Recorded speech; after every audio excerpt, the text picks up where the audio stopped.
Rishikusa, are never confounded. Thou art the supreme God, thou art the God of gods, and thou art eternal. They that seek refuge with thee, O Lord of the gods, are never confounded.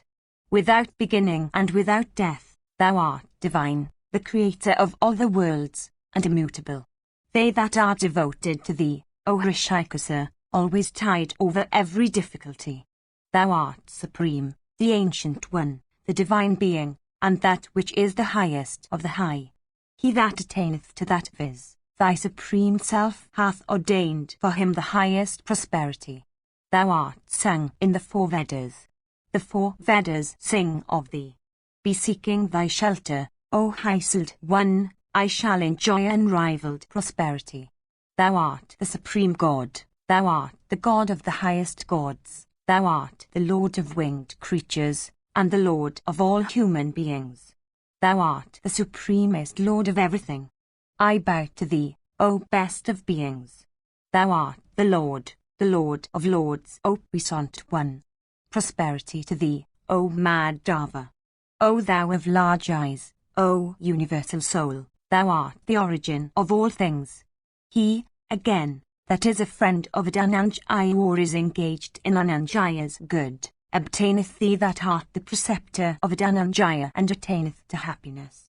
Thus addressed by him those high-souled ones, viz. Kesava and Arjuna, chiefly said unto the king, that Lord of the earth, the sinful King Jayadratha, hath been consumed by the fire of thy wrath.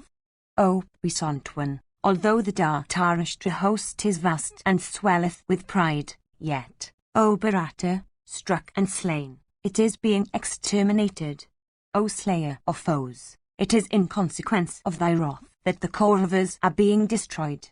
Having, O hero, angered thee that canst slay with thy eyes alone, the wicked-minded Duryodhana, with his friends and kinsmen, will have to lay down his life in battle. Slain before in consequence of thy ire, and struck down also by the gods themselves, the invincible Bhishma, the grandsire of the Kurus, lieth now on the bed of arrows. O slayer of foes, victory in battle is unattainable by them, and death also waiteth for them that have thee, O son of Pandu, for their foe. Kingdom, life, dear ones, children, and diverse kinds of bliss, will soon be lost by him with whom thou, O scorcher of foes, hast been angry. I regard the Kauravas to be lost with their sons and kinsmen, when thou, O scorcher of foes, that art observant of the duties of the king, hast been angry with them. Then Bhima, O king, and the mighty warrior Satyaki, both mangled with shafts, saluted their senior. And those 2 mighty bowmen sat down on the ground, surrounded by the Panchalas. Beholding those 2 heroes filled with joy and arrived and waiting with joined hands, the son of Kunti congratulated them both, saying, By good luck, it is that I see you both, ye heroes, escaped with life from that sea of hostile troops, that sea in which Drona acted the part of an invincible alligator, and the son of Hridika that of a fierce shark. By good luck, all the kings of the earth have been vanquished, by you too. 179 By good luck, I see both of you victorious in battle. By good luck, Drona hath been vanquished in battle, and that mighty warrior also viz, the son of Hridika. By good luck, Karna hath been vanquished in battle with barbed shafts. By good luck, Salya also was obliged to turn away from the field by you both, ye bulls among men. By good luck, I behold you both come back from battle safe and sound, ye that are foremost of warriors and well skilled in battle. By good luck, I behold again, ye heroes, that have forded that sea of troops in obedience to my command, ye that went to battle impelled by the desire of honouring me. Ye are heroes delighting in battle. Ye are to me as life. By good luck, I see you both. Having said this, the son of Pandu, O king, embraced both Duryodhana and Vrikadara, those tigers among men, and shed tears of joy. Then, O monarch, The entire host of the Pandavas became cheerful and filled with joy. And all of them once more set their hearts on battle. Section 6. Sanjaya said, Upon the fall, O king, of the ruler of the Centaurs, thy son Sayadana, his face bedewed with tears, and himself filled with grief and breathing hot sighs like a snake whose fangs have been broken, that offender against the whole world, viz., thy son, experienced bitter affliction. Beholding that great terrible slaughter of his troops caused by Jishnu and Bhimasena and Satwata in battle, he became pale, dejected and melancholy, and his eyes became filled with tears. And he came to think no warrior existed on the earth that could be compared with Arjuna. Neither Drona, nor the son of Radha, nor Aswathaman, nor Kripa, O sire, is competent to stand before Arjuna when the latter is excited with wrath. And Sayadana said unto himself, having vanquished in battle all the mighty warriors of my army, Partha slew the ruler of the Centaurs. None could resist him.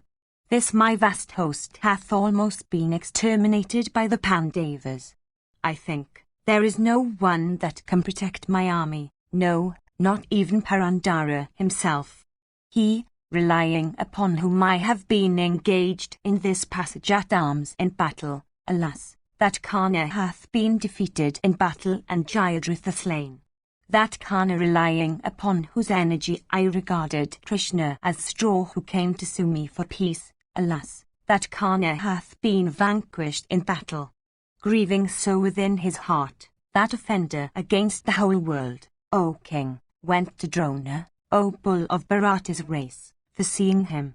Repairing unto him, he informed Drona of that immense slaughter of the Kurus, the victory of his foes, and the dire calamity of the Dhritarashtra's. 180 And Sayadana said, Behold, O preceptor, this immense slaughter of kings. 181 I came to battle, placing that grandsire of mine, viz., the heroic Bhishma, at our head.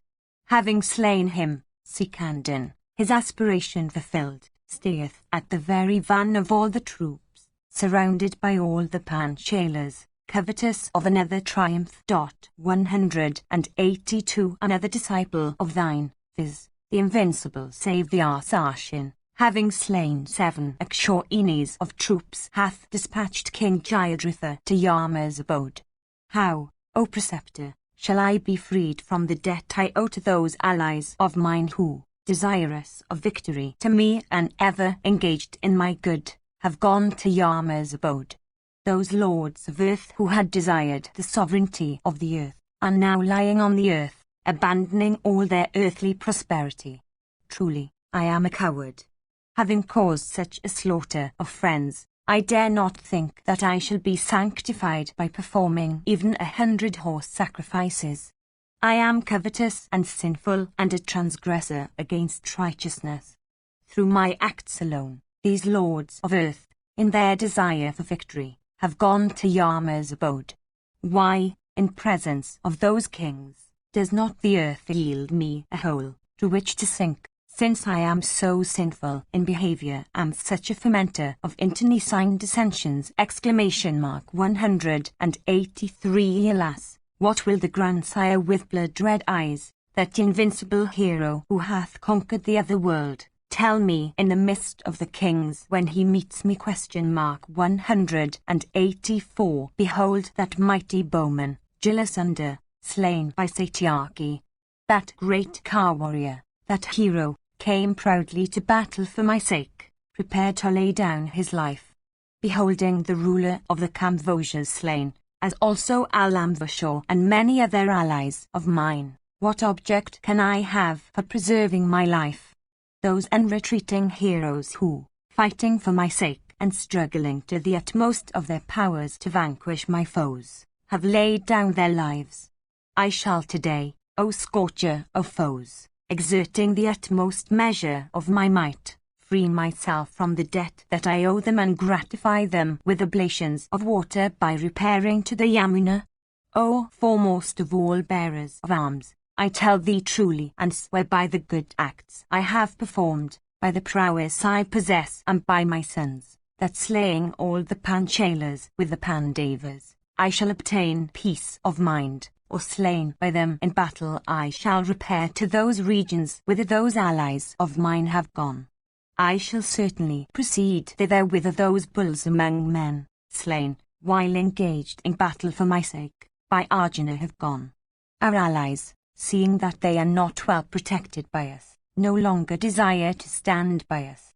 O thou of mighty arms, they now regard the Pandavas to be preferable to ourselves. Thyself, of sure aim, hast ordained our extermination in battle, for thou treatest Arjuna leniently, since he is thy disciple. It is for this that all those have been slain who had endeavored to secure victory to us. It seems that only Karna now wishes us victory. The man of weak understanding who without duly examining another, accepteth him for a friend and engageth him in concerns that require friends for their accomplishment, is certain to suffer injury. Even so hath this affair of mine been managed by my best friend! 185 I am exceedingly covetous, sinful, crooked-hearted, and characterized by avarice. Alas, King Jayadratha hath been slain, and Somadatta's son also of great energy, and the Abhishakas, the Surasnas, the Sivas, and the Vasatis. I shall go thither today whither those bulls among men, slain, while engaged in battle for my sake, by Arjuna, have gone. In the absence of those bulls among men, I have no need for life. O preceptor of the sons of Pandu, let me have thy permission in this. Section CL. Dhritarashtra said, after the ruler of the Sindhus had been slain in battle by Savyasashin and after the fall of Bharisravas, what became the state of your mind? After Drona also had been thus addressed by Duryodhana in the midst of the chorus, what did the preceptor say unto him then? Tell me all this, O Sanjaya. Sanjaya said, loud wails arose among thy coops, O Bharata, after the slaughter of Bharisravas and the ruler of the Sindhus. All of them disregarded the counsels of thy son, those counsels in consequence of which leaders of men, by hundreds, were slain. As regards Drona, hearing those words of thy son, he became filled with grief. Reflecting for a short while, O monarch, he said these words in great affliction. Drona said, O Duryodhana, why dost thou pierce me thus with wordy shafts? I told thee before that Arjuna is incapable of defeat in battle. Protected by the diadem-decked Arjuna, Sikandin slew Bhishma. By that feat, O thou of Kuru's race, the prowess of Arjuna in battle hath been well tested. Beholding Bhishma, who was incapable of being defeated by the gods and the Danavas, actually slain in battle, even then I knew that this Bharata host is doomed. Upon the fall of him whom of all persons in the three worlds, we had regarded to be the very foremost of heroes, who else is there upon whom we are to rely? Those dice, O sire, with which Sakuni formerly played in the Kuru assembly, were not dice but keen arrows capable of slaying foes. Even those arrows, O sire, sped by Jaya, are now slaying us. Though Vidura characterized them to be such, thou didst not yet understand them to be so. Those words, again, that the wise and high-souled Vidura, with tears in his eyes, had then said unto thee, those auspicious words recommending peace, thou didst not then hear. That calamity which foretold hath now come. That frightful carnage, O Duryodhana, hath now come as the result of that disobedience by the Vidura's words. That man of foolish understanding who, disregarding the salutary words of trusted friends, followeth his own opinion, soon falls into a pitiable plight. O son of Gandhari, this great evil, viz., that dragging in our very sight to the Kuru assembly of Krishna who never deserved such treatment, who hath been born in a noble race, and who practiseth every virtue. Know that all this is but little, for in the next world dire consequences yet will be thine. vanquishing the Pandavas at dice by deceit, thou hadst sent them into the woods, attired in deerskins. What other Brahmana, except myself, in this world, would seek to injure those princes that are ever engaged in the practice of virtue and that are to me even as my own sons? With the approval of Dhritarashtra, in the midst of the Kuru assembly, thou hadst, with Sakuni as thy helpmate, provoked the ire of the Pandavas. United with Dusasana, Karna then fanned that wrath. Disregarding the words of Vidura, thou hast repeatedly fanned it thyself. With resolute care, all of you had surrounded Arjuna, resolved to stand by the ruler of the Centaurs. Why then have all of you been vanquished, and why also has Jayadratha been slain? Why, when thou art alive, and Karna, and Kripa, and Saliya, and Aswathaman, O Kauravya, hath the ruler of the Centaurs been slain? For rescuing the ruler of the Centaurs, the kings, on thy side, had put forth all their fierce energy. Why, then, hath Jayadratha been slain in their midst? Relying upon me, King Jayadratha had expected his rescue from the hands of Arjuna. He, however, obtained not the rescue he had expected. I do not also see my safety for my own self. Until I succeed in slaying the Panchalas with Sikandin, I feel like one sinking in the dry Stitamimaya. Having failed, O Bharata, in rescuing the ruler of the Centaurs, why dost thou pierce me thus with thy wordy shafts, seeing that I too am burning with grief? Thou seest not any longer on the field the gold standards of Bhishma of sure aim, that warrior who was never tired in battle. How, then, canst thou hope for success, when the rulers of the Centaurs and Bharisravas also have been slain in the very midst of so many mighty Ka warriors? What do you think will the end be? Kripa, difficult of being vanquished, is still alive, O king. That he hath not followed in the track of Jayadratha, I applaud him highly for this. When I saw Bhishma himself, that achiever of the most difficult feats in battle, that warrior who was incapable of being slain in battle by the gods with Vasava at their head, slain in thy sight, O Kaurava, as also of thy younger brother Dusasana, I thought then, O king, that the earth hath abandoned thee. Yonder the troops of the Pandavas and the Saranjayas, united together, are now rushing against me. For achieving thy good in battle, O son of Dhritarashtra, I will not without slaying all the Panchalas, put off my armor.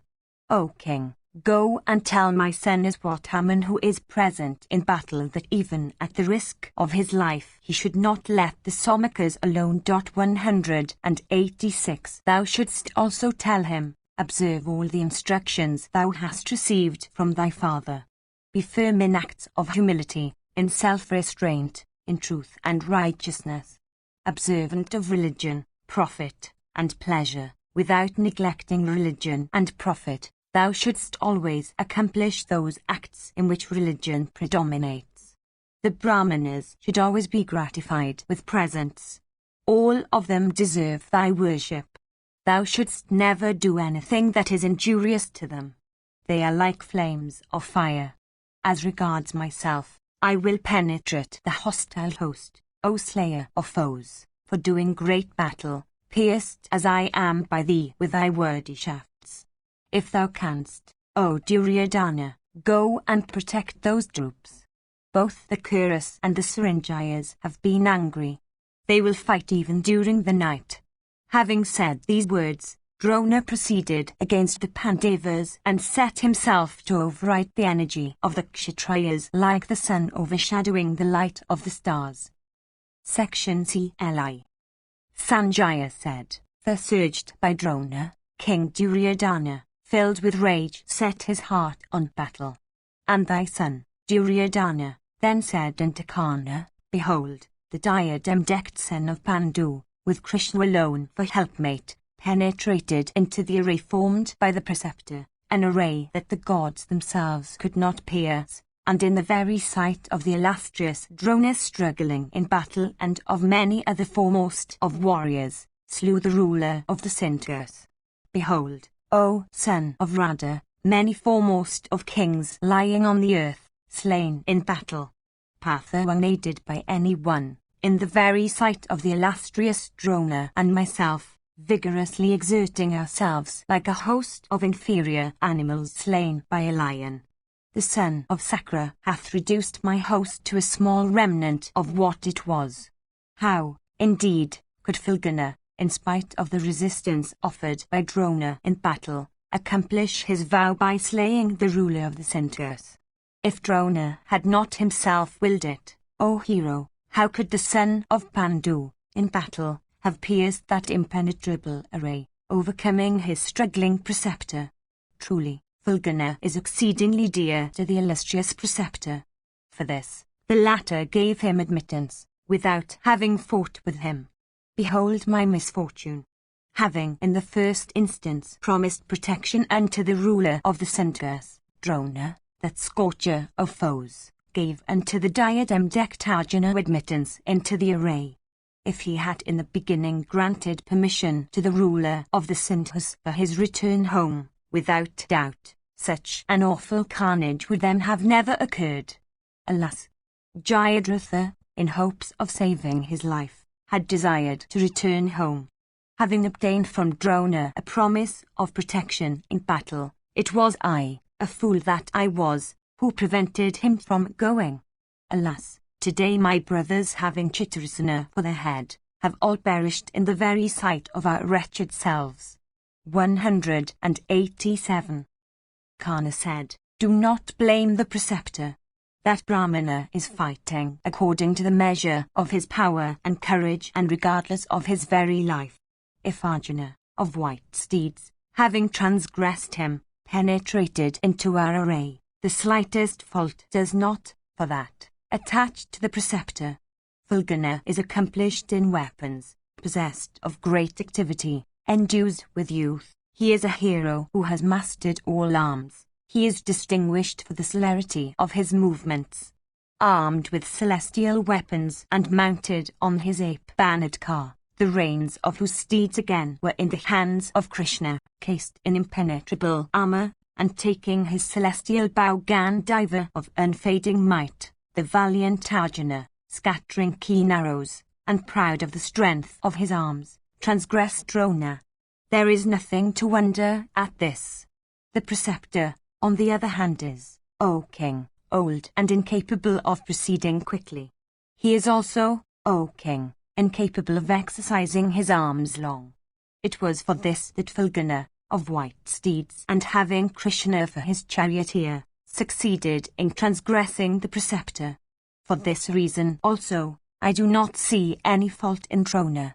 For all that, when Arjuna, of white steeds, penetrated into our array, having transgressed the preceptor, it seems that the latter, however skilled in weapons, is incapable of vanquishing the Pandavas in battle. I think that which is ordained by fate never occurs otherwise.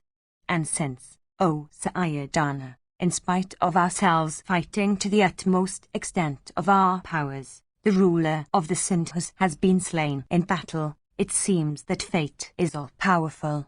With thyself we had all been exerting to the utmost of our might on the field of battle. Fate, however, baffling our exertions, did not smile on us. We have always exerted to injure the Pandavas, relying both on deceit and prowess. Whatever act, O king, a person afflicted by fate does, is frustrated by fate, however much the person himself may strive to achieve it. Whatever, indeed, a man endues with perseverance should do, ought to be done fearlessly.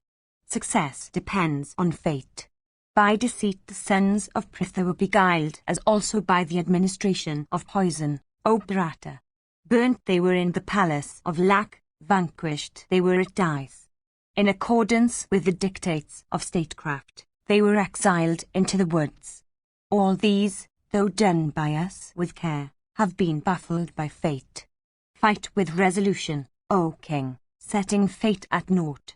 Between thee and them, both striving to the best of your prowess, even if it may prove auspicious to that party which excels the other. 188 No wise measures have been adopted by the Pandavas with the aid of superior intelligence. Nor, O hero, do we see, O perpetuator of Kuru's race, that thou hast done anything unwise from want of intelligence. It is fate that decides the result of acts, wise or unwise. Fate, ever intent on its own purposes, is awake when all else sleeps. Vast was thy host, and thy warriors are many. Even thus the battle began. With a small force, much greater and consisting of men capable of smiting effectually, hath been much reduced. I fear, it is the work of fate that has frustrated our exertions. Sanjaya continued, while they were discoursing thus, O king, the Pandava divisions appeared for battle.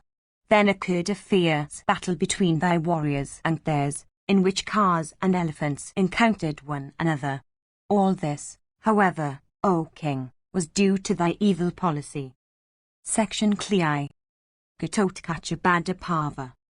Sanjaya said, that elephant force of thine, O king, swelling with might, fought everywhere, prevailing over the Pandava force. Resolved to go to the other world, the Panchalas and the Kauravas fought with one another for admission into the swelling domains of the armor. Brave warriors, encountering brave rivals, pierced one another with arrows and lances and darts, and quickly dispatched one another unto Yama's abode. Dreadful was the battle that took place between Ka warriors and Ka warriors, who struck one another and caused a fierce flow of blood. Infuriated elephants, encountering infuriated compeers, afflicted one another with their tusks. Horsemen, solicitous of glory, pierced and cut down horsemen in that terrific melee with spears and darts and battle-axes. Foot soldiers also, O mighty armed one, in hundreds, armed with weapons, repeatedly rushed against one another with resolute courage, O scorcher of foes. So great was the confusion that the Panchalas and the Kuras could only be distinguished from each other by the tribal, the family, and the personal names we heard them utter. The warriors, dispatching one another to the other world with arrows and darts and axes, careered fearlessly on the field. With thousands of arrows, however, O king, shot by the combatants, the 10 points were no longer illuminated as before in consequence of the sun having set. While the Pandavas were thus fighting, O Bharata, Duryodhana, O king, penetrated into the midst of their host. Filled with great wrath at the slaughter of the ruler of Sandhurst, and resolved to lay down his life, he penetrated into the hostile army, filling the earth with the rattle of his car wheels and causing her to tremble therewith. Thy son approached the Pandava host. Terrific was the clash that took place between him and them, O Bharata, causing a tremendous carnage of troops. Like the sun himself at midday scorching everything with his rays, thy son scorched the hostile host with his arrowy showers. 189 The Pandavas became incapable of even looking at their brother, Duryodhana. Despairing of vanquishing their foes, they set their hearts on flying away from the field. Slaughtered by thy illustrious son, armed with the bow, by means of his gold-winged arrows of blazing points, the Panchalas ran away in all directions. Afflicted with those keen shafts, the Pandava troops began to fall down on the ground. Indeed, the Pandavas had never succeeded in achieving such a feat in battle as was then achieved by thy royal son, O monarch. The Pandava host was crushed and ground by an elephant. 190 As, again, an assemblage of lotuses becomes shorn of its beauty when the water, over which it grows, is dried up by the sun and the wind, even so became the Pandava host, being dried up by thy son, O Bharata. The Panchalas, with Bhimasena then with 10 shafts, and each of the sons of Madri with 3, and Virata and Drupada each with 6, and Sikandin with 100, and Drishthadima with 70, and Yudhishthira with 7, and the Kakiyas and the Chedis with innumerable keen shafts, and Satwata with 5, and each of the 5 sons of Draupadi with 3, and Ghatotkach also with a few. He uttered a leonine shout, cutting off hundreds of other warriors and the bodies of elephants and steeds in that great battle by means of his fierce shafts. He behaved like the destroyer himself in rage, slaying created beings.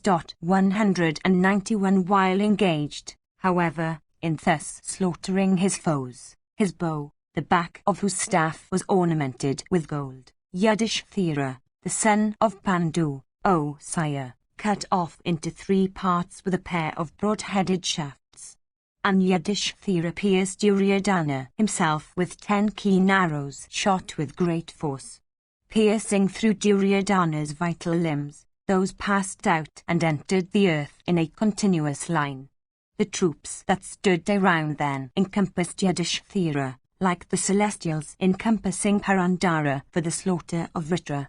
Then King Yudhishthira, O sire, who is incapable of being easily defeated, shot at thy son in that battle a fierce shaft.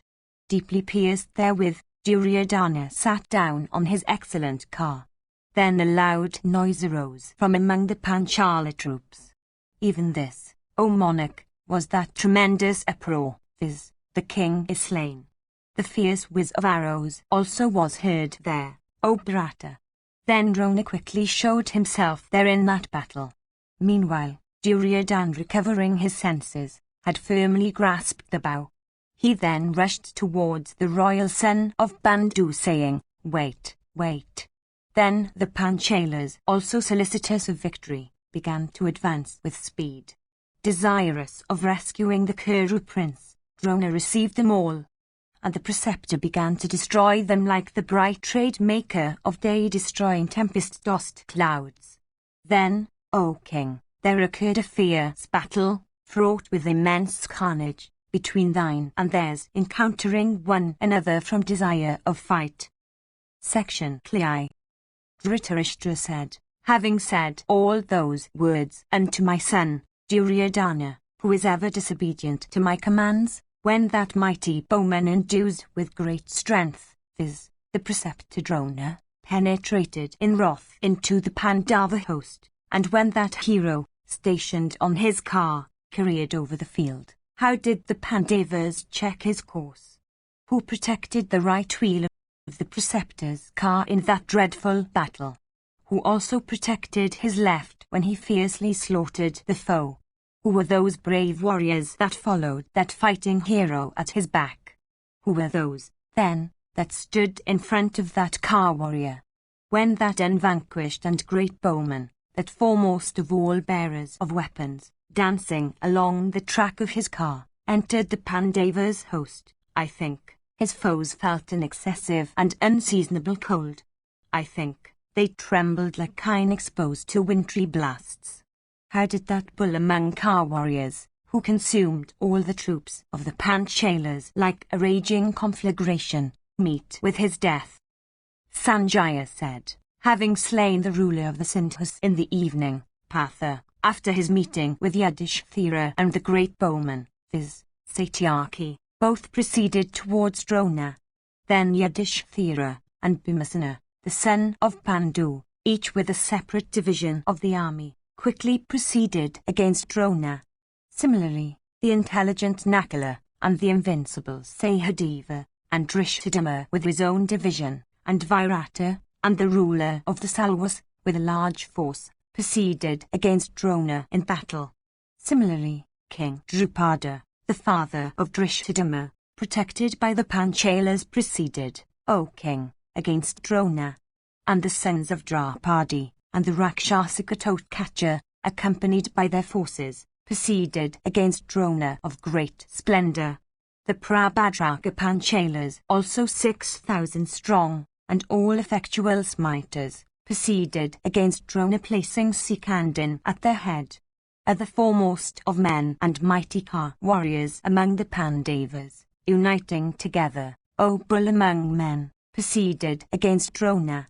When those heroic warriors, O bull among the Bharatas, proceeded to battle, The night became pitch dark, enhancing the terrors of the timid. And during that hour of darkness, O king, many were their warriors that laid down their lives. And that night also proved the death of many elephants and steeds and foot soldiers. On that night of pitch darkness, yelling jackals everywhere inspired great fear with their blazing mouths. Fierce owls, perching on the standards of Kauravas and hooting therefrom, foreboded ears. Then, O king, a fierce uproar arose among the troops. Mingling with the loud beat of drums and cymbals, grunts of elephants, neighings of steeds, and stampings of horse hooves, that uproar spread everywhere. Then, in that hour of evening, fierce was the battle that took place between Drona, O king, and all of the Srinjayas. The world having been enveloped in darkness, nothing could be noticed. The welkin was covered with the dust raised by the combatants. Blood of man and horse and elephant mingled together. The earthy dust then disappeared. All of us became perfectly cheerless. During that night, like the sounds of a burning forest of bamboos on a mountain, frightful sounds were heard of clashing weapons. With the sounds of mridangas and anakas and valakis and petahus, 192, with the shouts of human beings and the neigh of steeds, a dreadful confusion set in everywhere, O Lord. When the field of battle was enveloped in darkness, friends, O king, could not be distinguished from foes. All were possessed with a madness in that night. The earth and dust that had arisen, O king, was soon allayed with showers of blood. Then, in consequence of golden coats of mail and the bright ornaments of the warriors, that darkness was dispelled. The Brata host then, adorned with gems and gold, and abounding with darts and standards, looked like the firmament in the night, O bull of Bharata's race, bespangled with stars. The field of battle then resounded with the yells of jackals and the cawings of crows, with the grunts of elephants, and the shouts and cries of the warriors. Those sounds, mingling together, produced a loud uproar, making the hair stand on end. That uproar filled all the points of the compass like the report of Indra's thunder. At dead of night, the Brata host seemed illuminated with the angadas, the earrings, the irises, and the weapons of combatants. Their elephants and cars, adorned with gold, looked in that night like clouds charged with lightning. Swords and darts and maces and scimitars and clubs and lances and axes, as they fell, looked like dazzling flashes of the fire. Duryodhana was the gust of wind that was the precursor of that tempest-like host. Cars and elephants constituted its strike clouds. The loud noise of drums and other instruments formed the peal of its thunders. Abounding with standards, bows formed to lightning flashes. Drona and the Pandavas formed its pouring clouds. Scimitars and darts and maces constituted its thunders. Shafts formed its downpour, and weapons, of other kinds, its incessant gusts of wind. And the winds that blew were both exceedingly hot and exceedingly cold. Terrible, stunning and fierce, it was destructive of life. There was nothing that could afford shelter from it. 193 combatants, desirous of battle, entered into that frightful host on that dreadful night, resounding with terrible noises, enhancing the fears of the timid and the delight of heroes. And during the progress of that fierce and dreadful battle in the night, the Pandas and the Srinjayas, united together, rushed in wrath against Drona. All these, however, O king, that advanced right against the illustrious Drona, were either obliged to turn back or dispatched to the abode of the armor. Indeed, on that night, Drona alone pierced with his shafts elephants in thousands and cars in tens of thousands and millions of foot soldiers and steeds. Section Cliff. Dhritarashtra said, when the invincible Drona, of immeasurable energy, enabled to bear the slaughter of Jayadratha, wrathfully entered into the midst of the Srinjayas, what did all of you think? When that warrior of immeasurable soul, Having said those words unto my disobedient son, Duryodhana, so entered the hostile ranks. What steps did Partha take? When after the fall of the heroic Jayadratha and of Bara's rivers, that unvanquished warrior of great energy, that scorcher of foes, viz., the unconquerable Drona, proceeded against the Panchalas, what did Arjuna think? What also did Duryodhana think as the most seasonable step that he could adopt? Who were they that followed that boon-giving hero, that foremost of regenerated ones? Who were those heroes, O Suta, that stood behind that hero while engaged in battle? Who fought in his van, while he was employed in slaughter? I think, all the Pandavas, afflicted with the arrows of Bharadwaja's son, were, O Suta, like lean-kine trembling under a wintry sky. Having penetrated into the midst of the Panchalas, how did that great bowman, that scorcher of foes, that tiger among men, meet with his death? 194. When on that night all the troops, united together, and all the great Ka warriors combined were being separately ground by Drona, who were those intelligent men amongst you that were present there? Thou sayest that my troops were slain or huddled together, or vanquished, and that my Ka warriors were made carless in those encounters, while those combatants became cheerless and were being ground by the Pandavas. What did they think when they sank in such affliction on that dark night? Thou sayest that the Pandavas were hearty and exceedingly hopeful, and that mine were melancholy and heartless and panic-stricken. How, O Sanjaya, couldst thou mark the distinction on that night between the Kurus and the unretreating Pathas? Sanjaya said, during the progress, O king, of that fierce night battle, the Pandavas along with the Somakas all rushed against Drona. Then Drona, with his swift-going shafts, dispatched all the Kakiyas and the sons of Drishtadyumna into the world of spirits. Indeed, all those mighty Ka warriors, O king, that advanced right against Drona, all those lords of the earth, were dispatched by him into the region of the dead. Then King Sivi, of great prowess, filled with rage, proceeded against that mighty Ka warrior, viz., the heroic son of Bharadwaja, while the latter was thus employed in grinding the hostile combatants. Beholding that great Ka warrior of the Pandavas advancing, Drona pierced him with 10 shafts made entirely of iron. Sivi, however, pierced Drona in return with 30 shafts, winged with canker feathers. And smiling the while, he also, with a board-headed shaft, felled the driver of Drona's car. Drona then, slaying the steeds of the illustrious Sivi as also the driver of his car, cut off from his trunk Sivi's head with headgear on it. Then Duryodhana quickly sent unto Drona a driver for his car. The reins of his steeds having been taken up by the new man, Drona once more rushed against his foes. The sword of the ruler of the Kalingas, supported by the Kalinga troops, rushed against the Misana, filled with rage at the slaughter of his sire by the latter. Having pierced Bhima with 5 shafts, he once more pierced him with 7. And he struck Vaisoka, the driver of Bhima's car, with 3 shafts, and the latter's standard with 1. Then Vrikadara, filled with rage, leaping from his own car to that of his foe, slew with only his fists that angry hero of the Kalingas. The bones of that prince thus slain in battle by the mighty son of Pandu with only his fists, fell down on the earth separated from one another. Karna and the brother of the slain prince, and others, could not brook that act of Bhima. All of them began to strike Bhimasena with keen shafts resembling snakes of virulent poison.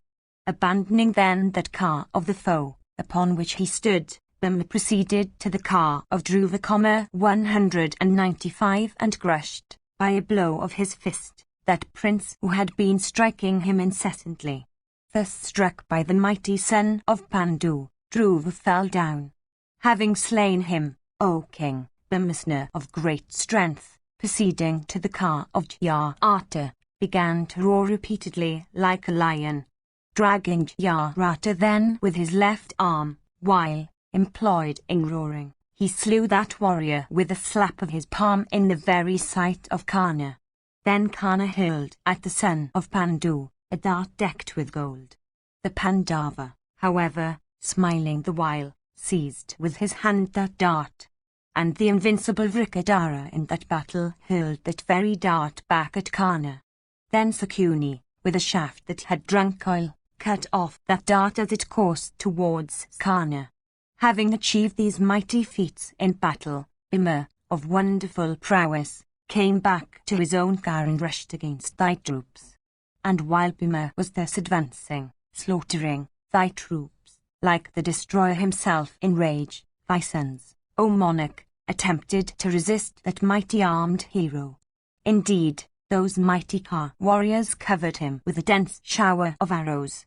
Then Bhima, smiling the while, dispatched in that battle, with his shafts, the driver and the steeds of Dharmada into the abode of the armor. Dharmada, at this, quickly mounted upon the car of Dushkana. Then those scorchers of foes, viz., the two brothers, riding on the same car, both rushed against Bhima in the front rank of battle, like the regent of the waters and Surya rushing against Taraka, that foremost of Daityas. Then thy sons, Dharmada and Dushkana, mounting on the same car, pierced Bhima with shafts. Then in the very sight of Karna, of Aswathaman, of Duryodhana, of Kripa, of Somadatta, and of Valika, the son of Pandu, that chastiser of foes, by a stamp of his foot, caused that car of the heroic Dharmada and Dushkana to sink into the earth. Filled with rage, Bhima struck with his fists those mighty and brave sons of thine, viz., Dharmada and Dushkana, and crushed them therewith and roared aloud. Then cries of woe and alas arose among the troops. And the kings, beholding Bhima, said, that is Rudra who is fighting in Bhima's form among the Dhritarashtras. Saying these words, O Bharata, all the kings fled away, deprived of their senses and urging the animals they rode to their greatest speed. Indeed, no two of them could be seen running together. Then, when on that night a great carnage had been caused among their Kaurava army, the mighty Vrikadara, with eyes beautiful as the full-blown lotus, highly applauded by many bulls among kings, repairing unto Yudhishthira, paid his regards unto him. Then that winds, Nakula and Sahadeva, and Drupada and Virata, and the Kakiyas, and Yudhishthira also, felt great joy. And all of them paid their adorations unto Vrikadara, even as the celestials did unto Mahadeva after Andaka had been slain. Then thy sons, all equal unto the sons of Varuna, filled with rage and accompanied by the illustrious preceptor and a large number of cars, foot soldiers, and elephants, encompassed Vrikadara on all sides from desire of fight. Then, O best of kings, on that terrible night, when everything was enveloped in darkness, as thick as a cloud, a dreadful battle took place between those illustrious warriors, delightful to wolves and crows and vultures. Section CLV. Sanjaya said, after his son, Barisravas, had been slain by Satyaki while the former was sitting in Pra, Somadatta, filled with rage, said unto Satyaki these words, Why, O Satwata, having abandoned those Kshatriya duties ordained by the high-souled gods, hast thou betaken thyself to the practices of robbers? Why would one that is observant of Kshatriya duties and possessed of wisdom, strike in battle a person that is turning away from the fight, or one that has become helpless, or one that has laid aside his weapons, or one that beggeth for quarters? Two persons, indeed, among the Vrishnis are reputed to be the foremost of great Ka warriors, viz., Bradima of mighty energy and thou also, O Satyaki. Why then didst thou behave so cruelly and sinfully towards one that had sat in prayer and that had his arms cut off by Pather? 196. Take now in battle the consequence of that act of thine, O thou of wicked behaviour. I shall today, O wretch, putting forth my prowess, cut off thy head with a winged arrow. I swear, O Satwata, by my 2 sons, by what is dear to me, and by all my meritorious acts, that, if before this night passes away, I do not slay thee, that art so proud of thy heroism, with thy sons and younger brothers, provided Jishu, the son of Pritha, does not protect thee, then let me sink into terrible hell, O wretch of Vrishani's race. Having said these words, the mighty Somadatta, filled with rage, blew his conch loudly and uttered a leonine roar. Then Satyaki, of eyes like lotus petals and teeth like those of a lion, possessed of great strength, and filled with rage, said these words unto Somadatta, O thou of Kuru's race, whether battling with thee or with others, I do not in my heart ever experience the slightest fear. If, protected by all the troops, thou fightest with me, I would not, even then experience, on thy account, any pain, O thou of Kuru's race. I am ever observant of Kshatriya practices. Thou canst not, therefore, frighten me with only words smacking of battle or with speeches that insult the good. If, O king, thou wishest to fight with me today, be cruel and strike me with keen shafts, and I will also strike thee. Thy son, the mighty Ka warrior Bharisravas, O king, had been slain. Sala also, and Vrishasana, have been crushed by me. Thee also today I shall slay, with thy sons and kinsmen. Stay with resolution in battle, for thou, O Kaurava, art endued with great strength. Thou art already slain in consequence of the energy of that drum-bannered King Yudhishthira, in whom are always charity, and self-restraint, and purity of heart, compassion, and modesty, and intelligence, and forgiveness, and all else that is indestructible. Thou shalt meet with destruction along with Karna and Shavala's son. I swear by Krishna's feet and by all my good acts that, filled with rage, I shall, with my shafts, slay thee with thy sons in battle. If thou fleest away from battle, then mayst thou have safety. Having thus addressed each other, with eyes red in wrath, those foremost of men began to shoot their shafts at each other. Then with 1,000 cars and 10,000 horses, Duryodhana took his station, encompassing Somadatta. Sakuni also, filled with rage, and armed with every weapon and surrounded by his sons and grandsons as also by his brothers, that were equal to Indra himself in prowess, did the same. Thy brother-in-law, O king, young in years and of body hard as the thunderbolt and possessed of wisdom, had 100,000 horses of the foremost valour with him. With these he encompassed the mighty bowman Somadatta. Protected by those mighty warriors, Somadatta covered Satyaki with clouds of shafts. Beholding Satyaki thus covered with clouds of straight shafts, Drishthadhyumna proceeded towards him in rage and accompanied by a mighty force. Then, O king, the sound that arose there of those 2 large hosts striking each other resembled that of many oceans lashed into fury by frightful hurricanes. Then Somadatta pierced Satyaki with 9 arrows. Satyaki, in return, struck that foremost of Kuru warriors with 9 arrows. Deeply pierced in that battle by the mighty and firm bowman, Satyaki, Somadatta sat down on the terrace of his car and lost his senses in a swoon. Beholding him deprived of his senses, his driver, with great speed, bore away from the battle that great car warrior, viz., the heroic Somadatta. Seeing that Somadatta, afflicted with Ayudhana's shafts, had lost his senses, Drona rushed with speed, desiring to slay the Yudhu hero. Beholding the preceptor advance, Many Pandava warriors headed by Yudhishthira surrounded that illustrious perpetuator of Yadu's race from desire of rescuing him. Then commenced a battle between Drona and the Pandavas, resembling that between Vali and the Celestials for acquiring sovereignty of the three worlds. Then Bhradwaja's son of great energy shrouded the Pandava host with clouds of arrows and pierced Yudhishthira also.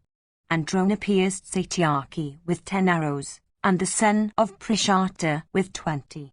And he pierced Bhimasena with 9 arrows, and Nakula with 5, and Sahadeva with 8, and Sikandin with 100.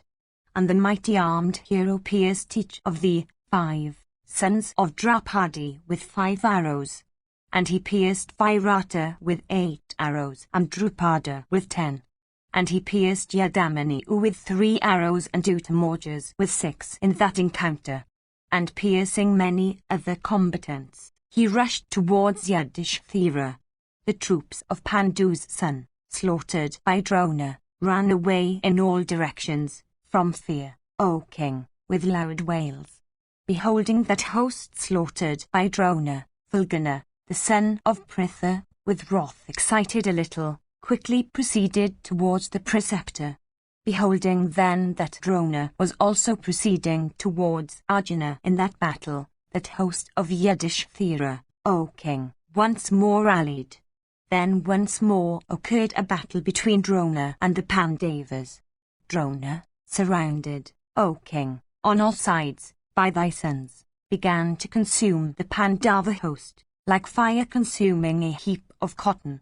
Beholding him radiant like the sun and endued with the splendor of a blazing fire, and fiercely and continually, O king, emitting his ray like arrows, with bow incessantly drawn to a circle and scorching everything around like the sun himself, and consuming his foes, there was none in that army that could check him. The shafts of Drona cutting off the head of all those that ventured to approach him in the face, penetrated into the earth. Thus slaughtered by that illustrious warrior, the Pandava host once more fled away in fear in the very sight of Arjuna. Beholding that force, O Bharata, thus routed on that night by Drona, Jishu asked Govinda to proceed towards Drona's car. Then he of Dasaha's race urged those steeds, white as silver or milk or the kunda flower, or the moon, towards the car of Drona. Bhimasena also, beholding Vulgana proceed towards Drona, commanded his own charioteer, saying, Bear me towards Drona's division. Hearing those words of Bhima, his driver Vaizoka urged his steeds, following in the wake, O chief of the Bharatas, of Jishu, of Shorain. Beholding the 2 brothers resolutely proceeding towards Drona's division, the mighty car warriors among the Panchalas, the Srinjayas, the Matsyas, the Chedis, the Kaurushas, the Koslas, and the Kakiyas, O king, all followed them. Then, O monarch, took place a terrible battle that made the hair stand on end. With 2 mighty throngs of cars, Vatsu and Vrikadara attacked thy host, the former on the right and the latter in the front. Seeing those tigers among men, viz., Bhimasena and Ananjaya, thus engaged, Drishthadhyumna, O monarch, and Satyaki of great strength, rushed behind. Then, O king, an uproar arose there in consequence of the 2 hosts striking each other, that resembled the noise made by many seas lashed into fury by a tempest. Beholding Satyaki in battle, as Wataman, filled with rage at the slaughter of Somadatta's son, rushed furiously against that Satwata hero at the van of battle. Seeing him rush in that battle against the car of Sini's grandson, Bhimasena's son, the gigantic Rakshasa, Ghatotkacha, endued with great strength, rushed at him, riding on a huge and terrible car made of black iron covered with bearskins. Both the height and the width of that large car measured 13 alwas. 197. Equipped with machines set in proper places it was. Its rattle resembled that of a mighty mass of clouds. No steeds or elephants were yoked unto it, but, instead, beings that looked like elephants. 198 On its tall standard perched a prince of vultures, with outstretched wings and feet, with eyes wide expanded, and shrieking awfully. And it was equipped with red flags and decked with the entrails of various animals. And that huge vehicle was furnished with 8 wheels. Riding on it, Ghatotkachar was surrounded by a full army of fierce-looking Rakshasas armed with lances and heavy clubs and rocks and trees. Seeing him advance with uplifted bow, resembling the mace-armed destroyer himself in the hour of universal dissolution, the hostile kings were struck with fear. At sight of that prince of Rakshasas, viz. Ghatotkachar, looking like a mountain summit of terrible aspect, frightful, possessed of terrible teeth and fierce face, with arrow-like ears and high cheekbones, with stiff hair rising upwards, awful eyes, sunken belly, blazing mouth, wide as a chasm, and diadem on his head, capable of striking every creature with fear, possessing jaws wide open like those of the destroyer, endued with great splendor and capable of agitating all foes, advancing towards them. Thy son's host, afflicted with fear, became highly agitated like the current of the Ganga agitated into fear seddies by the action of the wind. Terrified by the leonine roar uttered by Ghatotkachar, elephants began to eject urine and the kings began to tremble. Then, thrown by the Rakshasas who had become more powerful in consequence of the night, there began to fall on the field of battle a thick shower of stones, and a ceaseless shower of iron wheels and bundis and darts and lances and spears and satagnis and axes also fell there. Beholding that fierce and awful battle, the kings, thy sons, and Karna, also exceedingly pained, fled away. Only the proud son of Drona, ever boastful of his might in arms, stood fearlessly. And he soon dispelled that illusion that had been created by Ghatotkachar. Upon the destruction of his illusion, Ghatotkachar in rage sped fierce shafts at Aswathaman. These pierced the son of Drona, like angry snakes speedily piercing through an anthill. Those arrows, having pierced through the body of Aswathaman, dyed with blood and quickly entered the earth like snakes into an anthill. The light-handed Aswathaman, however, of great prowess, filled with wrath, pierced Ghatotkachar with 10 arrows. Ghatotkachar, deeply pierced in his vital parts by Drona's son, and feeling great pain, took up a wheel having 1,000 spokes. Its edge was sharp as a razor, and it was resplendent as the rising sun, and it was decked with divers gems and diamonds. Desirous of slaying him, the son of Bhimasena hurled that wheel at Aswathaman, and as that wheel coursed swiftly towards Drona's son, the latter cut it into fragments by means of his shafts. Baffled, it fell down on the earth, like the hope cherished by an unfortunate man. Beholding his wheel baffled, Ghatotkachar quickly covered the son of Drona with his shafts, like Rahu swallowing the sun. Meanwhile, Ghatotkachar's son, endued with great splendor and looking like a mass of antimony, checked the advancing son of Drona like the king of Mountain Meru, checking their course of the wind. Afflicted with showers of shafts by Bhimasena's grandson, viz., the brave Anjanapavan, Aswathaman looked like the mountain Meru bearing a torrent of rain from a mighty cloud. Then Aswathaman, equivalent to Rudra or Apendra in prowess, became filled with rage. With one shaft he cut off the standard of Anjanapavan. With 2 others, his 2 drivers, and with 3 others, his drivanuka. And he cut off the Rakshas's bow with 1 arrow, and his 4 steeds with 4 other arrows. Made careless, Anjanapavan took up a scimitar. With another keen shaft, Aswathaman cut off in 2 fragments that scimitar, decked with golden stars, in the Rakshasa's hand. The grandson of Hidimva then, O king, whirling a gold-adorned mace, quickly hurled it at Aswathaman. Drona's son, however, striking it with his shafts, caused it to fall down on the earth. Soaring up then into the sky, Anjanapavan began to roar like a cloud. And from the welkin he showered trees upon his foe, like the sun piercing a mass of clouds with his rays.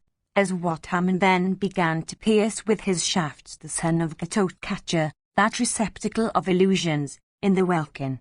Gifted with great energy, the Rakshasa once more came down on his gold-decked car. He then looked like a high and beautiful hill of antimony on the surface of the earth.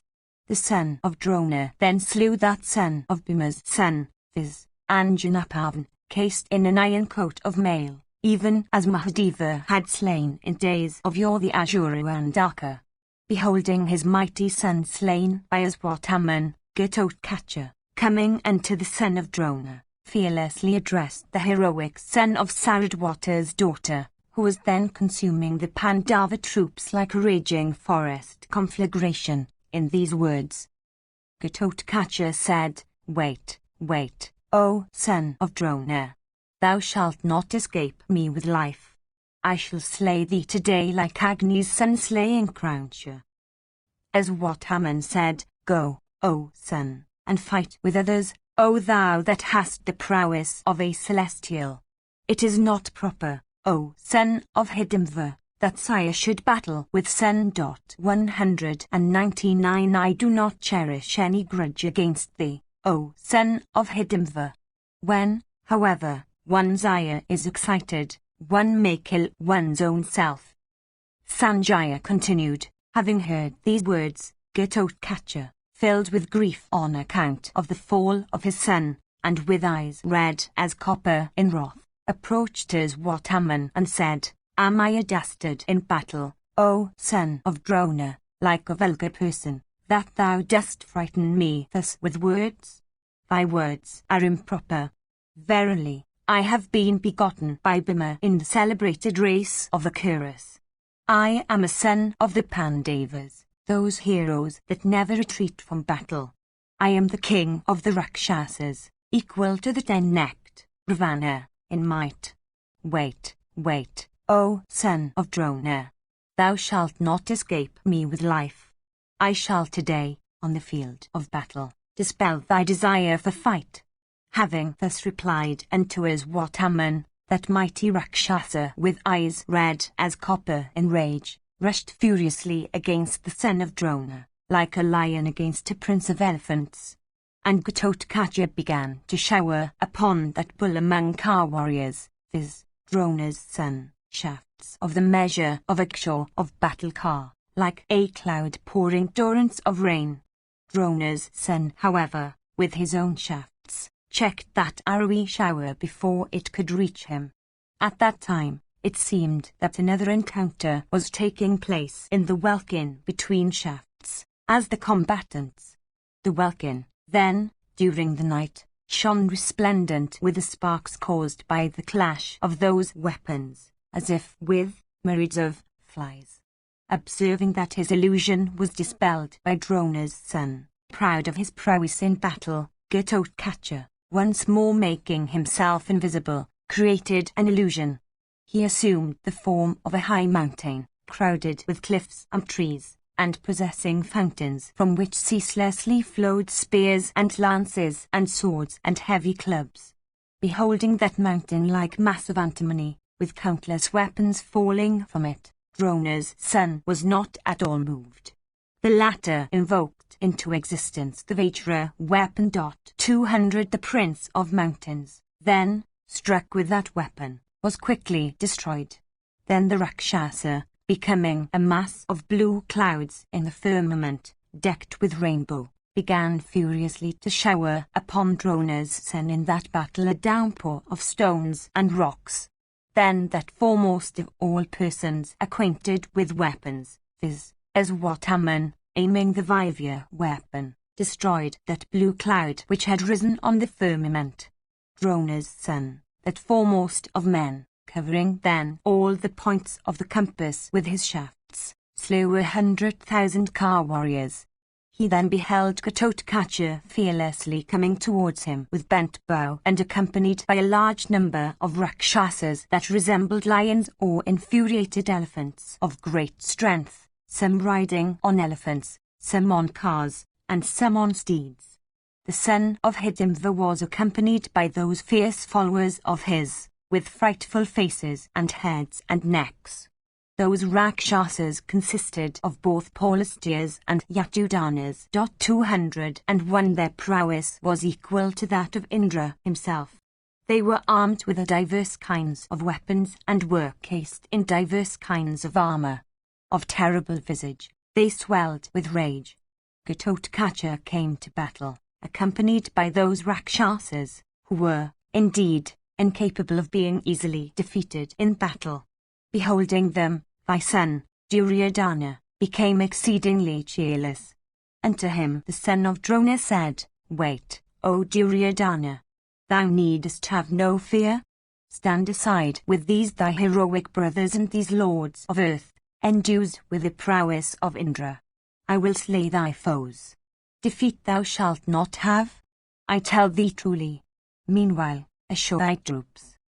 Duryodhana said, I do not regard what thou sayest to be at all wonderful, since thy heart is large. O son of Gautama's daughter, thy regard for us is great. Sanjaya continued, having said those words unto his Wataman, he then addressed the son of Shivala, saying, Dhananjaya is engaged in battle surrounded by 100,000 Ka warriors of great valor. Go thou against him, with 60,000 Kas. Karna also, and Vrishasena and Kripa, and Nila, and the northerners, and Gritavarman, and the sons of Purumitra, and Dasasana, and Nikama, and Kandabhidan, and Pranjaya and Dridaratha, and Hemakampana, and Saliya, and Aruni, and Indrasena, and Sanjaya, and Vijaya, and Jaya, and Prakrithin, and Jyavarman, and Sudasana. These will follow thee, with 60,000 foot soldiers. O uncle, slay Bhima and the twins and King Yudhishthira the just, like the chief of the celestials slaying the Asuras. My hope of victory is in thee. Already pierced by Drona's son with shafts, all their limbs have been exceedingly mangled. Slay their sons of Kunti, O uncle, like Kartikeya slaying the Asuras. Thus addressed by thy son, Sakuni proceeded quickly to destroy the Pandavas, filling thy son's heart, O king, with delight.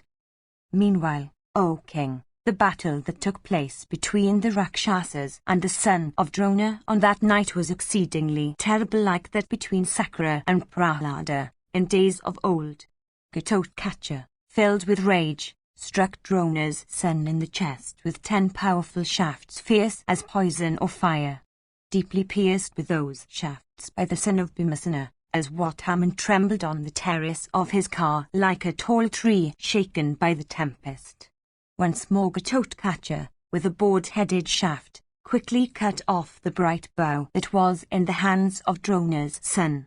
The latter, then, taking up another bow capable of bearing of great strain, showered keen arrows upon his foe, like a cloud pouring torrents of rain. Then the son of Saradwat's daughter, O Bharata, sped many sky-ranging and foe-slaying arrows, winged with gold, towards the sky-ranging Rakshasa. Afflicted with those shafts of Wataman, that vast force of broad-chested Rakshasas looked like a herd of infuriated elephants afflicted by lions. Consuming with his arrows those Rakshasas with their steeds, drivers, and elephants, he blazed forth like the adorable Agni while consuming creatures at the end of the Yuga.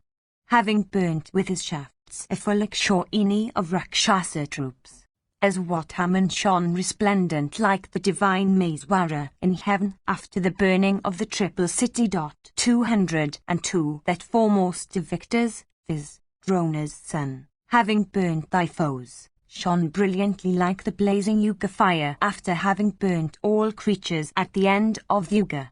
Then Ghatotkacha, filled with rage, urged that vast Rakshasa force on, saying, Slay the son of Drona.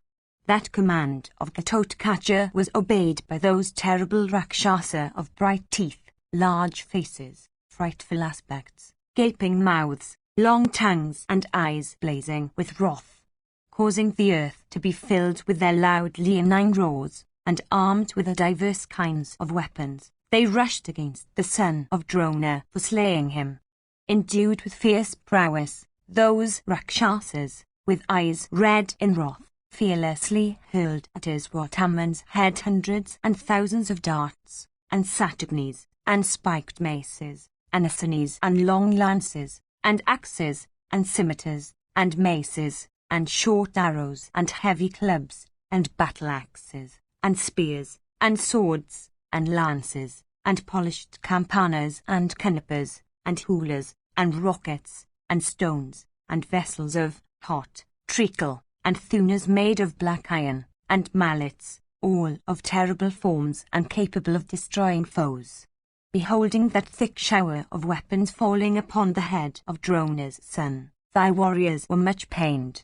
The son of Drona, however, fearlessly destroyed with his whetted shafts endued with the force of the thunder that frightful shower of weapons looking like a risen cloud. Then the high-souled son of Drona, with other weapons, equipped with golden wings and inspired with mantras, speedily slew many Rakshasas. Afflicted with those shafts, that vast force of broad-chested Rakshasas looked like a herd of infuriated elephants afflicted by lions. Then those mighty Rakshasas, thus afflicted by Drona's son, became filled with fury and rushed against the former. The prowess that the son of Drona then showed was exceedingly wonderful, for the feat he achieved is incapable of being achieved by any other being among living creatures, since, alone and unsupported, that warrior acquainted with high and mighty weapons burnt that Rakshasa force with his blazing shafts in the very sight of that prince of Rakshasas. Whilst consuming that Rakshasa force, Drona's son in that battle shone resplendent like the Samvataka fire, while burning all creatures at the end of the Yuga. Indeed, amongst those thousands of kings and those Pandavas, O Bharata, there was none, except that mighty prince of the Rakshasa, viz., the heroic Ghatotkacha, capable of even looking at the son of Drona in that battle, who was thus employed in consuming the ranks with his shafts, resembling snakes of virulent poison. The Rakshasa, O chief of the Bharatas, with eyes rolling in wrath, striking his palms, and biting his nether lip, addressed his own driver, saying, "Bear me towards the son of Drona." Riding on that formidable car equipped with triumphal banners, that slayer of the foes once more proceeded against Drona's son, desirous of a single combat with the latter. Endued with terrible prowess, the Rakshasa, uttering a loud leonine roar, hurled in that encounter at Drona's son, having whirled it, previously, a terrible asani of celestial workmanship, and equipped with 8 bells. 203 Drona's son, however, jumping down from his car, having left his bow thereon, seized it and hurled it back at Ghatotkacha himself. Ghatotkacha, meanwhile, had quickly alighted from his car. That formidable asani, of dazzling effulgence, having reduced to ashes the Rakshasa's vehicle with steeds and drivers and standard, entered the earth, having pierced her through. Beholding that feat of Drona's son, viz., his having jumped down and seized that terrible asani of celestial workmanship, all creatures applauded it. Proceeding then, O king, to Drishthadama's car, Bhimasana's son, taking up a terrible bow that resembled the large bow of Indra himself, once more shot many keen shafts at the illustrious son of Drona. Drishthadama also fearlessly shot at Iswataman's chest many foremost of shafts, equipped with wings of gold and resembling snakes of virulent poison. Then Drona's son shot arrows and long shafts by thousands. These two heroes, however, viz., Ghatotkacha and Drishthadama, struck and baffled Iswataman's shafts by means of their own shafts whose touch resembled that of fire. The battle then that took place between those two lions among men, Ghatotkacha on the one side, and the son of Drona on the other, became fierce in the extreme and gladdened all the combatants, O bull of Bharata's race. Then, accompanied by 1,000 cars, 300 elephants, and 6,000 horses, Bhimsena arrived at that spot. The virtuous son of Drona, however, endued as he was with prowess that knew no fatigue, continued to fight with the heroic son of Bhima and with Drishthadhyumna, supported by his followers. 204 The prowess then that Drona's son displayed on that occasion was exceedingly wonderful, inasmuch as, O Bharata, none else amongst all creatures is capable of accomplishing such feats. Within the twinkling of an eye, he destroyed, by means of his sharp shafts, a full exorchy of Rakshasa troops with steeds, drivers, cars, and elephants, in the very sight of Bhimasena and Hidimva's son and Prashata's son and the twins and Dharma's son and Vijaya and Akyuta. 205 Deeply struck with the straight-going shafts of Aswathaman, elephants fell down on elephants on the earth like crestless mountains. Strewn all around were the lopped-off trunks of elephants that moved still in convulsions. The earth looked as if overspread with moving snakes, and the earth looked resplendent with golden staves and royal umbrellas, like the firmament at the end of the Yuga, bespangled with planets and stars and many moons and suns. And Drona's son caused a bloody river of impetuous current to flow there. The blood of elephants and steeds and combatants formed its water, tall standards its frogs. Drums formed its large tortoises, umbrellas, its rows of swans, yak tails in profusion, cankers and vultures, its crocodiles, weapons its fishes, large elephants, the stones and rocks on its banks, elephants and steeds, its sharks, cars, its unstable and broad banks, and banners, its beautiful rows of trees, having shafts for its smaller fishes. That frightful river had lances and darts and swords for snakes, marrow and flesh for its mire, and trunkless bodies floating on it for its rafts. And it was choked with the hair of men and animals for its moss, and it inspired the timid with cheerlessness and fear, and bloody waves were seen on its surface, rendered frightful by means of the foot soldiers with which it teemed. Yama's abode was the ocean towards which it flowed. Having slain the Rakshasas, Drona's son then began to afflict the son of Hidimva with arrows.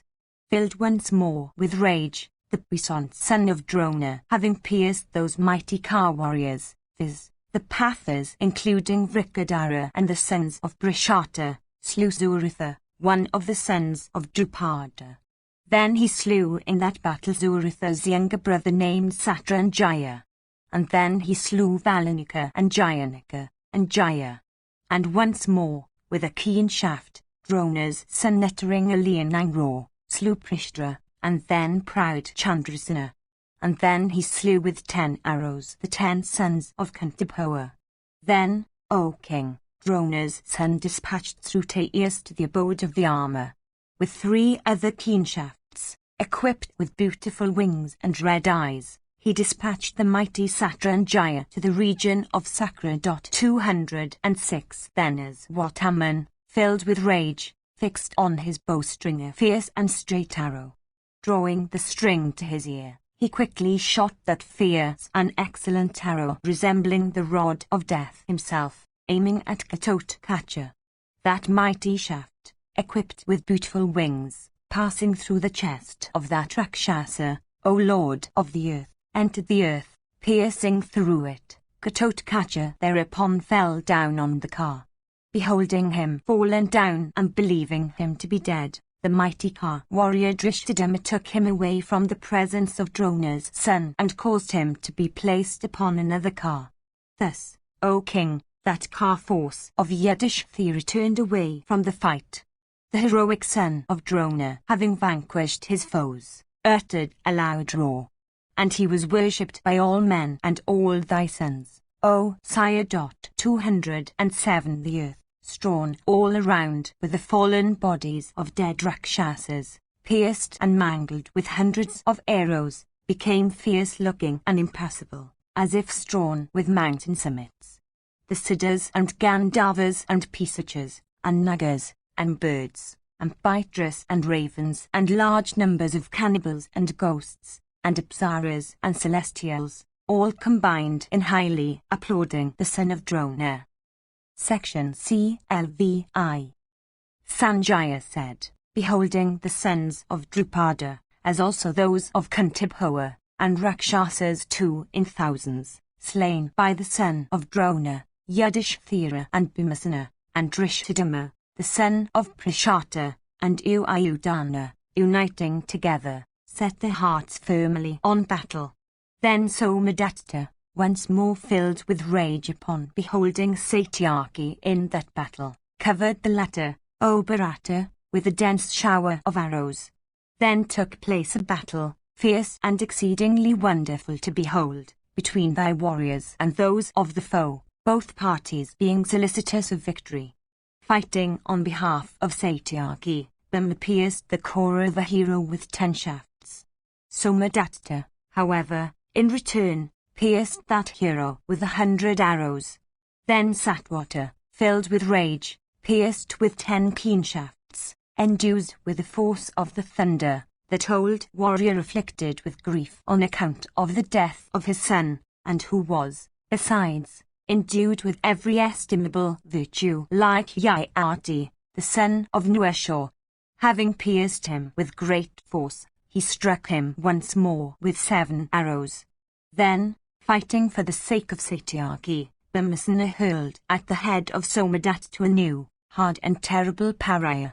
Satyaki, also filled with rage, shot at Somadatta's chest, in that battle, an excellent shaft, keen and equipped with goodly wings and resembling fire itself in splendor. The pariah and the shaft, both terrible, fell simultaneously upon the body of the heroic Somadatta. That mighty Ka warrior, thereupon, fell down. Beholding his son, Somadatta, thus fallen into a swoon, Valika rushed at Satyaki scattering showers of arrows like a cloud in season. Then Bhima, for Satyaki's sake, afflicted the illustrious Valika with 9 shafts and pierced him therewith at the van of battle. Then the mighty armed son of Pratipa, Valika, filled with great fury, hurled a dart at the chest of Bhima, like Purandara himself hurling the thunder. Struck therewith, Bhima trembled on his car, and swooned away. The mighty warrior then, recovering his senses, hurled a mace at his opponent. Hurled by the son of Pandu, that mace snatched away the head of Valika, who, thereupon, fell down lifeless on the earth, like a tree struck down by lightning. Upon the slaughter of that bull among men, viz., the heroic Valika, 10 of thy sons, each of whom was equal unto Rama, the son of Dasaratha, in prowess, began to afflict Bhima. They were Nagadatta, and Dridaratha, and Viravahu, and Aobhua, and Dra, and Sahasta, and Viragas, and Pramathka, and Jugrayan. Beholding them, Bhimasena became filled with rage. He then took up a number of arrows, each capable of bearing a great strain. Aiming at each of them one after another, he sped those arrows at them, striking each in his vital part. Pierced therewith, they fell down from their cars, deprived of energy and life, like tall trees from mountain cliffs broken by a tempest. Having with those 10 shafts slain those 10 sons of thine, Bhima shrouded the favourite son of Karna with showers of arrows. Then the celebrated Vrikaratha, brother of Karna, pierced Bhima with many arrows. The mighty Pandava, however, soon disposed of him effectually. Slaying next, O Bharata, 7 Ka warriors among thy brother-in-law, with his shafts, the heroic Bhima pressed Satyashandra down into the earth. Unable to bear the slaughter of the mighty Ka warrior Satyashandra, Sakuni's brothers, viz., the heroic Avaksha and Sarabha and Bibu, and Sabhaga, and Bhanudatta, those 5 mighty Ka warriors, rushing towards Bhimasena, attacked him with their keen shafts. Thus attacked with those shafts, like a mountain with torrents of rain, 208 Bhima slew those 5 mighty kings with 5 shafts of his. Beholding those heroes slain, many great kings began to waver. Then Yudhishthira, filled with wrath, began to destroy thy ranks, in the sight, O sinless one, of the pot-born, Drona, and of thy sons. Indeed, with his shafts, Yudhishthira began to dispatch to the regions of Yama the Amvasthas, the Malavas, the brave Trigartas and the Sivas, and cutting off the Abhishakas, the Zurasnas, the Valikas, and the Vasatis, he caused the earth to be miry with flesh and blood. And he also dispatched within a trice, by means of many shafts, to Yama's domains, the Yodhyas, the Malavas, and large numbers, O king, of the Madrakas.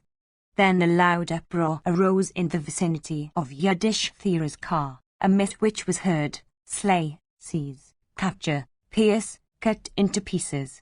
Beholding him thus slaying and routing thy troops, Drona, urged on by thy son, shrouded Yudhishthira with showers of shafts. Drona, filled with great wrath, struck Yudhishthira with the Vaivya weapon. The son of Pandu, however, baffled that celestial weapon with a similar weapon of his own. Seeing his weapon baffled, the son of Bharadwaja, filled with great wrath and desirous of slaying the son of Pandu, sped at Yudhishthira diverse celestial weapons such as the Varuna, the Yamya, the Agnya, the Tvashtra, and Savitara. The mighty armed Pandava, however, conversant with morality, fearlessly baffled all those weapons of the pot-born that were hurled or in course of being hurled at him.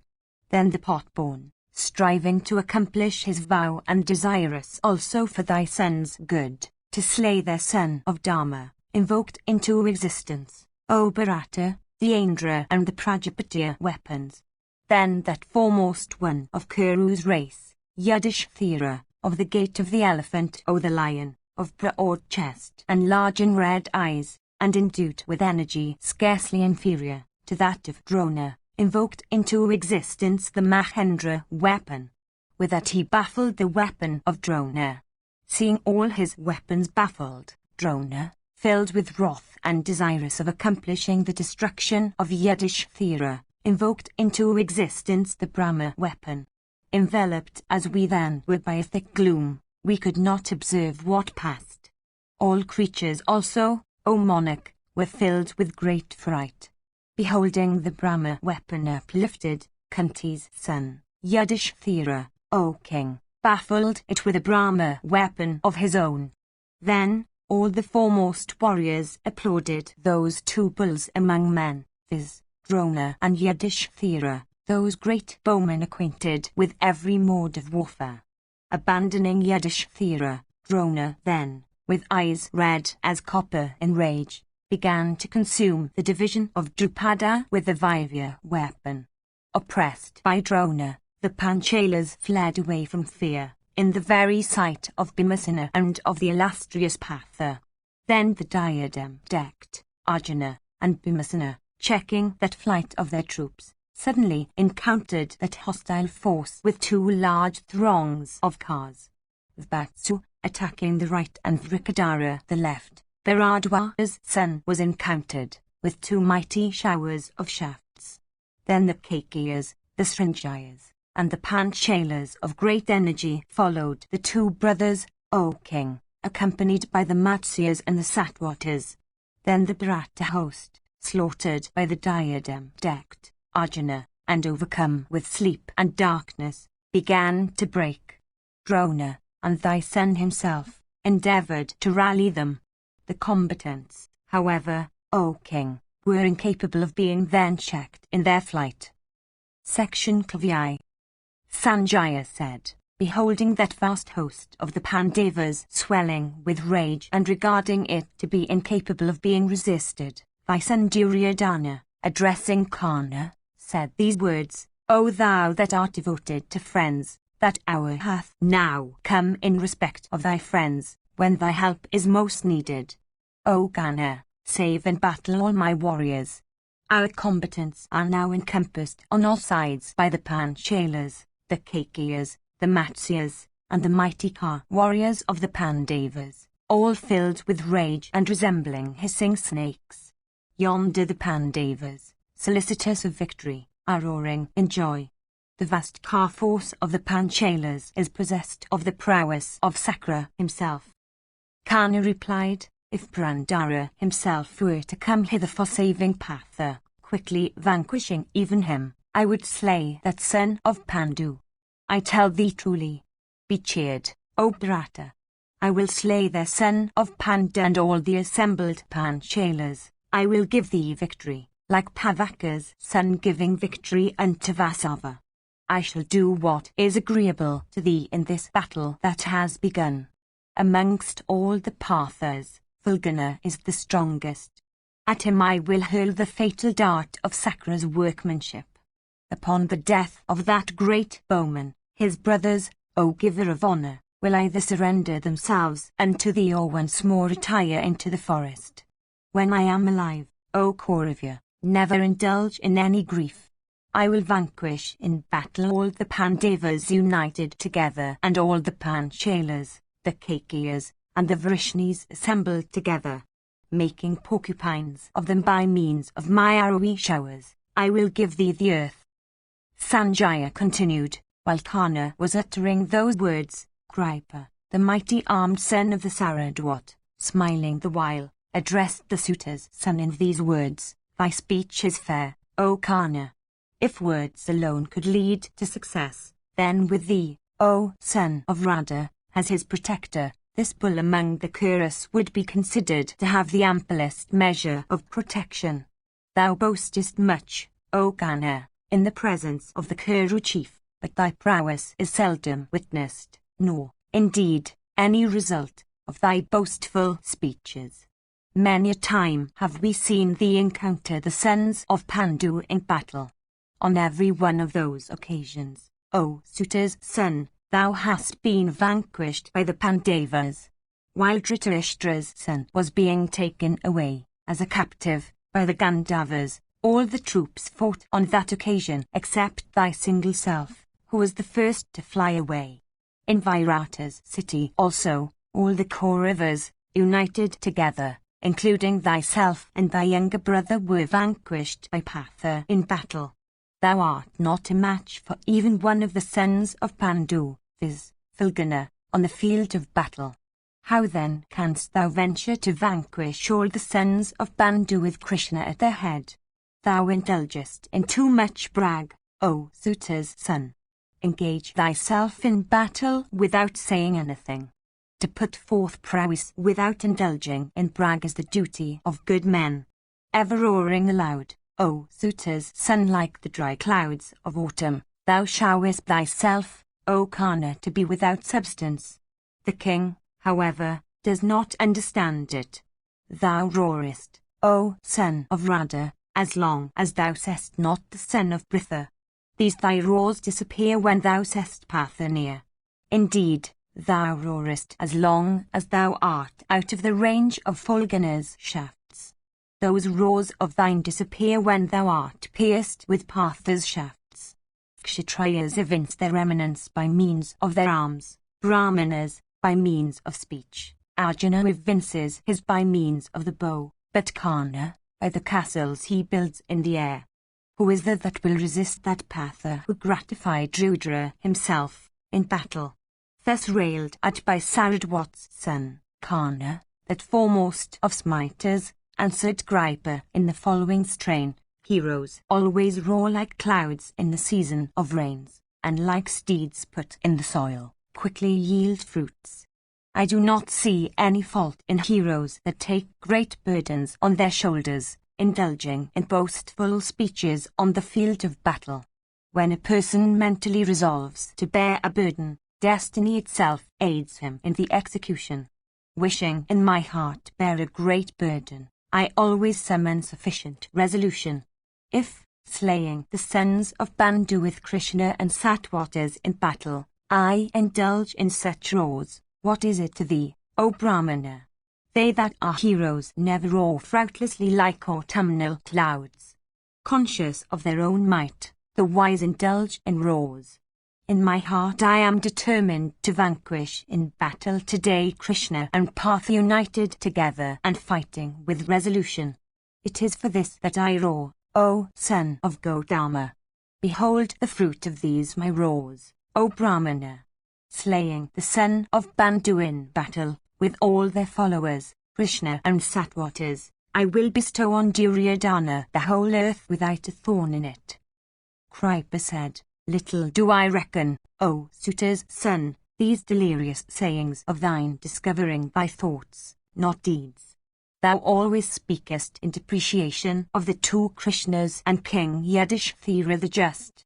He, O Gana, is certain to have the victory who hath on his side those two heroes skilled in battle. Indeed, Krishna and Arjuna are incapable of being defeated by the celestials, the Gandharvas, the Yakshas, human beings, the Nagas, and the birds, all clad in mail. Yudhishthira, the son of Dharma, is devoted to the Brahmanas. He is truthful in speech and self-restrained. He reverences the Baitrus and the deities. He is devoted to the practice of truth and righteousness. He is, again, skilled in weapons. Possessed of great intelligence, he is also grateful. His brothers are all endued with great might and well practiced in all weapons. They are devoted to the service of their seniors. Possessed of wisdom and fame, they are also righteous in their practices. Their kinsmen and relatives are all endued with the prowess of Indra. Effectual smiters, they are all exceedingly devoted to the Pandavas.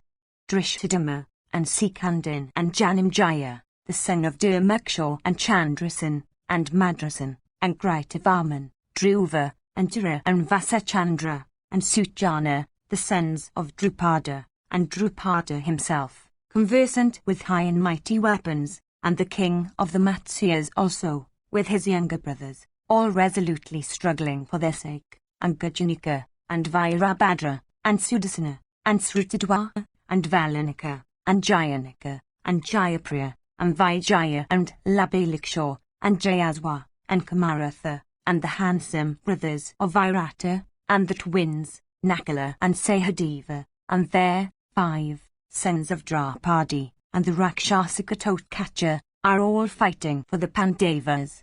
The sons of Pandu, therefore, will not meet with destruction. These and many other hosts of heroes are for the sons of Pandu. Without doubt, the entire universe, with the celestials, asuras, and human beings, with all the tribes of Yaksha and Rakshas, and with all the elephants and snakes and other creatures, can be annihilated by Bhima and Falguna by the prowess of their weapons.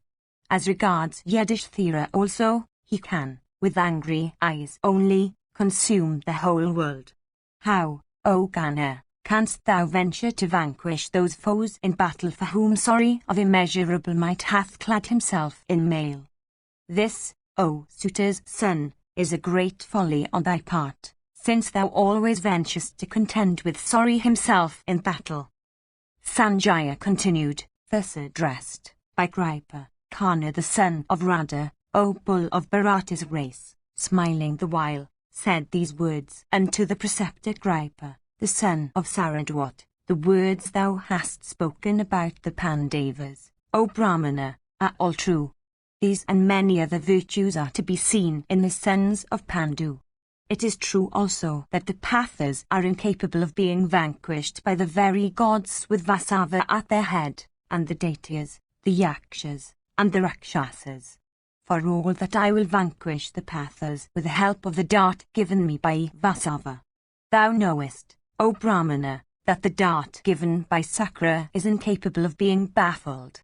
With that I will slay Savyasasyan in battle. Upon Arjuna's fall, Krishna and the uterine brothers of Arjuna will never be able to enjoy their sovereignty of the earth without Arjuna to aid them. All of them, therefore, will perish. This earth then, with her seas, will remain subject to the chief of the Kuras, O Gautama, without costing him any efforts. In this world everything, without doubt, becomes attainable by policy. Knowing this, I indulge in these roars, O Gautama, As regards thyself, thou art old, a Brahmana by birth, and unskilled in battle. Thou bearest much love for the Pandavas. It is for this thou insultest me thus. If, O Brahmana, thou tellest me again such words as these, I shall, then, drawing out my scimitar, cut off thy tongue, O wretch. Thou desirest, O Brahmana, to applaud the Pandavas, for frightening all the troops and the Kauravas, O thou of wretched understanding. As regards this also, O Kodama, listen to what I say. Duryodhana, and Drona, and Sakuni, and Durmika, and Jaya, and Dusasana, and Vrishasana, and the ruler of the Madras, and thyself too, and Somadatta, and Drona's son, and Vivansati, all these heroes skilled in battle, are here, clad in mail. What foe is there, endued with even the prowess of Sakra, that would vanquish these in battle? All those I have named are heroes, skilled in weapons, endued with great might, solicitous of admission into heaven, conversant with morality, and skilled in battle. They would stay the very gods in fight. These will take their places on the field for slaying the Pandavas, clad in mail on behalf of Duryodhana, desirous of victory. I regard victory to be dependent on destiny, even in the case of the foremost of mighty men. When the mighty armed Bhishma himself layeth pierced with 100 arrows, as also Vikarna, and Jayadratha, and Parasravas, and Jaya, and Jalasundha, and Sudakshina, and Sala, that foremost of Car warriors, and Bhagadatta of great energy, I say, when these and many others, incapable of being easily vanquished by the very gods, heroes all and mightier than the Pandavas, lie on the field of battle, slain by the Pandavas, what dost thou think, O wretch among men, but that all this is the result of destiny? As regards them also, viz., the foes of Duryodhana, whom thou adorest, O Brahmana, brave warriors of theirs, in hundreds and thousands, have been slain. The armies of both the Kurus and the Pandavas are diminishing in numbers. I do not, in this, behold the prowess of the Pandavas. With them, O lowest of men, whom thou always regardest to be so mighty, I shall strive, to the utmost extent of my might, to contend in battle, for Duryodhana's good. As regards victory, that depends on destiny. Section 12. Sanjaya said, seeing his uncle thus addressed in harsh and insulting words by the suitor's son, as Wataman, uplifting his scimitar, furiously rushed towards the latter. Filled with fury, Drona's son rushed towards Gana, in the very sight of the Kuru king, like a lion at an infuriated elephant. And as Wataman said, O lowest of men, Kripa was speaking of the virtues truly possessed by Arjuna. Of wicked understanding as thou art, thou rebukest, however, my brave uncle from malice. Possessed with pride and insolence, thou braggest today of thy prowess, not regarding any of the world's bowmen in battle! 209 Where was thy prowess and where were thy weapons when vanquishing thee in battle the wielder of Gandiva slew Jayadratha in thy very sight? Vainly, O wretch of a suitor, dost thou indulge in thy mind the hope of vanquishing him who formerly contended in battle with Mahadeva himself. The very gods with the Asuras united together and with Indra at their head had failed to vanquish Arjuna, that foremost of all wielders of weapons, having Krishna only for his ally. How then, O Suta, hopest thou, aided by these kings, to vanquish that foremost of heroes in the world, viz., the unvanquished Arjuna, in battle? Behold, O Karna of wicked soul, what I do to thee, today.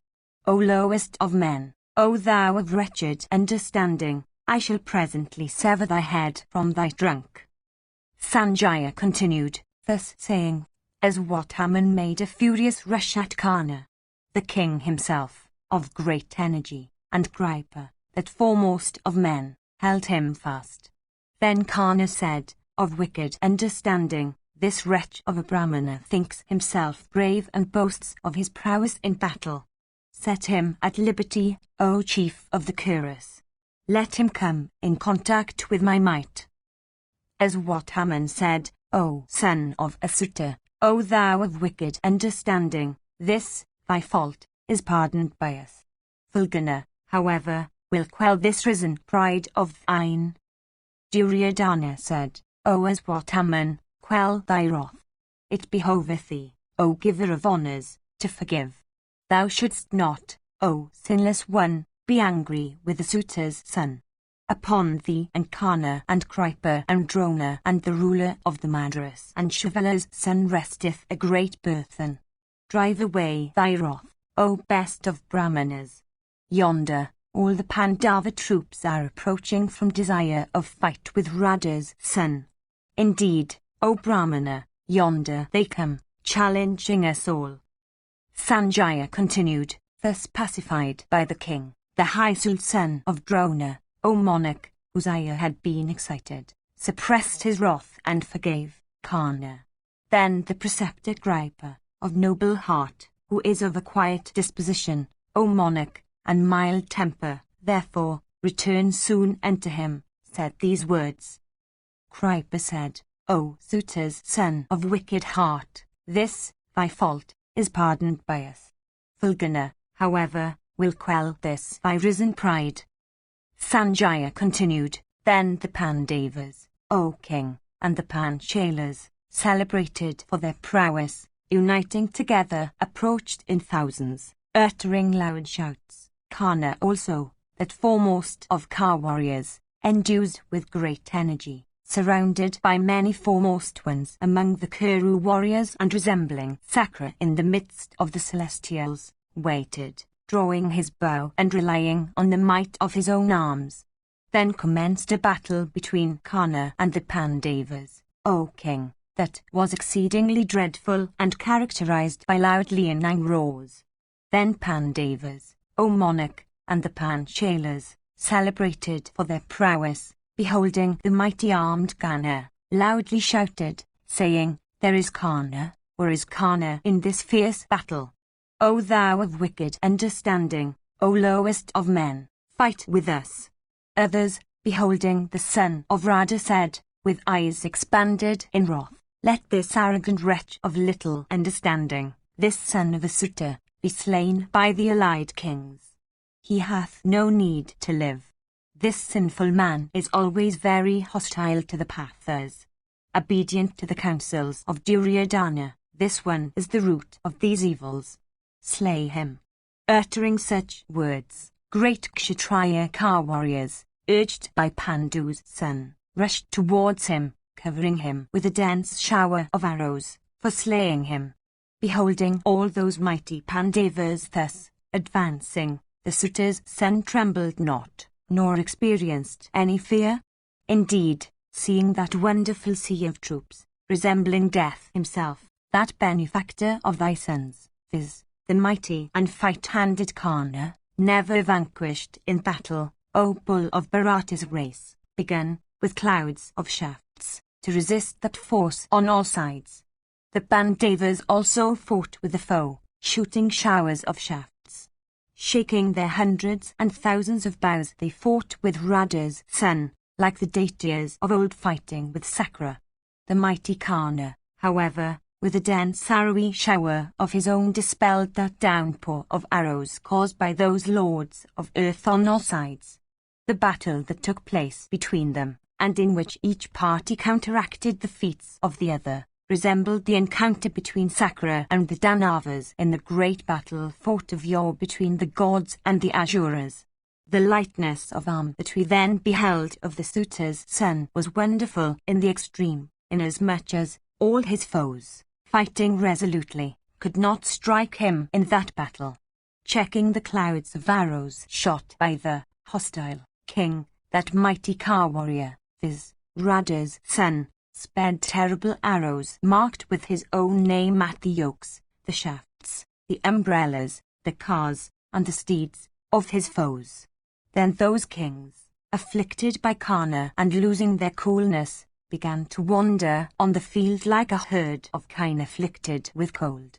Struck by Kana, large numbers of steeds and elephants and Ka warriors were seen to drop down deprived of life.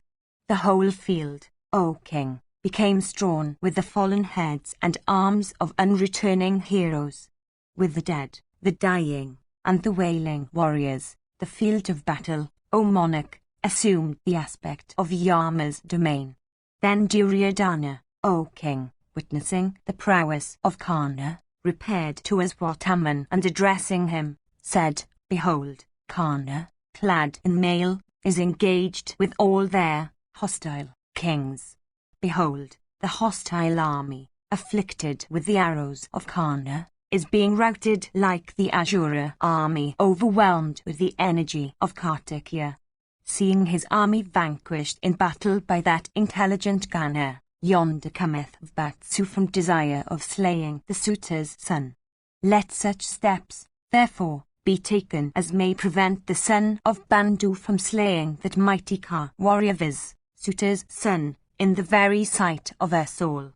Thus addressed Drona's son, and Kripa, and Saliya, and that great Ka warrior, viz, the son of Ridika, beholding the son of Kunti coming towards them, like Sakra himself towards the Daitya host, all advanced against Partha for rescuing the suitor's son.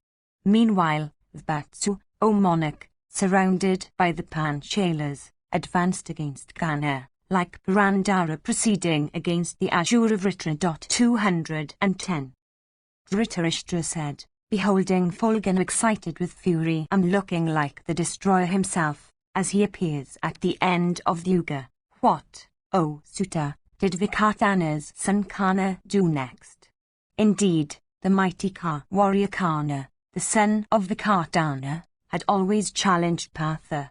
Indeed, he had always said that he was competent to vanquish the terrible Vatsu. What then, O Suta, did that warrior do when he thus suddenly met his ever-deadly foe? 211. Sanjaya continued, beholding the son of Pandu rushing towards him like an elephant towards a rival elephant, Kana fearlessly proceeded against Ananjaya. Partha, however, soon covered Kana, who was thus advancing with great impetuosity, with showers of straight shafts, equipped with wings of gold. Kana also covered Vijaya with his shafts. The son of Pandu then once more shrouded Kana with clouds of arrows. Then Kana, filled with rage, pierced Arjuna with 3 shafts.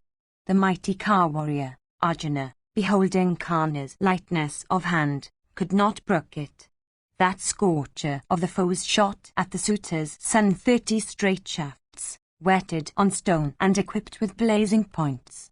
Endued with great might and energy, he also pierced him, in rage, with another long arrow on the wrist of his left arm, smiling the while.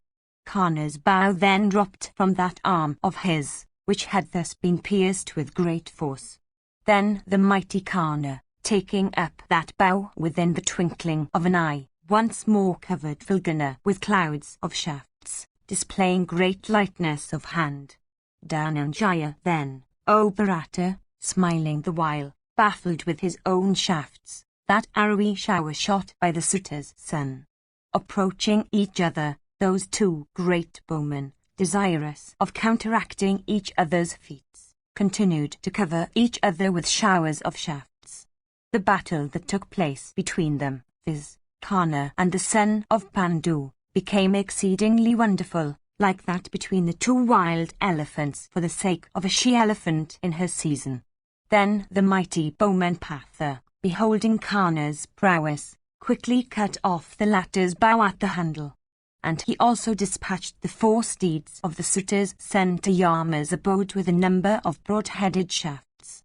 And that scorcher of the foes also cut off from the trunk the head of Kana's driver. Then the son of Panda and Pritha pierced the bowless, the steedless, and the driverless Kana with 4 shafts. Then that bull among men Kana, afflicted with those shafts, specially jumping down from that steedless car, mounted upon that of Kripa. beholding the son of Radha vanquished, thy warriors, O bull of Bharata's race, fled away in all directions. Seeing them fly away, King Duryodhana himself checked them and said these words, Ye heroes, do not fly away. Ye bulls among Kshatriyas, stay in battle. I myself will now advance for slaying Partha in battle. I myself will slay Partha with the assembled Panchalas. While I shall fight with the wielder of Gandiva today, Partha will behold my prowess to resemble that of the destroyer himself at the end of the Yuga. Today the Parthas shall behold my shafts shot in thousands to resemble flights of locusts. The combatants shall behold me today shooting, bow in hand, dense showers of shafts, like torrents of rain poured by the clouds at the end of the summer season. I shall today vanquish Partha with my straight shafts. Stay, ye heroes, in battle, and remove your fear of Fulgana. Encountering my prowess, Fulgana shall never be able to bear it, like the ocean, the abode of Makaras, unable to overcome the continents. Thus saying, the king proceeded in rage, his eyes red in wrath, surrounded by a large host, towards Fulgana. Beholding the mighty armed Duryodhana thus proceeding, Saradwat's son, approaching as Wataman, said these words, Yonder, the mighty armed Duryodhana, deprived of his senses by wrath, desireth to fight with Fulgana, like an insect desiring to rush into a blazing fire. Before this foremost of kings layeth down his life, in our very sight, in this battle with Partha, prevent him from rushing into the encounter. The brave Kuru king can remain alive in battle as long only as he doth not place himself within the range of Partha's shafts. Let the king be stopped before he is consumed into ashes by the terrible shafts of Partha, that resemble snakes just freed from their sloughs. When we are here, O giver of honours, it seems to be highly improper that the king should himself go to battle to fight, as if he had none to fight for him.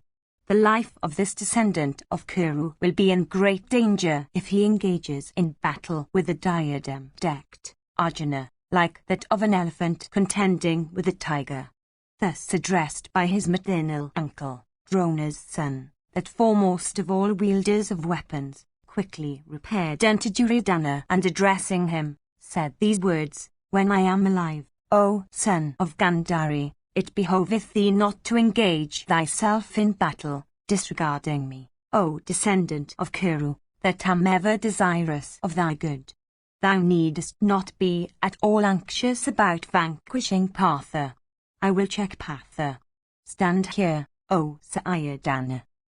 Duryodhana said, The preceptor, Drona, always protecteth the sons of Pandu, as if they are his own sons. Thou also always never interferest with those my foes. Or, it may be due to my misfortune, that thy prowess never becometh fierce in battle. This may be due also to thy affection for Yudhishthira or Draupadi. I myself am ignorant of the true reason. Fie on my covetous self, for whose sake all friends, desirous of making me happy, are themselves vanquished and plunged into grief. Except thee, O son of Gautama's daughter, what foremost of all wielders of weapons of there, what warrior, indeed, equal to Mahadeva himself in battle, that would not, though competent, destroy the foe? O Aswataman, be pleased with me and destroy my enemies. Neither the gods nor the Danavas are capable of staying within the range of thy weapons. O son of Drona, slay the Panchalas and the Somakas with all their followers. As regards the rest, we will slay them, protected by thee. Yonder, O Brahmana, the Somakas and the Panchalas, possessed of great fame, are careering amid my troops like a forest conflagration.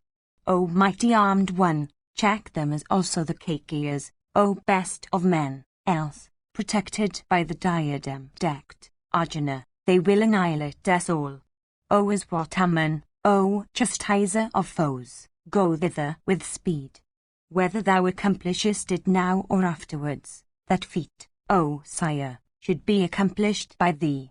Thou hast been born, O mighty armed one, for the destruction of the Panchalars. Putting forth thy prowess, thou shalt make the world destitute of Panchalars. Even thus the reverend ones crowned with ascetic success have said. It will be as they have said.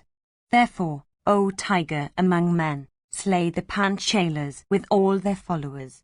The very gods with Vasava at their head are incapable of staying within the range of thy weapons. What need be said then of the Pathas and the Panchalars?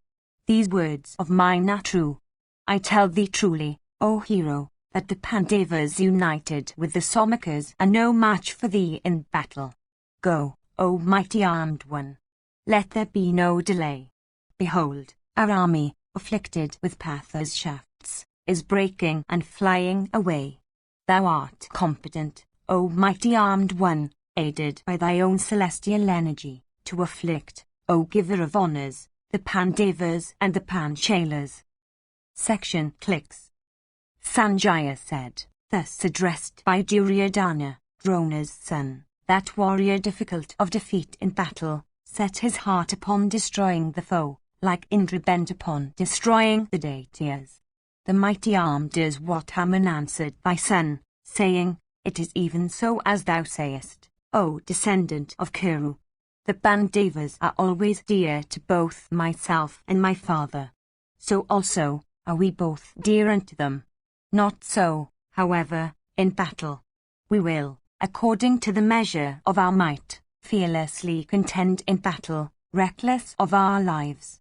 Myself, Karna, Salya, Kripa, and Hridika's son, could, O best of kings, destroy the Pandava host within the twinkling of an eye.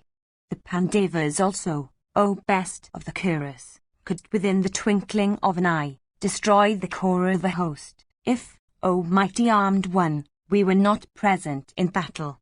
We are fighting with the Pandavas to the best of our might, and they also are fighting with us to the best of their might.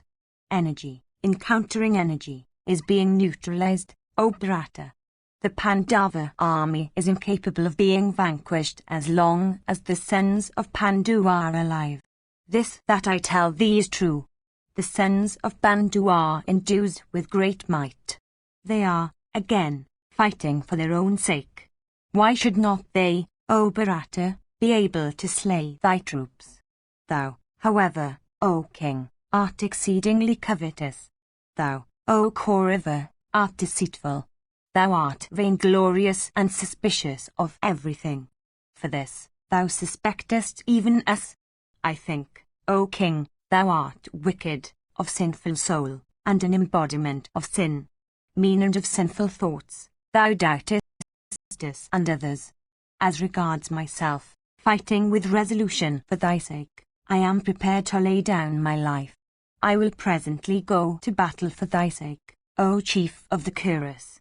I will fight with the foe and slay a large number of the enemy.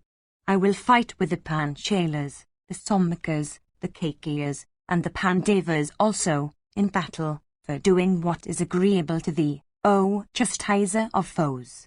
Scorched with my arrows today, the Chedis, the Panchalars, and the Somakas, will fly away on all sides like a herd of kine afflicted by a lion. Today, the royal son of Dharma with all the Somakas, beholding my prowess, will regard the whole world to be filled with Iswatamans. Dharma's son, Yudhishthira, will become exceedingly jealous, beholding the Panchalars and Somakas slain by me in battle. I will, O Bharata, slay all those that will approach me in battle. Afflicted with the might of my arms, none of them, O hero, will escape me today with life. Having said so unto thy son, Duryodhana, the mighty armed, Iswataman, proceeded to battle, and afflicted all bowmen. That foremost of all living beings thus sought to achieve what was agreeable to thy sons. The son of Gautama's daughter, then addressing the Panchalars and the Kaikiyas, said unto them, Ye mighty car warriors, strike ye all at my body. Displaying your lightness in the use of arms, fight ye with me coolly. Thus addressed by him, All those combatants, O king, poured showers of weapons upon Drona's son like clouds pouring torrents of rain. Baffling that shower, Drona's son in that battle slew 10 brave warriors amongst them, in the very sight, O Lord, of Drishthadhyumna and the sons of Pandu. The Panchalas and the Somakas then, thus worked in battle, abandoned the son of Drona and fled away in all directions. Beholding those brave warriors, viz., the Panchalas and the Somakas, flying away, Drishthadhyumna, O king, rushed against Drona's son in that battle. Surrounded then by 100 brave and unreturning car warriors mounted upon cars, decked with gold, and the rattle of whose wheels resembled the roar of rain-charged clouds, the mighty car warrior Drishthadhyumna, the son of the Panchala king, beholding his warriors slain, addressed Drona's son and said these words, O foolish son of the preceptor, what is the use of slaying vulgar combatants? If thou art a hero, fight then with me in battle. I will slay thee. Wait for a moment without flying away. Saying thus, Drishthadhyumna of great prowess struck the preceptor's son with many keen and terrible arrows capable of piercing the very vitals. Those swiftly coursing shafts, equipped with golden wings and keen points, and capable of piercing the body of every foe proceeding in a continuous line, penetrated into Iswataman's body, like freely roaming bees in search of honey entering a flowering tree. Deeply pierced and swelling with rage, like a trodden snake, the proud and fearless son of Drona, arrow in hand, addressed his foe, saying, O Drishthadhyumna, wait for a moment, without leaving my presence. Soon shall I dispatch thee to Yama's abode with my keen shafts. Having said these words, that slayer of hostile heroes, viz., the son of Drona, displaying great lightness of hands, covered the son of Prishata from every side with clouds of arrows. Thus covered in that encounter, with arrows, by Drona's son, the Panchala prince, difficult to defeat in battle, said, Thou knowest not of my origin, O Brahmana, or of my vow. O thou of wicked understanding, having first slain Drona himself, I will not, therefore, slay thee today when Drona himself is still alive. O thou of wicked understanding, after this night passeth away and bringeth in the fair dawn, I shall first slay thy sire in battle and then dispatch thee also to the region of spirits. Even this is the wish entertained by me. Standing before me, display, therefore, till then, the hatred thou bearest towards the Pathas, and the devotion thou cherishest for the Kuras. Thou shalt not escape from me with life. That Brahmana who, abandoning the practices of a Brahmana, devoteth himself to the practices of a Kshatriya, becomes slighted by all Kshatriyas even as thou, O lowest of men. Thus addressed by Prishata's son in language so harsh and insulting that best of Brahmanas is what Haman mustered all his rage and answered, saying, Wait, wait. And he gazed at Prishata's son apparently burning him with his eyes. Sighing, in rage, like a snake, the preceptor's son, then, covered Drishthadhyumna in that battle, with a shower of arrows. The mighty armed son of Prishata, however, that best of car warriors, surrounded by all the Panchala troops, through thus struck with arrows in that encounter by Drona's son, did not tremble, relying as he did on his own energy. In return, he sped many arrows at Iswataman.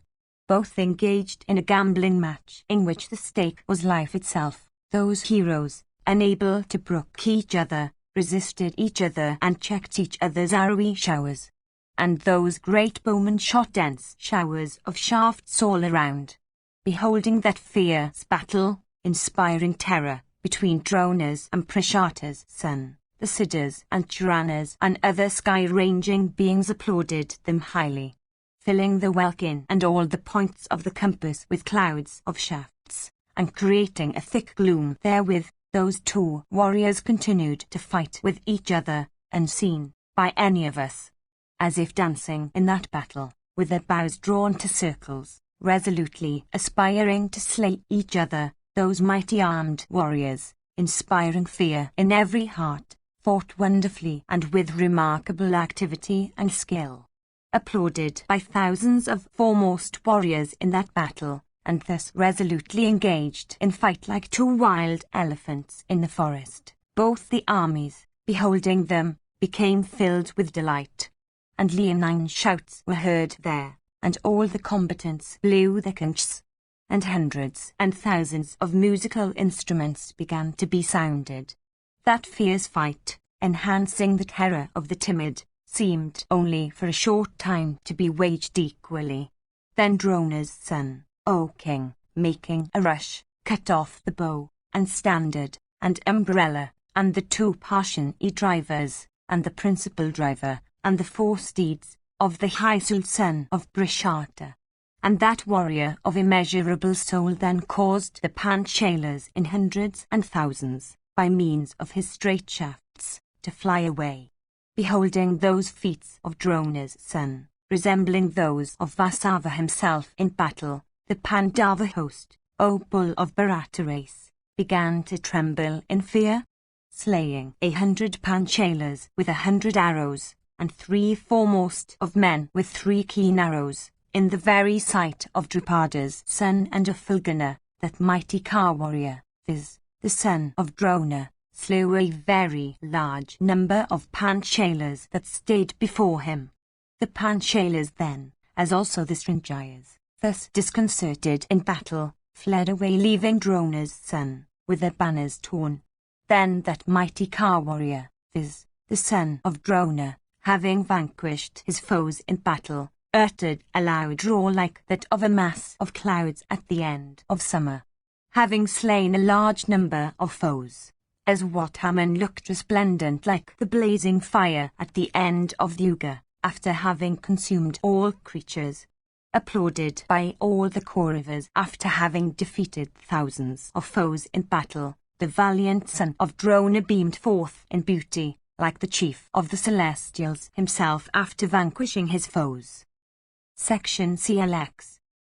Sanjaya said, Then King Yudhishthira and Bhimasena, the son of Pandu, O monarch, encompassed Drona's son on all sides. Seeing this, King Duryodhana, aided by Bharadwaja's son, rushed against the Pandavas in that encounter. Then commenced a battle that was fierce and terrific, enhancing the fears of the timid. Yudhishthira, in wrath, began to dispatch vast numbers of Amvasthas, Malavas, Vangas, Sivis, and Trigartas, to the domain of the dead. Bhima also, mangling the Abhishakas, the Surasnas, and other Kshatriyas difficult to defeat in battle, made the earth miry with blood. The diadem-decked Arjuna, of white steeds dispatched, O king, the Yodhyas, the Mountaineers, the Madrakas, and the Malavas also, to the regions of the dead. Forcibly struck with swiftly coursing shafts, elephants began to fall down on the earth like double-crested hills.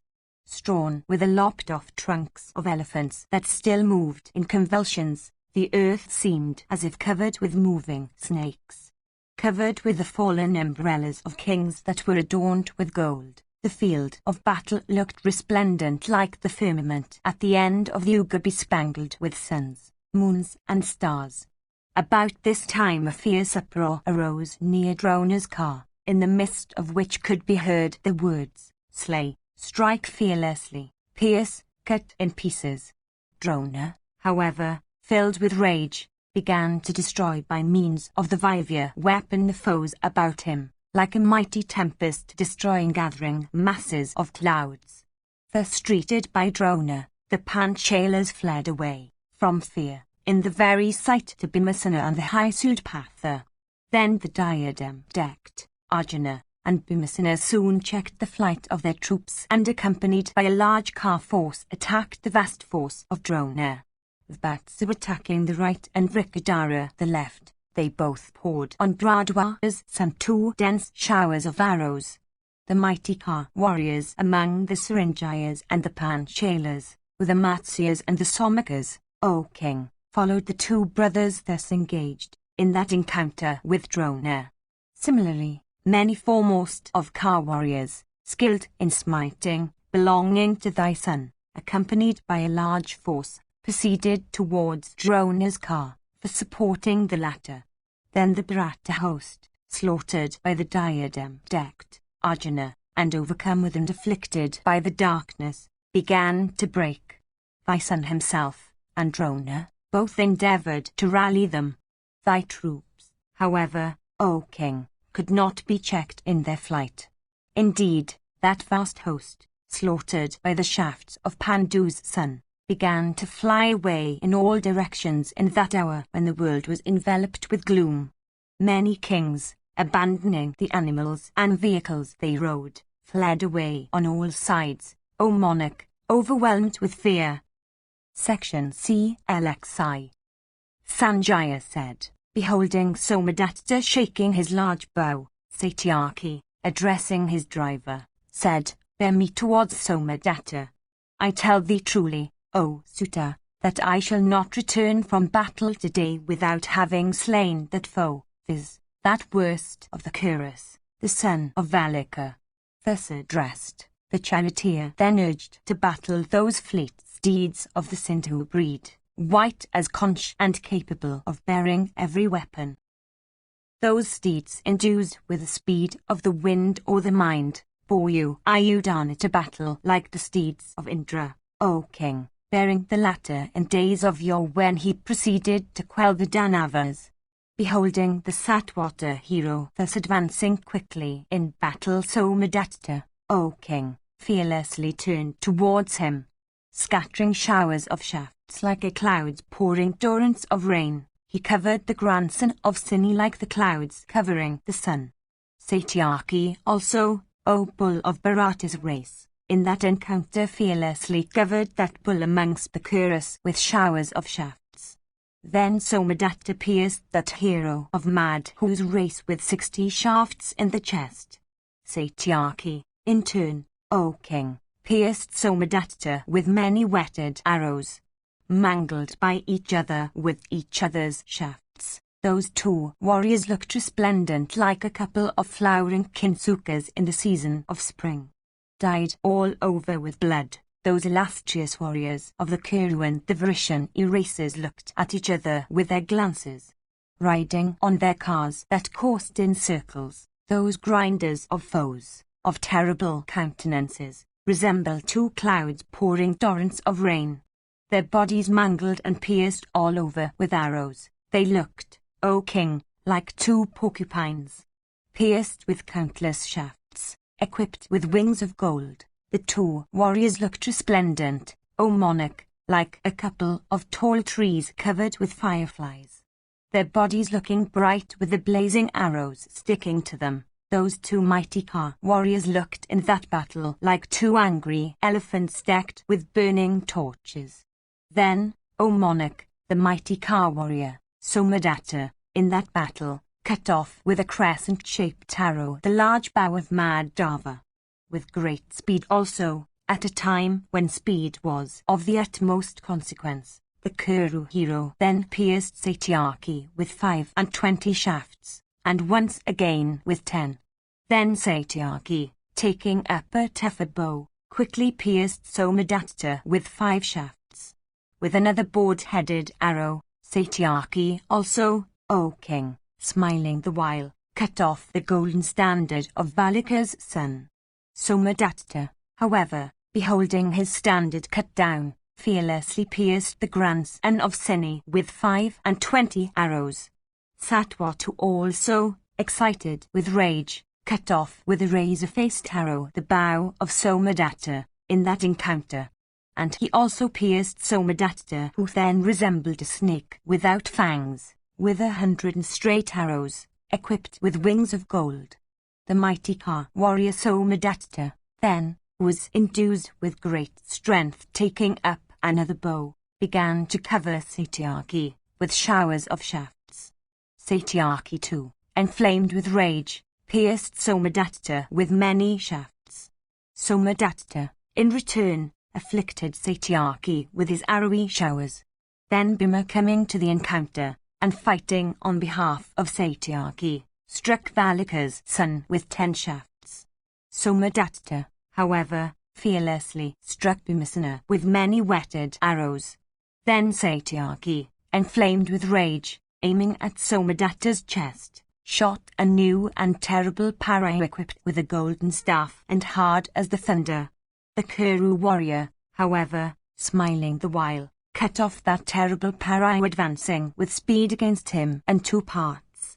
That formidable parry of iron, then, thus cut off into 2 fragments, fell down like so many crests of a mountain riven by thunder. Then Satyaki, O king, with a board-headed arrow, cut off in that encounter Somadatta's bow, and then with 5 arrows, the leathern fence that cased his fingers. Then, O Bharata, with 4 other shafts he speedily dispatched the 4 excellent steeds of the Kuru warrior to Yama's presence. And then the tiger among Ka warriors with another straight shaft, smiling the while, cut off from his trunk the head of Somadatta's driver. Then he sought at Somadatta himself a terrible shaft of fiery effulgence, whetted on stone, steeped in oil, and equipped with wings of gold. That excellent and fierce shaft, shot by the mighty grandson of Sini, quickly fell like a hawk, O Lord, upon the chest of Somadatta. Deeply pierced by the mighty Satwata, the great Ka warrior Somadatta, O monarch, fell down from his car and expired. Beholding the great Ka warrior Somadatta slain there, thy warriors with a large throng of Kas rushed against you Ayodhya. Meanwhile, the Pandava also, O king, with all the Prabhadrakas and accompanied by a large force, rushed against Drona's army. Then Yudhishthira, excited with wrath, began, with his shafts, to strike and rout the troops of Bharadwaja's son at the very sight of the latter.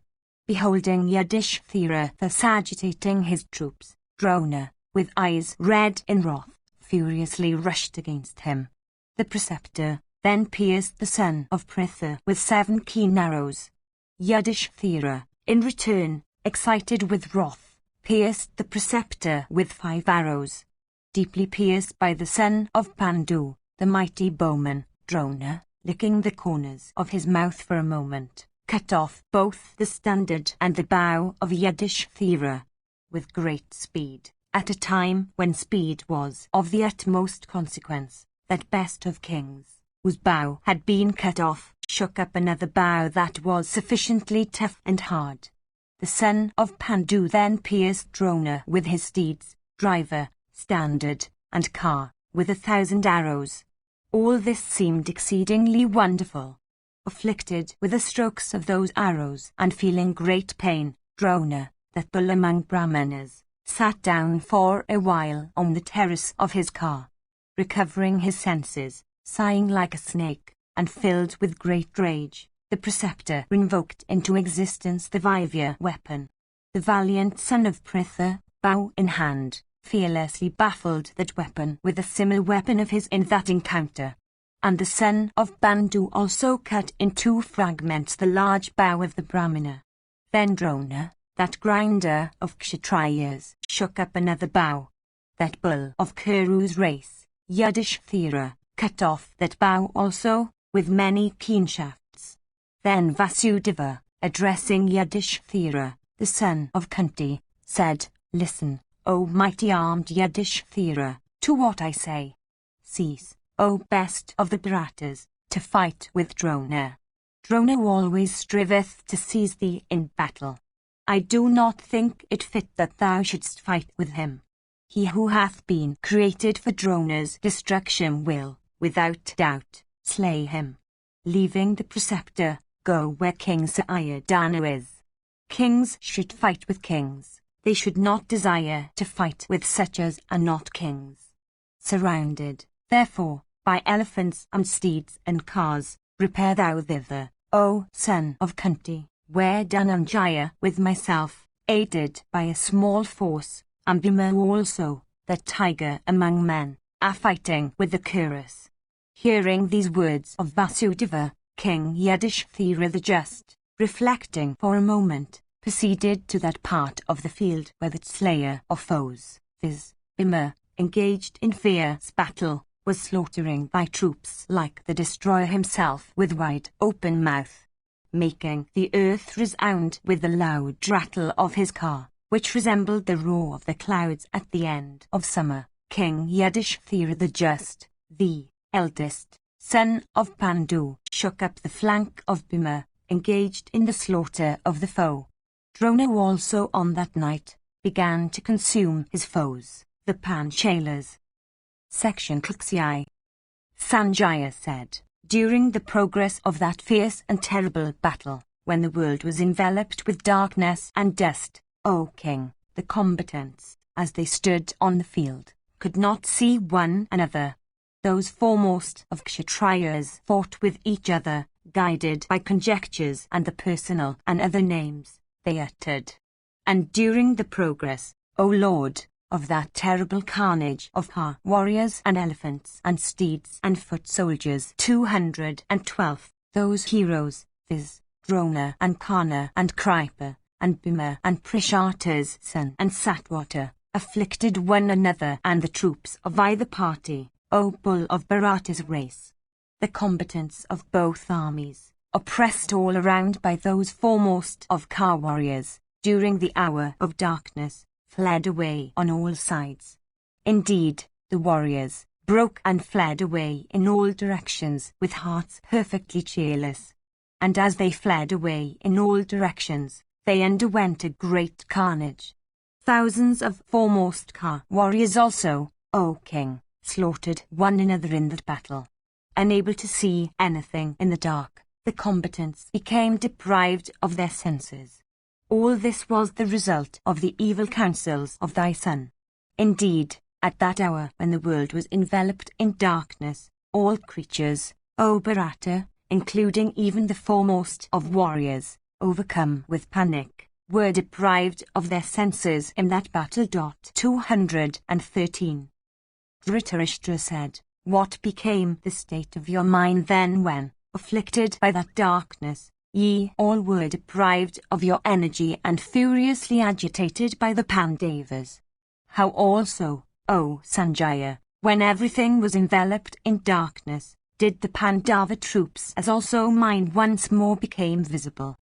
Sanjaya continued, then the remnant of the army, of the Kaurava, under the orders of their leaders, were once more disposed in compact array.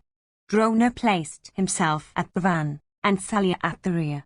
And Drona's son and Sakuni, the son of Shavala, placed themselves on the right and the left flanks.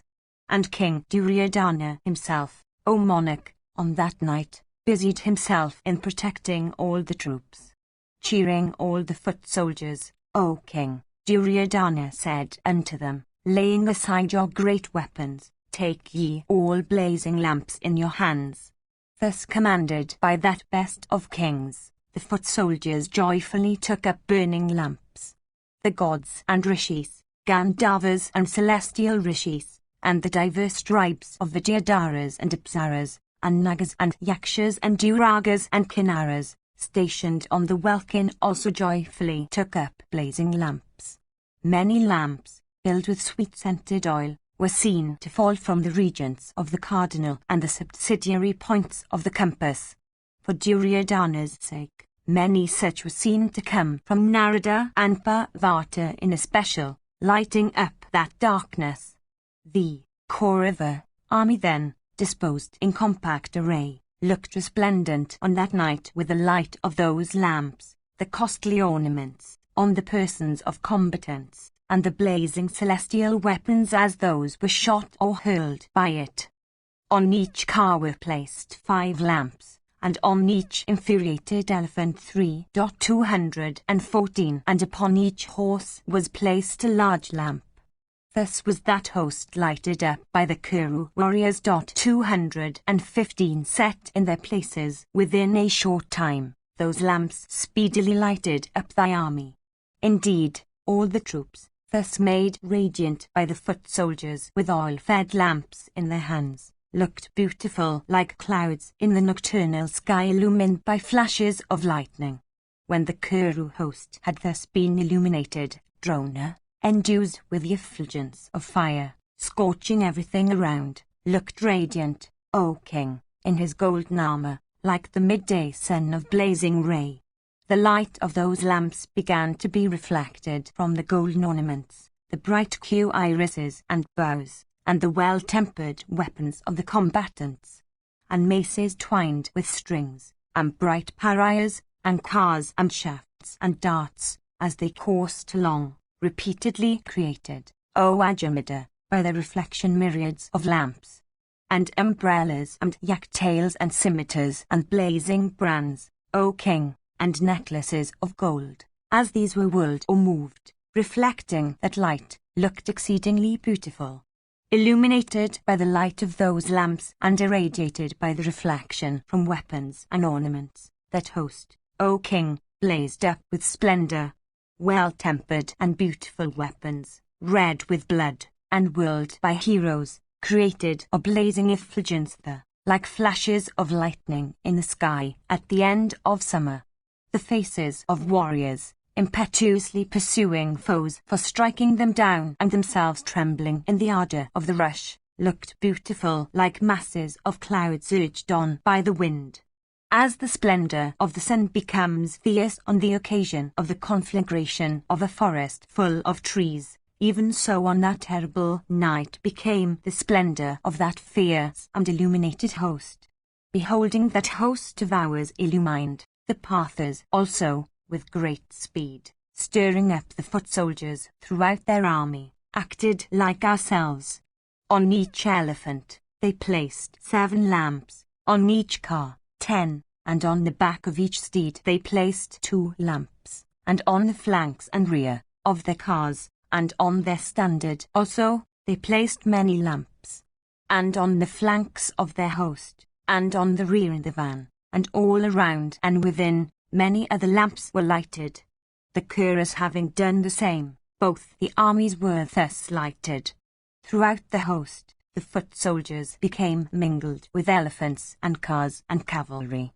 And the army of Pandu's son was also illuminated by others than foot soldiers, standing with blazing torches in their hands. 216 with those lamps that host became fiercely effulgent, like a blazing fire made doubly resplendent by the dazzling rays of the Maker of Day. The splendor of both the armies, overspreading the earth, the welkin, and all the points of the compass, seemed to increase. With that light, thy army as also theirs became distinctly visible. Awakened by that light which reached the skies, the gods, the Gandharvas, the Yakshas, the Rishis and other crowned with ascetic success, and the Apsaras, all came there. Crowded then with gods and Gandharvas, and Yakshas, and Rishis crowned with ascetic success, and Apsaras, and the spirits of slain warriors about to enter the celestial regions. The field of battle looked like a second heaven, teeming with cars and steeds and elephants, brilliantly illumined with lamps, with angry combatants and horses slain or wandering wildly. That vast force of arrayed warriors and steeds and elephants looked like the arrays of the Celestials and the Asuras in days of old. The rush of darts formed the fierce winds, great cars, the cloud, the neigh and grunt of steeds and elephants, the roars, shafts, the showers, and the blood of warriors and animals, the flood of that tempest-like nocturnal encounter between those godlike men. In the midst of that battle, that foremost of Brahmanas, viz., the high Sudaswataman, scorching the Pandavas, O ruler of men, resembled the midday sun at the end of the season of rains, scorching everything with his fierce ray. 217. Section Kuksai.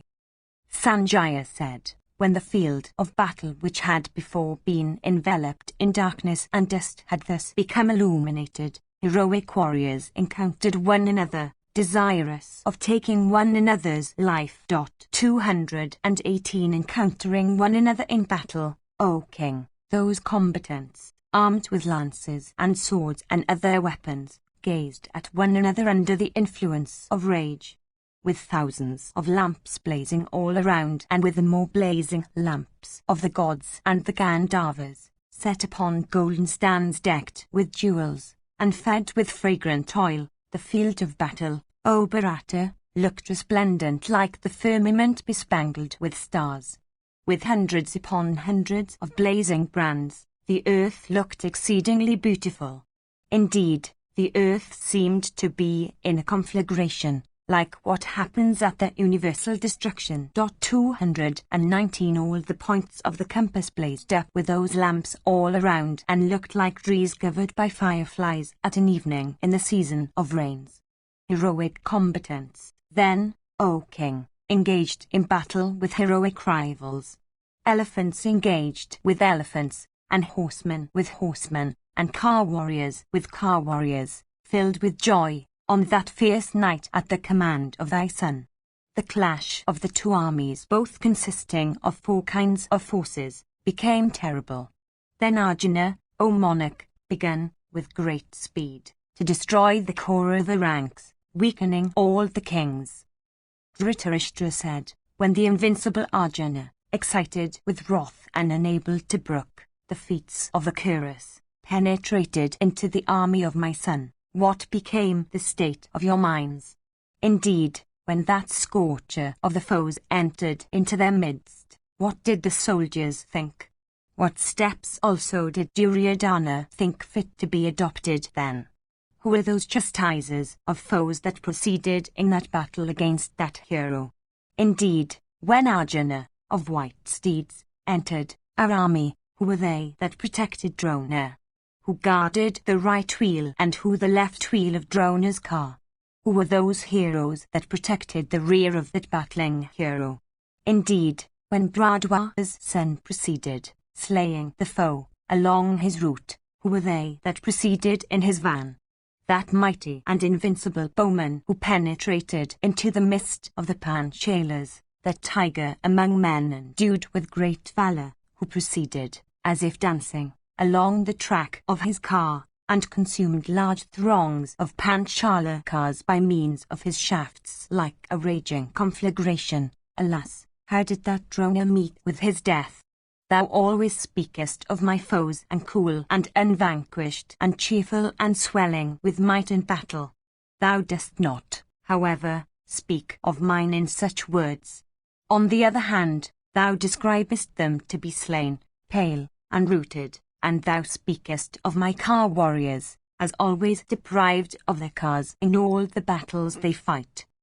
Sanjaya continued, understanding the wishes of Drona, who was bent on battle. Duryodhana, on that night, O king, addressing his obedient brothers, viz., Vikana and Chitrasana and Supasva and Durdharsha and Durgavau, and all those that followed them, said those words, Ye heroes of great valor, struggling with resolution, all of you protect Drona from the rear.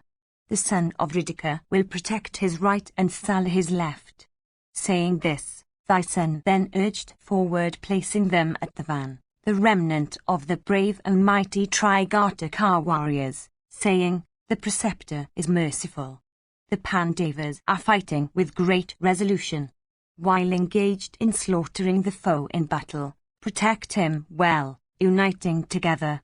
Drona is mighty in battle, is endued with great lightness of hand and great valor. He can vanquish the very gods in battle, what need then be said of the Pandavas and the Somakas? All of you, however, united together and struggling with great resolution in this terrible battle, protect the invincible Drona from that mighty car warrior, viz., Drishthadhyumna. Except Drishthadhyumna, I do not see the man amongst all the warriors of the Pandavas that can vanquish Drona in battle. I, therefore, think that we should, with our whole soul, protect the son of Bharadwaja. Protected by us, he is sure to slay their Somakas and the Srinjayas, one after another. Upon the slaughter of all the Srinjayas at the head of the Pandava army, Drona's son, without doubt, will slay Drishthadhyumna in battle. Similarly, the mighty car warrior Karna will vanquish Arjuna in battle. As regards Bhimasena and others clad in mail, I will subjugate them all in fight. The rest of the Pandavas deprived of energy, will be easily defeated by the warriors. It is evident, my success then will last forever. For these reasons, protect the mighty Ka warrior Drona in battle. Having said these words, O chief of the Bharatas, thy son Duryodhana urged his troops on that night of terrible darkness. Then commenced to battle, O chief of the Bharatas, between the two hosts, O monarch, both actuated by the desire of victory. Arjuna began to afflict the Kauravas, and the Kauravas began to afflict Arjuna, with diverse kinds of weapons. Drona's son covered the ruler of the Panchalas, and Drona himself covered the Srinjaya, with showers of straight shafts in that battle. And as the Pandava and the Panchala troops, on the one side, and the Kaurava troops, on the other, O Bharata, were engaged in slaughtering each other, there arose a furious uproar on the field.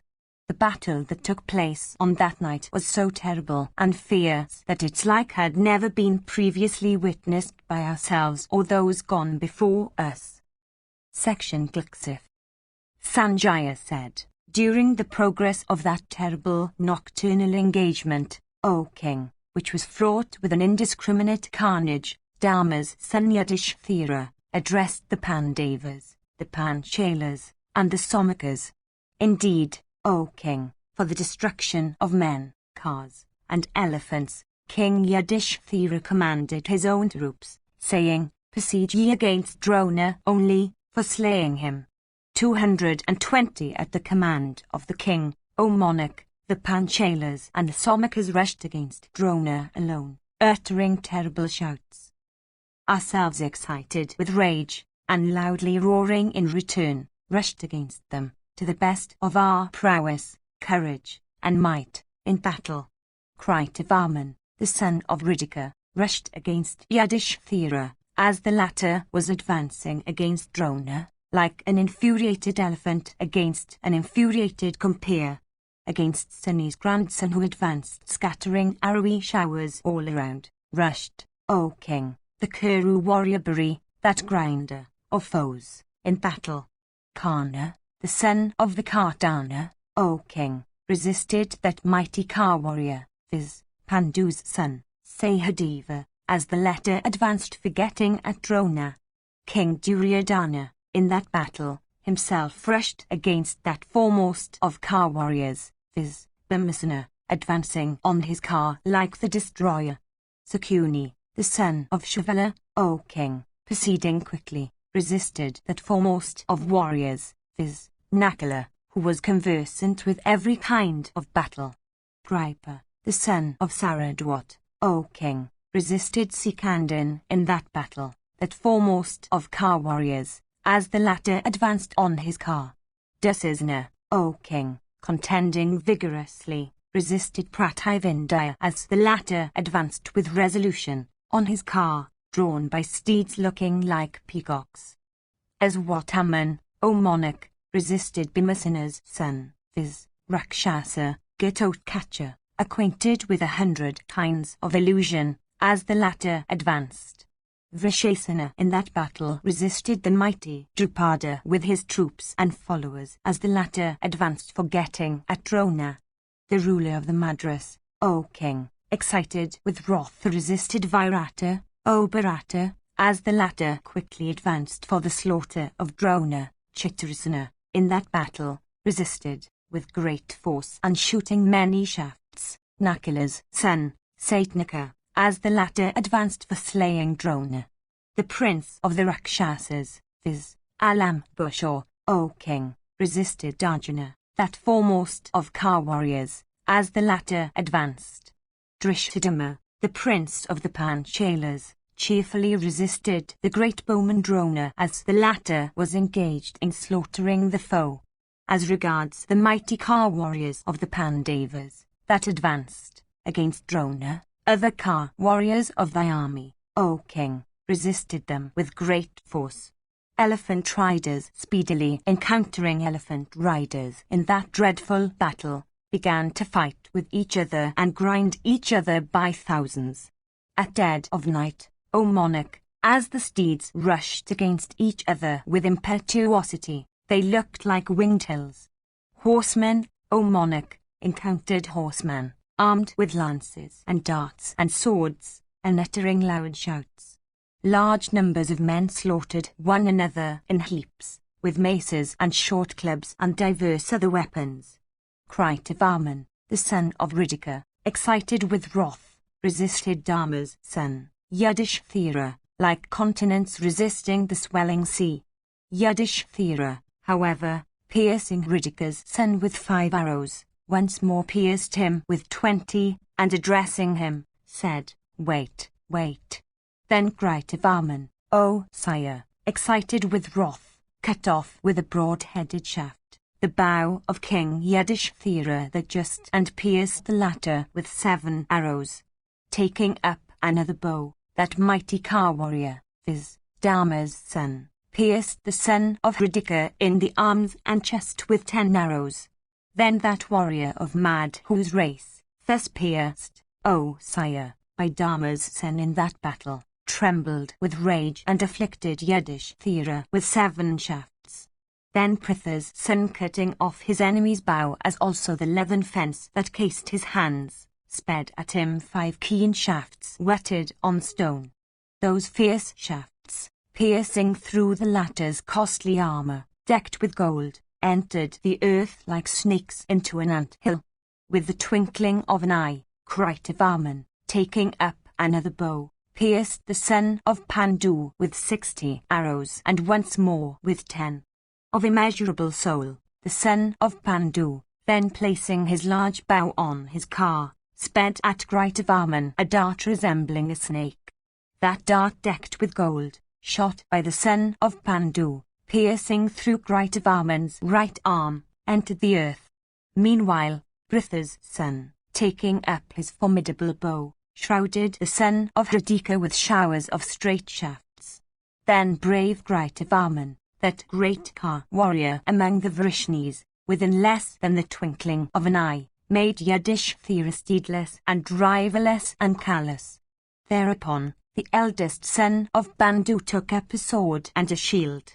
Then he, of Madhu's race, cut off both those weapons in that battle. Yudhishthira then, taking up a fierce lance, equipped with a gold-decked staff, quickly sped it, in that battle, at the illustrious son of Ridika. Ridika's son, however, smiling the while, and displaying great lightness of hand, cut off into 2 fragments that lance hurled from the arms of Yudhishthira, as it coursed impetuously towards him. He then covered the son of Dharma with 100 arrows in that encounter. Excited with wrath, he then cut off the latter's coat of mail with showers of shafts.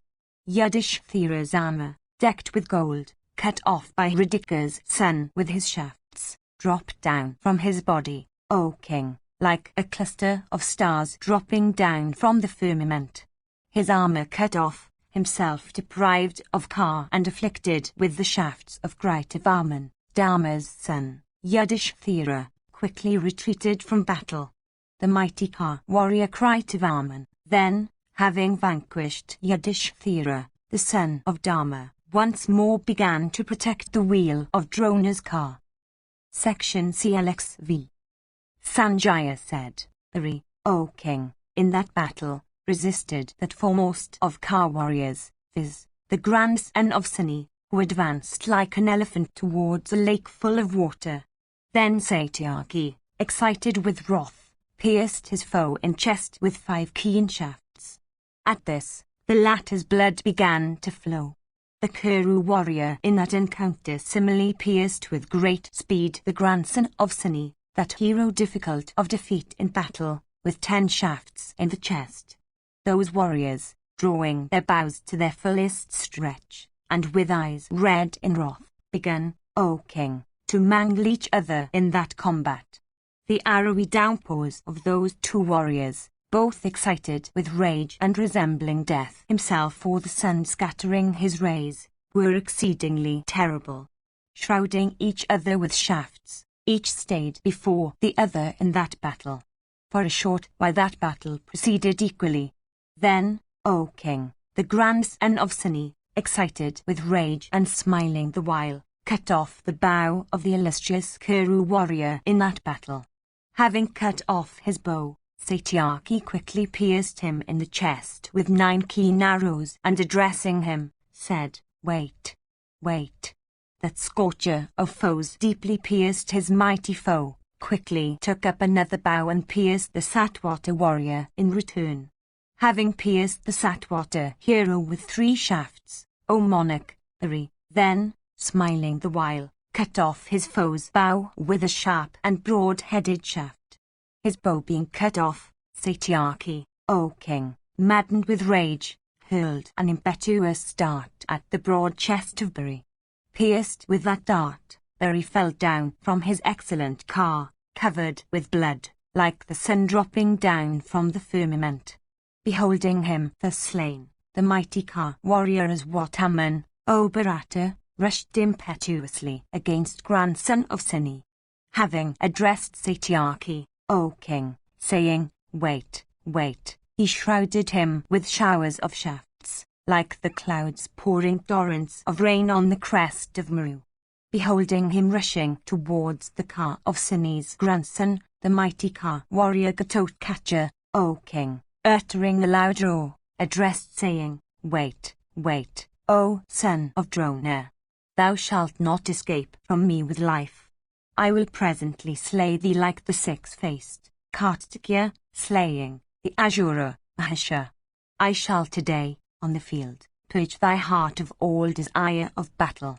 Having said these words, that slayer of hostile heroes, viz., the Rakshasa, Gatotkacha, with eyes red like copper in wrath, rushed furiously against the son of Drona, like a lion rushing against a prince of elephants. And Gatotkacha sped at his foe shafts of the measure of the Ikshaw of the Ka, and covered that bull among Ka warriors therewith, like clouds pouring torrents of rain. With his own shafts resembling snakes of virulent poison, Drona's son, however, in that battle, quickly dispelled the arrowy shower before it could reach him. He then pierced that chastiser of foes, viz., Gatotkacha, that prince of the Rakshasas, with hundreds of keen and swift-coursing arrows, all capable of penetrating into the very vitals. Thus pierced with those shafts by Aswataman, that Rakshasa, on the field of battle, looked beautiful, O monarch, like a porcupine with quills erect on its body. Then the valiant son of Bhimasena, filled with rage, mangled the son of Drona with many fierce arrows, whizzing through the air with the roar of thunder.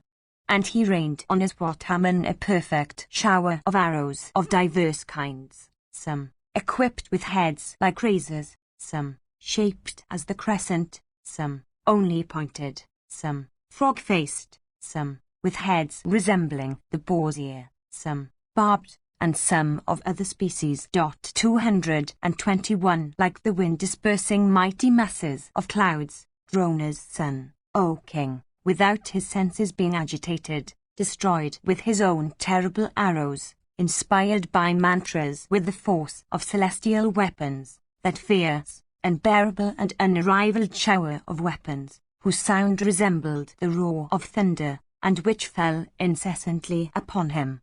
It seemed then that another encounter was taking place in the welkin between weapons, as the combatants, which was terrible, and which, O king, filled the warriors with awe. With the sparks all around, generated by the clash of the weapons, shot by those 2 warriors, the welkin looked beautiful as illumined by myriads of fireflies in the evening. Drona's son then, filling all the points of the compass with his shafts, shrouded the Rakshasa himself, for doing what was agreeable to thy sons. Then commenced a battle once more between Drona's son and the Rakshasa on that night of thick darkness, which resembled the encounter between Sakra and Prahlada. Then Gatotkacha, filled with rage, struck Drona's son, in that battle, on the chest with 10 shafts, each resembling the Yuga fire. Deeply pierced by the Rakshasa, the mighty son of Drona began to tremble in that battle like a tall tree shaken by the wind. Supporting himself by holding the flagstaff, he swooned away. Then all thy troops, O king, uttered cries of oh and alas. Indeed, O monarch, all thy warriors then regarded Drona's son as slain. Beholding as what Haman in that plight, the Panchalas and the Sarangias in that battle uttered leonine roars. Then that crusher of foes, viz., the mighty Ka warrior as what Haman, recovering his senses, forcibly drawing the bow with his left hand, stretching the bowstring to his ear, quickly shot a terrible shaft resembling the rod of Yama himself, aiming at Gatotkacha. That excellent shaft, fierce and equipped with golden wings, piercing through the chest of the Rakshasa, entered the earth, O king. Deeply pierced, O monarch, by Drona's son who was proud of his prowess in battle, that prince of Rakshasas, endued with great strength, sat down on the terrace of his car. Beholding Hidimva's son deprived of his senses, his charioteer, inspired with fear, speedily removed him from the field, bearing him away from the presence of Drona's son. Having pierced that prince of Rakshasas, viz., Gatotkacha, in that encounter thus, Drona's son, that mighty Ka warrior, uttered a loud roar. Worshipped by thy sons as also by all thy warriors, O Bharata, as what Haman's body blazed up like the midday sun. As regards Bhimasena, who was battling in front of Drona's car, King Duryodhana himself pierced him with many whetted shafts. Bhimasena, however, O Bharata, pierced him in return with 9 arrows. Duryodhana, then, pierced Bhimasena with 20 arrows. Covered with each other's arrows on the field of battle, those 2 warriors looked like the sun and the moon covered with clouds in the firmament. Then King Duryodhana, O chief of Bharatas, pierced Bhima with 5 winged arrows and said, Wait, wait. Bhima then, cutting off his bow as also his standard with keen shafts, pierced the Kuru king himself with 90 straight arrows. Then, Duryodhana, filled with rage, taking up a more formidable bow, O chief of the Bharatas, afflicted Bhimasena, at the van of battle, with many whetted shafts, in the very sight of all the bowmen. Baffling those shafts shot from Duryodhana's bow, Bhima pierced the Kuru king with 25 short arrows. Duryodhana then, O sire, excited with wrath, cut off Bhimasena's bow with a razor-faced arrow and pierced Bhima himself with 10 shafts in return. Then the mighty Bhimasena, taking up another bow, quickly pierced the king with 7 keen shafts. Displaying great lightness of hand, Duryodhana cut off even that bow of Bhima. The 2nd, the 3rd, the 4th, and the 5th bow that Bhima took up was similarly cut off. Indeed, O king, thy son, proud of his prowess and desirous of victory, cut off Bhima's bow as soon as the latter took up one. Seeing his bows repeatedly cut off, Bhima then hurled, in that battle, a dart made wholly of iron and hard as the thunder. That dart, blazing as a flame of fire, resembled the sister of death. The Kuru king, however, in the very sight of all the warriors and before the eyes of Bhima himself, cut in 3 fragments that dart, which coursed towards him through the welkin with the splendor of fire and dividing it, as it were by a straight line such as is visible on the head of a woman parting her tresses. Then Bhima, O king, whirling his heavy and blazing mace, hurled it with great force at the car of Duryodhana. That heavy mace speedily crushed the steeds, the driver, and the car also, of thy son in that encounter. Thy son, then, O monarch, afraid of Bhima and shrinking within the narrowest compass, ascended another car, viz., that of the illustrious Nandaka. Then Bhima, regarding Suryodhana to have been slain amid the darkness of that night, uttered a loud leonine roar challenging the Kauravas. Thy warriors regarded the king to be slain. All of them uttered loud cries of oh and alas. Hearing the wails of the affrighted warriors and the roars of the high-souled Bhima, O king, King Yudhishthira also regarded Suryodhana to have been slain. And the eldest son of Pandu, thereupon, rushed quickly to the spot where Vrikadara, the son of Pritha, was. and the Panchalas, the Srinjayas, the Matsyas, the Kakeyas, and the Chedis, speedily advanced, with all their might against Drona from desire of slaying him.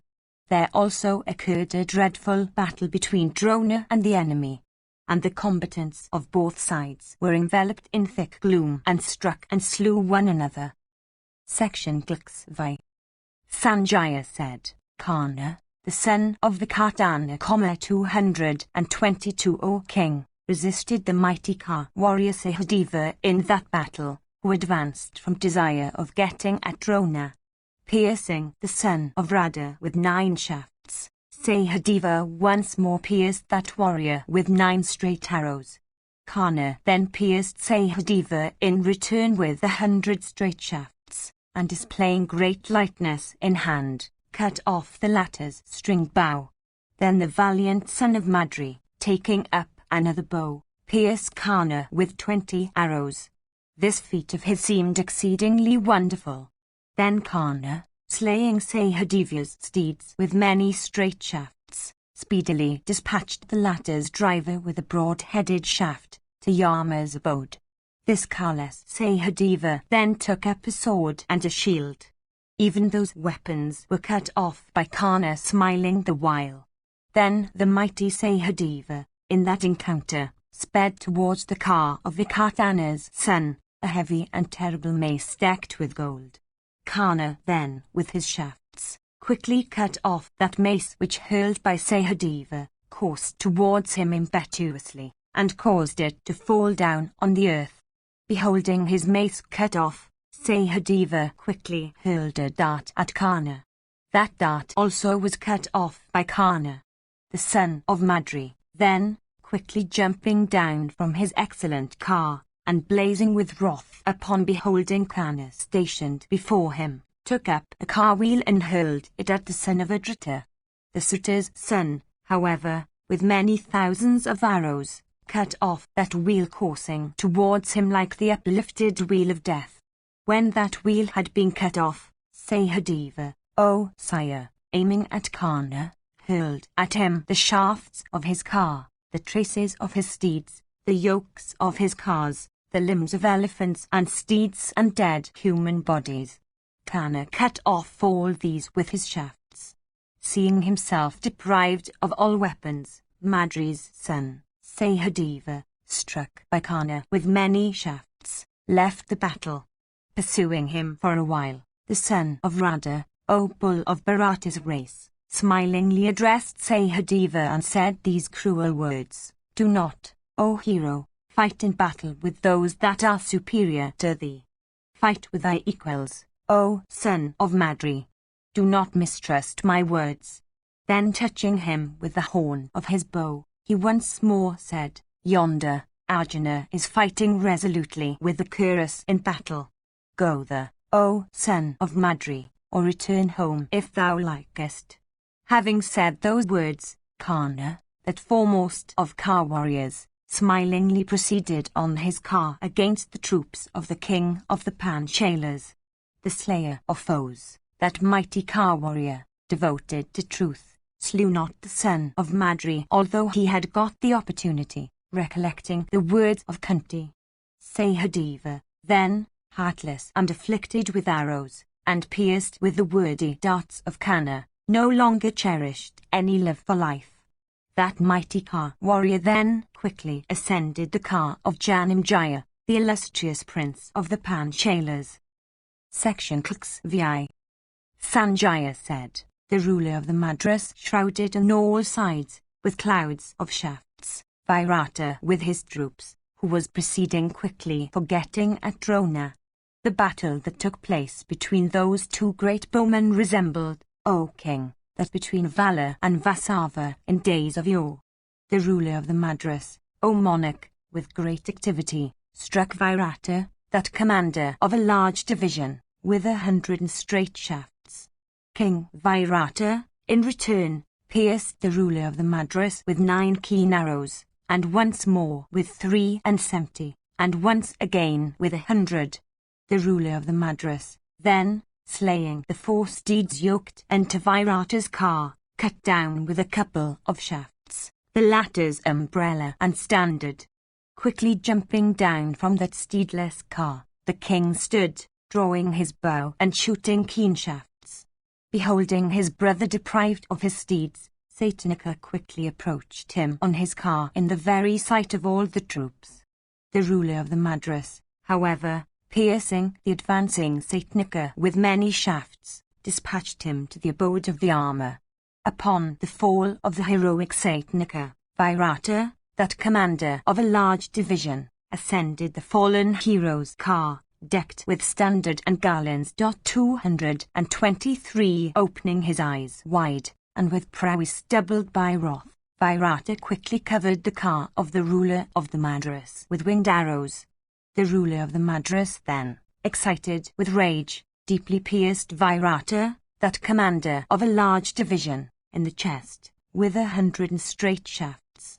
Deeply pierced by the mighty ruler of the Madras, that great car warrior, viz. Virata, sat down on the terrace of his car and swooned away. His driver, then, beholding him mangled with shafts in that encounter, bore him away. Then that vast force, O Bharata, fled away on that night, oppressed by hundreds of arrows of Salya, their tournament of battle. Beholding the troops flying away, Vasudeva and Dhananjaya quickly advanced to that spot, O monarch, where Salya was stationed.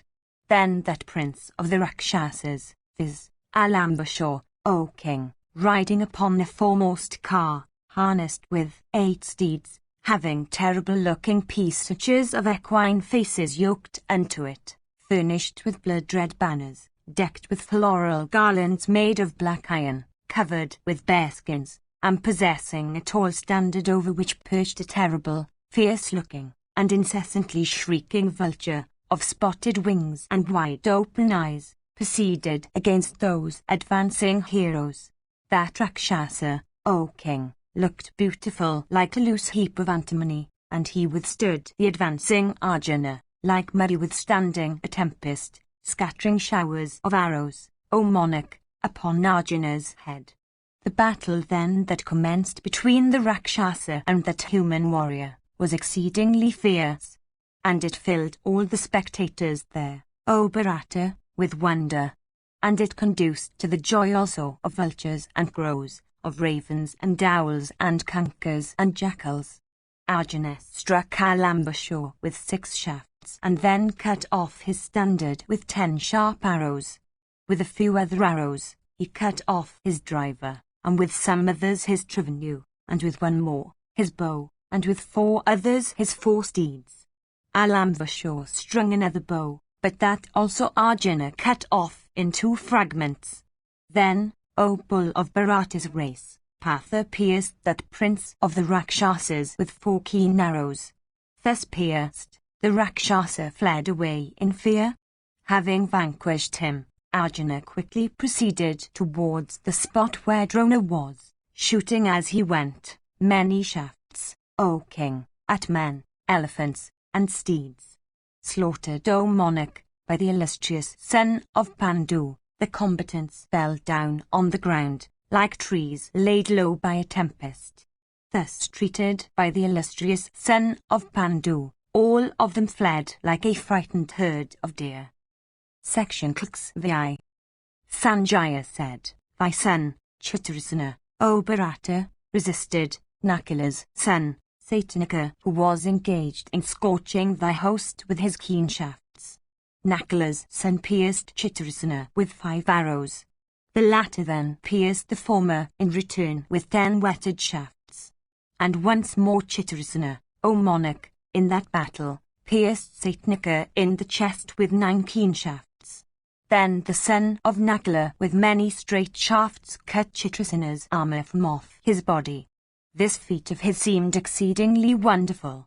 Divested of his armor, thy son, O king, looked exceedingly beautiful, like a snake, O monarch, having cast off his slough at the proper season. Then Nakula's son, with many keen shafts, cut off the struggling Chitrasena's standard, and then his bow, O monarch, in that encounter. His bow cut off in that combat, and deprived also of his armor, that mighty Ka warrior. Then, O king, shook up another bow capable of piercing every foe. Then Chitrarsana, that mighty Ka warrior amongst the Bharatas, quickly pierced the son of Nakula with many straight arrows. Then mighty Satnaka, excited with rage, O Bharata, slew the 4 steeds of Chitrarsana and then his driver.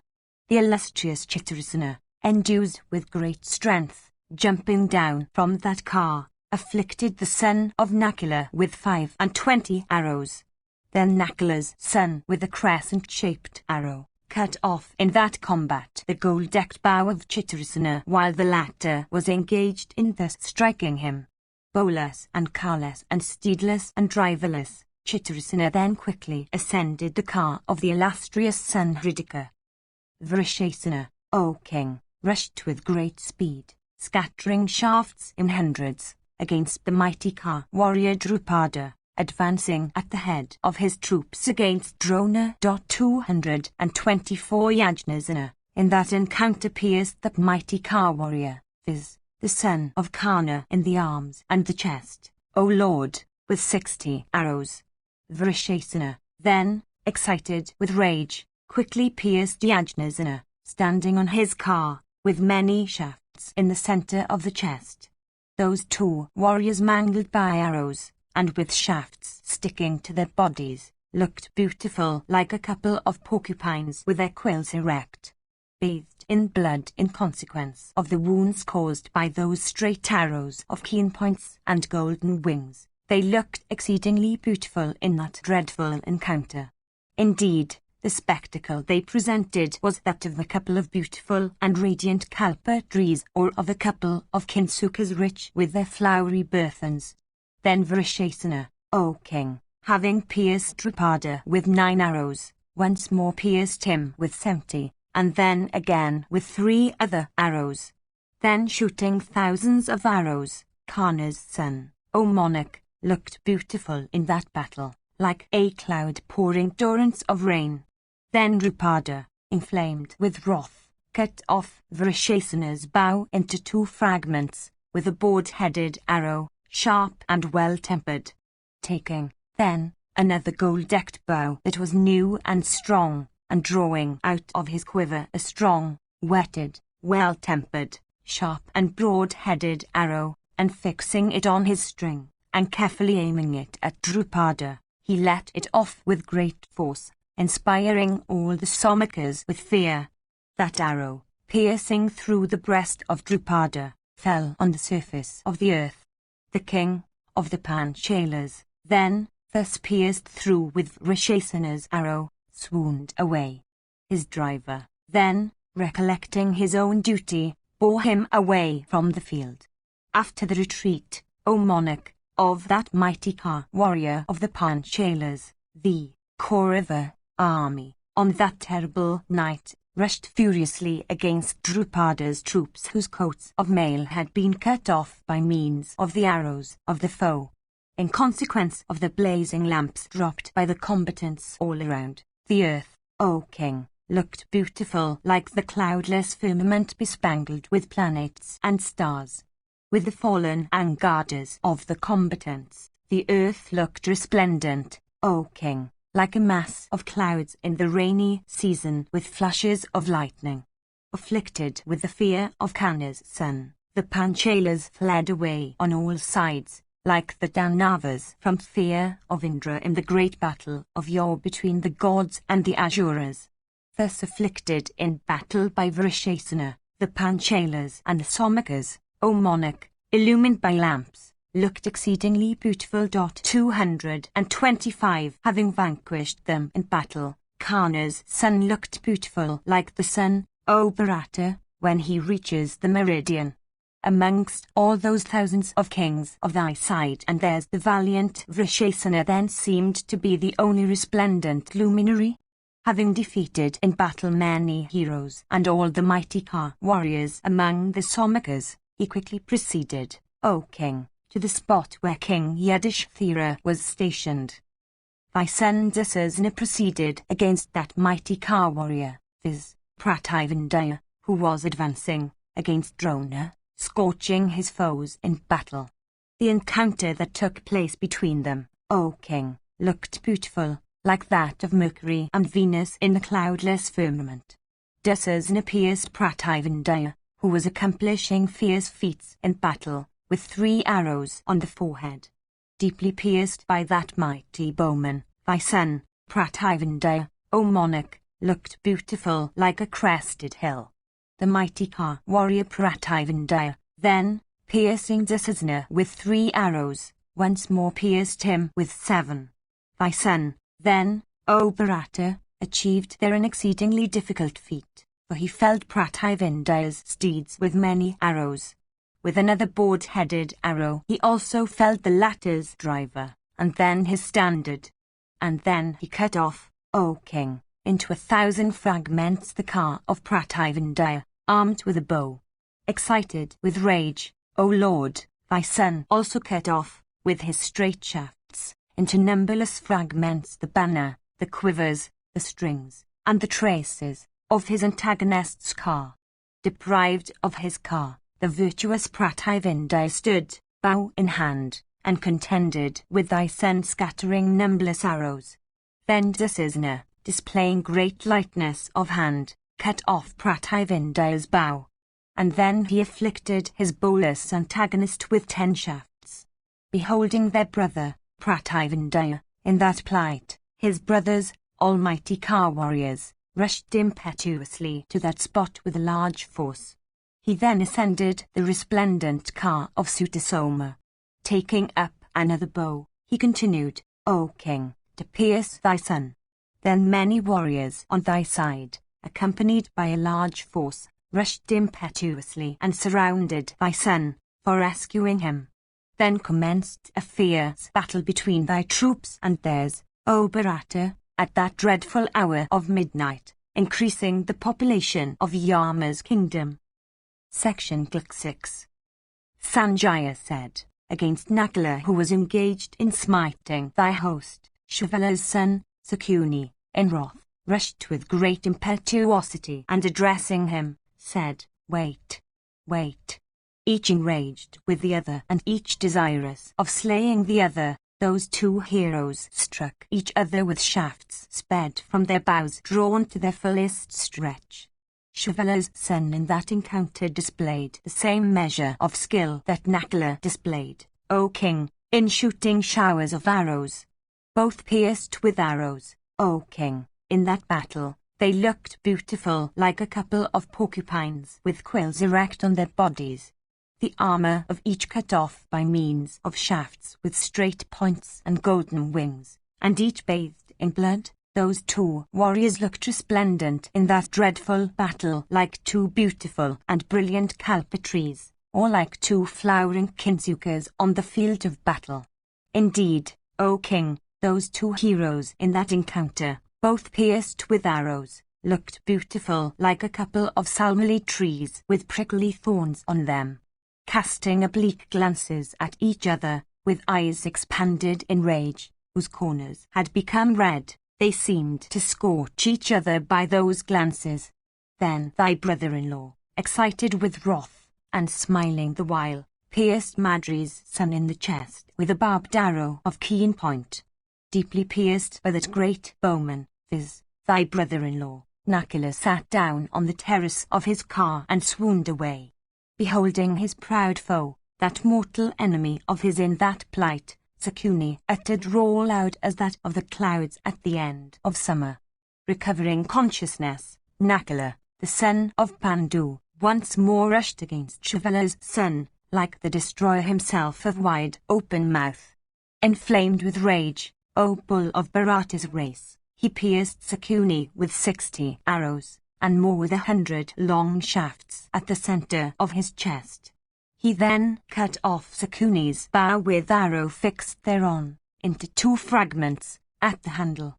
And then cutting off in a trice Sakuni's standard, he caused it to fall down on the earth. Piercing next Sakuni's thigh with keen, sharp, and well-tempered shafts, Nakula, the son of Pandu, caused him to fall down on the terrace of his car, clasping his flag staff, like an amorous man clasping his mistress. beholding that brother-in-law of thine laid low and deprived of consciousness, O sinless one, his driver quickly bore him away from the van of battle. The Parthas, then, and all their followers, uttered a loud roar. Having vanquished his foes, Nakula, that scorcher of foes, addressing his driver, said, "Bear me to the host commanded by Drona." Hearing these words of Madri's son, his driver proceeded to the spot, O king, where Drona was stationed. 226 Against mighty Sikandin proceeding towards Drona, Kripa resolutely advanced with great impetuosity.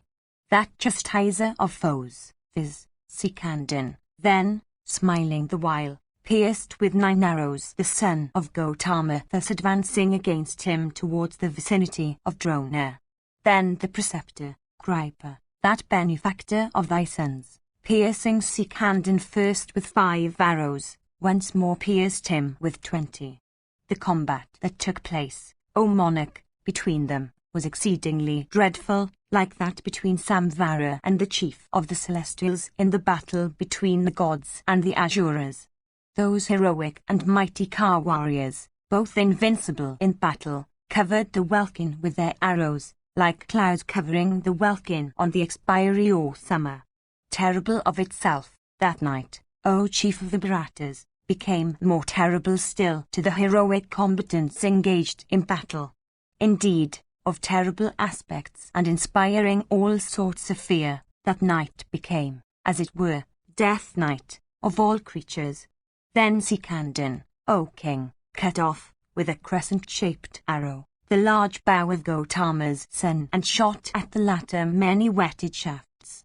Inflamed with wrath, O monarch, Kripa then sped at his antagonist to fierce dart, equipped with a golden shaft and keen point, and polished by the hands of the smith. Sikandin, however, cut it off with 10 shafts as it coursed towards him. That dart, then, decked with gold, thus cut off, fell down on the earth. Then Gotama, foremost of men, taking up another bow, O king, covered Sikandin with a large number of whetted shafts. Thus covered in that battle by the illustrious son of Gotama, Sikandin, that foremost of Ka warriors sank on the terrace of his car. Beholding him thus weakened, Kripa in that encounter struck him with many arrows, from desire of slaying him, O Bharata. Sikandin then was borne away by his driver. Beholding that mighty Ka warrior, viz., the son of Yajnasana retreating from battle, the Panchalas and the Somakas surrounded him on all sides, for rescuing him. Similarly, thy sons also surrounded that foremost of Brahmins, Kripa, with a large force. Then commenced a battle once more, between Ka warriors, O king, that struck one another. The uproar that rose became loud as the roaring of clouds, O Bharata, caused by rushing horsemen and elephants, O monarch, smiting one another down. Then, O king, the field of battle looked exceedingly fierce. With the tread of rushing infantry the earth began to tremble, O monarch, like a lady shaken with fear. Ka warriors, mounting on their cars, rushed impetuously, attacking Pampirs by their thousands, O king, like crows seizing winged insects in the air. Similarly, mighty elephants with whiny exudation down their bodies, pursuing similar elephants, encountered them, O Bharata, furiously. So also, horsemen coming upon horsemen, and foot soldiers angrily encountered one another in that battle. At dead of night, the sound of retreating and the rushing of troops and of those coming again to the encounter became deafening. The blazing lamps also, placed on cars and elephants and steeds, seemed, O king, large meteors falling from the firmament. That night, O chief of the Bharatas, lightened up by those lamps looked like day, O king, on the field of battle. As the sun, encountering the thick gloom, destroys it completely, even so the thick gloom of the battle was destroyed by those blazing lamps. Indeed, the welkin, the earth, the cardinal and the subsidiary points of the compass, enveloped by dust and darkness, became once more illuminated by that light. The splendor of weapons and coats of mail, and of the jewels of illustrious heroes, became overshadowed by the light of those blazing lamps. During the progress of that fierce battle at night, none of the combatants, O Bharata, could know the warriors of his own side. Sire, O chief of the Bharatas, slew son, and son, from ignorance, slew sire, and friend slew friend, and relatives slew relatives, and maternal uncles slew sisters' sons, and warriors slew warriors of their own side, and foes slew their own men, in that battle, O Bharata. In that dreadful nocturnal encounter, O king, all fought furiously, ceasing to have any regard for one another. Section CLXX. Sanjaya said, in that fierce and terrible battle, Drishthadhyumna, O king, proceeded against Drona. Holding his formidable bow and repeatedly stretching his bowstring, the Panchala prince rushed towards Drona's car decked with gold. And as Drishthadhyumna proceeded for accomplishing the destruction of Drona, the Panchalas and the Pandavas, O king, surrounded him. Beholding Drona, that foremost of preceptors, thus assailed, thy son, resolutely contending in battle, protected Drona on all sides. Then those two oceans of troops encountered each other on that night, looked like two terrible oceans lashed into fury by tempest, with all living creatures within them exceedingly agitated. Then the prince of the Panchalas, O king, quickly pierced Drona in the chest with 5 arrows and uttered a leonine roar. Drona, however, O Bharata, piercing his foe in return with 25 arrows in that battle, cut off, with another board-headed arrow, his bright bow. Forcibly pierced by Drona, O bull of Bharata's race, Drishthadhyumna, quickly casting aside his bow, bit his nether lip in rage. Indeed, O monarch, the valiant Drishthadhyumna, excited with wrath, shook up another formidable bow for accomplishing the destruction of Drona.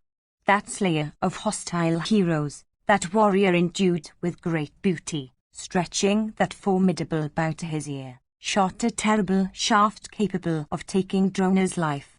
That shaft, thus sped by the mighty prince in that fierce and dreadful battle, illumined the whole army like the risen sun. Beholding the terrible shaft, the gods, the Gandharvas, and the Danavas, said these words, O king, viz., prosperity to Drona. Karna, however, O king, displaying great lightness of hand, cut off into dozen fragments that shaft as it coursed towards the preceptor's car. Thus cut off into many fragments, O king, that shaft of Drishthadhyumna, O sire, quickly fell down on the earth like a snake without poison. Having cut off with his own straight shafts those of Drishthadhyumna in that battle, Karna then pierced Drishthadhyumna himself with many sharp arrows. And Drona's son pierced him with 5, and Drona himself with 5, and Salya pierced him with 9, and Dusasana with 3. And Duryodhana pierced him with 20 arrows, and Sakuni with 5. Indeed, all those mighty Ka warriors quickly pierced the prince of the Panchalas. Thus was he pierced by these 7 heroes in that battle, exerting themselves for the rescue of Drona. The prince of the Panchalas, however, pierced every one of these heroes with 3 arrows. Indeed, O king, Drishthadhyumna, in that dreadful battle, quickly pierced Drona himself, and Karna, and Drona's son, and thy son. Thus pierced by that bowman, those warriors, fighting together, pierced Drishthadhyumna again in that encounter, uttering loud roars the while. Then Drumsana, excited with wrath, O king, pierced the Panchala prince with a winged arrow, and once again quickly with 3 other arrows. And addressing the prince, he said, Wait, wait. Drishthadhyumna then pierced Drumsana in return with 3 straight arrows, in the encounter, which were equipped with wings of gold, steeped in oil, and capable of taking the life of him at whom they are sped. With another board-headed shaft, the prince of the Panchalas then, in that battle, cut off from Drumisinus drunk the latter's head decked with bright earrings of gold. That head, with the lower lip bit, in rage, fell on the ground like a ripe palmyra fruit separated from the stalk by the action of a strong wind. Once again, piercing all those warriors with keen shafts, that hero, with some broad-headed shafts, cut off the bow of Rada's son, that warrior conversant with all modes of warfare. Canna could not brook that cutting off of his bow, like a fierce lion incapable of brooking the cutting off of his tail.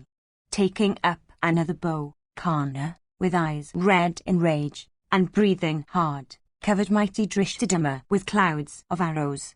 Beholding Canna excited with rage, those heroes, viz., those 6 bulls among Car warriors, quickly encompassed the prince of the Panchalas from desire of slaying him.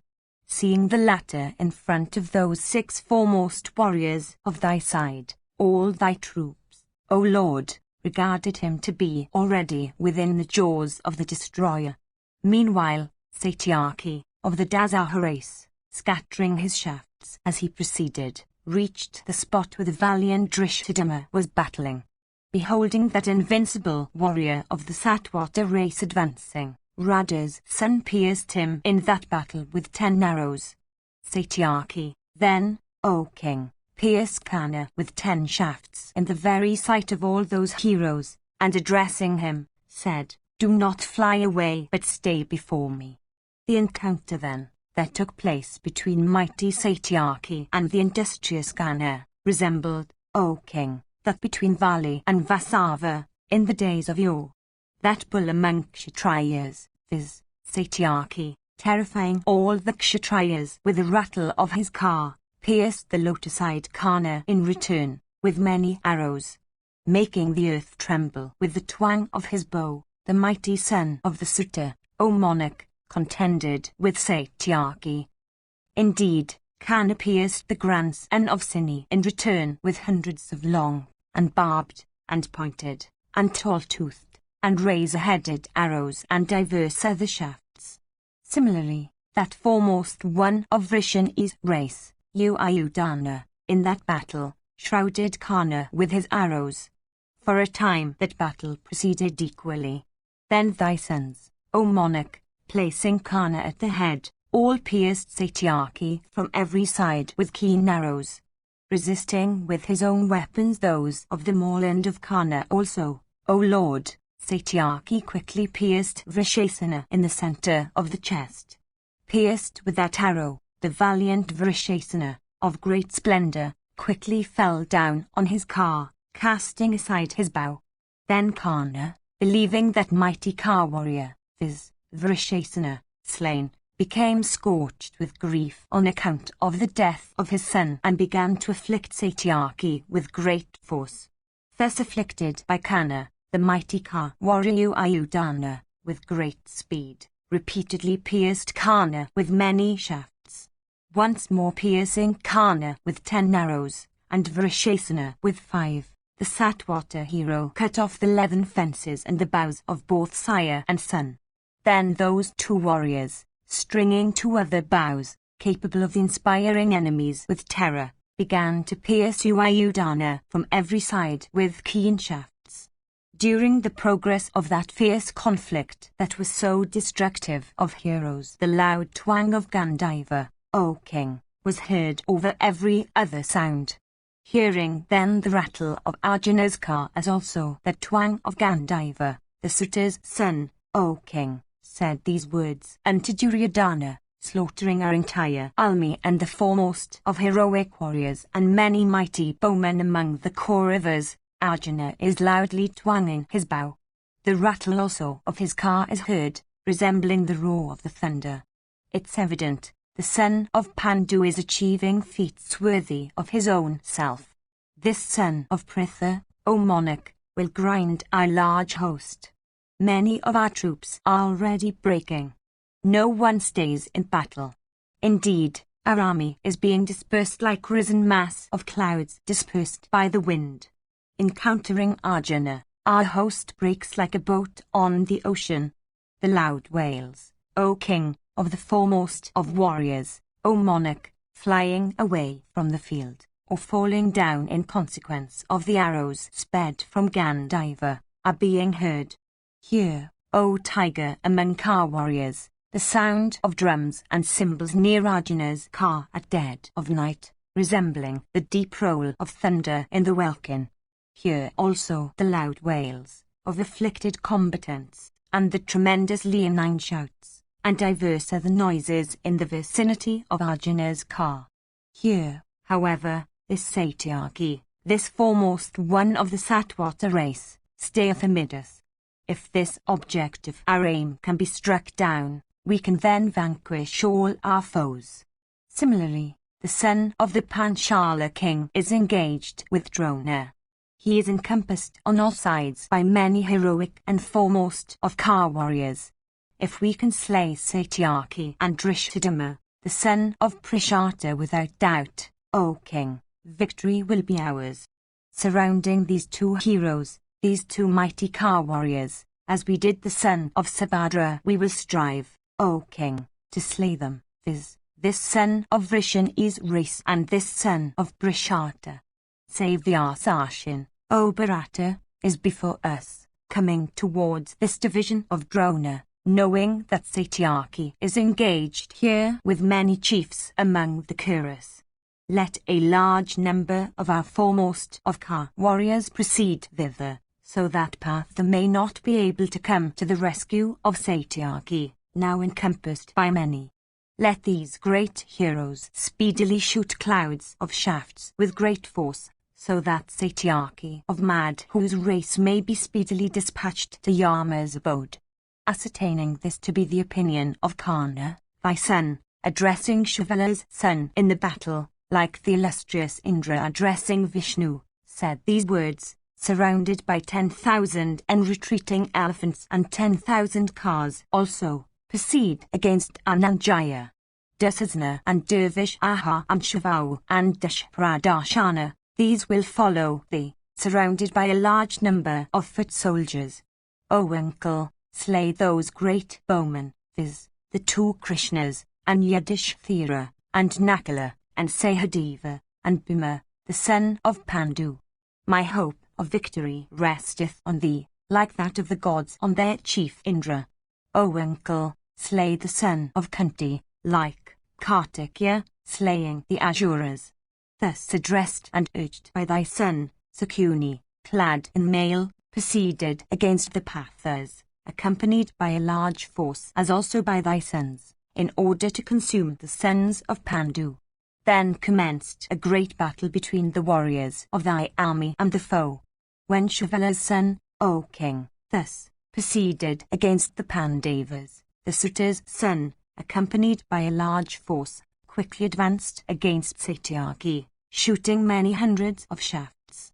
Indeed, thy warriors, combining together, encompassed Satyaki. Then Bradwa's son, proceeding against the car of Drishthadhyumna, fought a wonderful and fierce battle at dead of night, O bull of Bharata's race, with the brave Drishthadhyumna and the Panchalas. Section Glksai. Sanjaya said, then all those kings of thy army, incapable of being easily defeated in battle, angrily proceeded against Ayudhana's car, unable to brook his feats. Mounting on their well-equipped cars, O king, that were decked with gold and jewels, and accompanied also by cavalry and elephants, they encompassed the Satvata hero. Hemming him on all sides, those mighty Ka warriors, challenging that hero, uttered loud leonine roars. Those great heroes, desirous of slaying him of Madhu's race, poured their keen arrows on Satyaki of invincible prowess. Beholding them thus advancing with speed towards him, that slayer of hostile hosts, viz., the mighty armed grandson of Suni, took up and shot many shafts. The heroic and great bowman Satyaki, invincible in battle, cut off many heads with his fierce and straight arrows. And he of Madhu's race also cut off the trunks of many elephants, the necks of many steeds, and arms decked with angadas of many warriors, by means of razor-faced arrows. with the fallen yak tails and white umbrellas. O Bharata, the field of battle became almost full, and resembled the firmament, O Lord, with stars. The wails of the host thus slaughtered in battle, O Bharata, by you Ayodhya, became as loud as those of shrieking ghosts in hell. With that loud uproar the earth became filled, and the night became fiercer and more terrible. Beholding his host, afflicted with you Ayodhya's arrows breaking, and hearing that tremendous uproar at dead of night making the hair stand on end, thy son, that mighty car warrior, addressing his driver, repeatedly said, urge the steeds to that spot whence this uproar cometh. Then King Duryodhana, that firm bowman, above all modes of warfare, rushed against you Ayodhya. Madhava pierced Duryodhana with 12 blood-drinking shafts, sped from his bow drawn to its fullest stretch. Thus afflicted with arrows by you Ayodhya first, Duryodhana, excited with rage, pierced the grandson of Sini in return with 10 arrows. Meanwhile, the battle that raged between the Panchalas and all thy troops presented an exceedingly wonderful sight. Then the grandson of Sini, excited with rage in that battle, pierced thy son, that mighty car warrior, with 80 shafts, in the chest. He then, with other shafts, dispatched Duryodhana's steeds to Yama's abode. And that slayer of foes then quickly felled his antagonist's driver from the car. Thy son, O monarch, staying on that steedless car, shot many keen arrows towards Satyaki's car.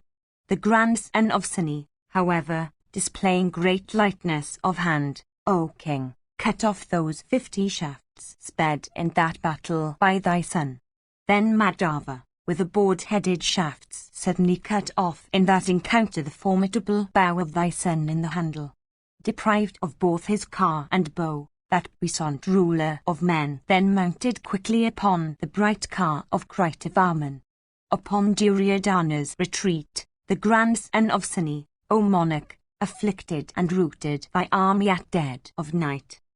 Sakuni, meanwhile, O king, encompassing Arjuna on all sides with many thousands of cars and several thousands of elephants, and many thousands of steeds, began to fight desperately.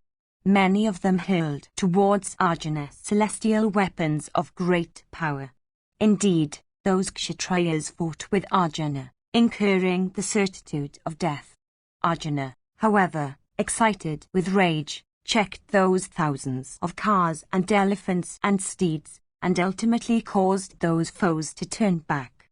Then Shivala's son, with eyes red as copper with rage, deeply pierced Arjuna, that slayer of foes, with 20 shafts. And once more shooting 100 shafts, he checked the progress of Partha's great car. Then Arjuna, O Bharata, pierced Sakuni with 20 arrows in that battle. And he pierced each of the great bowmen with 3 arrows. Checking all of them with his arrows, O king, Dhananjaya slew those warriors of thy army with excellent shafts, endued with the force of thunder. 227 strawn with lopped-off arrows, O monarch, and, dead bodies by thousands, the earth looked as if covered with flowers. Indeed, strawn with the heads of Kshatriyas, heads that were decked with diadems and handsome noses and beautiful earrings and, never, lips bit in rage and wide-open eyes, heads that were graced with collars and crowned also with gems, and which, while life was in them, spoke sweet words, the earth looked resplendent as if strewn with hillocks overspread with champaka flowers. Having achieved that fierce feat, and pierced Sakuni once more, struck Aluka with an arrow in that battle. Piercing Aluka thus in the sight of his sire, viz., Shivala's son, Arjuna uttered a loud roar, filling the earth therewith. Then the son of Indra cut off Sakuni's bow, and then he dispatched his 4 steeds to Yama's abode. Then Shivala's son, O bull of Bharata's race, jumping down from his car, quickly ascended the car of Aluka.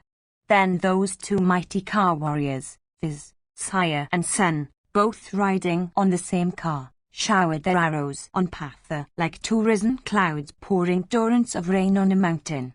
The son of Pandu then piercing both those warriors with keen shafts, afflicted and caused thy troops to fly away in hundreds and thousands. Like a mighty mass of clouds dispersed on all sides by the wind, that army of thine, O monarch, was dispersed on all sides. Indeed, that host, O chief of the Bharatas, thus slaughtered on the night, fled away in all directions, afflicted with fear and in the very sight of their leaders. Many abandoning the animals they rode, other urging their animals to their greatest speed, turned back from the battle, inspired with fear, during that fierce hour of darkness. Having vanquished thy warriors thus, O bull of Bharata's race, Vasudeva and Dhananjaya cheerfully blew their conchs. Drishthadhyumna, O monarch, piercing Drona with 3 arrows, quickly cut off the latter's bowstring with a sharp arrow. Throwing down that bow on the earth, heroic Drona, that grinder of Kshatriyas, took up another that was exceedingly tough and strong. Piercing Drishthadhyumna then with 5 arrows, Drona pierced his driver also, O bull of Bharata's race, with 5 arrows. Checking Drona with his arrows, the mighty Ka warrior Drishthadhyumna began to destroy the Kaurava host, like Maghavat destroying the Asura army.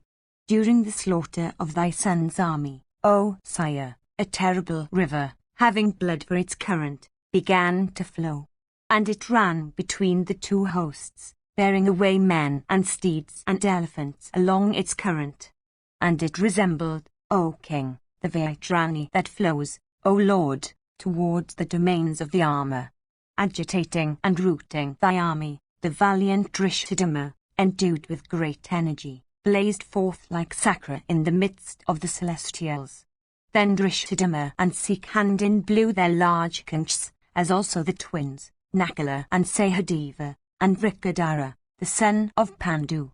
Thus those fierce warriors vanquished thousands of kings on thy side that were endued with great energy, at the sight of thy son and of Karna and the heroic Drona and Drona's son, O monarch. Section Kliksksai. Sanjaya said, beholding his own army routed while being slaughtered by those illustrious heroes, thy son, well acquainted with words, O monarch, quickly repairing unto Karna and Drona, that foremost of all victors in battle, wrathfully said these words, this battle has been set on foot by you 2 in rage, having seen the ruler of the Sindhus slain by Savyasashin. You are beholding with indifference the slaughter of my army by the forces of the Pandavas, although you 2 are fully competent to vanquish those forces.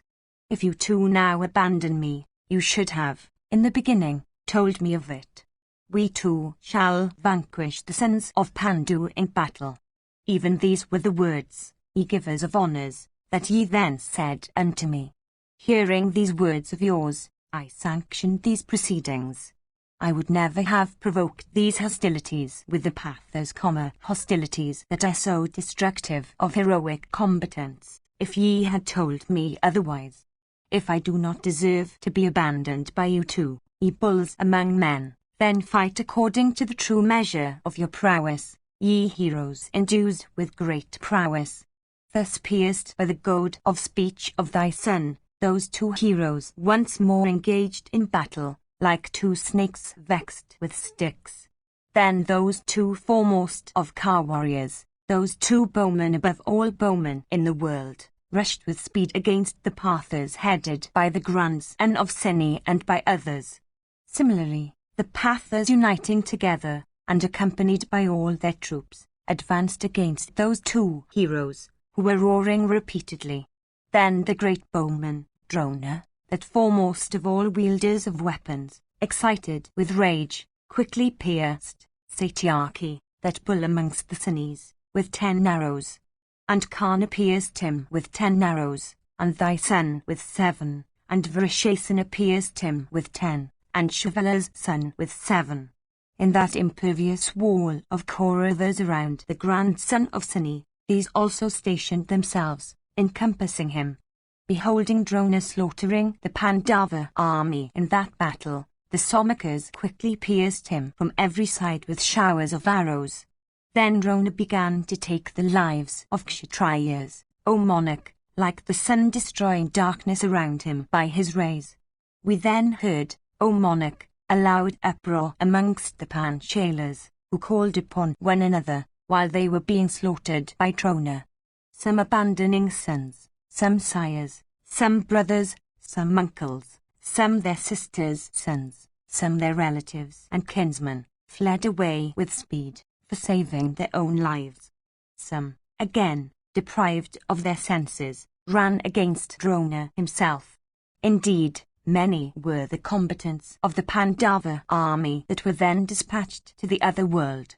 Thus afflicted by that illustrious hero, the Pandava host, that night, O king, fled away, throwing down their blazing torches all around, in the very sight of Bhimasena and Arjuna and Krishna and the twins and Yudhishthira and Prashata's son. The world being enveloped in darkness, nothing could be seen. In consequence of the light that was amongst the core of the troops, the flight of the foe could be ascertained. Those mighty car warriors, viz., Drona and Karna, O king, pursued the flying host, scattering numerous shafts. Seeing the Panchalas slaughtered and routed, Janardana, becoming cheerless, said these words unto Philgana, Drishtadama and Satyaki, accompanied by the Panchalas, had proceeded against those great bowmen, viz., Drona and Karna, shooting many shafts. This large host of ours hath been broken and routed by them with showers of arrows. Though their flight is sought to be checked, they are still incapable of being rallied. O son of Kunti! Beholding the host fly away, through fear, ye Pandava warriors, cast away your fears. Accompanied by all the forces and arraying them, in good order, both of us, with uplifted weapons, are even now proceeding against Drona and the Suta's son for withstanding them. Then Janardana, beholding Vrikadara advancing, once more addressed Arjuna, the son of Pandu, as if for gladdening him, in these words, Yond Bhima, who taketh delight in battle, surrounded by the Somachas and the Pandavas, is coming against those mighty car warriors, viz., Drona and Karna. Supported by him, as also by the many mighty car warriors among the Pandavas, fight now, O son of Pandu, for assuring all your troops. 228 Then those two tigers among men, viz., the son of Panda and he of Mad, whose race, approaching Drona and Karna, shook up their station at the head of battle. Sanjaya continued, Then that vast force of Yudhishthira once more returned to battle, proceeding to the place where Drona and Karna were grinding their foes in battle. At dead of night, a fierce encounter took place, resembling that of two oceans swelling at moonrise. Then the warriors of thy army, throwing away from their hands the blazing lamps held by them, fought with the Pandavas fearlessly and madly. On that terrible night when the world was enveloped with gloom and dust, the combatants fought with one another, guided only by the names they uttered. The names uttered by the kings contending in battle were heard, O monarch, there, like what happens, O king, at Swayamvara or self-choice. Suddenly, a silence overspread the field of battle, and lasted for a moment. Then, again, a loud uproar was heard made by the angry combatants, victors and vanquished. Thither where blazing lamps were seen, O bull of Kuru's race, thither rushed those heroes like insects, towards a blazing fire. And as the Pandavas, O king, and the Kauravas, contended with each other in battle, the darkness of night thickened around them. Section Kuksksai. Sanjaya said, Then Karna, that slayer of hostile heroes, beholding Prashata's son in battle, struck him on the chest with 10 shafts capable of penetrating into the very vitals. Drishtadama quickly pierced Karna in return in that great battle, with 5 shafts, and addressing him, said, Wait, wait. shrouding each other in that dreadful combat with showers of arrows, O king. They once more pierced each other with keen shafts, sped from bows drawn to their fullest stretch. Then Kana, in that battle, dispatched to Yarma's abode the driver and the 4 steeds of Drishthadima, that foremost warrior among the Panchalers. He then cut off his enemy's foremost bow with keen arrows, and felled, with a board-headed shaft, the latter's driver from his niche in the car. Then the valiant Drishthadima, deprived of car, steeds, and driver, quickly jumped down from his car and took up a mace. Though struck all the while with straight shafts by Kana, the Panchala prince, approaching Kana, slew the 4 steeds of the latter. Turning back with great speed, that slayer of hosts, viz., the son of Prishata, quickly ascended the car of Dhananjaya. Mounting upon that car, the mighty car warrior Drishthadima desired to proceed towards Kana. Dharma's son, Yudhishthira, however, bade him desist.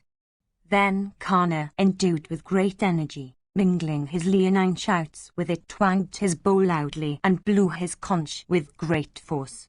Beholding Prishata's son vanquished in battle, those mighty car warriors, viz., the Panchalers and the Somakas, excited with rage, and taking up all kinds of weapons, proceeded, making death itself their goal, towards Kana, from desire of slaughtering him. Meanwhile, Kana's driver had yoked other steeds unto his master's car, that were white as gunchs, endued with great speed, of the Sindhu breed, and well broken. Then Kana of sure aim, contending with vigour, afflicted those mighty car warriors among the Panchalers with his shafts like a cloud pouring torrents of rain upon a mountain. The Panchala host, thus afflicted by Kana, fled away in fear, like a doe frightened by a lion. Horsemen were seen falling from their horses, and elephant riders from their elephants, O monarch, and car warriors from cars, all around. In that dreadful battle, Kana cut off with razor-faced arrows the arms of flying combatants and heads decked with carrings.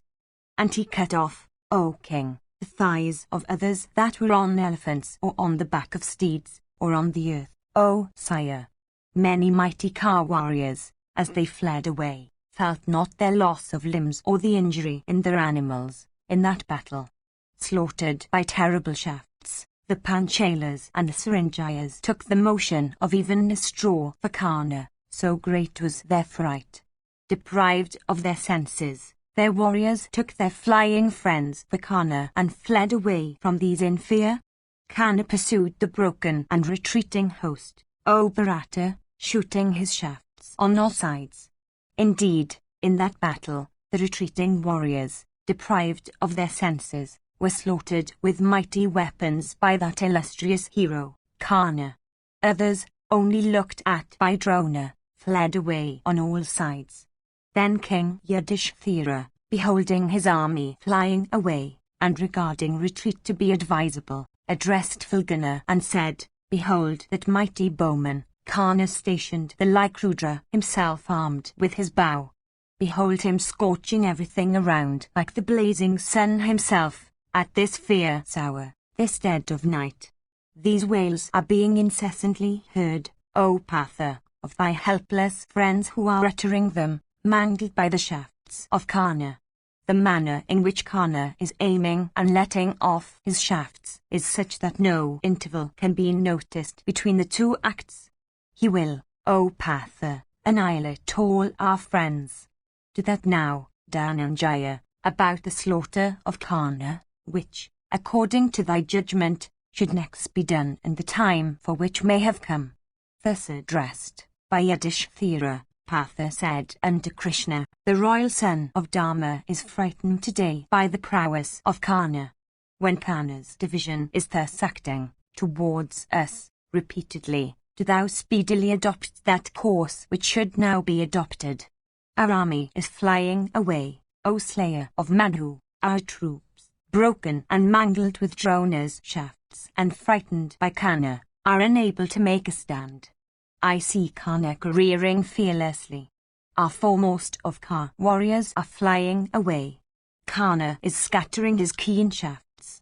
I cannot, like a snake incapable of putting up with the tread of a human being upon its body, bear to see him thus careering at the head of battle, before my eyes, O tiger of Vrishani's race.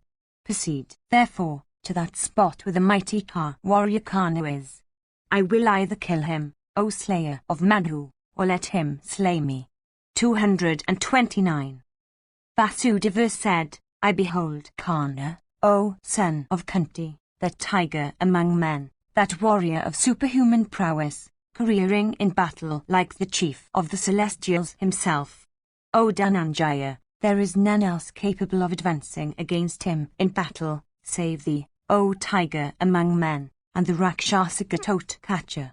I do not, however, O sinless one, regard the time to have come, O mighty armed one, for thee to encounter the suitor's son in battle. The blazing dart, resembling a mighty meteor, given him by Vasava, is still with him, O thou of mighty arms, kept for thee with care, by the suitor's son. He keepeth that dart by him, and hath now assumed a terrible form. As regards Gatotkacha, he is always devoted to you and desirous of your good. Let the mighty Gatotkacha proceed against the son of Radha. Endued with the prowess of a celestial, he has been begotten by the mighty Bhima. With him are celestial weapons as also those used by Rakshasa. The latter soon came before him, clad in mail, and armed, O king, with sword, arrow, and bow. Saluting Krishna and also Dhananjaya, the son of Pandu, he proudly said, Here I am, command me. Then he of Dasahu's race addressed Hidimva's son, that Rakshasa of blazing mouth and fiery eyes and body of the hue of clouds, and said these words, Listen, O Gatotkacha, attend to what I say. The time is come for the display of thy prowess, and not of anybody else. Be thou the raft in this battle to the sinking Pandavas. Thou hast diverse weapons, and many kinds of Rakshasa illusion. Behold, O son of Hidimva, the army of the Pandavas is being beaten by Kana on the field of battle, like a herd of kine by the herdsman. Yonder, the mighty bowman Kana, endued with great intelligence and steady prowess, is scorching the foremost of Kshatriyas among the divisions of the Pandava host. Afflicted by his fiery arrows, the Pandava warriors are incapable of standing in front of that firm bowman who is shooting showers of mighty shafts. Afflicted at dead of night by the suitor's son with his arrowy showers, the Panchalas are flying away like a herd of deer afflicted by a lion. Except thee, O thou of terrible prowess, there is none else that can withstand the suitor's son who is thus engaged in battle. Aided by thy energy and might, do thou, O mighty armed one, accomplish that which is worthy of thy own self, of thy maternal race, and of thy sires. It is even for this, O son of Hidimva, that men desire children, viz., for being rescued from difficulties. Do thou now rescue thy kinsman. O Gatotkacha, sires desire sons for achieving their own objects. Children, those sources of good, are expected to rescue their sires both here and hereafter. Illustrious thou art, and thy might in battle is terrible and unrivalled, while contending in battle, there is none equal to thee. O scorcher of foes, be thou the means by which the Pandavas who are routed by Kana with his shafts this night, and who are now sinking in the Dharashtri ocean, may safely reach the shore. At night, Rakshasas, again, become endued with unlimited prowess, great might, and great courage. They become, at such an hour, warriors of great valor and incapable of defeat. Slay Kana in battle, at this dead of night, aided by thy illusions. The Pathas, with Drishthadima, will dispose of Drona. Sanjaya continued, hearing those words of Kusava, Vatsu also, O Kauravya, said these words unto the chastiser of foes, viz., the Rakshasa Gatotkacha, O Gatotkacha, thyself, the long-armed Satyaki, and Bhimasena, the son of Pandu. These three, in my judgment, are the foremost ones among all our warriors. Go and encounter Kana in single combat this night. The mighty Ka warrior Satyaki will protect thy rear. Assisted by Satwata hero, slay brave Kana in battle, as Indra in days of old had slain the Asura, Taraka, aided by the celestial generalissimo, Skanda. Ghatotkacha said, I am match for Kana, as also for Drona, O Bharata, or for any illustrious Kshatriya accomplished in weapons. This night I shall fight such a battle with the suitors' son as will form the subject of talk as long as the world lasts. Tonight, I will spare neither the brave nor the timid nor those that will, with joined hands, pray for quarter. Following the Rakshasa usage, I shall slay all. Sanjaya continued, having said these words, that slayer of hostile heroes, viz., the son of Hidimva, rushed against Kana in that dreadful fight, frightening thy troops.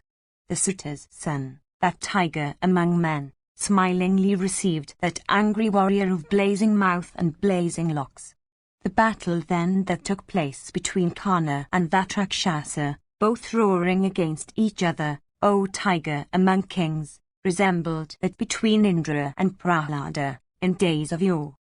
Section Glxxif. Sanjaya said, beholding the mighty armed Ghatotkacha, O king, proceeding towards the car of Suta's son, Kana, for slaughtering him in battle, thy son Duryodhana addressing Dusasana, said these words, the Rakshasa, seeing the prowess of Kana in battle, is speedily advancing against him.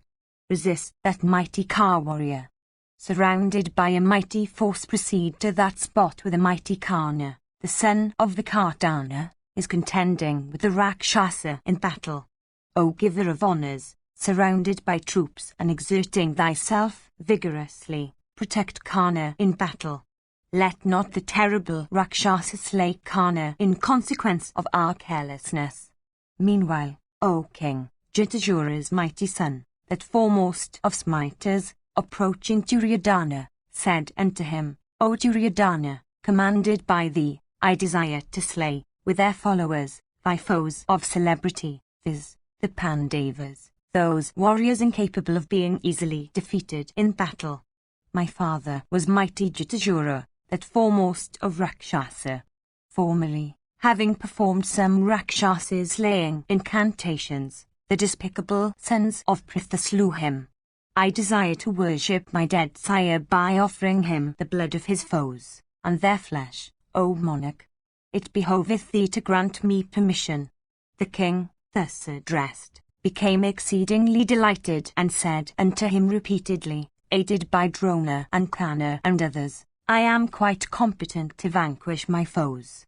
Commanded, however, by me, O Rakshasa, go thou to battle and slay Ghatotkacha in the fight, that Rakshasa of fierce deeds, born of man, ever devoted to the welfare of the Pandavas, and always slaying our elephants and steeds and car warriors in battle, himself all the while staying in the welkin. O, dispatch him to Yama's abode. Saying, so be it, and summoning Ghatotkacha to the fight, Jatasura's son shrouded the son of Bhimasena with the diverse kinds of weapons. The son of Hidimva, however, alone and unsupported, began to grind Alambashore and Kana and the vast Kuru host, like the tempest crushing a mass of clouds. Seeing then the power of Ghatotkacha's illusion, the Rakshasa Alambashore covered Ghatotkacha with showers of diverse kinds of arrows. Having pierced Bhimasena's son with many shafts, Alambashore, without losing any time, began to afflict the Pandava host with his arrows. Thus afflicted by him, O Bharata, the Pandava troops, at dead of night, broke and fled away like clouds dispersed by a tempest. Similarly, thy host also, mingled with the shafts of Ghatotkacha, fled away at dead of night, O king, in thousands, throwing down their torches. Alambashore then, excited with great wrath, struck Bhimasena's son in that dreadful battle with many shafts, like a driver striking an elephant. Then Gatotkacha cut off into minute fragments the car, the driver, and all the weapons of his foe and laughed frightfully. Then, like the clouds pouring torrents of rain on the mountains of Mru, Gatotkacha poured showers of arrows on Karna, Alambashur and all the Kuras. Afflicted by the Rakshasa, the Kuru host became exceedingly agitated. The 4 kinds of forces, of which thy army consisted, began to press and crush one another. Then Jatajura's son, carless and driverless, wrathfully struck Gatotkacha in that battle with his fists. Thus struck, Gatotkacha trembled like a mountain with its trees and creepers and grass at the time of an earthquake. Then Bhimasana's son, mad with rage, raising his own foe-slaying arm that resembled a spiked mace, dealt a severe blow on Jatajura's son. Crushing him then in rage, Hidimva's son quickly threw him down, and seizing him with his 2 arms he began to press him with great force upon the earth. Then Jatajura's son, freeing himself from Gatotkacha, rose up and assailed Gatotkacha with great impetuosity. Alambashur also, dragging and throwing down the Rakshasa Gatotkacha in that battle, began to crush him in rage on the surface of the earth. The battle then that took place between those 2 roaring and gigantic warriors, viz., Gatotkacha and Alambashur, became exceedingly fierce and made the hair stand on end. Endeavouring to prevail over each other by means of their powers of illusion, those 2 proud warriors, endued with great energy, fought with each other like Indra and Virachana's son, becoming fire and ocean, and, once more, Garuda and Takshaka, and once again, a cloud and a tempest, and then thunder and a large mountain, and once again, an elephant and then a Rahu and the sun. They thus displayed 100 different kinds of illusion, solicitous of destroying each other. Indeed, Alambashur and Gatotkacha fought most wonderfully, striking each other with spiked clubs and maces and lances and mallets and axes and short clubs and mountain cliffs.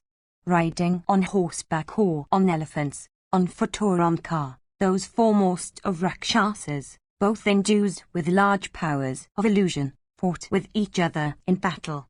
Then Gatotkacha, O king, desiring to slay Alambashur, roared aloft in rage and then alighted with great quickness like a hawk.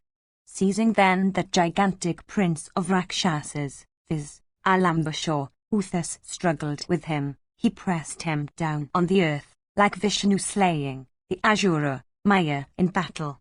Taking a scimitar of wonderful appearance, Gatotkacha, of immeasurable prowess, then cut off from his trunk, O king, his fierce and mighty foe's terrible head that was still uttering awful roars. Seizing that blood-dyed head by the hair, Gatotkacha quickly proceeded towards Duryodhana's car. Approaching, the Kuru king, the mighty armed Rakshasa, smiling the while, threw upon Duryodhana's car that head with frightful face and hair. Uttering then a fierce roar, deep as that of the clouds in the season of rains, he addressed Duryodhana, O king, and said, This thy ally is now slain, he, that is, whose prowess thou hadst beheld. Thou shalt see the slaughter of Karna again, and then thy own. One that is observant of these 3, viz., morality, profit and pleasure, should never see with empty hands a king, a brahmana, or a woman. 230 Live cheerfully till the time when I slay Karna. Having said these words, he then, O king, proceeded towards Karna, shooting hundreds of keen arrows upon the head of Karna. The battle then that took place between that human warrior and that Rakshasa was fierce and terrible, O king, and exceedingly wonderful. Section CLXXV. Dhritarashtra said, How, indeed, did that battle take place when at dead of night Vikardhana's son, Karna, and the Rakshasa Gatotkacha encountered each other? What aspect did that fierce Rakshasa then present? What kind of car did he ride? And what was the nature of his steeds, and what of his weapons? What was the size of his steeds, of the standard of his car, and of his bow? What was the kind of armor he wore, and what headgear had he on? Asked by me, describe all this, for thou art skilled in narration, O Sanjaya. Sanjaya said, of blood-red eyes, Ghatotkach was of gigantic form. His face was of the hue of copper. His belly was low and sunken. The bristles on his body all pointed upwards. His head was green. His ears were like arrows. His cheekbones were high. His mouth was large, extending from ear to ear. His teeth were keen, and 4 of these were high and pointed. His tongue and lips were very long and of a coppery hue. His brows were long extending. His nose was thick. His body was blue, and neck red. Tall as a hill, he was terrible to behold. Of gigantic frame, gigantic arms, and gigantic head, he was endued with great might. Ugly and of hard limbs, the hair on his head was tied upwards in a frightful shape.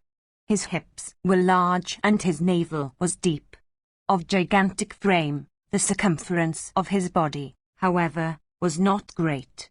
The ornaments on his arms were proportionate. Possessed of great powers of illusion, he was decked also in angadas. He wore a cuirass on his breast like a circle of fire on the breast of a mountain. On his head was a bright and beautiful diadem made of gold, with every part proportionate and beautiful, and looking like an arch. His earrings were bright as the morning sun, and his garlands were made of gold and exceedingly bright. He had on his body a gigantic armor of brass of great effulgence. His car was decked with 100 tinkling bells, and on his standard waved numerous blood-red banners. Of prodigious proportions, and of the measure of an alwa, that car was covered with bearskins. Equipped with all kinds of mighty weapons, it possessed a tall standard and was adorned with garlands, having 8 wheels, and its clatter resembled the roar of the clouds.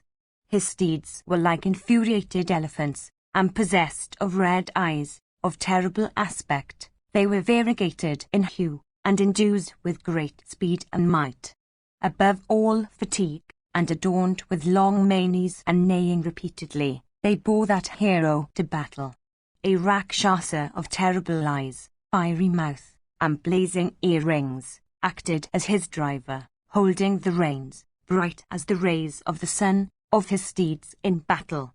With that driver he came to battle like Surya with his driver Aruna.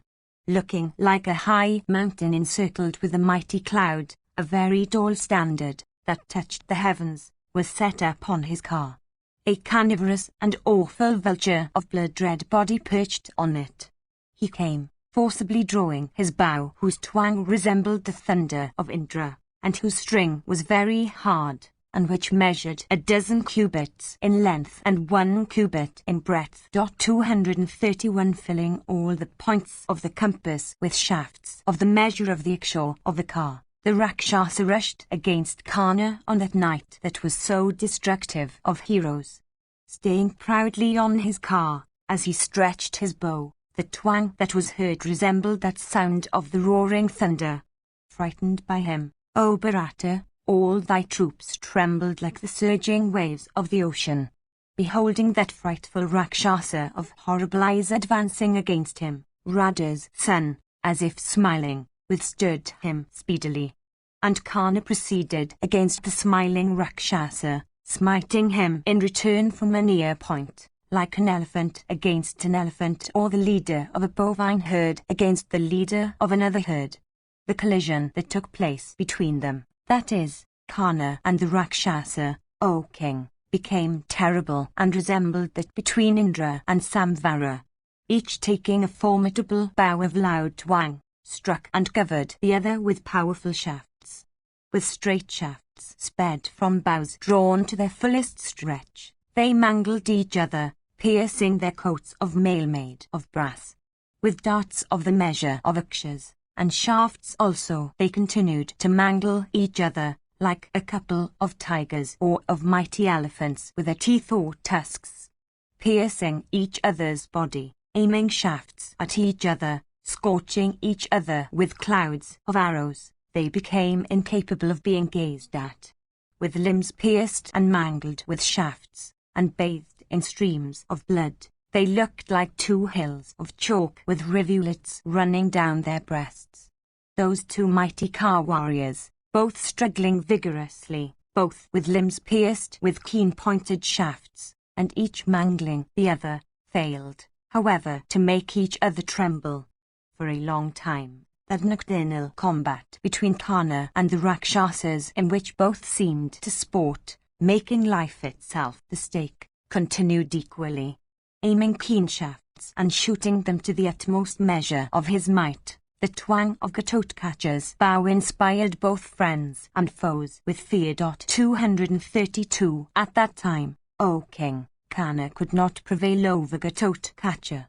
Seeing this, that foremost of all persons acquainted with weapons, invoked into existence celestial weapons. Beholding a celestial weapon aimed at him by Kana, Ghatotkacha, that foremost of Rakshasas invoked into existence his Rakshasa illusion. He was seen surrounded by a large force of terrible-looking Rakshasas, armed with lances, large rocks and hills and clubs. 233 Beholding Ghatotkacha advancing with a mighty weapon uplifted in his hands, like unto the destroyer himself of all creatures, armed with his fierce and fatal club, all the kings there were struck with fear. Terrified at the leonine roars uttered by Ghatotkacha, the elephants passed during, and all the combatants trembled with fear. Then there fell on all sides a thick rain of rocks and stones poured incessantly by the Rakshasas, who had, in consequence of midnight, became inspired with greater strength. 234 Iron wheels and Byzantice, and darts, and lances and spears and saturnes and axes also began to fall incessantly. Beholding that fierce and terrible battle, all the kings, as also thy sons and the combatants, fled away in fear. Only one amongst them, viz., Kana, proud of the power of his weapons, and feeling a noble pride, trembled not. Indeed, with his shafts he destroyed that illusion invoked into existence by Ghatotkacha. Beholding his illusion dispelled, Ghatotkacha, filled with rage, began to shoot deadly shafts from desire of slaying the suitor's son. Those shafts, bathed in blood, piercing through Kana's body in that dreadful battle, entered the earth like angry snakes. Then the valiant son of the suitor, filled with rage and possessed of great lightness of hands, prevailing over Ghatotkacha, pierced the latter with 10 shafts. Then Ghatotkacha, thus pierced by the suitor's son in his vital parts and feeling great pain, shook up a celestial wheel having 1,000 radii. The edge of that wheel was sharp as a razor, possessed of the splendor of the morning sun, and decked with jewels and gems. Bhimsana's son hurled that wheel at the son of Idrita, desirous of making an end of the latter. That wheel, however, of great power and hurled also with great might, was cut off into pieces by Kana with his shafts, and fell down, baffled of its object, like the hopes and purposes of an unfortunate man. Filled with rage upon beholding his wheel baffled, Ghatotkacha covered Kana with showers of shafts, like rain covering the sun. The suitor's son, however, endued with the prowess of Rudra or of Indra's younger brother or of Indra, fearlessly shrouded Ghatotkacha's car in a moment with winged arrows. Then Ghatotkacha, whirling a gold-decked mace, hurled it at Kana. Kana, however, with his shafts, cutting it off, caused it to fall down. Then soaring into the sky and roaring deep like a mass of clouds, the gigantic Rakshasa poured from the welkin a perfect shower of trees. Then Kana pierced with his shafts Bhima's son in the sky, that Rakshasa acquainted with illusions, like the sun piercing with his rays a mass of clouds. Slaying then all the steeds of Ghatotkacha, and cutting also his car into 100 pieces, Kana began to pour upon him his arrows like a cloud pouring torrents of rain. On Gatotkacha's body there was not even 2 fingers' breadth of space that was not pierced with Kana's shafts. Soon the Rakshasas seemed to be like a porcupine with quills erect on his body. So completely was he shrouded with shafts that we could not in that battle any longer see either the steeds or the car or the standard of Gatotkacha or Gatotkacha himself. Destroying then by his own weapon, the celestial weapon of Kana, Gatotkacha, endued with the power of illusion, began to fight with the suitor's son, aided by his powers of illusion. Indeed, he began to fight with Kana, aided by his illusion and displaying the greatest activity. Showers of shafts fell from an invisible source from the welkin. Then Bhimasana's son, endued with great prowess of illusion, O foremost of the chorus, assumed a fierce form, aided by those powers, began to stupefy the Kauravas, O Bharata. The valiant Rakshasa, assuming many fierce and grim heads, began to devour the celestial weapons of the suitor's son. Soon again, the gigantic Rakshasa, with 100 wounds on his body, seemed to lie cheerlessly, as if dead, on the field. The Kaurava bulls then, regarding Gatotkacha deed, uttered loud shouts of joy. Soon, however, he was seen on all sides, careering in new forms. Once more, he was seen to assume prodigious form, with 100 heads and 100 stomachs, and looking like the Mainaka mountain. 235 once again, becoming small about the measure of the thumb, he moved about transversely or soared aloft like the swelling surges of the sea. Tearing through the earth and rising on the surface, he dived again into the waters. Once seen here, he was next seen at a different place. Descending then from the welkin, he was seen standing, clad in mail, on a car decked with gold, having wandered through earth and sky and all the points of the compass, aided by his powers of illusion. Approaching then the vicinity of Kana's car, Gatotkacha, with his earrings waving, fearlessly addressed the suitor's son, O monarch, and said, Wait a little, O suitor's son. Whither shalt thou go with life, avoiding me? I shall today, on the field of battle, quell thy desire of fight. Having said those words, the Rakshasas, of cruel prowess and eyes red like copper in wrath, soared aloft into the sky and laughed aloud. Like a lion smiting a prince of elephants, he began to strike Kana, pouring upon him a shower of shafts, each of them measure the akshaw of a car. Indeed, he poured that arrowy shower upon Kana, that bull among car warriors, like a cloud pouring torrents of rain on a mountain. Kana destroyed that shower of arrows from a distance. Beholding his illusion destroyed by Kana, O bull of Bharata's race, Gatotkacha once more created an illusion and made himself invisible. He became a high mountain with many summits and abounding with tall trees. And from that mountain incessantly issued streams of lances and spears and swords and clubs. Seeing that mountain, which resembled a mighty mass of antimony, with its streams of fierce weapons, on the welkin, Kana was not at all agitated. Smiling the while, Kana invoked into existence his celestial weapon. Cut off with that weapon, that huge mountain was destroyed. Then the fierce Gatotkacha, becoming a blue cloud with the rainbow, in the welkin, began to pour upon the suitor's son a shower of stones. Vikatana's son, Kana, who was called also Vrisha, that foremost of all persons acquainted with weapons, aiming of either weapon, destroyed that dark cloud. Then, covering all the points of the compass with innumerable shafts, he destroyed a weapon that had been aimed at him by Gatotkacha. The mighty son of Bhimasana, then laughing loudly in that battle, once more invoked into existence an all-powerful illusion against the mighty car warrior Kana.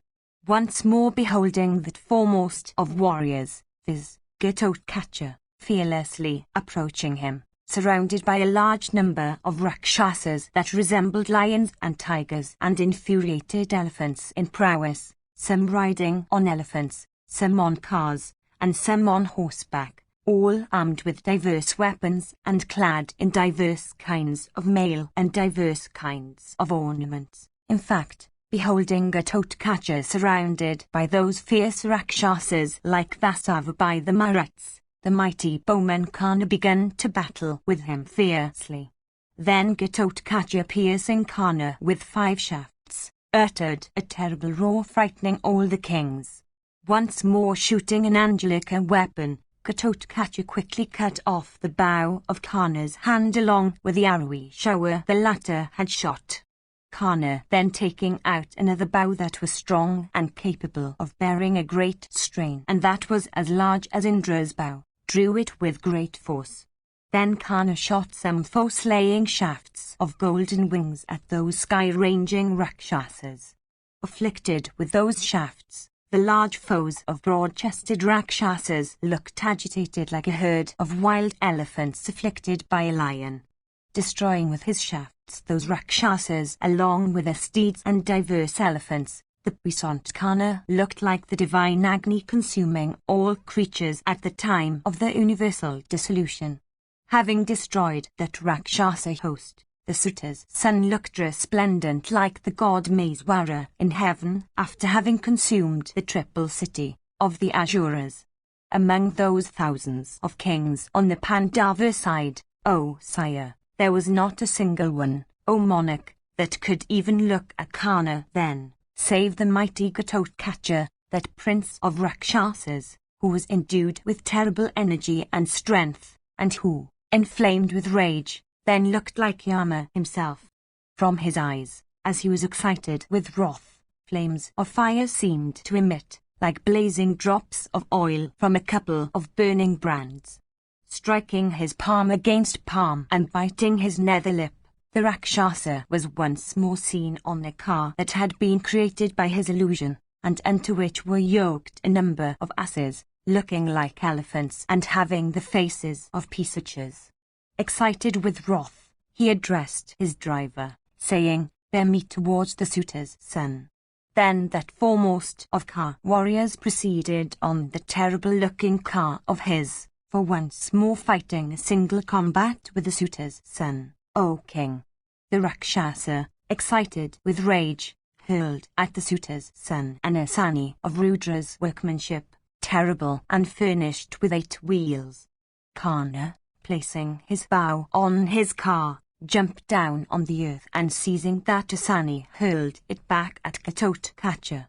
The latter, however, had quickly descended from his car before the weapon could reach it. The asani, meanwhile, of great effulgence, having reduced the Rakshas's car to ashes, with its steeds, driver, and standard, piercing through the earth, disappeared within its bowels, at which the gods were filled with wonder. Then all creatures applauded Karna, who, having jumped down from his car, had seized that asani. Having achieved that feat, Karna once more ascended his car. The Suta's son, that scorcher of foes, then began to shoot his shafts. Indeed, O giver of honours, there is none else amongst all living creatures who can accomplish what Karna accomplished in that frightful battle. Struck by Karna with shafts like a mountain with torrents of rain, Ghatotkacha once more disappeared from the field of battle like the melting forms of vapour in the sky. Contending in this way, the gigantic Rakshasa, that slayer of foes, destroyed the celestial weapons of Karna by means of his activity as also his power of illusion. Seeing his weapons destroyed by the Rakshasa, aided by his powers of illusion, Karna, without being inspired with fear, continued to fight with the cannibal. Then, O monarch, the mighty son of Bhimasena, excited with wrath, divided his own self into many parts, frightening all the mighty car warriors of the Kuru army. Then there came on the field of battle lions, and tigers, and hyenas, and snakes with fiery tongues, and birds with iron beaks. As regards Ghatotkacha himself, struck with the keen arrows that were sped from Kana's bow, that huge Rakshasa, looking like Himravat, the prince of mountains, disappeared then and there. Then many Rakshasas and Pisachas and Yatudanas, and large numbers of wolves and leopards, of frightful faces rushed towards Kana for devouring him. These approached the suitor's son, uttering fierce howls for frightening him. Kana pierced every one of those monsters with many swift-winged and terrible shafts that drank their blood. At last, using a celestial weapon, he destroyed that illusion of the Rakshasa. He then, with some straight and fierce shafts, struck the steeds of Ghatotkacha. These, with broken and maimed limbs, and their backs cut by those shafts, fell down on the earth, in the very sight of Ghatotkacha. The son of Hidimva, seeing his illusion dispelled, once more made himself invisible, saying unto Kana, the son of Vikardana, I will presently compass thy destruction. Section v. Sanjaya said, during the progress of that battle between Kana and the Rakshasa, the valiant Alayuda, that prince of Rakshasa, appeared on the field. Accompanied by a large force, he approached Duryodhana. Indeed, surrounded by many thousands of frightful Rakshasas of diverse forms and endued with great heroism, he appeared on the field, recollecting his old quarrel with the Pandavas. His kinsman, that valiant Vaka, who ate Brahmanas, as also Kurmira of great energy, and his friend Hidimva, had been slain by Bhima. He had waited for a long time, brooding over his old quarrel. Learning now that a nocturnal battle was raging, he came, impelled by the desire of slaying Bhima in fight, like an infuriated elephant or an angry snake. Desirous of battle, he addressed Duryodhana and said, It is known to thee, how my kinsmen, the Rakshasa Vaka and Kurmira and Hidimva have been slain by Bhima. What shall I say more? The virgin Hidimva was formerly deflowered by him, disregarding us and the other Rakshasas. I am here, O king, to slay that Bhima with all his followers, steeds, cars, and elephants, as also that son of Hidimva with friends. Slaying today all the sons of Kunti, Vasudeva and others that walk before them, I will devour them with all their followers. Command all thy troops to desist from battle. We will fight with the Pandavas. Hearing these words of his, Duryodhana became very glad. Surrounded by his brothers, the king, accepting the words of the Rakshasa, said, Placing thee with thine in the van, we will fight the foe. My troops will not stand as indifferent spectators, since their enmity has not cooled. That bull amongst Rakshasa, saying, Let it be so, and to the king, speedily proceeded against Bhima, accompanied by his cannibal force. Endued with a blazing form, Alayud rode a car bright like the sun. Indeed, O monarch, that car of his was similar to Ghatotkacha's car. The rattle also of Alayuda's car was as deep as that of Ghatotkacha's, and it was decked with many arches. That large car was covered with bearskins, and its measure was an alwa. His steeds, like those of Ghatotkacha, were endued with great speed, resembled elephants in shape, and had the voice of asses. Subsisting on flesh and blood and gigantic in size, 100 of them were yoked unto his vehicle. Indeed, the rattle of his car, like that of his rival, was loud and strong, and its string was as hard. His shafts also, winged with gold and whetted on stone, were as large as Ghatotkacha's, being of the measure of Aksha's. The heroic Alayuda was as mighty armed as Ghatotkacha, and the standard of his car, endued with the splendor of the sun or fire, was, like Ghatotkacha's, pierced upon by vultures and ravens. In form, he was more handsome than Ghatotkacha, and his face, agitated with wrath, looked blazing. With blazing angadas and blazing diadem and garlands, decked with floral wreaths and headgear and sword armed with mace and bushunjis and short clubs and plows and bows and arrows, and with skin black and hard as that of the elephant, riding on that car possessed of the splendor of fire, he looked, while employed in afflicting and routing the Pandava host, like a roving cloud in the welkin, decked with flashes of lightning. As Alayuda came to battle, the principal kings of the Pandava army, endued with great might, and armed with sword and shield, and clad in mail, engaged in fight, O king, with joyous hearts. Section vi. Sanjaya said, beholding Alayuda of terrible deeds come to battle, all the Kauravas became filled with delight. Similarly, thy sons, having Duryodhana for their head, were filled with delight, like craftless men desirous of crossing the ocean when they meet with a raft. Indeed, the kings in the Kuru army then regarded themselves as persons reborn after death. 236 They all offered a respectful welcome to Alayuda. During the progress of that terrible and superhuman battle between Karna and the Rakshasa at night, a battle which though fierce was yet delightful to behold, the Panchalas, with all the other Kshatriyas, smilingly looked on as spectators. Meanwhile, thy soldiers, O king, though protected by their leaders all over the field, and Drona's son and Gripa and others, uttered loud wails, saying, all is lost. Indeed, beholding those feats of Hidimva's son on the field of battle, all thy warriors were agitated with fear, and uttering cries of woe became almost deprived of their senses. Thy troops, O king, became hopeless of Karna's life.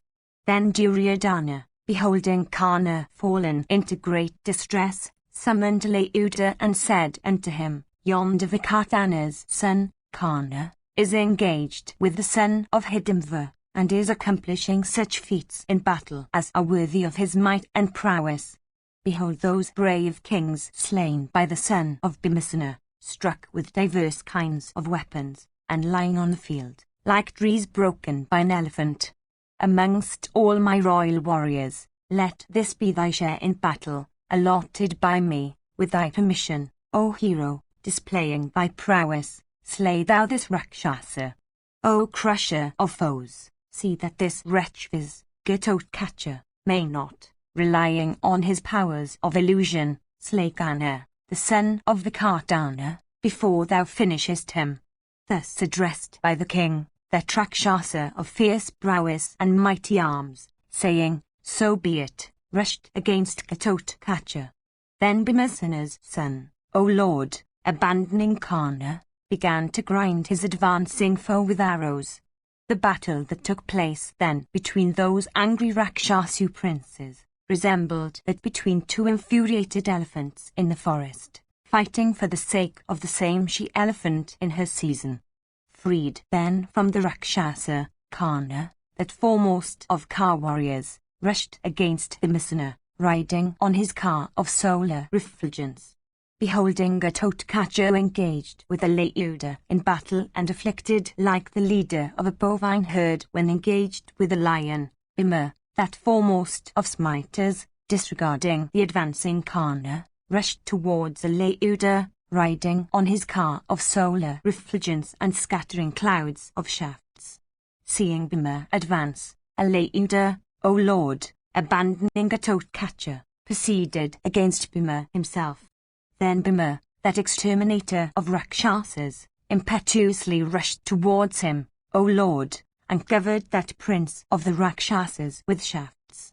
Similarly, Alayuda, that chastiser of foes, repeatedly covered the son of Kunti with straight shafts whetted on stone. All the other Rakshasas also, of terrible forms and armed with diverse weapons solicitous for the victory of thy sons, rushed against Bhimasena. The mighty Bhimasena, thus assailed by them, pierced each of them with 5 whetted shafts. Then those Rakshasas of wicked understanding, thus received by Bhimasena, uttered loud wails and fled away on all sides.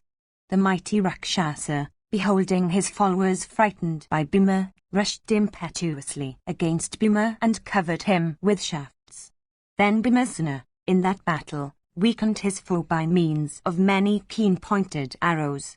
Amongst those arrows sped at him by Buma, Alauda speedily cut off some and seized others in that battle. Then Buma of terrible prowess, looking steadily at that prince of the Rakshasas, hurled at him with great force a mace endued with the impetuosity of thunder.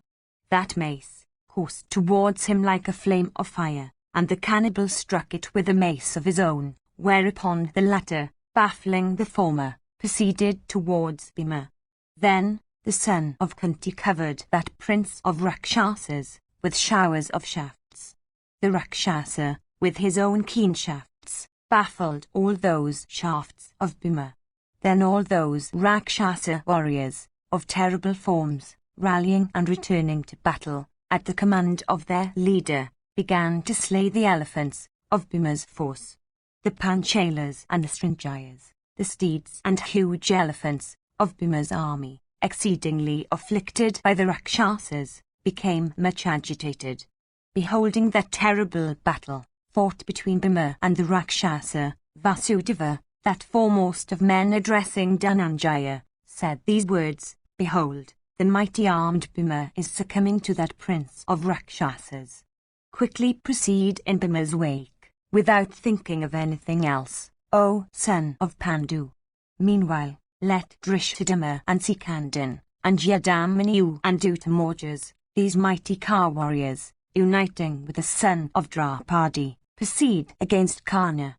Let Nakula and Sahadeva and the valiant Ayudhana, O son of Pandu, at thy command, slay the other Rakshasas. As regards thyself, O mighty armed one, do thou resist this division having Drona at its head. O thou of mighty arms, great is the danger that threatens us now." After Krishna had said so, those foremost of car warriors, as commanded, proceeded against Karna, the son of the Kardana, and against the other Rakshasas, fighting for the cuirass. Then, with some shafts resembling snakes of virulent poison, and sped from his bow drawn to its fullest stretch, the valiant prince of the Rakshasas cut off Bhima's bow. The mighty cannibal next, in the very sight of Bhima, O Bharata, slew the latter's steeds and driver with some whetted shafts. Steedless and driverless, Bhima, descending from the terrace of his car, uttered a loud roar and hurled a heavy mace at his foe. That heavy mace, as it coursed impetuously towards him with a terrible sound, the mighty cannibal baffled with a mace of his own. The latter then uttered a loud roar. Beholding that mighty and terrible feat of that prince of Rakshasas, Bhimasena, filled with joy, seized another fierce mace. The battle then that took place between that human warrior and that Rakshasa became dreadful. With a clash of their descending maces, the earth trembled violently. Casting aside their maces, they once more encountered each other. They struck each other with their clenched fists, falling with the sound of thunder. Excited with rage, they encountered each other with car wheels, and yokes, and akshas and adishdanas, and apaskaras, in fact, with anything that came in their way. Encountering each other thus and both covered with blood, they looked like a couple of infuriated elephants of gigantic size. Then, Rishikasa, ever devoted to the good of the Pandavas, beholding that combat, dispatched Hidimva's son for protecting Bhimasena. Section VI. Sanjaya said, seeing Bhima in that battle assailed by the cannibal, Vasudeva, approaching Ghatotkacha, said unto him these words, "Behold, O mighty armed one, Bhima is violently assailed by the Rakshasa in battle, in the very sight of all the troops and of thyself, O thou of great splendor. Abandoning Karna for the present, quickly slay Alauda, O mighty armed one. Thou can afterwards slay Karna." Hearing these words of him of Vrishani's race, the valiant Ghatotkacha, abandoning Karna, encountered Alauda, that prince of cannibals and brother of Vaka. The battle then that took place at night between those two cannibals, viz., Alauda and the son of Hidimva, became fierce and dreadful, O Bharata. Meanwhile, the mighty Ka warrior Ayodhana, and Nakula, and Sahadeva, pierced with keen shafts the warriors of Alayudha, those terrible-looking and heroic Rakshasas, armed with bows. The diadem-decked of Batsu, O king, in that battle, shooting his arrows on all sides, began to overthrow many foremost of Kshatriyas. Meanwhile, Karna, O king, in that battle agitated many kings and many mighty Ka warriors amongst the Panchalas, headed by Drishtadama and Sikandin and others. Beholding them slaughtered, by Karna, Bhima, of terrible prowess, rushed speedily towards Karna, shooting his shafts in that battle. Then those warriors also, viz., Nakula and Sahadeva and the mighty Ka warrior, Satyaki, having slain the Rakshasas, proceeded to the place where the suitor's son was.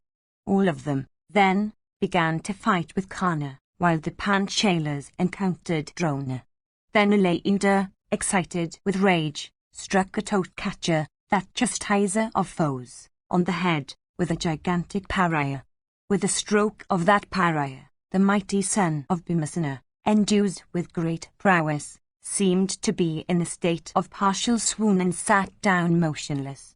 Recovering consciousness, the latter, then, in that encounter, hurled at his foe a gold-decked mace adorned with 100 bells and looking like a blazing fire. Hurled forcibly by that achiever of fierce feats, that mace crushed into pieces the steeds, the driver, and the loud rattling car of Alayudha. Having recourse to illusion, the latter, then, jumped down from that car of his, whose steeds and wheels and akshas and standard and kavara has all been crushed into pieces. Relying on his illusion, he poured a copious shower of blood. The sky then seemed to be overspread with a mass of black clouds adorned with flashes of lightning. A thunderstorm was then heard, accompanied with loud reports and loud roars of clouds. Loud sounds also of chat were heard in that dreadful battle. Beholding that illusion created by the Rakshasa Alayudha, the Rakshasa Ghatotkacha, soaring aloft, destroyed it by means of his own illusion. Alayudha, beholding his own illusion destroyed by that of his foe, began to pour a heavy shower of stones on Ghatotkacha. That terrible shower of stones, the valiant Ghatotkacha dispelled by means of a shower of arrows. They then rained on each other diverse weapons, such as iron pariahs and spears and maces and short clubs and mallets, and pinnacles and swords and lances and long spears and campanas, and keen shafts, both long and broad-headed, and arrows and discs and battle-axes, and aogadas and short arrows, and weapons with heads like those of kine, and alakalas. And they struck each other, tearing up many kinds of large branch trees such as Sami and Pilu and Karira and Champaka, O Bharata, and Ingwidi and Vadari and flowering Kovaidara and Arimada and Plakshaw and Banyan and Pipul, and also with diverse mountain summits and diverse kinds of metals.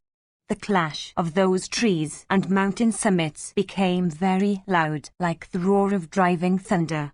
Indeed, the battle that took place between Bhima's son and Alayudha was, O king, dreadful in the extreme, like that in days of old, O monarch, between Vali and Sugriva, those two princes among the monkeys. They struck each other with shafts and diverse other kinds of fierce weapons, as also with sharp scimitars. Then the mighty Rakshasas, rushing against each other, seized each other by the hair. And, O king, those two gigantic warriors, with many wounds on their bodies and blood and sweat trickling down, looked like two mighty masses of clouds pouring rain. Then rushing with speed and whirling the Rakshasas on high and dashing him down, Hidimva's son cut off his large head. Then taking that head decked with a pair of earrings, the mighty Ghatotkacha uttered a loud roar. Beholding the gigantic brother of Akka, that chastiser of foes, thus slain, the Panchalas and the Pandavas began to utter leonine shouts. Then, Upon the fall of the Rakshasa, the Pandavas beat and blew thousands of drums and 10,000s of conchs. That night then clearly indicated the victory of the Pandavas. Illumined with torches all around, and resounding with the noise of musical instruments, the night looked exceedingly resplendent. Then the mighty son of Bhimasena threw down the head of the slain Alayuda before Duryodhana. Duryodhana, beholding the heroic Alayuda slain, became, O Bharata, filled with anxiety for all his troops. Alayuda, having come to Duryodhana of his own accord, remembering his former quarrel, had said unto him that he would slay Bhima in battle. The Kuru king had regarded Bhima's slaughter to be certain, and had believed that his brothers would all be long-lived. Beholding that Alayuda slain by Bhimasena's son, the king regarded Bhima's vow about the slaughter of himself and his brothers already fulfilled. Section 6. Sanjaya said, having slain Alayuda, the Rakshasa Ghatotkacha became filled with delight. Standing at the head of the army, he began to utter diverse kinds of shouts. Hearing those loud roars of his that made elephants tremble, a great fear, O monarch, entered into the hearts of thy warriors. Beholding the mighty son of Bhimasena engaged with Alayuda, the mighty armed Karna rushed against the Panchalas. He pierced Drishtadama and Sankandin, each with 10 strong and straight shafts sped from his bow drawn to its fullest stretch. With a number of other powerful shafts, the Suta's son then caused Yadamanu and Uttamaujas, and the great Ka warrior Satyaki to tremble. The bows of those warriors also, O king, while they were engaged in striking Karna from all sides, were seen to be drawn into circles. On that night, the twang of their bowstrings and the rattle of their car wheels, mingling together, became loud and deep as the roar of the clouds at the close of summer. The nocturnal battle, O monarch, resembled a gathering mass of clouds. The twang of bowstring and the rattle of car wheels constituted its roar. The bows of warriors constituted its lightning flashes, and showers of shafts formed its downpour of rain. Standing immovable like a hill and possessed of the strength of a prince of mountains, that grinder of foes, viz., Vikatana's son, Karna, O king, destroyed that wonderful shower of arrows shot at him. Devoted to the good of thy sons, the high-Sildvia Katana, in the battle, began to strike his foes with lances endued with the force of thunder, and with whetted shafts, equipped with beautiful wings of gold. Soon the standards of some were broken and cut down by Kana, and the bodies of others pierced and mangled by him with keen arrows, and soon some were deprived of drivers, and some of their steeds. Exceedingly afflicted by the Suta's son in that battle, many of them entered the force of Yudhishthira. Beholding them broken and compelled to retreat, Ghatotkacha became mad with rage. Mounted on that excellent car of his that was decked with gold and jewels, he uttered a leonine roar, and approaching Vikatana's son, Karna, pierced him with shafts endued with the force of thunder. Both of them began to cover the welkin with barbed arrows, and cloth-yard shafts, and frog-faced arrows, and nalikas and dandas and asnis and arrows bearing heads like the calf's tooth or the boar's ear, and broad-headed shafts, and shafts pointed like horns, and others bearing heads like razors. The welkin, covered with that arrowy shower, looked, in consequence of those gold-winged shafts of blazing splendor coursing horizontally through it, as if hung with garland of beautiful flowers. Each endued with prowess equal to that of the other, they struck each other equally with powerful weapons. None could, in that battle, find any mark of superiority in either of those excellent heroes. Indeed, that battle between the son of Surya and Bhima's son, characterized by a thick and heavy shower of weapons, looked exceedingly beautiful and presented almost an unrivaled sight, like the fierce encounter between Rahu and Surya in the welkin. Sanjaya continued, when Ghatotkacha, O king, that foremost of all persons conversant with weapons, found that he could not prevail over Kanna, he invoked into existence a fierce and mighty weapon. With that weapon, the Rakshasa first slew the steeds of Kanna and then the latter's driver. Having achieved that feat, Hidimva's son quickly made himself invisible. Dhritarashtra said, when the Rakshasa fighting by deceitful means thus disappeared, tell me, O Sanjaya, what the warriors of my army thought. Sanjaya said, seeing the Rakshasa disappear, all the Kauravas loudly said, appearing next, the Rakshasa, fighting deceitfully, will certainly slay Kanna. Then Kanna, endued with wonderful lightness in the use of weapons, covered all sides with showers of shafts. The welkin being covered with the darkness caused by that thick arrowy shower, all creatures became invisible. So great was the lightness of hand displayed by the suitor's son, that none could mark when he touched his quivers with his fingers, when he fixed his arrows on the bowstring, and when he aimed and sped them off. The entire welkin seemed to be shrouded with his arrows. Then a fierce and terrible illusion was invoked into existence by the Rakshas in the welkin. We beheld in the sky what appeared to us to be a mass of red clouds resembling the fierce flame of a blazing fire. From that cloud issued flashes of lightning, and many blazing brands, O Kuru King. And tremendous roars also issued therefrom, like the noise of thousands of drums beat at once. And from it fell many shafts winged with gold, and darts, lances and heavy clubs, and other similar weapons, and battle-axes, and scimitars washed with oil, and axes of blazing edges, and spears, and spiked maces emitting shining rays, and beautiful maces of iron, and long darts of keen points, and heavy maces decked with gold and twined round with strings, and satagnis all around. And large rocks fell from it, and thousands of thunderbolts with loud report, and many hundreds of wheels and razors of the splendor of fire. Kanna, shooting showers of shafts, failed to destroy that thick and blazing downpour of darts and lances and clubs. Loud became the uproar then of falling steeds slain by those shafts, and mighty elephants struck with thunder, and great warriors deprived of life by other weapons. Afflicted by Ghatotkacha with that terrible shower of arrows all around, that host of Duryodhana was seen to wander in great pain over the field. With cries of "Oh" and "Alas," and exceedingly cheerless, that wandering host seemed on the point of being annihilated. The leaders, however, in consequence of the nobility of their hearts, fled not away with faces turned from the field.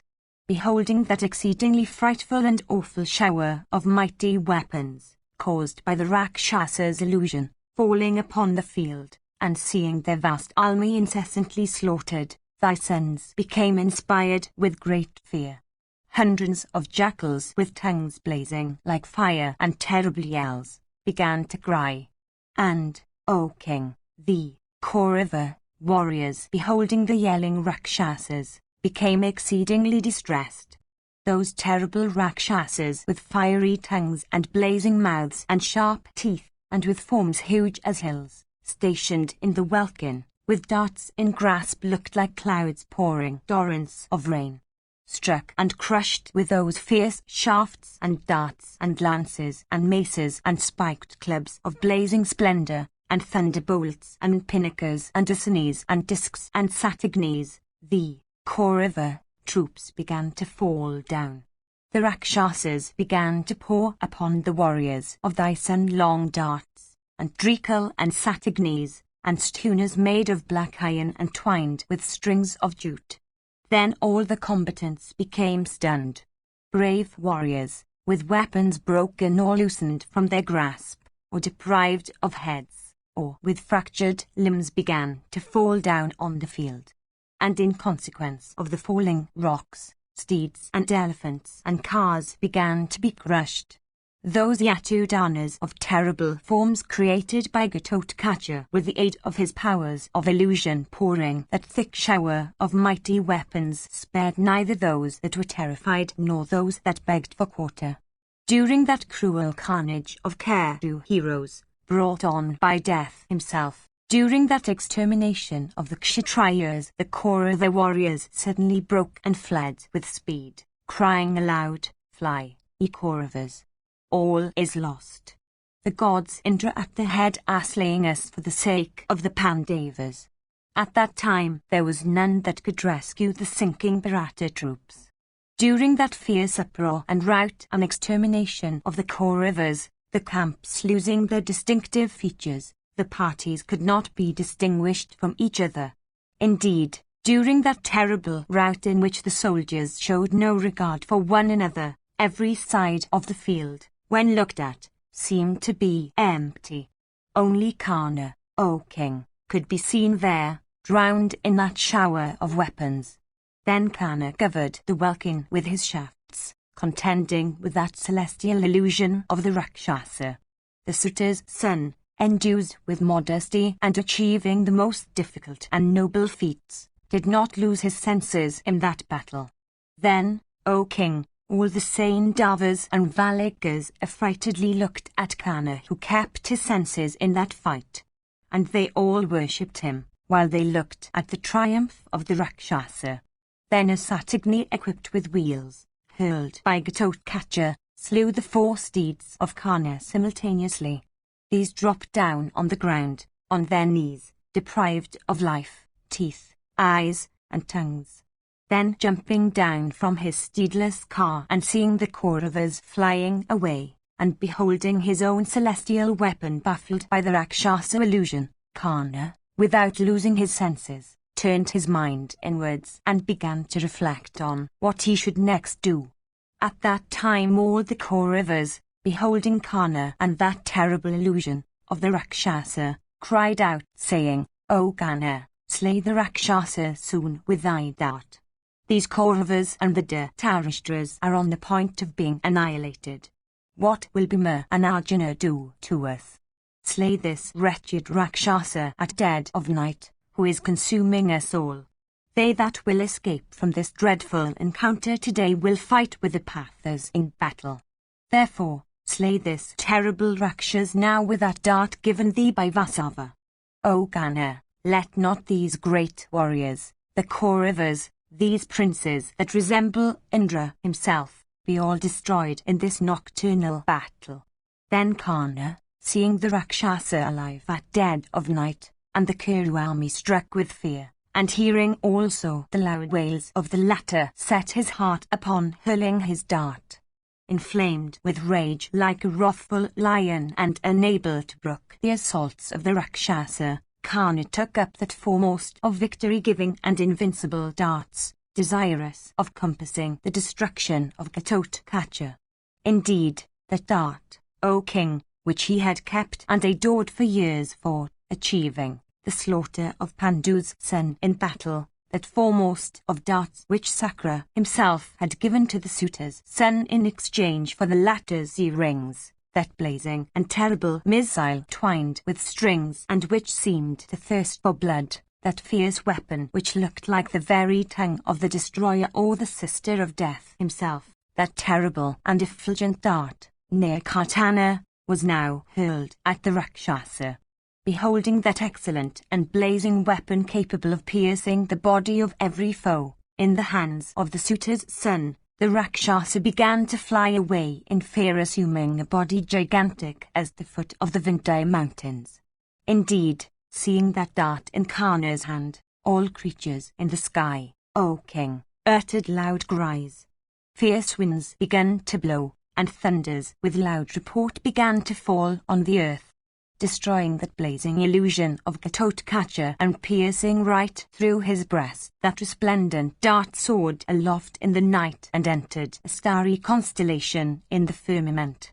Having fought, using diverse beautiful weapons, with many heroic Rakshasa and human warriors, Gatotkacha, then uttering diverse terrible roars, fell, deprived of life with that dart of Sakra.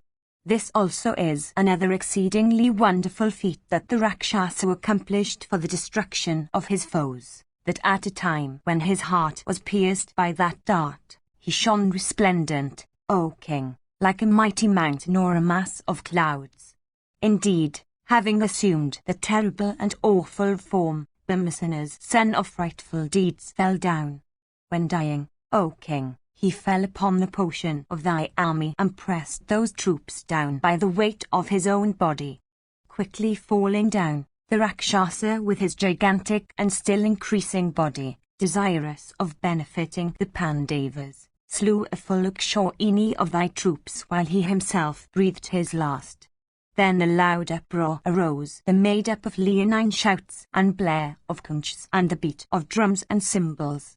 The Kauravas indeed, beholding the illusion of the Rakshasa destroyed and the Rakshasa himself slain, uttered loud shouts of joy.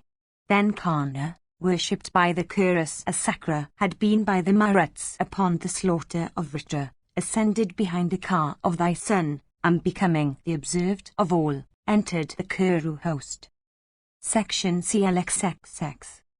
Sanjaya said, beholding Hidimva's son slain and lying like a riven mountain, all the Pandavas became filled with grief and began to shed copious tears. Only Vasudeva, filled with transports of delight, began to utter leonine shouts, grieving the Pandavas. Indeed, uttering loud shouts he embraced Arjuna. Tying the steeds and uttering loud roars, he began to dance in a transport of joy, like a tree shaken by a tempest. Then embracing Arjuna once more, and repeatedly slapping his own armpits, Vakyuta, endued with great intelligence, once more began to shout, standing on the terrace of the car. Beholding those tokens of delight that Kasav manifested, Dhananjaya, O king, with heart in grief, addressed him, saying, O slayer of Madhu, thou showest great joy at a time scarcely fit for it, indeed on an occasion for sorrow caused by the death of Hidimva's son. Our troops are flying away, beholding Ghatotkacha slain. We also are filled with anxiety in consequence of the fall of Hidimva's son. O Janardana, the cause must be very grave when at such a time thou feelest such joy. Therefore, O foremost of truthful men, asked by me, tell me truly, what that cause is. Indeed, if it be not a secret, it behoveth thee, O chastiser of foes, to say it unto me. O slayer of Madhu, tell me what has removed thy gravity today. This act of thine, O Janardana, this lightness of heart, seems to me like the drying up of the ocean or the low commotion of Meru. Vasudeva said, great is the joy I feel. Listen to me, Dhananjaya. This that I will tell thee will immediately dispel thy sorrow and infuse delight into thy heart.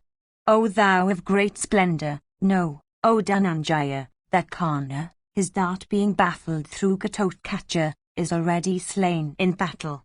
The man does not exist in this world that could not stay before Karna armed with that dart and looking like Kartikeya in battle.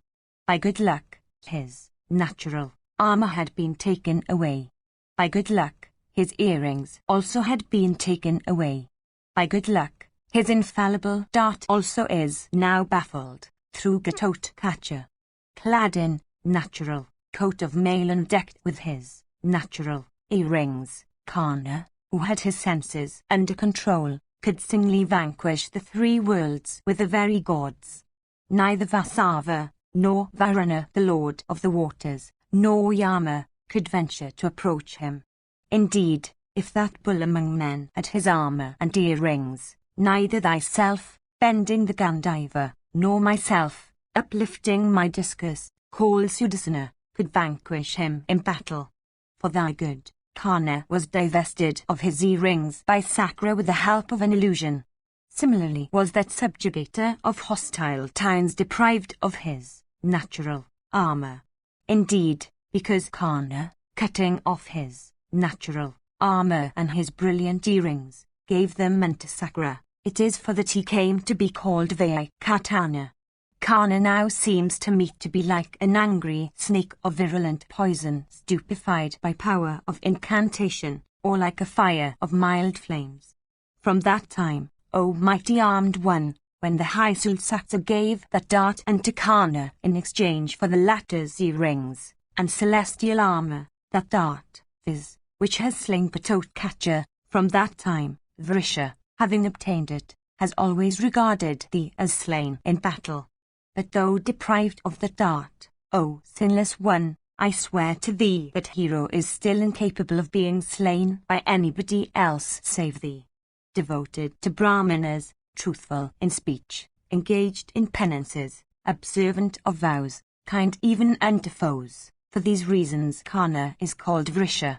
Heroic in battle, possessed of mighty arms and with bow always uplifted, like the lion in the forest depriving leaders of elephantine herds of their pride, Kana always deprives the greatest Ka warriors of their pride on the field of battle, and resembles the midday sun at whom none can gaze.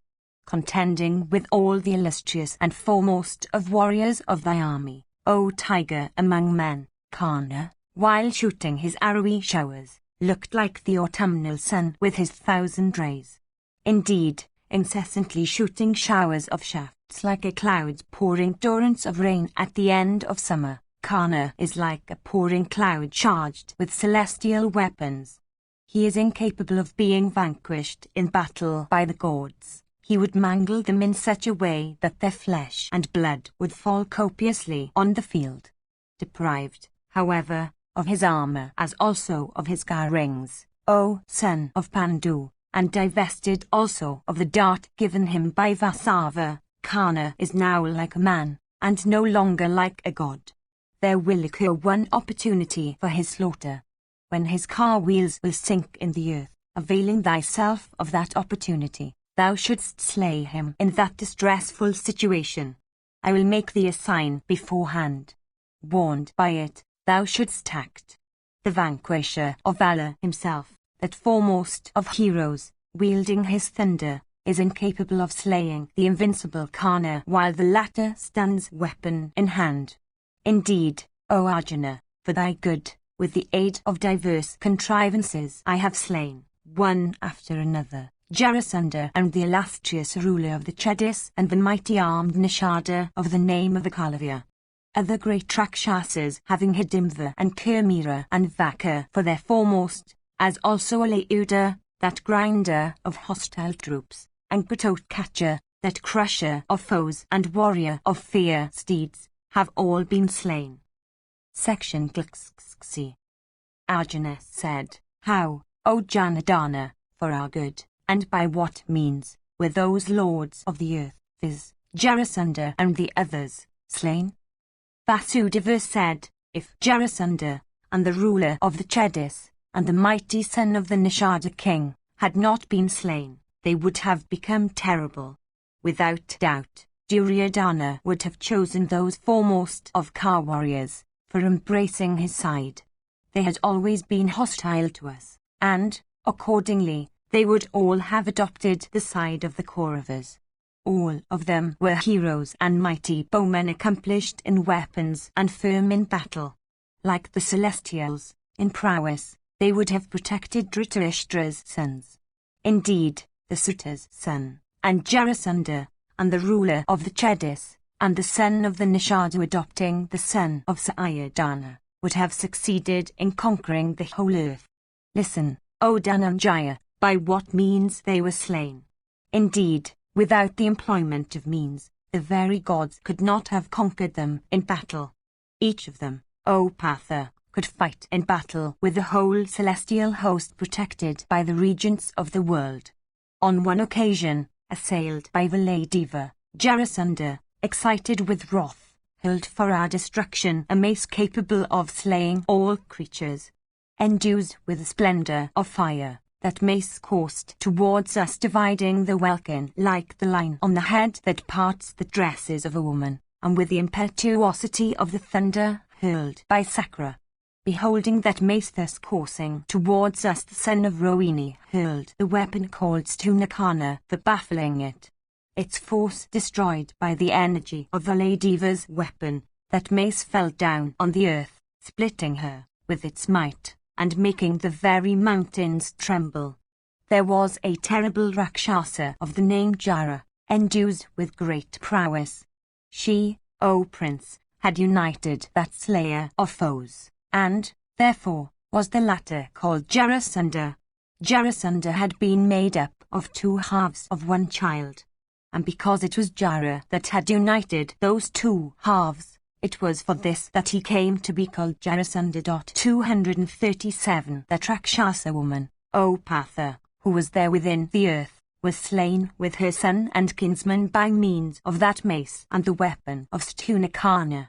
Deprived of his mace in that great battle, Jarasandha was afterwards slain by Bhimasena in thy presence, O Dhananjaya. 238 If the valiant Jarasandha had stood armed with his mace, the very gods with Indra at their head could not have slain him in battle. O best of men! For thy good, the Nishada's son also, of prowess incapable of being baffled, was, by an act of guile, deprived of his thumb by Drona, assuming the position of his preceptor. Proud and endued with steady prowess, the Nishada's son, with fingers cased in leathern gloves, looked resplendent like a second Rama. Undeprived of thumb, Ekalavya, O Partha, was incapable of being vanquished in battle by the gods, the Danavas, the Rakshasas, and the Uragas, together.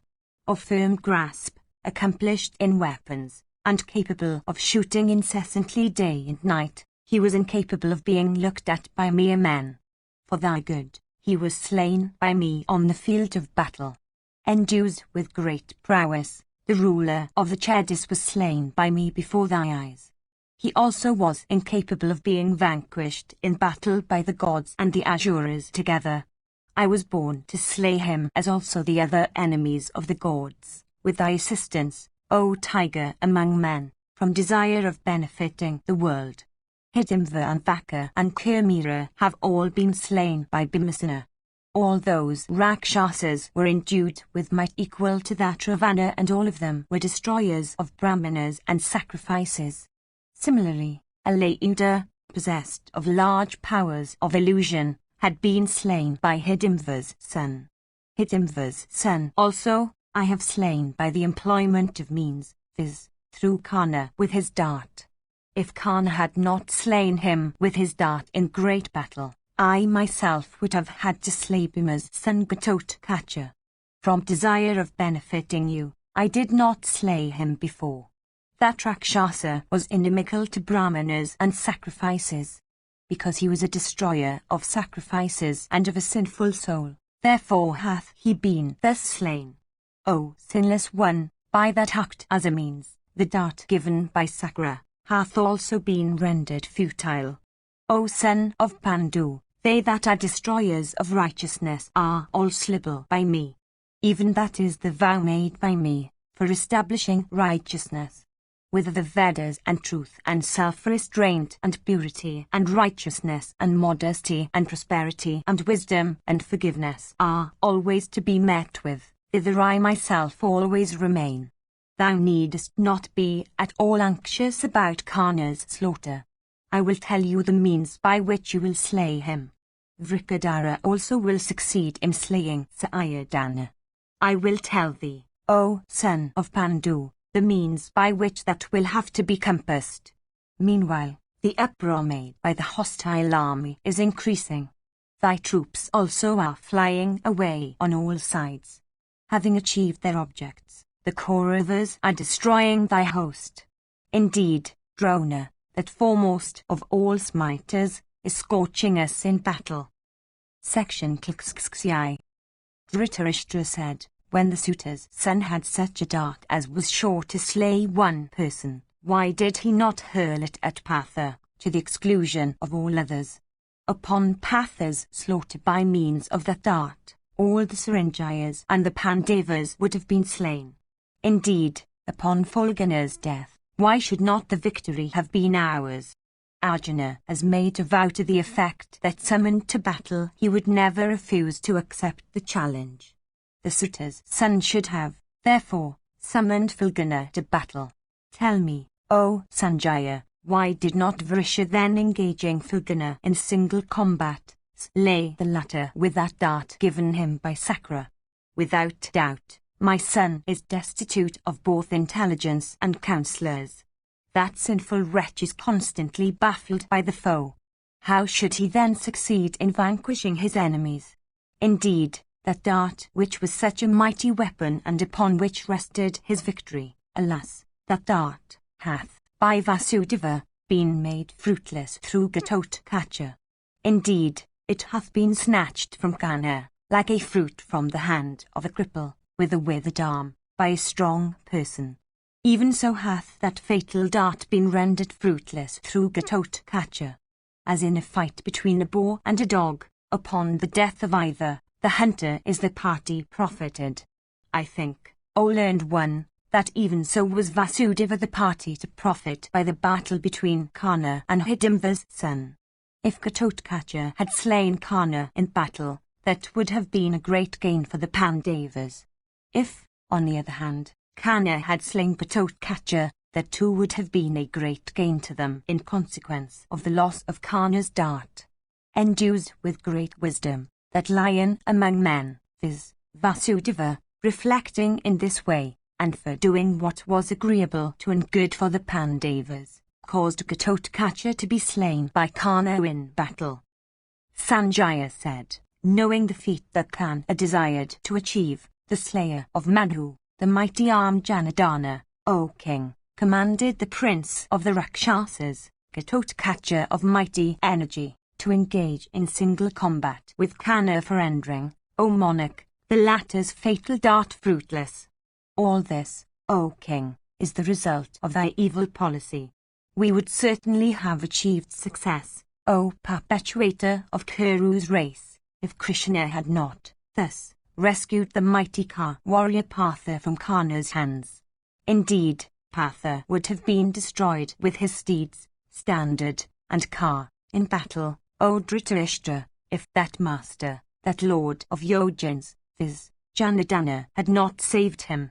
Protected by diverse means, O king, and well arded by Krishna, Partha approaching his foes, vanquished that fatal dart, otherwise that weapon would have quickly destroyed the son of Kunti like the lightning destroying a tree. Dhritarashtra said, my son is fond of quarrel. His advisers are foolish. He is vain of his wisdom. It is for that this certain means of Arjuna's death hath been baffled. Why, O Suta, did not Duryodhana, or that foremost of all wielders, viz., Karna, possessed of great intelligence, hurl that fatal dart at Ananjaya? Why, O son of Gavalgana, didst thou too forget this great object, possessed as thou art of great wisdom, or why didst not thou remind Karna of it? Sanjaya said, indeed, O king, every night this formed the subject of deliberation with Duryodhana and Sakuni and myself and Dusasana. And we said unto Karna, excluding all other warriors, O Karna, slay Dhananjaya. We would then lord it over the Pandus and the Panchalas as if these were our slaves. Or, if upon Partha's fall, he of Vrisha's race appoints another amongst the sons of Pandu, in this place for carrying on the fight, let Krishna himself be slain.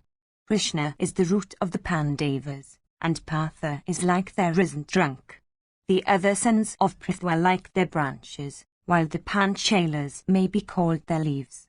The Pandavas have Krishna for their refuge, Krishna for their might, Krishna for their leader. Indeed, Krishna is their central support even as the moon is of the constellations. Therefore, O Suta's son, avoiding the leaves and branches and trunk, slay that Krishna who is everywhere and always the root of the Pandavas. Indeed, if Karna had slain him of Dasahu's race, viz., that delighter of the Yadavas, the whole earth, O king, would, without doubt, have come under thy control. Truly, O monarch, if that illustrious one, that delighter of both the Yadavas and the Pandavas, could be made to lie down on the earth, deprived of life, then certainly, O monarch, the entire earth with the mountains and forests would have owned thy supremacy. We rose every morning, having formed such a resolution in respect of that Lord of the very gods, viz., Rishikasa of immeasurable energy. At the time of battle, however, we forget our resolution. Kesava always protected Arjuna, the son of Kunti. He never placed Arjuna before the suitor's son in battle.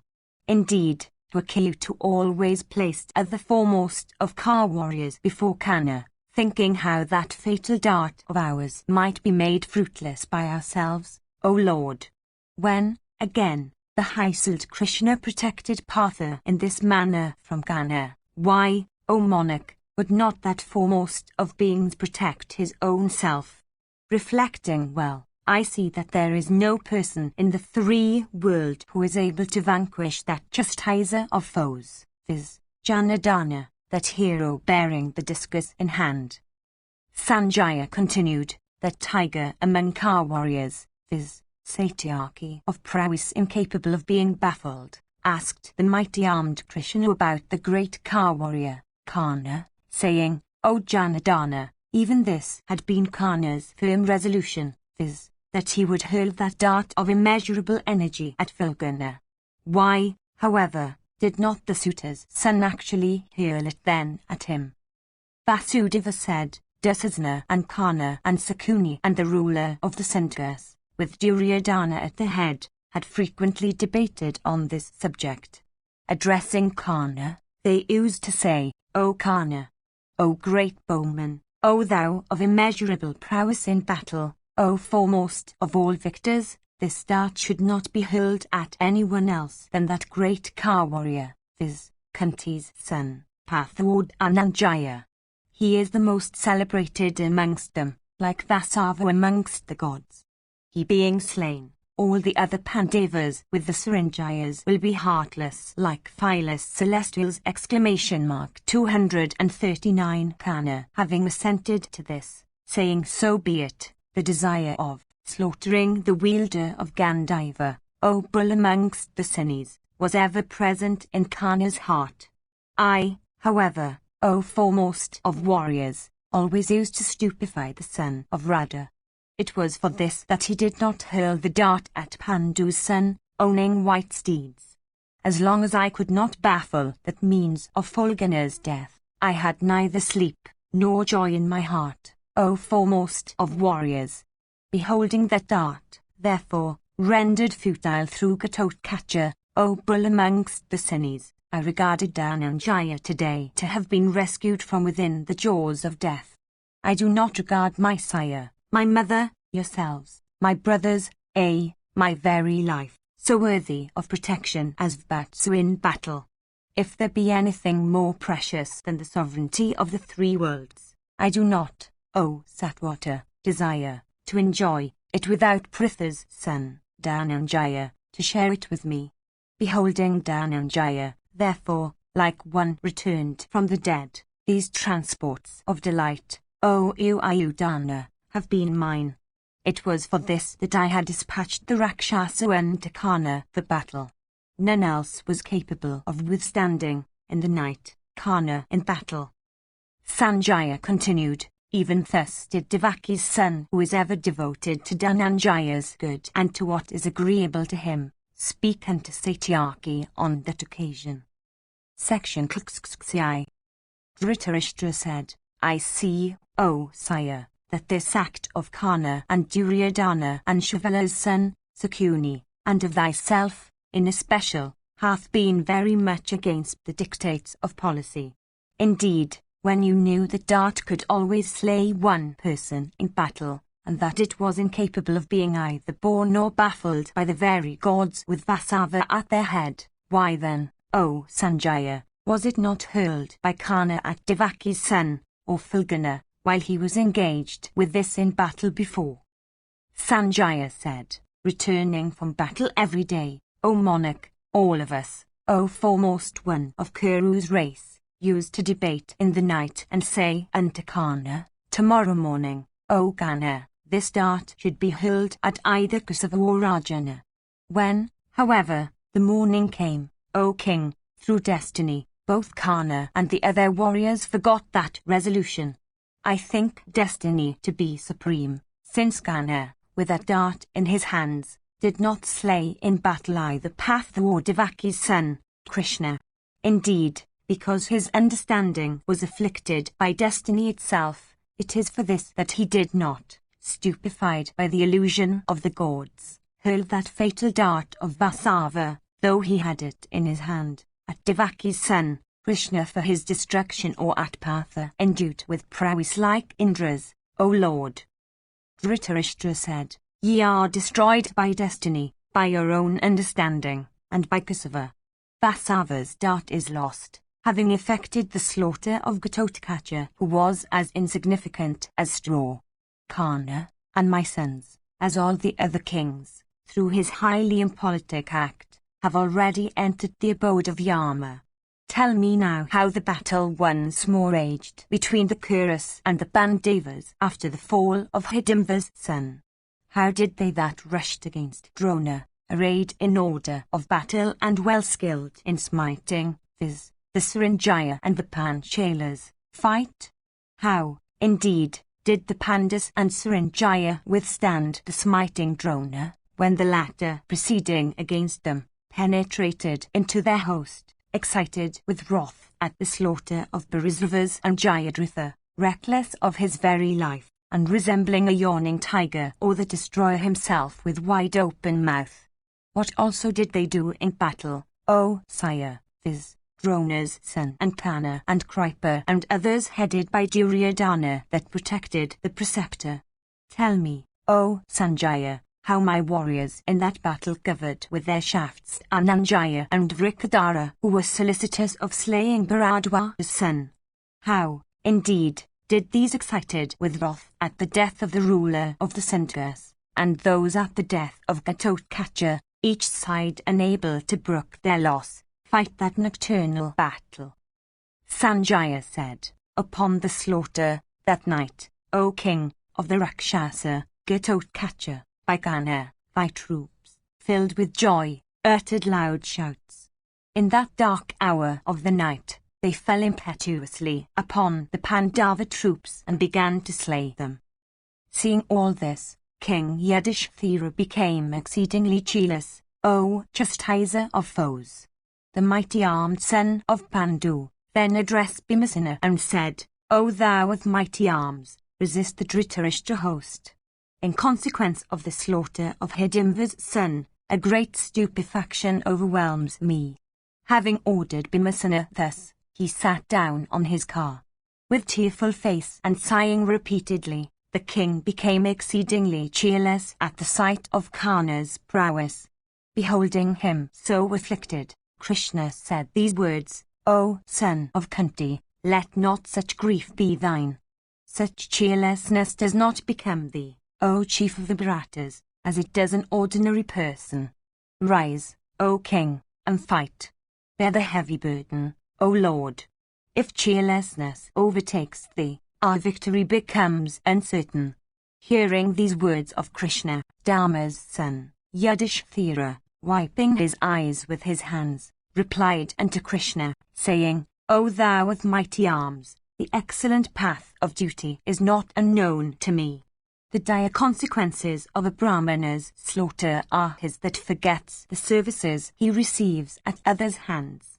Whilst we were living in the woods, the Hysil son of Hidimva, although then a mere child, did us many services, O Janardana.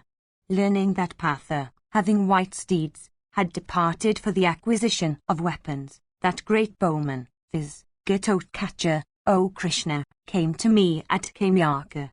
He dwelt with us till Dhananjaya's reappearance. Whilst proceeding over many inaccessible fastnesses, he himself carried on his back the tired princess of Panchala. The feats he achieved, O Lord, show that he was skilled in all modes of warfare. Indeed, that Hysild one accomplished many difficult feats for my benefit. My affection for Ghatotkacha, that prince of the Rakshasas, is twice that, O Janardana, which I naturally bear towards Sahadeva. That mighty armed one was devoted to me. I was dear to him and he was dear to me. It is for this that, scorched by grief, O thou of Vrishani's race, I have become so cheerless. Behold, O thou of Vrishani's race, our troops afflicted and routed by the Kauravas. Behold, those mighty Car warriors, viz., Drona and Karna, were contending earnestly in battle. Behold, the Pandava host crushed at dead of night, like an extensive forest of heath by a couple of infuriated elephants. Disregarding the might of Bhimasana's son, as also the variety of weapon that Patha bears, the Kauravas are putting forth their prowess. Yonder, Drona and Karna and King Sayadana, having slain the Rakshasa in battle, are uttering loud roars. How, O Janardana, when we are alive and thyself too, could Hidimva's son be slain while engaged with the suitor's son, having caused a great slaughter amongst us, and in the very sight of Savyasashin, Karna, O Krishna, hath slain Bhimasana's son of great strength, the Rakshasa, Gatotkacha. When Abhimanyu was slain by the wicked Tarashtras, the mighty Car warrior Savyasashin, O Krishna, was not present in that battle. We also were all held in check by the illustrious ruler of the Sindhus. Drona, with his son, as Wataman, became the cause of that act. The preceptor himself told Karna the means of Abhimanyu's slaughter. While Abhimanyu was battling with the sword, it was the preceptor himself that cut off that weapon. And while fallen into such distress, Kritavarman most cruelly slew the steeds and the two Parshani drivers of the boy. The great bowman then dispatched the son of Subhadra. For a little offence, O Krishna, was the ruler of the Sindhus slain by the wielder of Gandiva. O foremost one among the Yadavas, that act did not give me great joy. If the slaughter of foes is just and should be achieved by the Pandavas, then Drona and Karna should have been slain before this.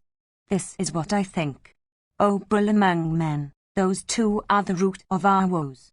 Obtaining those two, as his allies, in battle, Sayadana has become confident. Indeed, when it was Drona that should have been slain or the suitor's son with his followers, the mighty armed Dhananjaya slew the Sindhu king whose connection with the affair was very remote. The punishment of the suitor's son should certainly be undertaken by me. I shall, therefore, O hero, now fight for slaying the suitor's son. The mighty armed Bhimasana is now engaged with Drona's division. Having said these words, Yudhishthira quickly proceeded against Karna, holding his formidable bow and blowing his conch fiercely. Then, surrounded by a Panchala and Prabhadraka force of 1,000 cars, 300 elephants and 5,000 horses, Sikandin speedily followed in the wake of the king. Then the mail-clad Panchalas and the Pandavas headed by Yudhishthira beat their drums and blew their conchs. At this time Vasudeva of mighty arms, addressing Dhananjaya, said, filled with wrath, yonder proceedeth Yudhishthira with great speed from desire of slaying the suitor's son. It is not proper that thou shouldst rely upon him in this. Having said these words, Rishikasa quickly urged the steeds.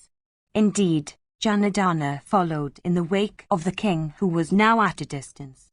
At that time, seeing Dharma's son, Yudhishthira, whose mind was afflicted by grief and who seemed to be scorched as if by fire, rush with speed from desire of slaying the suitor's son, Vyasu approached him and said these words. 240. Vyasa said, by good luck, Falguna liveth still although he had encountered Karna in battle. Indeed, Karna had kept his dart, desirous of slaying Savyasashin, O bull of Bharata's race. By good luck Jaishu did not engage in single combat with Karna. Each of them in that case challenging the other, would have shot his celestial weapons on all sides. The weapons of the suitor's son would have been destroyed by Arjuna. The former then afflicted by the latter, would certainly have hurled Indra's dart in that battle. O Yudhishthira! O foremost one of Bharata's race, if this had come to pass, then great would have been thy grief. O giver of honours, by good luck the Rakshasa hath been slain in battle by the Suta's son. Indeed, Ghatotkacha hath been slain by death himself, making the dart of Vasava an instrument only. For thy good it is, O sire, that the Rakshasa hath been slain in battle. Do not yield to anger, O foremost one of Bharata's race, and do not set thy heart on grief. O Yudhishthira, this is the end of all creatures in this world. Uniting with thy brothers and all the illustrious kings of the host, fight with the Kauravas in battle, O Bharata. On the 5th day from this, the earth will be thine. O tiger among men, always think of virtue. With a cheerful heart, O son of Pandu, practice kindness to all creatures, penances, charity, forgiveness, and truth. Victory is the where righteousness is. Having said these words unto the son of Pandu, Vyasa made himself invisible there and then. 241. Section Glxxxif. Dronavada. Sanjaya said, thus addressed by Vyasa, the heroic king Yudhishthira the just refrained, O bull of Bharata's race, from himself seeking to slay Karna. In consequence, however, of the slaughter of Ghatotkacha by the Suta's son that night, the king became filled with grief and anger. Beholding thy vast host held in check by Bhima, Yudhishthira, addressing Drishthadhyumna, said, resist the pot-born. O scorcher of foes, thou hadst, clad in mail, and armed with bow and arrows and scimitar, sprung from fire, for the destruction of Drona. Cheerfully rush thou to battle, thou needest have no fear. Let also Janimjaya and Sikandin and Dharmaka's son and Yasodhara rush in wrath against the pot-born on every side. Let Nakula and Sahadeva and sons of Draupadi and the Prabhadrakas, and Drupada and Virata with their sons and brothers, and Satyaki and the Kakiyas and the Pandavas and Dhananjaya, rush with speed against Bharadwaja's son, from desire of slaying him. Let also all our car warriors and all the elephants and horses we have, and all our foot soldiers, overthrow the mighty car warrior Drona in battle. Thus ordered by the illustrious son of Pandu, all of them rushed impetuously against the pot-born from desire of slaughtering him. Drona, however, that foremost of all wielders of arms, received in battle all those Bandava warriors thus rushing towards him suddenly with great force and perseverance. The king Duryodhana, desiring to protect Drona's life, rushed, filled with wrath, against the Pandavas, with great force and perseverance. Then commenced the battle between the Kurus and the Pandavas who roared at each other. The animals of both hosts as also the warriors were all tired. The great car warriors also, O king, with eyes closing in sleep and worn out with exertion in battle, knew not what to do. That night of 9 hours, so terrible and awful 242 and so destructive of creatures, appeared to them to be everything. 243 While they were being thus slain and mangled by one another, and while sleep sat heavy on their eyes, it became midnight. All the Kshatriyas became cheerless. Thy troops, as also those of the foe, had no more weapons and arrows. Passing the time thus, most of the warriors of both armies, endued with modesty and energy and observant of the duties of their order, did not abandon their divisions. Others, blind with sleep, abandoning their weapons, laid themselves down. Some laid themselves down on the backs of elephants, some on cars, and some on horseback, O Bharata. Blind with sleep, they became perfectly motionless, O king. Other warriors, that were yet awake, in that battle, dispatched these to Yama's abode. Others, deprived of their senses, and dreaming in sleep, slew themselves, that is, their own comrades, as also foes. Indeed, these fought in that dreadful battle, uttering various exclamations. Many warriors, O monarch, of our army, desirous of continuing the fight with the foe, stood with eyes drowsy with sleep. Some brave warriors, during that terrible hour of darkness, though blind with sleep, yet gliding along the field, slew one another in that battle. Many amongst the foe, entirely stupefied by slumber, were slain without their being conscious of the strokes that launched them into eternity. Beholding this condition of the soldiers, O bull among men, Vatsu in a very loud voice, said these words, all of you, with your animals, are worn out with exertion and blind with sleep. Ye warriors, ye are enveloped in darkness and with dust. Therefore, if ye like, ye may rest. Indeed, here, on the field of battle close your eyes for a while. Then when the moon will rise, ye Kuras and Pandavas, ye may again, having slept and taken rest, encounter each other for the sake of heaven. Hearing these words of the virtuous Arjuna, the virtuous warriors of the Kuru army assented to the suggestion, and addressing one another, loudly said, O Gana, O Gana, O King Duryodhana, abstain from the fight. The Pandava host hath ceased to strike us. Then at those words of the Falguna, uttered loudly by him, the Pandava army as also thine, O Bharata, abstained from battle. Indeed, these noble words of Partha were highly applauded by the gods, the high Sudrishis, and all the gladdened soldiers. Applauding those kind words, O Bharata, all the troops, O king, worn out with exertion, laid themselves down for sleep, O bull of Bharata's race. Then that army of thine, O Bharata, happy at the prospect of rest and sleep, sincerely blessed Arjuna, saying, in thee are the Vedas as also all weapons. In thee are intelligence and prowess. In thee, O mighty armed one, are righteousness and compassion for all creatures, O sinless one. And since we have been comforted by thee, we wish thy good, O Partha. Let prosperity be to thee. Soon do thou get, O hero, those objects that are dear to thy heart. Blessing him thus, O tiger among men, those great car warriors, overcome with sleep, became silent, O monarch. Some laid themselves down on horseback, some on the car boxes, some on the necks of elephants, and some on the bare ground. Many men, with their weapons and maces and swords and battle axes and lances and with their armours on, laid themselves down for sleep, apart from one another. Elephants, heavy with sleep, made the earth cool with the breath of their nostrils, that passed through their snake-like trunks spotted with dust.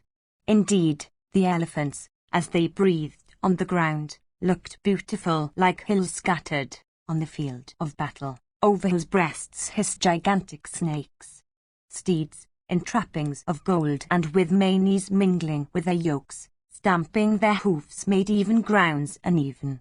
Thus every one, O king, slept there with the animal he rode. Thus steeds and elephants and warriors, O bull of Bharata's race, very much worn out with exertion, slept, abstaining from battle. That slumbering host, deprived of sense and sunk in sleep, then looked like a wonderful picture drawn on canvas by skillful artists. Those Kshatriyas, decked in earrings and endued with youth, with limbs mangled by shafts, and immersed in sleep, having laid themselves down on the coronal globes of elephants, looked as if they were lying on the deep bosom of beautiful ladies. Then the moon, that delighter of iron lord of lilies, of hue white as the checks of a beautiful lady, rose, adorning the direction presided over by Indra. 244 Indeed, like a lion of the Udaya hills, with rays constituting his manes of brilliant yellow, he issued out of his cave in the east, tearing to pieces the thick gloom of night resembling an extensive herd of elephants. 245 That lover of all assemblage of lilies in the world, bright as the body of Mahadeva's excellent bull, full-arched and radiant as Karna's bow, and delightful and charming as the smile on the lips of a bashful bride, bloomed in the firmament. 246 Soon, however, that divine Lord having the hair for his mark showed himself shedding brighter rays around. Indeed, the moon, after this, seemed to gradually emit a bright halo of far-reaching light that resembled the splendor of gold.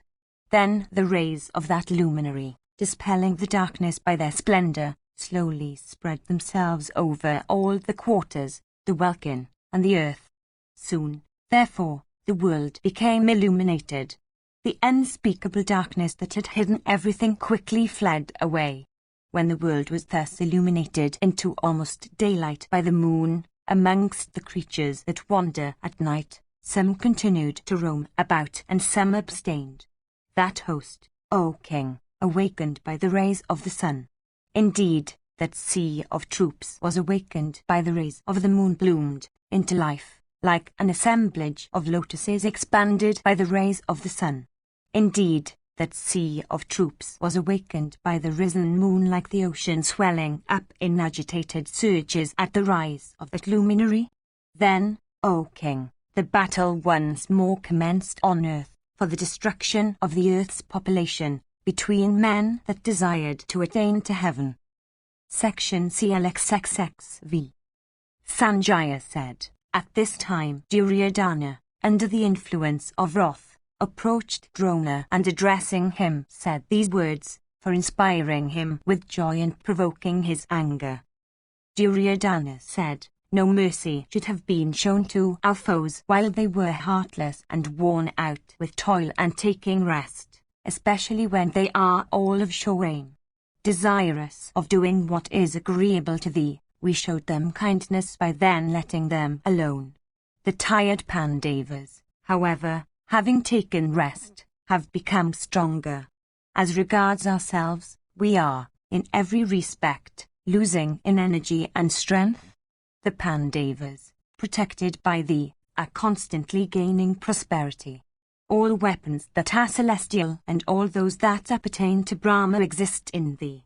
I tell thee truly, that neither the Pandavas, nor ourselves, nor any other bowman in the world, can be a match for thee while thou art engaged in battle. O foremost of regenerate ones, thou art acquainted with all weapons. Without doubt, by means of thy celestial weapons thou art capable of destroying their 3 worlds with the gods, the Asuras, and the Gandharvas. The Pandavas are all afraid of thee. Thou, however, forgivest them, remembering that they were thy pupils, or, perhaps, owing to my ill luck. Sanjaya continued, thus rebuked and angered by thy son, Drona, O king, wrathfully addressed Duryodhana and said these words, although I am so old, O Duryodhana, I am still exerting myself in battle to the utmost extent of might. All these men are unacquainted with weapons. I am, however, well versed in them. If, from desire of victory, I slay these men, there can be no more ignoble act for me to do. That, however, which is in thy mind, be it good or bad, I will accomplish, O Kaurava, at thy command. It will not be otherwise. Putting forth my prowess in battle and slaying all the Panchalas, I will doff my armor, O king. I swear this to thee truly. Thou thinkest that Arjuna, the son of Kunti, was worn out in battle. O mighty armed Kaurava, listen to what I truly say regarding his prowess. If save the Arsashin's wrath is excited, neither Gandharvas, nor Yakshas nor Rakshasas can venture to bear him. At Kandavas, he encountered the divine chief of the celestials himself. The illustrious Arjuna, with his shafts baffled the pouring Indra. Yakshas, and Nagas, and Daityas, and all others proud of their might, were slain by that foremost of men. That also is known to thee. On the occasion of the tale of cattle, the Gandharvas headed by Chitrasena and others were vanquished by him. That firm bowman rescued you, while you were being carried away by those Gandharvas. Nivatakavishas also, those enemies of the celestials, that were unslayable in battle by the Celestials, themselves, were vanquished by that hero. Thousands of Danavas dwelling in Hiranyara, that tiger among men vanquished. How can human beings then withstand him? O monarch, thou hast seen with thy own eyes how this host of thine, although exerting themselves so heroically, hath been destroyed by the son of Pandu. Sanjaya continued, unto Drona, who was thus applauding Arjuna, thy son, O king, angered thereat, once more said these words, myself and Dusasana, and Karna, and my maternal uncle, Sakuni, dividing this Bharata host into 2 divisions, and taking one with us, shall today slay Arjuna in battle. Hearing these words of his, Bharadwaja the son, laughing, sanctioned that speech of the king and said, blessings to thee. What Kshatriya is there that would slay that bull amongst Kshatriyas, that unslayable one, viz., the bearer of Gandhaiva, that hero blazing forth with energy? Neither the Lord of Treasures, nor Indra, nor Yama, nor the Asuras, the Uragas, and the Rakshasas can stay Arjuna armed with weapons. Only they that are fools say such words as those thou hast said, O Bharata. Who is there that would return home in safety, having encountered Arjuna in battle? As regards thyself, thou art sinful and cruel and suspicious of everybody. Even them that are employed in thy welfare, thou art ready to rebuke in this way. Go thou against the son of Kunti, for withstanding him for thy own sake. Thou art a well-born Kshatriyu. Thou seekest battle. Why dost thou cause all these unoffending Kshatriyas to be slain? Thou art the root of this hostility. Therefore, go thou against Arjuna. This thy maternal uncle is possessed of wisdom and observant of Kshatriya duties. O son of Gandhari, let this one addicted to gambling proceed against Arjuna in battle. This one, skilled in dice, wedded to deception, addicted to gambling, versed in cunning and imposture, this gambler conversant with the ways of deceiving, will vanquish the Pandavas in battle. With Karna in thy company, thou hadst often joyfully boasted, from folly and emptiness of understanding, in the hearing of Dhritarashtra, saying, O sire, myself, and Karna, and my brother Dusasana, these 3, uniting together, will slay their sons of Pandu in battle. This thy boast was heard in every meeting of the court. Accomplish thy vow, be truthful in speech, with them. For thy mortal foe, the son of Pandu, is staying before thee.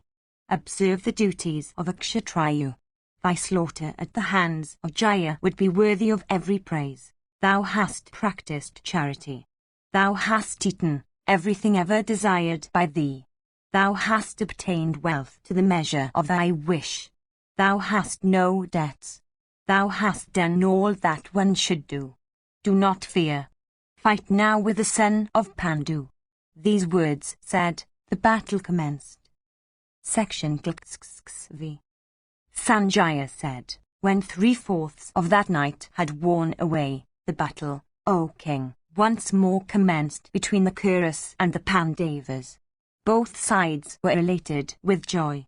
Soon after, Aruna, the charioteer of Surya, weakening the splendor of the moon, appeared, causing the welkin to assume a coppery hue. The east was soon reddened with the red rays of the sun that resembled a circular plate of gold. Then all the warriors of the Kuru and the Pandava hosts, alighting from cars and steeds and vehicles borne by men, stood, with joined hands, facing the sun, and uttered the prayers of the twilight of dawn. The Kuru army having been divided into 2 bodies, Drona, with Duryodhana before him, proceeded, with one of those divisions, against the Sommikas, the Pandavas, and the Panchalas.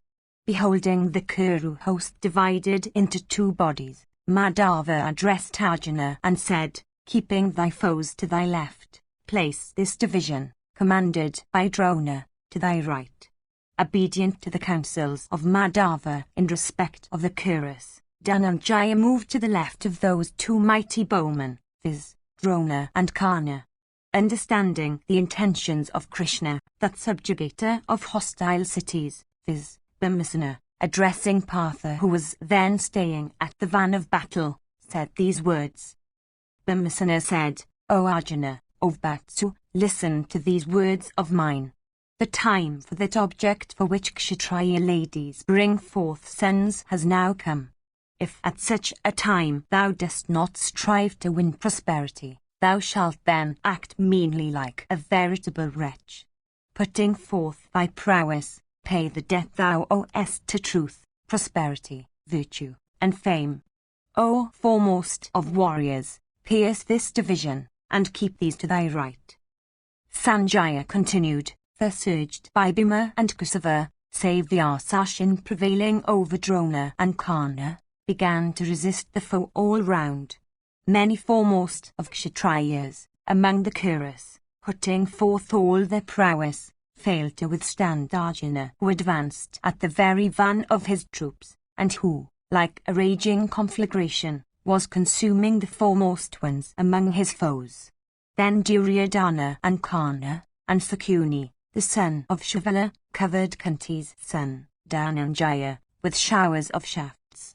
Baffling the weapons of all those warriors, that foremost of all persons well skilled in weapons, O monarch, covered them, in return, with his shafts.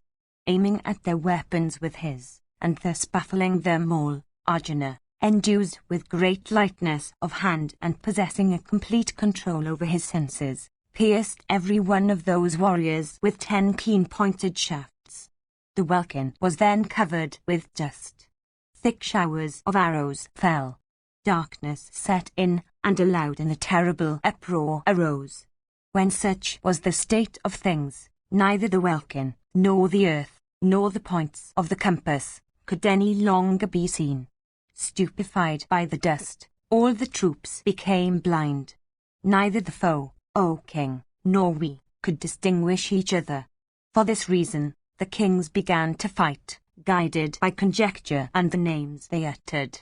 Deprived of their cars, car warriors, O king, encountering one another, lost all order and became a tangled mass. Their steeds killed and drivers slain, many of them, becoming inactive, preserved their lives and looked exceedingly affrighted. Slain steeds with riders deprived of lives were seen to lie on slain elephants as if stretched on mountain breasts. Then Drona, moving away from that battle towards the north, took up his station there, and seemed to resemble a smokeless fire. Beholding him move away from the battle towards the north, the Pandava troops, O king, began to tremble. Indeed, beholding Drona resplendent and handsome and blazing with energy, the enemy, inspired with fright, became pale and wavered on the field, O Bharata. While summoning the hostile army to battle, and looking like an elephant in rut, the enemy became perfectly hopeless of vanquishing him, like the Dandavas hopeless of vanquishing Vasava. Some among them became perfectly cheerless, and some, endued with energy, became inspired with wrath. And some were filled with wonder, and some became incapable of brooking the challenge. And some of the kings squeezed their hands, and some, deprived of their senses by rage, bit their lips. And some whirled their weapons, and some rubbed their arms, and some, possessed of great energy and souls under complete control, rushed against Drona. The Panchalas particularly, afflicted with the shafts of Drona, O monarch, though suffering great pain, continued to contend in battle. 247 Then Drupada and Virata proceeded, in that battle, against Drona, that invincible warrior, who was thus careering on the field. Then, O king, the 3 grandsons of Drupada, and those mighty bowmen, viz., the Chedis, also proceeded against Drona in that encounter. Drona, with 3 sharp shafts, shook the lives of the 3 grandsons of Drupada. Deprived of lives, the princes fell down on the earth. Drona next vanquished in that battle the Chedis, the Kakiyas, and the Srinjayas. That mighty car warrior, viz., the son of Bharadwaja, then vanquished all Matsyas. Then Drupada, filled with wrath, and Virata, in that battle, shot showers of shafts, O king, at Drona. Baffling that arrowy shower, Drona, that grinder of Kshatriyas, covered both Drupada and Virata with his shafts. Shrouded by Drona, both those warriors, with rage, began to pierce him on the field of battle with their arrows. Then Drona, O monarch, filled with wrath and desire of revenge, cut off, with a couple of broad-headed shafts, the bows of both his antagonists. Then Virata, filled with wrath, sped in that encounter 10 lances and 10 shafts at Drona from desire of slaying him. And Drupada, in anger, hurled at Drona's car a terrible dart made of iron and decked with gold and resembling a large snake. Drona cut off, with a number of sharp and broad-headed arrows, those 10 lances of Virata, and with certain other shafts that dart of Drupada, decked with gold and stones of lapis lazuli. Then that grinder of foes, viz., the son of Bharadwaj, with a couple of well-tempered and broad-headed shafts, dispatched both Drupada and Virata unto the abode of the armour. Upon the fall of Virata and Drupada, and the slaughter of the Kshatriyas, the Chedis, the Matsyas, and the Panchalas, and upon the fall of those 3 heroes, viz., the 3 grandsons of Drupada, the high-souled Drishthadumna, beholding those feats of Drona, became filled with rage and grief, and swore in the midst of all the warriors, saying, Let me lose merits of all my religious acts, as also my Kshatriya and Brahma energy, if Drona escape me today with life, or if he succeed in vanquishing me. 248. Having taken that oath in the midst of all the bowmen, that slayer of hostile heroes, viz., the prince of the Panchalas, supported by his own division, advanced against Drona. The Panchalas then began to strike Drona from one side, and Arjuna from another. Duryodhana, and Karna, and Sakuni, the son of Shivala, and the uterine brothers of Duryodhana, stationed, according to their precedence, began to protect Drona in battle. Drona being thus protected in battle by those illustrious warriors, the Panchalas, though struggling vigorously, could not even gaze at him. Then Bhimasena, O sire, became highly angry with Drishthadumna, and, O bull among men, that son of Pandu pierced Drishthadumna with these fierce words. 249. Bhimasena said, What man is there who, being regarded as a Kshatriya, and who taking his birth in the race of Drupada, and who being the foremost of all persons possessing a knowledge of weapons, would only thus look at his foe stationed before him? What man, having seen his sire and son slain, and especially having sworn such an oath in the midst of the king, would thus be indifferent to his enemy?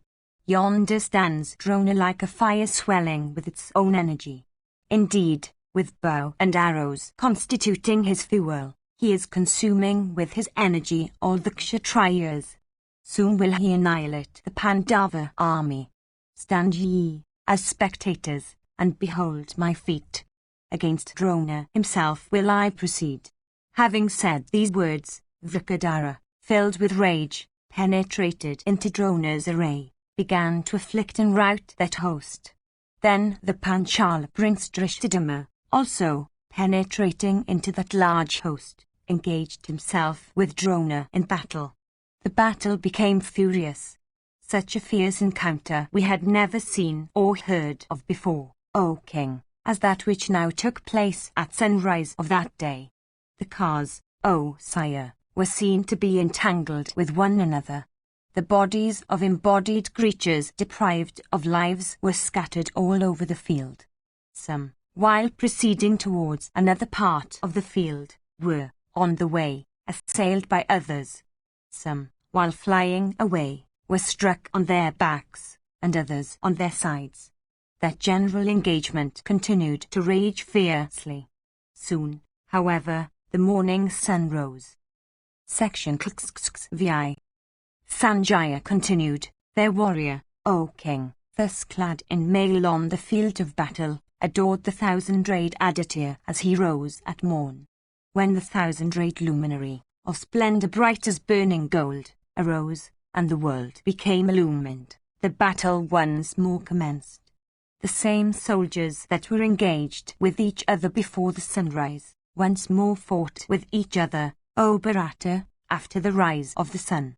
Horsemen engaged with car warriors, and elephants with horsemen, and foot soldiers with elephants and horsemen with horsemen, O bull of Bharata's race.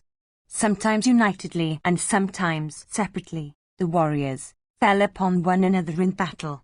Having fought vigorously in the night, many, tired with exertion, and weak with hunger and thirst, became deprived of their senses.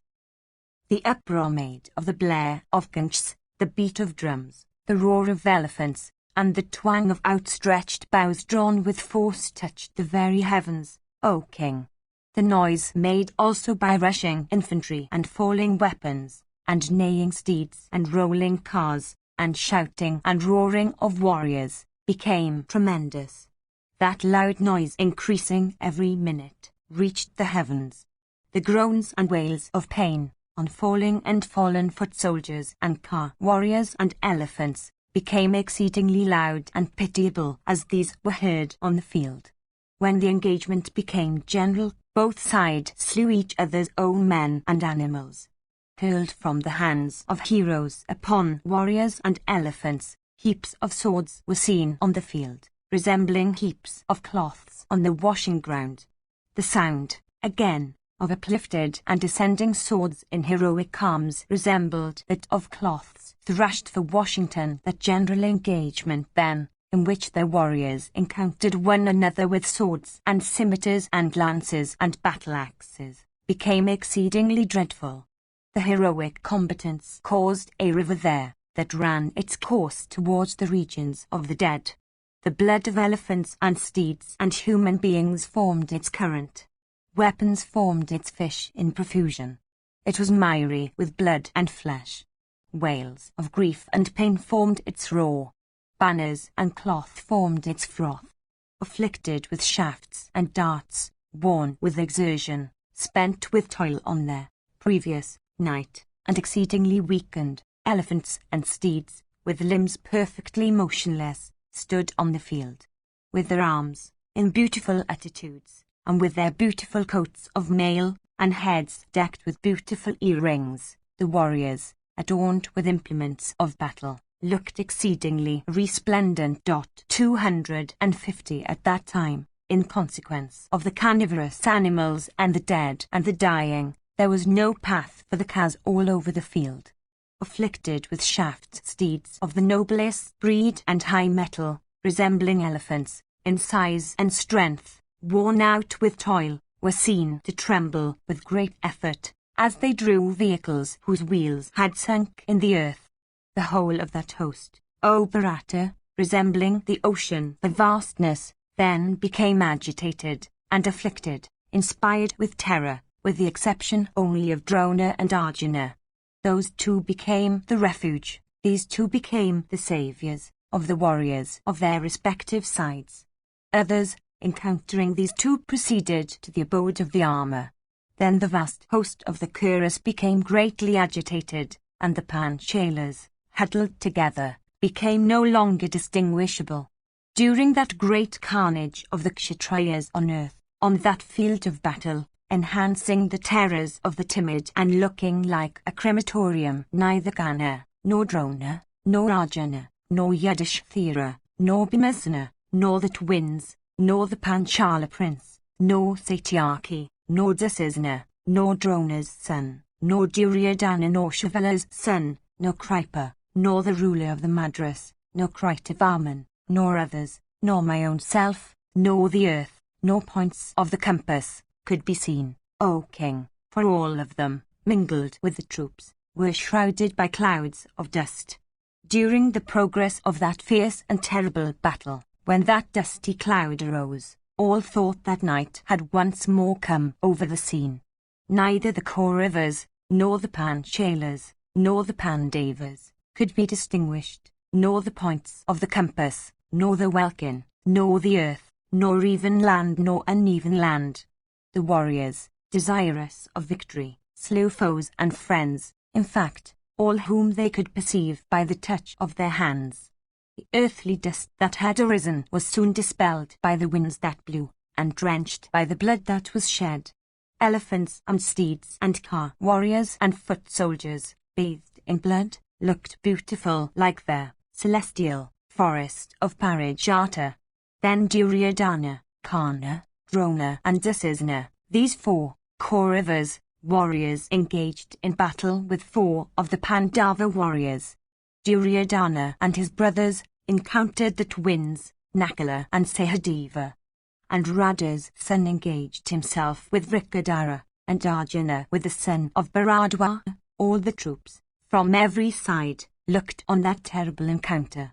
The car warriors of both armies quietly beheld that beautiful, that superhuman engagement between those fierce and foremost of car warriors conversant with every mode of warfare, riding on their own beautiful cars that performed diverse delightful evolutions.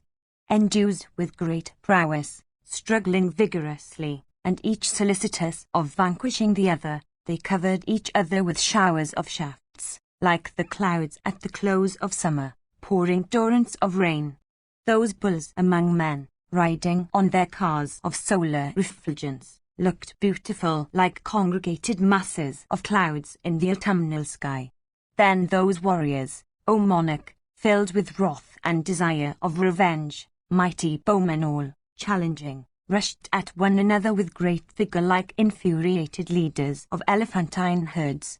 Verily, O king, death does not take place till its hour comes, since all those warriors did not simultaneously perish in that battle. Strewn with lopped-off arms and legs, and heads decked with beautiful earrings, and bows and arrows and lances and scimitars and battle-axes and other kinds of axes, and nalihas and razor-headed arrows and cloth-yard shafts and darts and diverse kinds of beautiful armor, and beautiful cars broken into pieces, and slain elephants and standardless cars broken like cities, and vehicles dragged hither and thither with the speed of the wind by driverless steeds in great fright, and a large number of well-decked warriors of great courage, and fallen fans and coats of mail and standards, and ornaments and robes and fragrant garlands, and chains of gold and diadems and crowns and headgears and rows of bells, and jewels worn on breasts, and cuirasses and collars and gems that adorn headgears. The field of battle looked beautiful like the firmament bespangled with stars. Then there occurred an encounter between Duryodhana, filled with wrath and desire of revenge, and Nakula filled with the same feelings. Madri's son, cheerfully shooting hundreds of shafts, placed thy son on his right.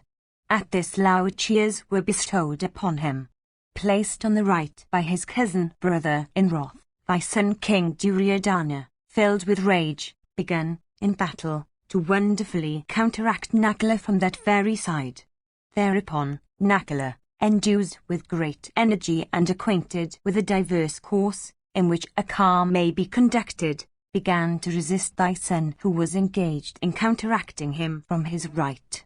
Duryodhana, however, afflicting Nakula with showers of shafts and resisting him on every side, caused him to turn back. All the troops applauded the defeat of thy son. Then Nakula, addressing thy son, said, Wait, wait, recollecting all his woes caused by thy evil counsels. Section vi. Sanjaya said, Then Dusasana, filled with wrath, rushed against Sahadeva, causing the earth to tremble with the fierce speed of his car. Madri's son, however, that crusher of foes, with a board-headed arrow, quickly cut off the head, decked with the headgear of his rushing antagonist's driver. From the celerity with which that act was accomplished by Sahadeva, neither Dusasana nor any of the troops knew that the driver's head had been cut off. The reins being no longer held by anybody, the steeds ran at their will. It was then that Dusasana knew that his driver had been slain. Conversant with the management of steeds, that foremost of car warriors, himself restraining his steeds in that battle, fought beautifully and with great activity and skill. That feat of his was applauded by friends and foes, since riding on that driverless car, he careered fearlessly in that battle. Then Sahadeva pierced those steeds with keen shafts. Afflicted with those shafts, they quickly ran away, careering hither and thither. For catching hold of the reins, he once laid aside his bow, and then he took up his bow for using it, laying aside the reins. During those opportunities the son of Madri covered him with arrows. Then Karna, desirous of rescuing thy son, rushed to that spot. Thereupon, Vrikadara, with great care, pierced Karna in the chest and arms with 3 broad-headed shafts sped from his bow drawn to its fullest stretch. Struck with those shafts like a snake with a stick, Karna stopped and began to resist Bhimasena, shooting keen shafts. Thereupon, a fierce battle took place between Bhima and Radha's son. Both of them roared like bulls, and the eyes of both were expanded with rage. Excited with wrath, and rushing towards each other with great speed, they roared at each other. Those 2 delighters in battle were then very close to each other. So near were they that they could not easily shoot their shafts at each other. Thereupon, an encounter with maces happened. Bhimasena speedily broke with his mace the clavara of Karna's car. That feat of his, O king, seemed highly wonderful. Then the valiant son of Radha, taking up a mace, hurled it at Bhima's car. Bhima, however, broke it with a mace of his own. Then taking up her heavy mace, once more, Bhima hurled it at Adrata's son. Karna struck that mace with numerous shafts of beautiful wings, sped with great force, and once again with other shafts. Thus, struck with Karna's shafts, the mace turned back towards Bhima, like a snake afflicted with incantations. With the rebound of that mace, the huge standard of Bhima broke and fell down. Struck with that same mace, Bhima's driver also became deprived of his senses. Then Bhima, mad with rage, sped 8 shafts at Karna, and his standard and bow, and leathern fence, O Bharata. The mighty Bhimasena, that slayer of hostile heroes, with the greatest care, O Bharata, cut off, with those keen shafts, the standards, the bow, and the leathern fence of Karna. The latter then, viz., the son of Radha, taking up another invincible and gold-decked bow, shot a number of shafts, and quickly slew Bhima's steeds of the hue of bears, and then his 2 drivers. When his car was thus injured, Bhima, that chastiser of foes, quickly jumped into the car of Nakula like a lion jumping down upon the mountain summit. Meanwhile, Drona and Arjuna, those 2 foremost of car warriors, preceptor and pupil, both skilled in weapon, O monarch, fought with each other in battle, stupefying the eyes and minds of men with their lightness in the use of weapons and the sureness of their aim, and with the motions of their cars. Beholding that battle, the like of which had never been witnessed before, between preceptor and pupil, the other warriors abstained from fighting with each other and trembled. Each of those heroes, displaying beautiful revolutions of his car, wished to place the other on his right. Their warriors present there beheld their prowess and became filled with wonder. Indeed, that great battle between Drona and the son of Pandu resembled that, O monarch, between a couple of hawks in the welkin for the sake of a piece of meat. Whatever feats Drona performed for vanquishing the son of Kunti were all counteracted by Arjuna's performing similar feats. When Drona failed to gain any ascendancy over the son of Pandu, the son of Bharadwaj, that warrior acquainted with the course of all weapons, invoked into existence the Indra, the Pasupata, the Tvashtra, the Vairya, and the Yamya weapons. As soon as those weapons issued from Drona's bow, Dhananjaya destroyed them quickly. When his weapons were thus duly destroyed by Arjuna with his own weapons, Drona shrouded the son of Pandu with the mightiest of celestial weapons. Every weapon, however, that Drona shot at Patha from desire of vanquishing the latter, was shot by Patha in return for baffling it. Seeing all his weapons, even the celestial ones, duly baffled by Arjuna, Drona applauded the latter in his heart. That chastiser of foes, O Bharata, regarded himself superior to every person in the world acquainted with weapons, in consequence of Arjuna having been his pupil. Thus resisted by Patha in the midst of all those illustrious warriors, Drona, struggling with vigour, cheerfully resisted Arjuna, in return, wondering all the while.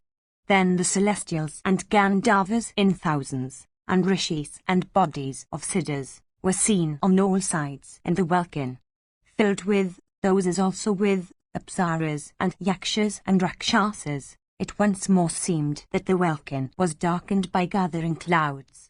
An invisible voice, fraught with the praises of Drona and the high-souled Patha, was heard to repeatedly course through the firmament. When in consequence of the weapons shot by Drona and Patha all sides seemed ablaze with light, the siddhas and the rishis that were present said, "This is no human nor asura, nor rakshasa, nor celestial, nor Gandharva battle. Without doubt this is a high Brahma encounter. This battle is exceedingly beautiful and highly wonderful. We have never seen or heard of its like. Now, the preceptor prevails over the son of Pandu, and then the son of Pandu prevails over Drona. No one can find any difference between them. If Rudra, dividing his own self into two portions, fights himself with himself, then may an instance be had to match this. Nowhere else can an instance be found to match it. Science, gathered in one place, exists in the preceptor. Science and means are in the son of Pandu. Heroism, in one place, is in Drona. Heroism and might are in the son of Pandu. None of these warriors can be withstood by foes in battle. If they wish, both of them can destroy the universe with the gods. Beholding those two bulls among men, all invisible and visible creatures said these words. The high-souled Drona then, in that battle, invoked into existence the Brahma weapon, afflicting Partha and all invisible beings. Thereupon, the earth with the mountains and waters and trees trembled. Fierce winds began to blow. The seas swelled in agitation. The combatants of the Kuras and the Pandava armies, as also all other creatures, became inspired with fear when that illustrious warrior uplifted that weapon. The Patha, O monarch, fearlessly baffled that weapon by a Brahma weapon of his own, at which all that agitation in nature was speedily pacified. At last, when none of them could vanquish his antagonist in combat, a general engagement took place between the hosts, causing a great confusion on the field. During the progress of that dreadful battle between Drona and the son of Pandu, as also of that general engagement, once more, O king, nothing could be distinguished. The welkin became covered with dense showers of shafts, as if with masses of clouds, and creatures ranging in the air could no longer find a passage through their element. Section CXC. Sanjaya said, during that fearful carnage of men and steeds and elephants, Dusasana, O king, encountered Drishthadhyumna, mounted upon his golden car and exceedingly afflicted with the shafts of Dusasana. The Panchala prince wrathfully showered his shafts upon thy son steeds. Covered with the shafts of Prishata's son, O king, Dusasana's car, with standard and driver, soon became invisible. Afflicted with those showers of arrows, Dusasana, O monarch, became unable to stay before the illustrious prince of the Panchalas. Forcing, by means of his shafts, Dusasana to turn back Pritha's son, scattering his arrows, proceeded against Drona in that battle. At the time Hridika's son, Kritavarman, with 3 of his uterine brothers, appeared on the scene and attempted to oppose Drishthadhyumna. Those bulls among men, however, viz., that wins, Nakula and Sahadeva following in the wake of Drishtadyumna, who was thus proceeding like a blazing fire towards Drona, began to protect him. Then, all those great car warriors, endued with might and excited with rage, began to strike one another, making death their goal. Of pure souls and pure conduct, O king, and keeping heaven in view, they fought according to righteous methods, desirous of vanquishing one another, of stainless lineage and stainless acts, and endued with great intelligence, those rulers of men, keeping heaven in view, fought fair battles with another. There was nothing unfair in that fight, and no weapon was used that was regarded as unfair. No barbed arrows, nor those called nalikas, nor those that are poisoned, nor those with heads made of horns, nor those equipped with many pointed heads, nor those made of the bones of bulls and elephants, nor those having 2 heads, nor those having rusty heads, nor those that are not straight going, were used by any of them. 251 All of them used simple and fair weapons and desired to win both fame and region of great blessedness by fighting fairly. Between those 4 warriors of thy army and those 3 of the Pandava side, the battle that took place was exceedingly dreadful but divested of everything unfair. Then Drishtadyumna, exceedingly quick in the use of weapons, beholding those brave and mighty car warriors of thy army checked by the twins, Nakula and Sahadeva, proceeded towards Drona. Checked by those 2 lions among men, those 4 heroic warriors encountered the former like the wind assailing a couple of mountains, standing on their way. Each of the twins, those great car warriors, was engaged with a couple of arrows against Drona. Beholding the invincible prince of the Panchalas proceeding against Drona, and those 4 heroes of his own army engaged with the twins, Duryodhana, O monarch, rushed to that spot, scattering showers of blood-drinking arrows. Seeing this, Satyaki quickly approached the Kuru king. Those 2 tigers among men, viz., the 2 descendants of Kuru and Madhu, approaching each other, became desirous of striking each other in battle. Recalling to mind their behavior towards each other in childhood and reflecting with pleasure on the same, they gazed at each other and smiled repeatedly. Then King Duryodhana, mentally blaming his own conduct, addressed his ever-dear friend Satyaki, and said, "Fie on wrath, O friend, and fie on vindictiveness.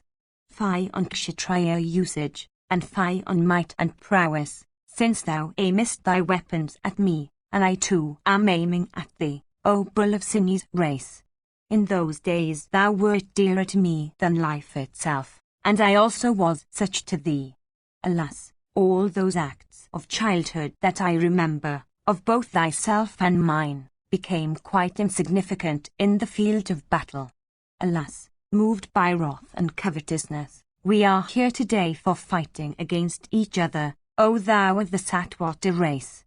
And to him who said those words, O king, Satyaki, conversant with high weapons, taking up some keen arrows, smilingly replied, "This is no assembly, O prince, nor the abode of our preceptor, where in former days we sported together."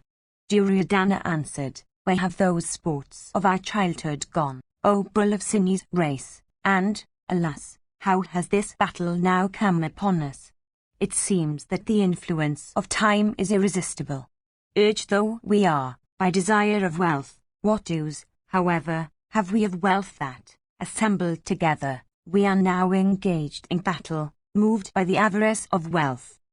Sanjaya said, and to King Duryodhana who said so, Satyaki replied, "This has always been the usage of the Kshatriyas, that they have to fight even against their preceptors.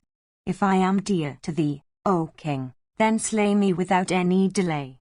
Through thee, O bull of Bharata's race, I shall then enter the region of the righteous.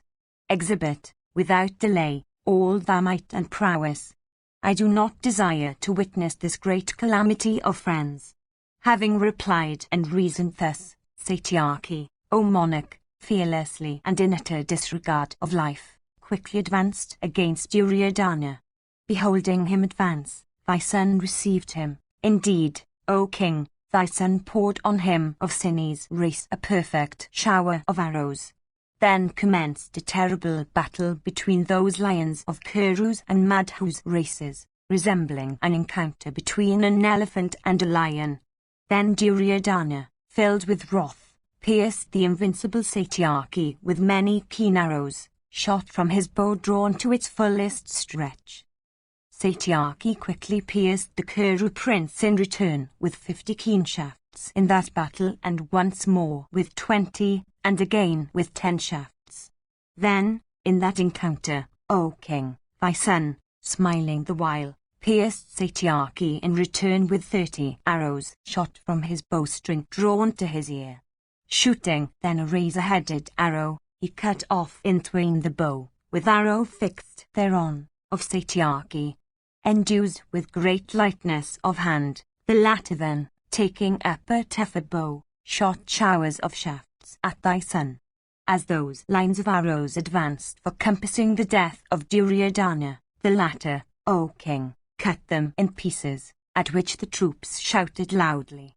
With great swiftness, the Kuru king afflicted Satyaki with 73 shafts, equipped with wings of gold and steeped in oil, and shot from his bow drawn to its fullest stretch.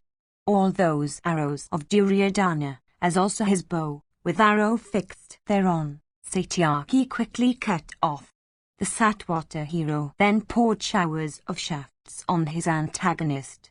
Deeply pierced by Satyaki and feeling great pain, Duryodhana, O king, in great distress, sought shelter in another car. Having rested a while and refreshed himself, thy son once more advanced against Satyaki, shooting showers of shafts at the latter's car. Smilingly, O king, Satyaki ceaselessly shot multitudes of shafts at Duryodhana's car. The shafts of both mingled with one another in the welkin.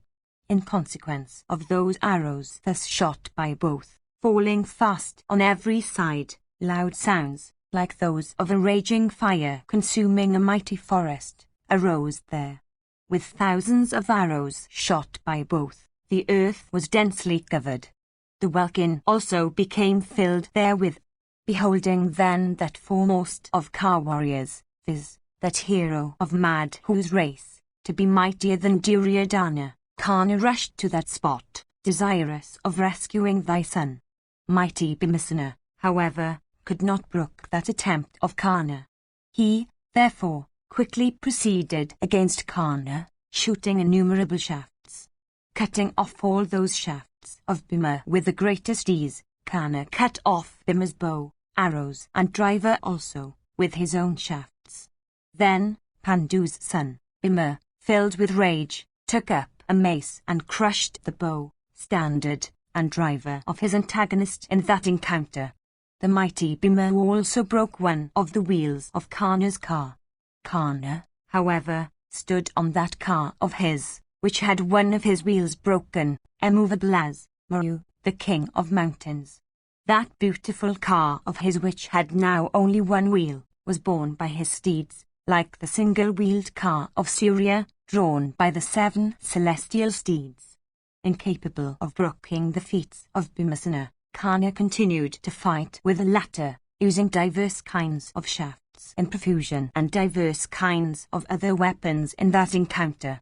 Bhimasena, also filled with wrath, continued to fight with the Suta's son.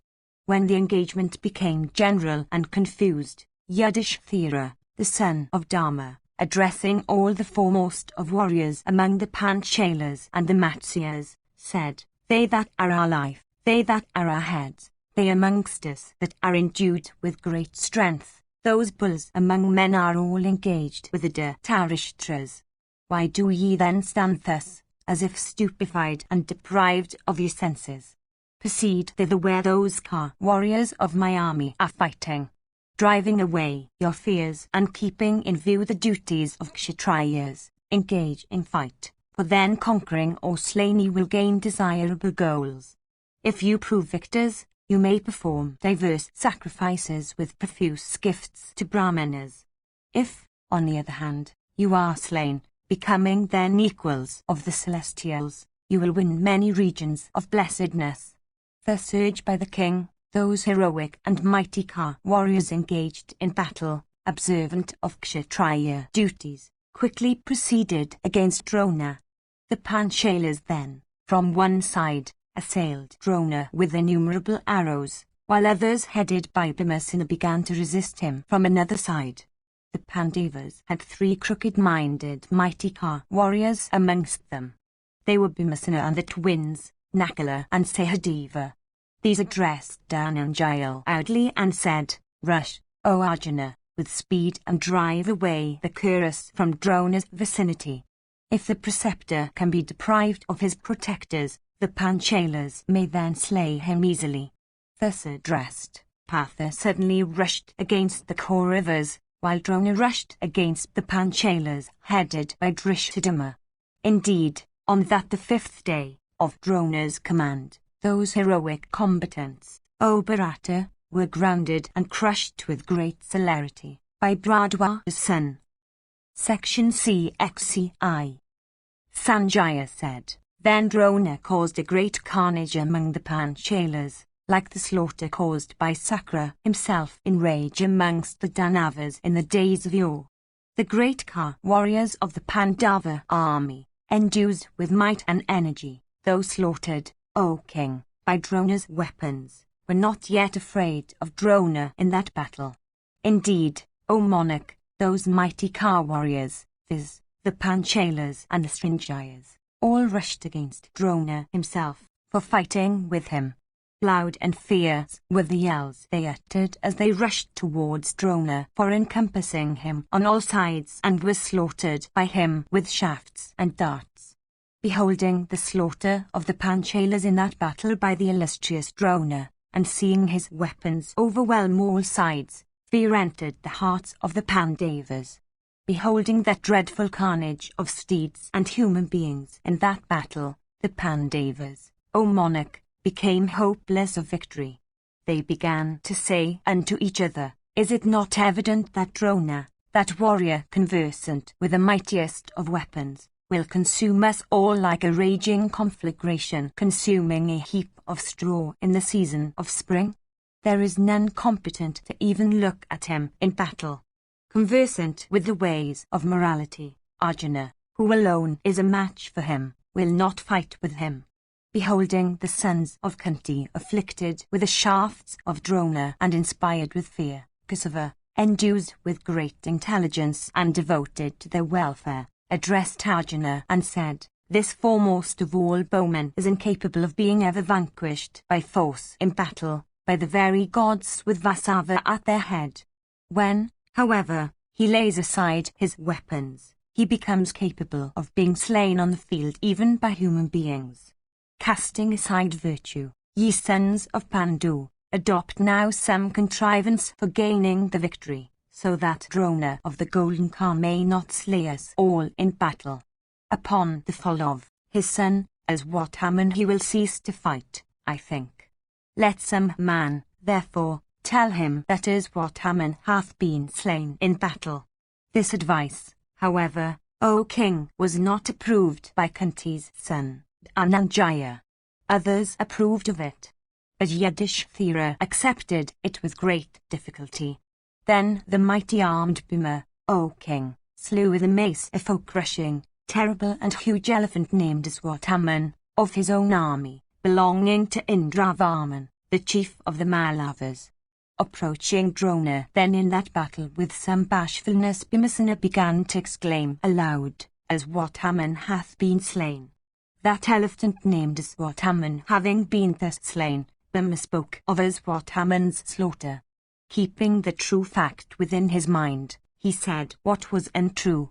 Hearing those highly disagreeable words of Bhima and reflecting upon them, Drona's limbs seemed to dissolve like sands in water. Recollecting, however, the prowess of his son, he soon came to regard that intelligence as false. Hearing, therefore, of his slaughter, Drona did not become unmanned.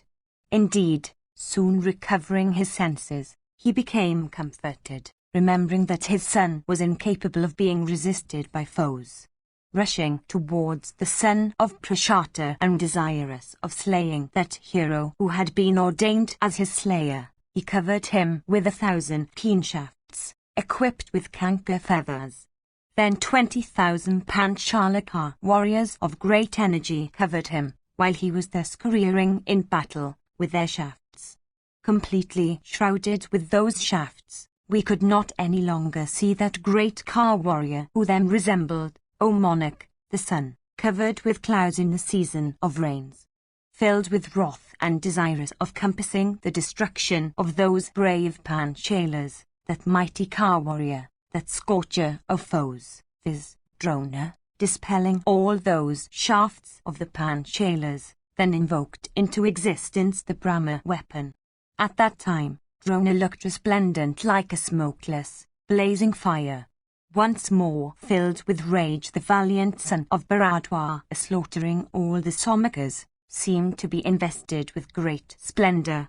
In that dreadful battle, he felled the heads of the Panchalas and cut off their massive arms, looking like spiked maces and decked with golden ornaments. Indeed, those Kshatriyas, slaughtered in battle by Bharadwaj's son, fell down on the earth and lay scattered like trees uprooted by the tempest. In consequence of fallen elephants and steeds, O Bharata, the earth, miry with flesh and blood, became impassable. Having slain 20,000 Panchalaka warriors, Drona, in that battle, shone resplendent like a smokeless, blazing fire.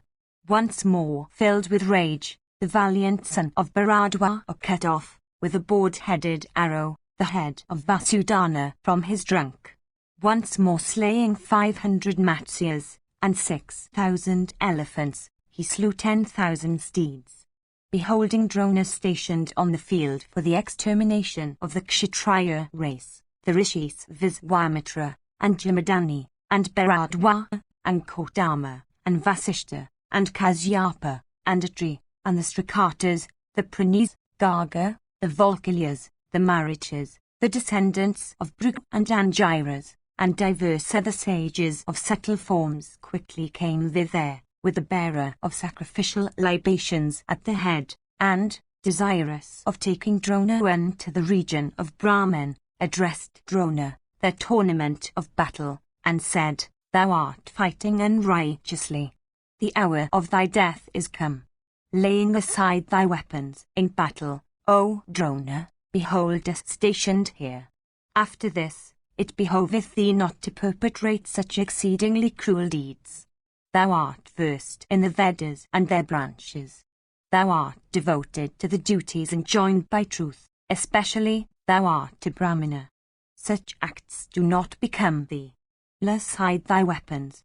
Drive away the film of error that shrouds thee.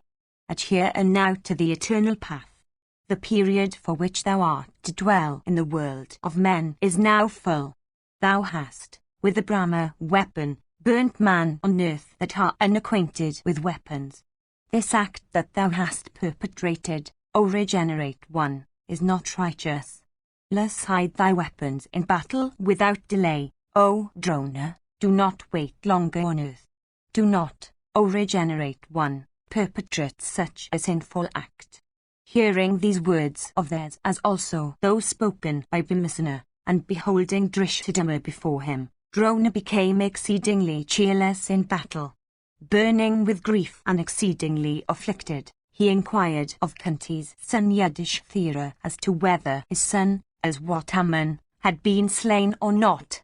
Drona firmly believed that Yudhishthira would never speak an untruth even for the sake of the sovereignty of the three worlds. For this reason, that bull among Brahmanas asked Yudhishthira and not anybody else. He had hoped for truth from Yudhishthira from the latter's infancy. Meanwhile, O monarch, Govinda, knowing that Drona, that foremost of warriors, was capable of sweeping all the Pandavas off the face of the earth, became much distressed. Addressing Yudhishthira, he said, If Drona fighteth, filled with rage, for even half a day, I tell thee truly, thy army will then be annihilated. Save us, then, from Drona. Under such circumstances, falsehood is better than truth. By telling an untruth for saving a life, one is not touched by sin. There is no sin in untruth spoken unto women, or in marriages, or for saving a king, or for rescuing a Brahmana. 252 While Govinda and Yudhishthira were thus talking with each other, Bhimasena, addressing the king, said, As soon, O monarch, as I heard of the means by which the high-souled Drona might be slain, putting forth my prowess in battle, I immediately slew a mighty elephant, like unto the elephant of Sakra himself, belonging to Indravarman, the chief of the Mallavas, who was standing within thy army. I then went to Drona and told him, As what Haman has been slain, O Brahmana. Cease, then, to fight. Verily, O bull among men, the preceptor did not believe in the truth of words. Desirous of victory as thou art, accept the advice of Govinda. Tell Drona, O king, that the son of Saradwat's daughter is no more. Told by thee, that bull among Brahmanas will never fight. Thou, O ruler of men, art reputed to be truthful in the three worlds.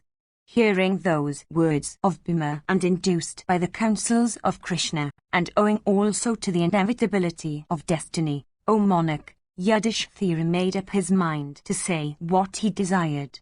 Fearing to utter an untruth, but earnestly desirous of victory, Yudhishthira distinctly said that his Haman was dead, adding indistinctly the word elephant after the name.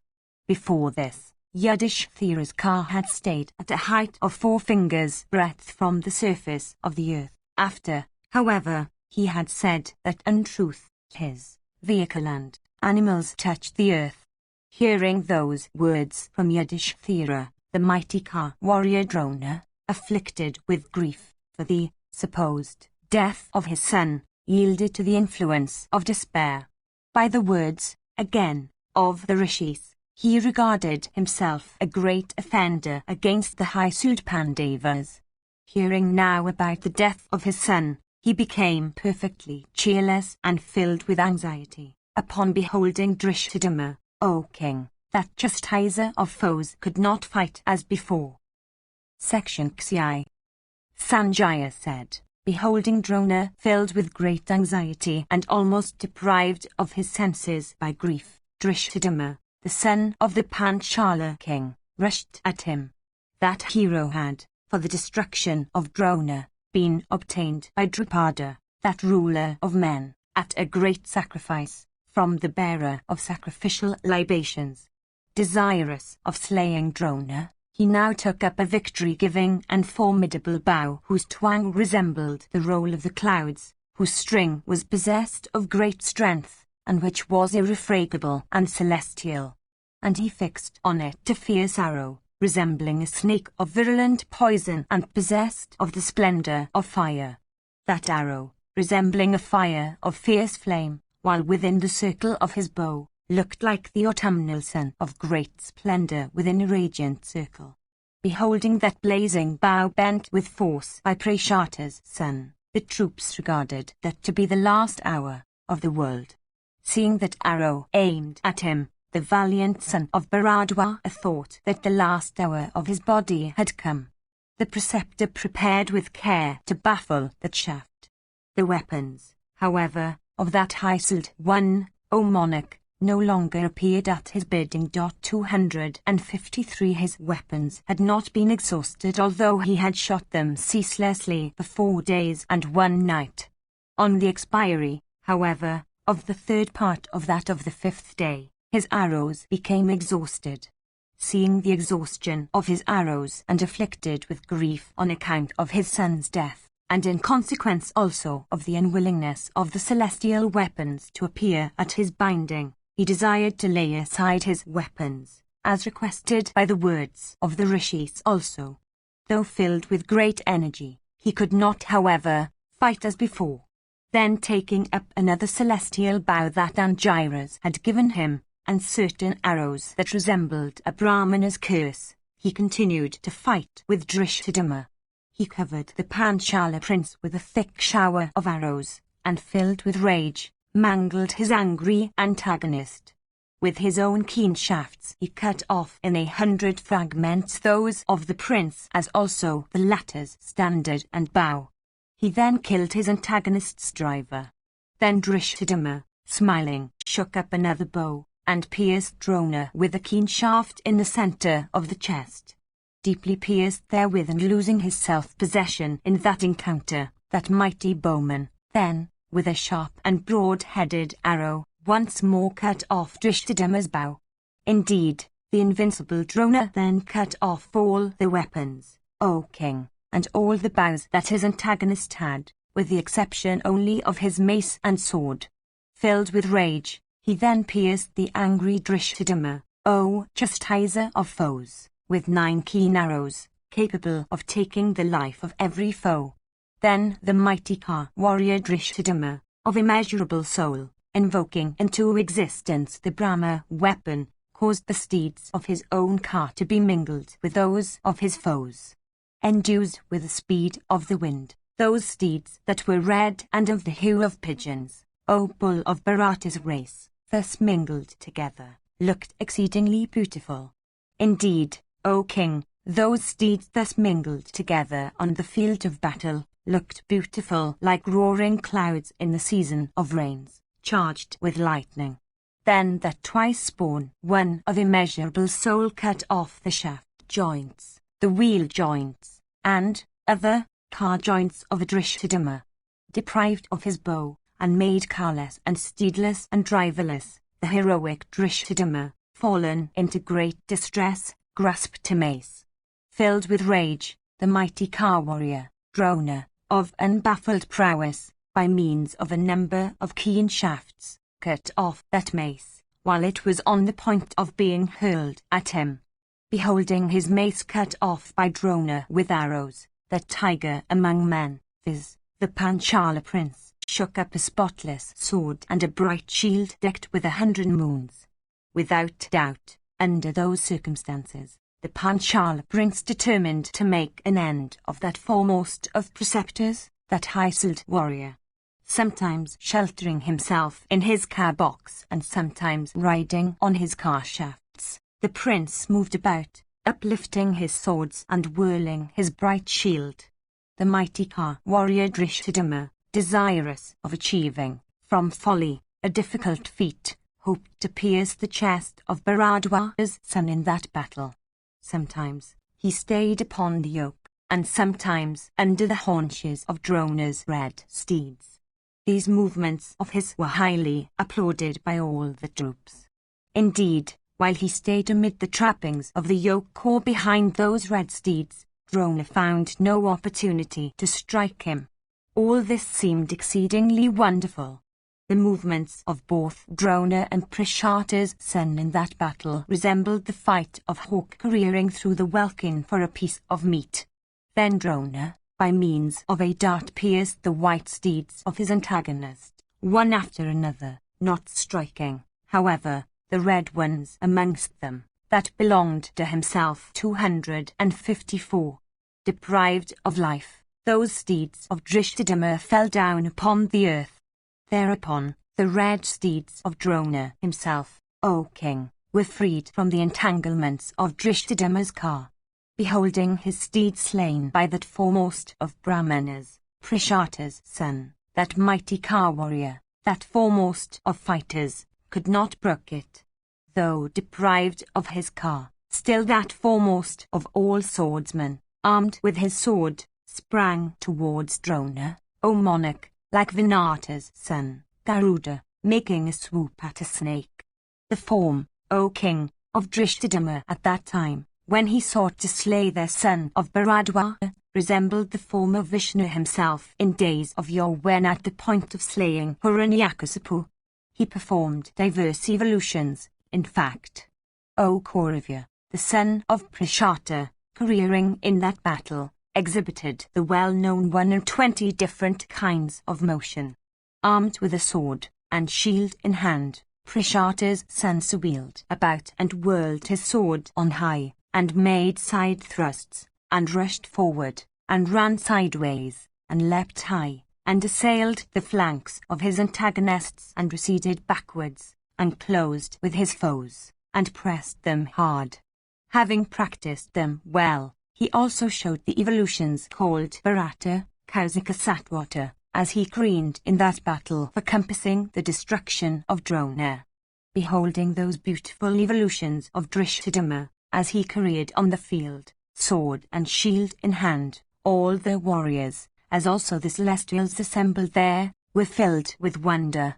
The regenerate Drona then, shooting 1,000 arrows in the thick of fight, cut off the sword of Drishthadhyumna as also his shield, decked with 100 moons. Those arrows that Drona shot, while fighting from such a near point, were of the length of a span. Such arrows are used only in close fight. None else have arrows of that kind, except Gripa, and Patha, and Aswathaman and Karna, Pradama and Ayudhana. Abhimanyu also had such arrows. Then the preceptor, desirous of slaying his disciple who was unto him even as his own son, fixed on his bowstring a shaft endued with great impetuosity. That shaft, however, Satyaki cut off by means of 10 arrows, in the very sight of thy son as also of the high Sultana, as thus rescued Drishthadhyumna, who was on the point of succumbing to Drona.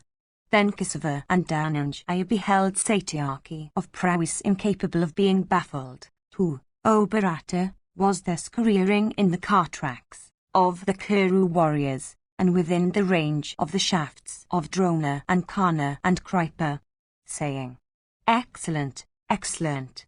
Both of them loudly applauded Satyaki of unfading glory, who was thus destroying the celestial weapons of all those warriors.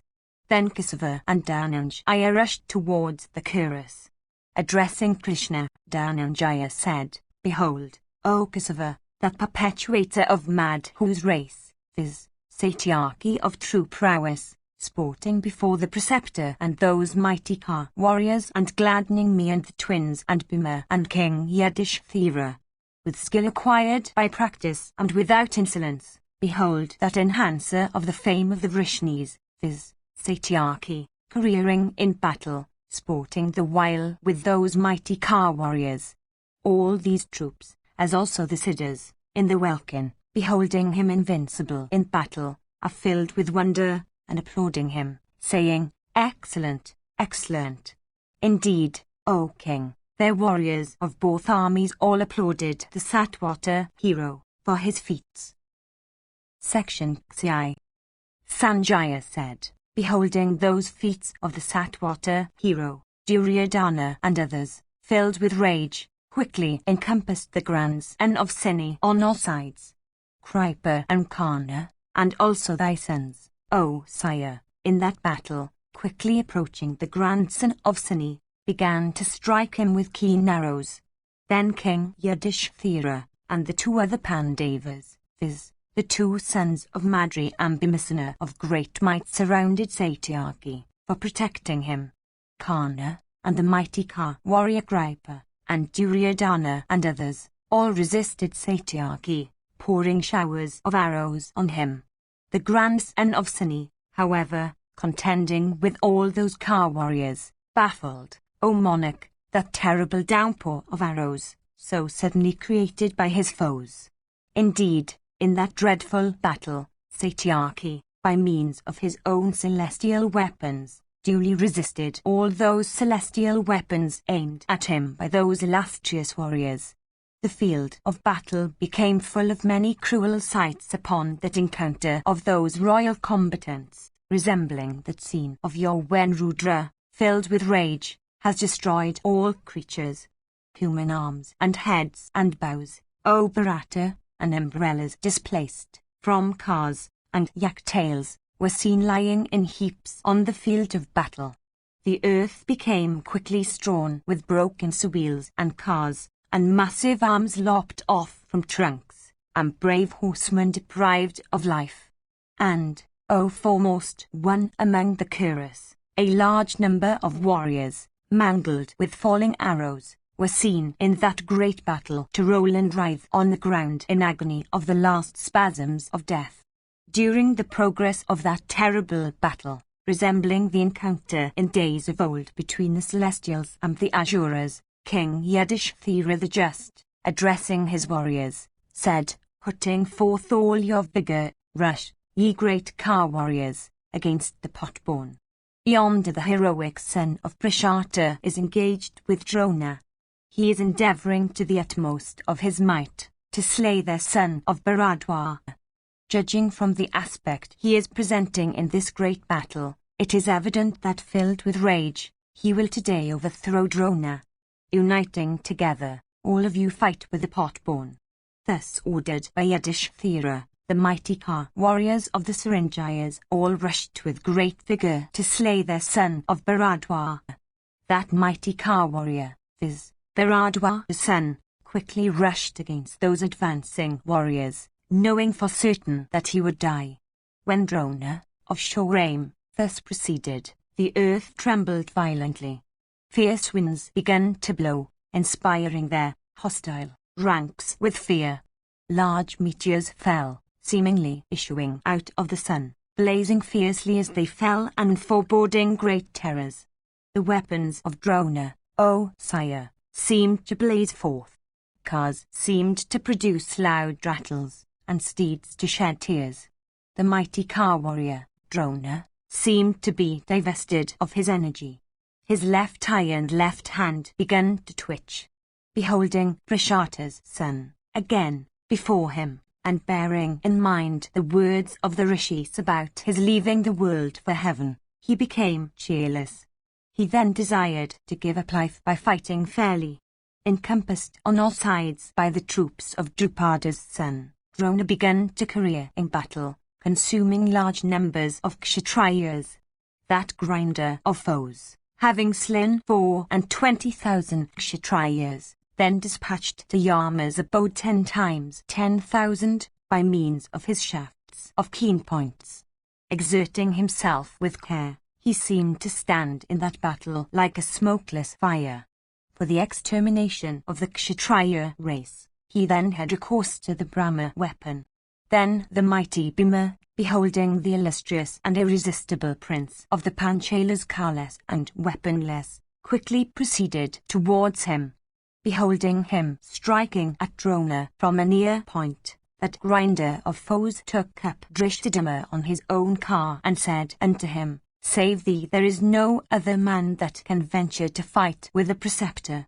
Be quick to slay him. The burden of his slaughter rests upon thee." Thus addressed by Bhima, the mighty-armed Drishthadhyumna speedily took up a strong, a new and a superb bow capable of bearing a great strain. Filled with rage, and shooting his arrows in that battle at the irresistible Drona, Drishthadhyumna covered the preceptor, desirous of withstanding him. Those two ornaments of battle then, both foremost of fighters and both filled with rage, invoked into existence the Brahma and diverse other celestial weapons. Indeed, O king, Drishthadhyumna covered Drona with many mighty weapons in that encounter. Destroying all the weapons of Bharadwaj's son, the Panchala prince, that warrior of unfading glory, began to slay the Vasatis, the Sivis, the Valikas and the Kuras, that is, them, who protected Drona in that battle.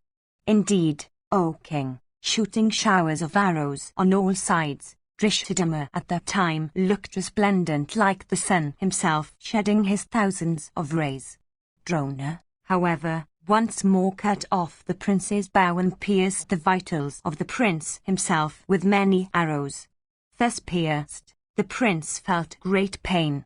Then Bhima, of great wrath, holding the car of Drona, O monarch, slowly said these words unto him, "If wretches amongst Brahmanas, discontented with the avocations of their own order, but well versed in arms, did not fight, the Kshatriya order then would not have been thus exterminated. Abstention from injury to all creatures hath been said to be the highest of all virtues. The Brahmana is the root of that virtue. As regards thyself, again, thou art the foremost of all persons acquainted with Brahma, slaying all those malechas and other warriors, who, however, are all engaged in the proper avocations of their order, moved thereto by ignorance and folly, O Brahmana, and by the desire of wealth for benefiting sons and wives. Indeed, for the sake of an only son, why dost thou not feel ashamed? He for whom thou hast taken up weapons, and for whom thou livest, he, deprived of life, lieth today on the field of battle, unknown to thee and behind thy back. King Yudhishthira the just hath told thee this. It behoveth thee not to doubt this fact. Thus addressed by Bhima, Drona laid aside his bow. Desirous of laying aside all his weapons also, Bharadwaja's son of virtuous soul said aloud, O Kana, O great bowman, O Kripa, O Duryodhana, I tell you repeatedly, exert yourselves carefully in battle. Let no injury happen to you from the Pandavas. As regards myself, I lay aside my weapons. Saying these words, he began loudly to take the name of Aswathaman. Laying aside his weapons then in that battle, and sitting down on the terrace of his car, he devoted himself to yoga and assured all creatures, dispelling their fears. Beholding that opportunity, Drishthadhyumna mustered all his energy. Laying down on the car his formidable bow, with arrow fixed on the bowstring, he took up a sword, and jumping down from his vehicle, rushed quickly against Drona.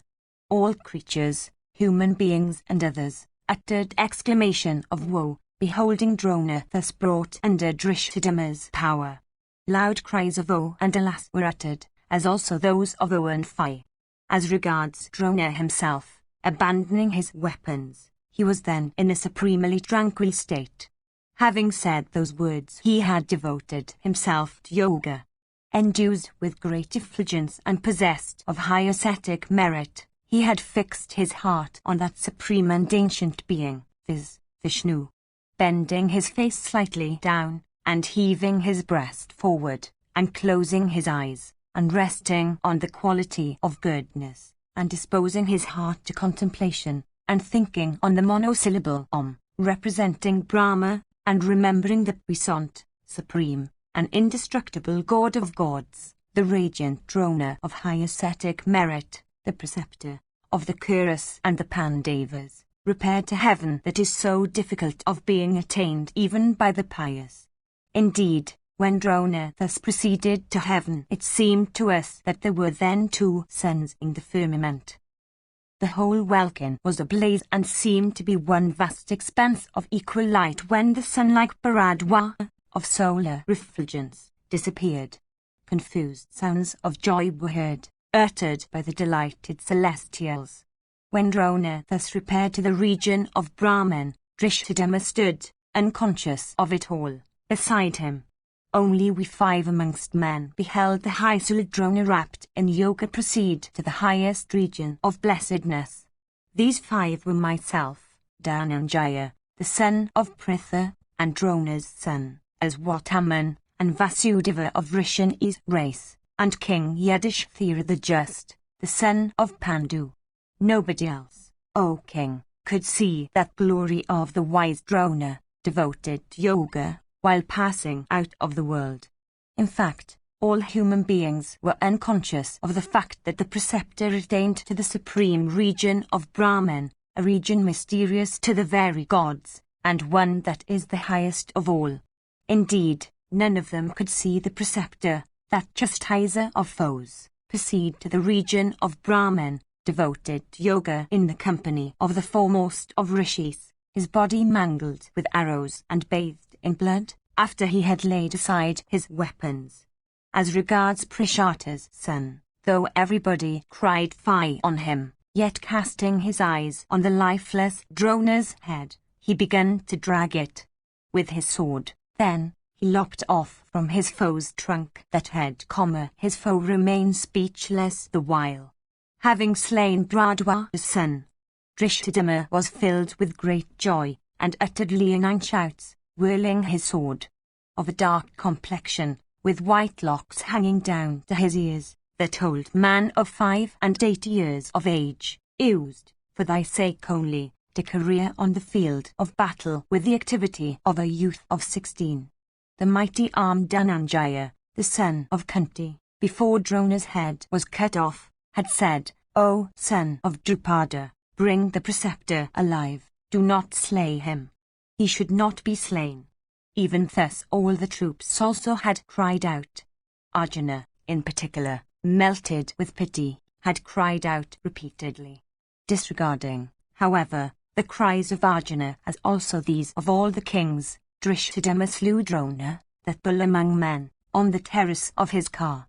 Covered with Drona's blood, Drishthadhyumna then jumped from the car down upon the ground. Looking red like the sun, he then seemed to be exceedingly fierce. Thy troops beheld Drona slain even thus in that battle. Then Drishthadhyumna, that great bowman, O king, threw down that large head of Bharadwaja's son before the warriors of thy army. Thy soldiers, O monarch, beholding the head of Bharadwaja's son, set their hearts on flight and ran away in all directions. Meanwhile Drona, ascending the skies, entered the stellar path. Through the grace of the rishis Krishna, Vapayana, the son of Satyavati, I witnessed, O king, the true circumstances about their death of Drona. I beheld that illustrious one proceeding, after he had ascended the sky, like a smokeless brand of blazing splendor. Upon the fall of Drona, the Kurus, the Pandavas and the Srinjayas, all became cheerless and ran away with great speed. The army then broke up. Many had been slain, and many wounded by means of keen shafts. Thy warriors, in particular, upon the fall of Drona, seemed to be deprived of life. Having sustained a defeat, and being inspired with fear about the future, the Kurus regarded themselves deprived of both the worlds. Indeed, they lost all self-control. 255 Searching for the body of Bharadwaja's son, O monarch, on the field covered with thousands of headless drunks, the kings could not find it. The Pandavas, having gained the victory and great prospects of renown in the future, began to make loud sounds with their arrows and conchs and uttered loud leonine roars. Then Bhimasena, O king, and Drishthadhyumna, the son of Prishata, were seen in the midst of the Pandava host to embrace each other. Addressing the son of Prishata, that scorcher of foes, viz. Bhima said, I will again embrace thee, O son of Prishata, as one crowned with victory, when that wretch of a suitor's son shall be slain in battle, as also that other wretch, viz. Duryodhana. Having said these words, Bhimasena, the son of Pandu, filled with transports of joy, caused the earth to tremble with slaps on his armpits. Terrified by that sound, thy troops ran away from battle, forgetting the duties of the Kshatriyas and setting their hearts on flight. The Pandavas, having become victors, became very glad, O monarch, and they felt great happiness, derived from the destruction of their foes in battle. Section Xif. Sanjaya said, upon the fall of Drona, O king, the Kurus, afflicted with weapons, deprived of their leader, broken and rooted, became filled with exertion, and deprived of energy through grief. Uttering loud wails, they grieved. Seeing their foes, the Pandavas, prevailing over them, they repeatedly trembled. Their eyes filled with tears, and hearts inspired with fear, they became, O king, melancholy and cheerless, and destitute of will gathered round thy son. Covered with dust, trembling with fear, casting vacant looks on all sides, and their voice choked with fear, they resembled the deities after the fall of Hiranyaksha in the days of yore. Surrounded by them all, as if by small animals struck with fear, thy son, unable to stay in their midst, moved away. Afflicted with hunger and thirst, and scorched by the sun, thy warriors, then, O Bharata, became exceedingly cheerless. Beholding the fall of Bharadwaja's son, which was like unto the dropping of the sun down upon the earth, or the drying up of the ocean, or the transplantation of Meru, or the defeat of Vasava, beholding that act, incapable of being quietly witnessed, the Kauravas, O king, fled away in fear, lending them greater speed. The ruler of the Gandhras, Sakuni, beholding Drona of the golden car slain, fled with the car warriors of his division, with speed that was much greater. Even the Suta's son fled away in fear, taking with him his own vast division, that was retreating with great speed with all its standards. The ruler of the Madras, viz. Salya, also, casting vacant looks around, fled away in fear, taking with him his division, teeming with cars and elephants and steeds. Saradwat's son, Kripa, too, fled away, saying, Alas! Alas! Taking with him his division of elephants and foot soldiers, the greater part thereof having been slain. Kritavarman, O king, also fled away, borne by his swift steeds, and surrounded by the remnant of his Boa, Kalinga, Aratta, and Valika troops. Eluka, O king, beholding Drona slain, fled away with speed, afflicted with fear and accompanied by a large body of foot soldiers. Handsome and endued with youth, and reputed for his bravery, Dusasana, also, in great anxiety, fled away surrounded by his elephant division. Taking with him 10,000 cars and 3,000 elephants, Vishasan also fled with speed at the sight of Drona's fall, accompanied by his elephants and horses and cars, and surrounded also by foot soldiers. Thy son, the mighty car warrior, Duryodhana, too, fled away, O king, taking with him the remnant of the Samsaptakas whom Arjuna had not yet slaughtered. Susaman, O king, fled away, beholding Drona slain. Riding on elephants and cars and steeds, all the warriors of the Kaurava army fled away from the field, seeing Drona, of golden car, slain.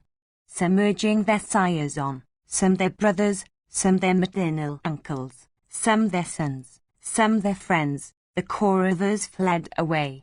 Others urging on their brethren in arms or their sisters' sons, their kinsmen, fled away on all sides. With dishevelled hair, and accoutrements loosened, all fled away in such a manner that even two persons could not be seen running together. The Kuru army has been totally destroyed, even this was the belief of everybody. Others amongst thy troops fled away, O king, throwing off their coats of mail. The soldiers loudly called upon one another, O bull of Bharata's race, saying, Wait, wait, do not fly. But none of them that said so themselves stood on the field. Abandoning their vehicles and cars decked with ornaments, the warriors, riding on steeds or using their legs, fled away with great speed. While the troops, deprived of energy, were thus flying away with speed, only Drona's son, as Wataman, like a huge alligator coming up against the current of a stream, rushed against his foes. A fierce battle took place between him and many warriors headed by Sikandin and the Prabhadrakas, the Panchalas, the Chedis, and the Kakiyas, slaying many warriors of the Pandava army that were incapable of being defeated with ease, and escaping with difficulty from the press of battle. That hero, possessed of the tread of an infuriated elephant, saw the Kaurava host running away, resolved on flight. Proceeding towards Duryodhana, Drona's son, approaching the Kuru king, said, Why, O Bharata, are the troops flying away as if in fear? Although flying away thus, O monarch, why dost thou not yet rally them in battle? Thyself, too, O king, dost not seem to be in thy usual frame of mind. Upon the slaughter of that lion among car warriors, O monarch, hath thy force fallen into this plight. O Kaurava, O king, all these that are headed, even by Kana, wait not on the field. In no battle fought before did the army fly away thus. Hath any evil befallen thy troops, O Bharata? Hearing these words of Drona's son on that occasion, Duryodhana, that bull among kings, felt himself unable to impart the bitter intelligence. Indeed, thy son seemed to sink into an ocean of grief, like a foundered board. Beholding Drona's son on his car, the king became bathed in tears. Suffused with shame, O monarch, the king then addressed Saradwat's son, saying, Blessed be thou, say thou, before others, why the army is thus flying away.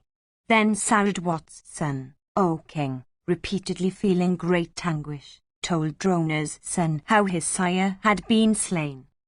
Kripa said, placing Drona, that foremost of car warriors, at our head, we commenced to fight with only the Panchalas. When the battle commenced, the Kuras and the Somakas mingled together, roared at one another and began to strike down one another with their weapons. During the progress of that battle the Dharashtra's began to be thinned. Seeing this, thy sire, filled with rage, invoked into existence his celestial weapon. Indeed, Drona, that bull among men, having invoked the Brahma weapon, slew his enemies with broad-headed arrows, by hundreds and thousands. 256 Urged by fate, the Pandavas, the Kakiyas, the Matsyas, and the Panchalas, O foremost of regenerate ones, approaching Drona's car, began to perish. With his Brahma weapon, Drona dispatched unto Yama's abode 1,000 brave warriors and 2,000 elephants, of a dark complexion, with his grey locks hanging down to his ears, and full 85 years old. The aged Drona used to careen in battle like a youth of 16, when the enemy's troops were thus afflicted and the kings were being slain. The Panchalas, though filled with desire of revenge, turned back from the fight. When the enemy, turning back, partially lost their order, that vanquisher of foes, viz. Drona, invoking celestial weapons into existence, shone resplendent like the risen sun. Indeed, thy valiant sire, getting into the midst of the Pandavas, and having arrows for the rays that emanated from him, resembled the midday sun at whom none could gaze. Scorched by Drona, as if by the blazing sun, they became cheerless and deprived of their energy and senses. Beholding them thus afflicted by Drona with his shafts, the slayer of Madhu, desirous of victory to the son of Pandu, said these words, Truly, this foremost of all wielders of arms, this leader of the leaders is incapable of being vanquished in battle by the slayer of Vritra himself. Ye sons of Pandu, laying aside righteousness, take care of victory, so that Drona of the golden car may not slay all of you in battle. I think he will not fight after the fall of Aswathaman. Let some man falsely tell him that Aswathaman has been slain in battle. Hearing these words, Kunti's son, Dhananjaya, approved them not. The advice, however, met with the approval of all others, and even of Yudhishthira with some difficulty. Then, Bhimasena, with a tinge of bashfulness, said unto thy sire, Aswathaman hath been slain. Thy sire, however, did not believe him. Suspecting the intelligence to be false, thy father, so affectionate towards thee, inquired of Yudhishthira as to whether thou wert really dead or not. Afflicted with the fear of a lie, solicitous at the same time of victory, Yudhishthira, beholding a mighty elephant, huge as a hill and called Aswathaman, belonging to the Malava chief, Indravarman, slain on the field by Bhima, approached Drona and answered him, saying, He for whom thou wieldest weapons, he, looking upon whom thou livest, that ever dear son of thine, viz. Aswathaman, hath been slain. Deprived of life he layeth on the bare ground like a young lion. Aware fully of the evil consequences of falsehood, the king spoke those words unto that best of Brahmins, indistinctly adding elephant, after Aswathaman. Hearing of the fall of his son, he began to wail aloud, afflicted with grief, restraining the force of his celestial weapons. He fought not as before. Beholding him filled with anxiety, and almost deprived of his senses by grief, the son of the Panchala king of cruel deeds, rushed towards him. Seeing the prince who had been ordained as his slayer, Drona, versed in all truths about men and things, abandoned all his celestial weapons and sat in prayer on the field of battle. Then Prishata's son, seizing Drona's head with his left hand and disregarding the loud admonitions of all the heroes, cut off that head. Drona should not be slain, even these were the words uttered from every side. Similarly, Arjuna also, jumping down from his car, quickly ran towards Prishata's son, with arms upraised and repeatedly saying, "O thou that art acquainted with the ways of morality, do not slay the preceptor but bring him alive." Through this forbidden by the Kauravas as also by Arjuna, Drishthadhyumna killed thy father. For this, afflicted with fear, the troops are all flying away. Ourselves also, for the same reason, in great cheerlessness, O sinless one, are doing the same. Sanjaya continued, hearing of the slaughter of his sire in battle, Drona's son, like a snake struck with the foot, became filled with fierce wrath, and filled with rage, O sire, as what Haman blazed up in that battle like a fire fed with a large quantity of fuel. As he squeezed his hands and ground his teeth, and breathed like a snake, his eyes became red as blood. Section CXCV. Dhritarashtra said, hearing, O Sanjaya, of the slaughter, by unrighteous means, of his aged sire, by Drishthadhyumna, what did the valiant Haman say? He, that is, in whom human and Varuna and Agnya and Brahma and Indra and Narayana weapons are always present. Indeed, learning that the preceptor, that foremost of virtuous men, had been unrighteously slain by Drishthadhyumna in battle, what did Haman say? The high Drona, having obtained the science of weapons from Rama, have imparted a knowledge of all the celestial weapons unto his son, desirous of seeing the latter adorned with all the accomplishments of a warrior. There is only one person in this world, viz., the sun, and none else, whom people desire to become superior to themselves. All high-souled preceptors have this characteristic, viz., that they impart all the mysteries of their science unto either sons or devoted disciples. Becoming his sire's pupil, O Sanjaya, and obtaining all those mysteries with every detail, the son of Saradwat's daughter has become a second Drona, and a great hero. As what Haman is equal to Karna in knowledge of weapons, to Purandara in battle, to Kartavirya in energy, and Vrihaspati in wisdom, in fortitude, that youth is equal to a mountain, and in energy to fire. In gravity, he is equal to an ocean, and in wrath, to the poison of the snake.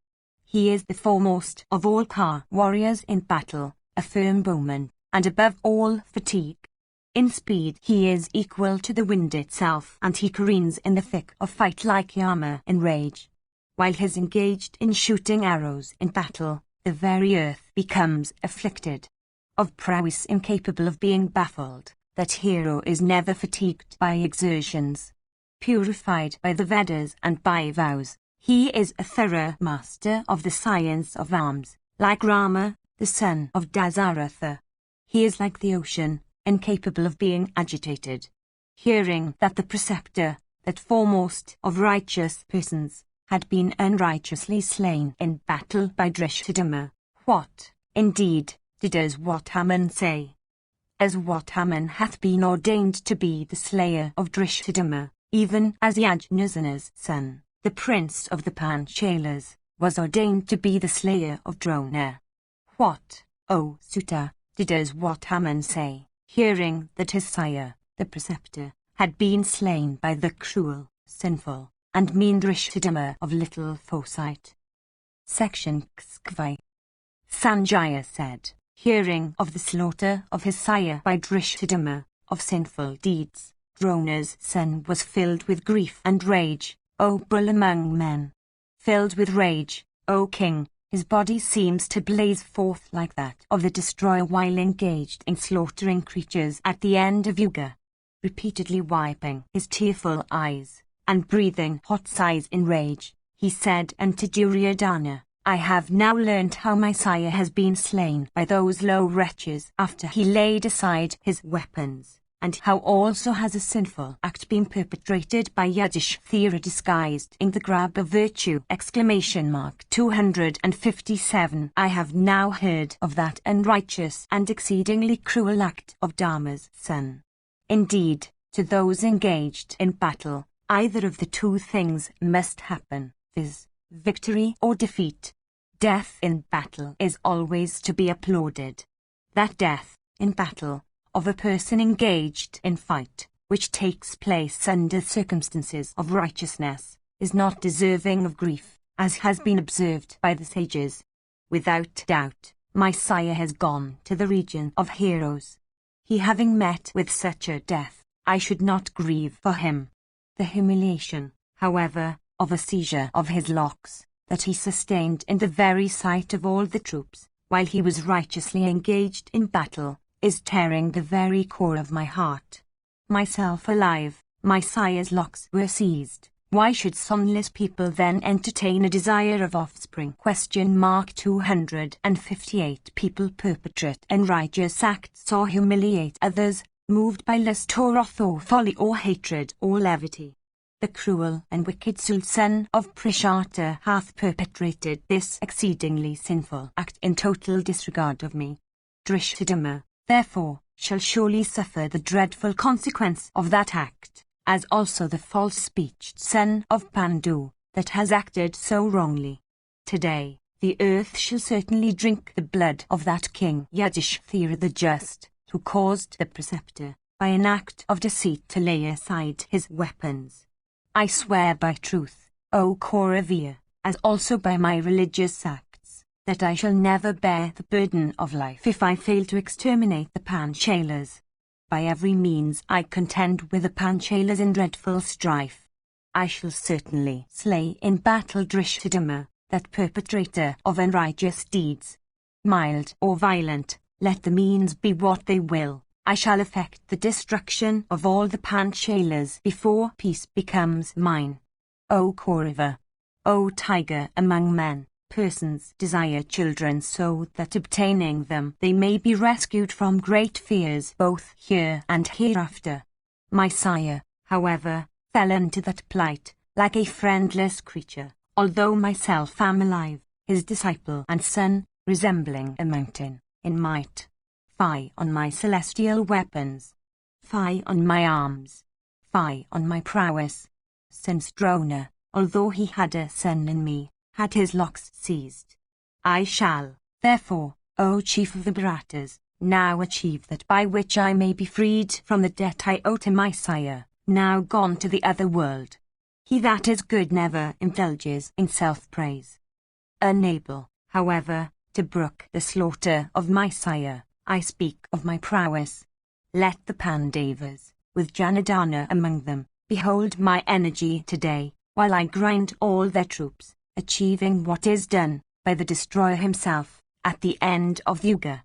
Neither the gods, nor the Gandharvas, nor the Asuras, the Uragas, and the Rakshasas, nor all the foremost of men, shall today be able to vanquish me on my car in battle. There is none in the world equal to me or Arjuna in knowledge of weapons. Entering into the midst of the troops, like the sun himself in the midst of his blazing rays, I shall today use my celestial weapons. Today, applied by me, innumerable shafts, sped from my bow in dreadful battle, displaying their terrible energy, I shall grind the Pandavas. Today, all the points of the compass, O King, will be seen by the warriors of our army, shrouded this my winged arrows of keen points, as if with torrents of rain, scattering showers of shafts on all sides with a loud noise. I shall overthrow my foes, like a tempest felling trees. Neither Vatsu, nor Janardana, nor Bhimasena, nor Nakula, nor Sahadeva, nor King Yudhishthira, nor Prashata's wicked son, Drishthadhyumna, nor Sikandin, nor Satyaki, O Kauravya, knoweth that weapon which I have, along with the mantras, for hurting and withdrawing it. Formerly on one occasion, Narayana, assuming the form of a Brahmana, came to my father. Bowing unto him, my father presented his offerings unto him in due form. Taking them himself, the Divine Lord offered to give him a boon. My father then solicited that supreme weapon called Narayana. The Divine Lord, the foremost of all gods, addressing my sire, said, "No man shall ever become thy equal in battle. This weapon, however, O Brahmana, should never be used in haste. It never comes back without effecting the destruction of the foe. I know none whom it may not slay, O Lord. Indeed, it would slay even the unslayable. Therefore, it should not be used without the greatest deliberation. This mighty weapon, O scorcher of foes, should never be hurled upon persons that abandon their cars or weapons in battle, or upon those that seek for quarter, or those that wield themselves up. He who seeketh to afflict in battle the unslayable with it, is himself exceedingly afflicted by it. 259. My sire thus received that weapon. Then Lord Narayana, addressing myself also, said, with the aid of this weapon, thou too shalt pour diverse showers of celestial weapons in battle and blaze with energy in consequence of it. Having said these words, the Divine Lord ascended to heaven. Even this is the history of the Narayana weapon which has been obtained by my sire's son. With that I will rout and slay the Pandavas, the Panchalas, the Matsyas, and the Kakiyas, in battle, like Sakhi's lord routing and slaying the Asuras. My shafts, O Bharata, will fall upon the contending foes, in those particular forms which I shall wish them to assume. Staying in battle, I will pour showers of weapons as I desire.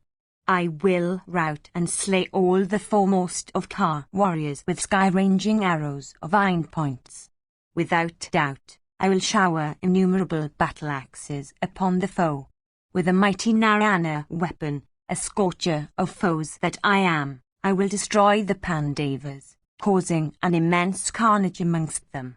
That wretch amongst the Panchalas, viz., Drishtadama, who is an injurer of friends and Brahmanas and of his own preceptor, who is a deceitful wretch of the most reprehensible conduct, shall never escape from me today with life. Hearing these words of Drona's son, the Kuru army rallied. Then many foremost of men blew their gigantic conchs, and filled with delight, they beat their drums and dindamas by thousands. The earth resounded with loud noises, afflicted with the hoofs of steeds and the wheels of cars. That loud uproar made the earth and the firmament also echo with it. Hearing that uproar, deep as the roll of the clouds, the Pandavas, those foremost of Ka warriors, uniting together, shook counsel of one another.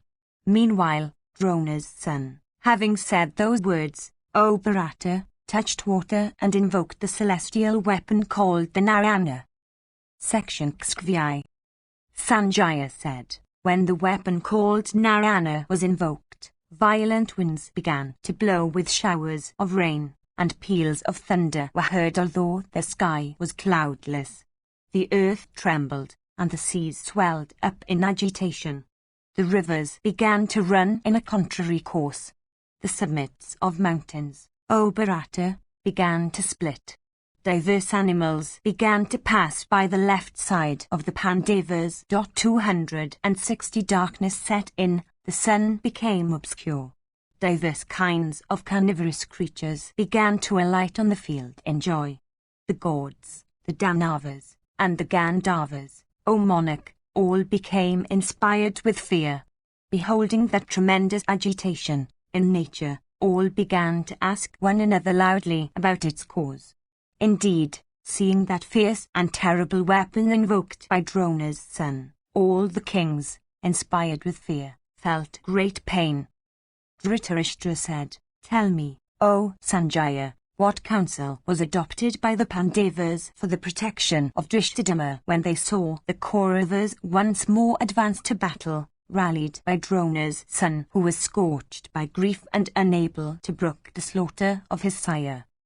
Sanjaya continued, having behold before the Dhritarashtra's fly away, Yudhishthira, seeing them once more prepared for furious battle, addressed Arjuna, saying, after the preceptor Drona had been slain in battle by Drishthadhyumna, like the mighty Asura, Vritra, by the wielder of the thunderbolt, the Kuras, O Dhananjaya, becoming cheerless, gave up all hopes of victory. Desirous of saving themselves, all of them fled away from battle. Some kings fled, riding on cars borne along irregular course without Parshani drivers, and divested of standards and banners and umbrellas, and with their clavaras and boxes broken, and all their equipments displaced. Others, struck with panic and deprived of their senses, themselves striking the steeds of their cars with their feet, fled precipitately. Others, riding on cars with broken yokes and wheels and akshas, fled afflicted with fear. Others on horseback were carried away, their bodies half displaced from their saddles. Others, dislodged from their seats, and pinned by shafts to the necks of elephants, were quickly carried away by those animals. Others were trodden to death all around by elephants, afflicted and mangled with arrows. Others, deprived of weapons and divested of armor, fell from their vehicles and animals down upon the earth. Others were cut by car wheels, or crushed by steeds and elephants. Others, loudly calling after their sires and sons, fled away in fear, without recognizing one another, deprived of all energy by grief. Some, placing their sons and sires and friends and brothers on vehicles, and taking off their armor, were seen washing them with water. After the slaughter of Drona, the Kuru army, fallen into such a plight, fled away precipitously. By whom then hath it been rallied? Tell me, if thou knowest. The sound of neighing steeds and trumpeting elephants, mingled with the clatter of car wheels, is heard loud. These sounds, so fierce, occurring in the Kuru ocean, are repeatedly swelling up and causing my troops to tremble. This terrific uproar, making the hair stand on end, that is now heard, would, it seems, swallow the three worlds with Indra at their head. I think this terrible uproar is uttered by the wielder of the thunderbolt himself. It is evident that upon the fall of Drona, Vasava himself is approaching against us, for the sake of the Kauravas. Our hairs have stood on their ends. Our foremost of Ka warriors are all afflicted with anxiety.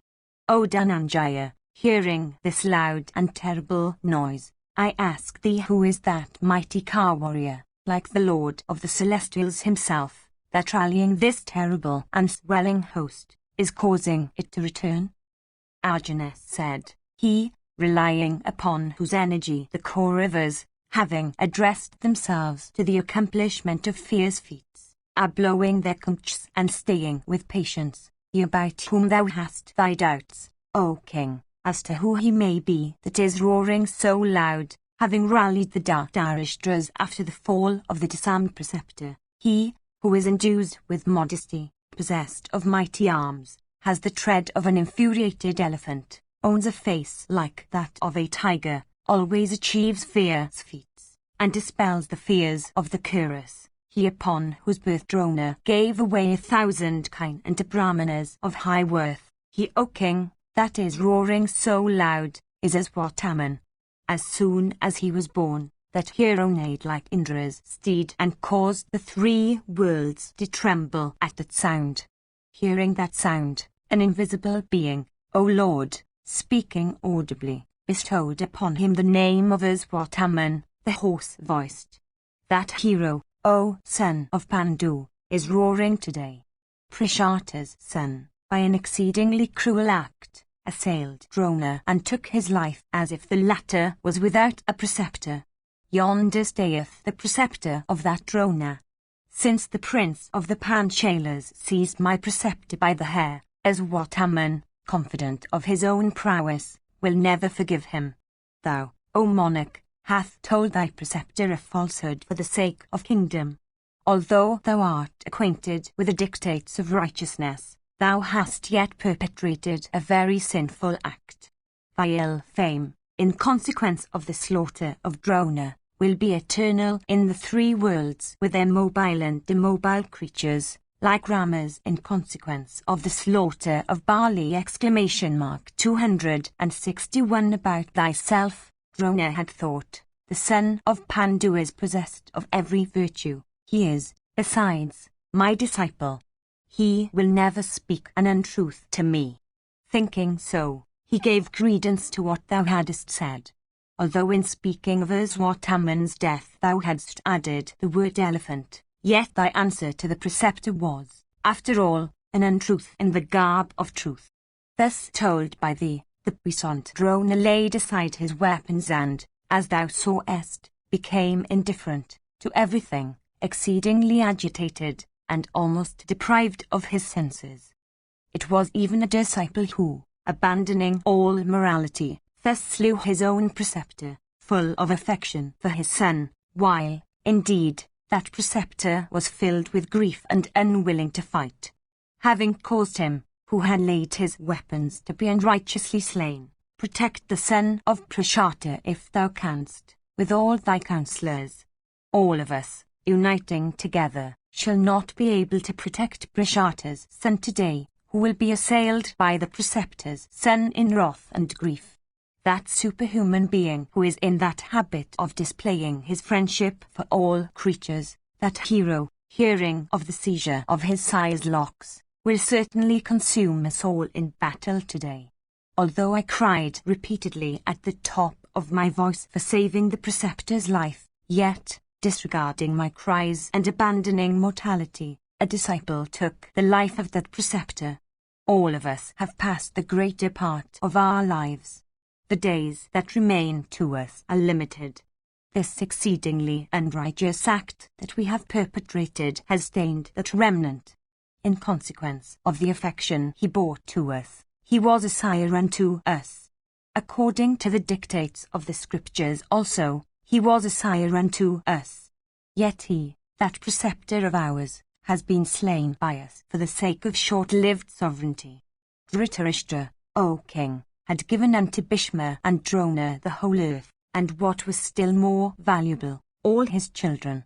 Though honoured by a foe thus, and though he had obtained such wealth from him, the preceptor still loved us as his own children. Of unfading energy and prowess, the preceptor has been slain, only because, induced by thy words, he had laid aside his weapons. While engaged in fight he was incapable of being slain by Indra himself. The preceptor was venerable in years and always devoted to our welfare. Yet unrighteous that we are, and stained with a levity of behaviour, we scrupled not to injure him. Alas, exceedingly cruel and very heinous has been the sin that we have committed, for, moved by the desire of enjoying the pleasures of sovereignty, we have slain the Drona. My preceptor had all along been under the impression that in consequence of my love for him, I could, for his sake, abandon all commerce, sire, brother, children, wife and life itself. And yet moved by the desire of sovereignty, I interfered not when he was about to be slain. For this fault, O king, I have, O Lord, already sunk into hell, overcome with shame. Having, for the sake of kingdom, caused the slaughter of one who was a Brahmana, who was venerable in years, who was my preceptor, who had laid aside his weapons, and who was then devoted, like a great ascetic, to yoga, death has become preferable to me to life. Section Xkvi. Sanjaya said, hearing these words of Arjuna, the mighty warriors present there said not a single word, O monarch, agreeable or disagreeable, unto Dhananjaya. Then the mighty armed Bhimasena, filled with wrath, O bull of Bharata's race, reproaching Kunti's son, Arjuna, said these words, Thou preachest truths of morality like an anchorite living in the woods or a Brahmana of rigid vows and senses under complete control. A person is called a Kshatriya because he rescues others from wounds and injuries. Being such, he must save himself from wounds and injuries, showing forgiveness towards the three that are good, viz., the gods, the Brahmanas, and preceptor. A Kshatriya, by doing his duties, soon wins the earth as also piety and fame and prosperity. 262 Thou, O perpetuator of thy race, art endued with every attribute of a Kshatriya. It does not, therefore, look well for thee to speak like an ignorant wight. O son of Kunti, thy prowess is like that of Sakra himself, the lord of Sakhi. Thou dost not transgress the bounds of morality like the ocean that never transgresses its continents. Who is there that would not worship thee, seeing that thou seekest virtue, having abandoned the wrath cherished by thee for 13 years? By good luck, O sire, thy heart today followeth in the wake of virtue. O thou of unfading glory, by good luck, thy understanding inclineth towards compassion. Though, however, thou art inclined to adopt the path of virtue, thy kingdom was snatched from thee most unrighteously. Dragging thy wife Draupadi to the assembly, thy foes insulted her. Clad in barks of trees and skins of animals, all of us were exiled to the woods, and though we were undeserving of that plight, our foes nevertheless compelled us to endure it for 13 years. O sinless one, thou hast forgiven all these circumstances, every one of which demands the exhibition of wrath. Wedded as thou art to duties of a Kshatriya, thou hast quietly borne these. Remembering all those acts of unrighteousness, I came here with thee for avenging myself of them. When, however, I see that thou art so indifferent, why, I myself will slay those low wretches that despoiled us of our kingdom. Thou hadst formerly said these words, viz., addressing ourselves to battle, we will exert to the utmost extent of our abilities. Today, however, thou reproachest us. Thou now seekest virtue. Those words, therefore, that thou saidst formerly were untrue. We are already afflicted with fear. Thou cuttest, however, the very core of our hearts with these thy words, O crusher of foes, like one pouring acid upon the sores of wounded men. Afflicted with thy witty darts, my heart is breaking. Thou art virtuous, but thou dost not know in what righteousness truly consists, since thou applaudest neither thyself nor us, though all of us are worthy of applause. When Kesava himself is here, praisest thou the son of Drona, a warrior that does not come up to even the 16th part of thyself, O Dhananjaya, confessing thy own faults. Why dost thou not feel shame? I can rend asunder this earth in rage, or split the very mountains in whirling the terrible and heavy mace of mine, decked with gold. Like the tempest, I can break down gigantic trees looking like hills. I can, with my arrows, rout the united celestials with Indra at their head, together with all the Rakshasas, O Partha, and the Asuras, the Uragas and human beings.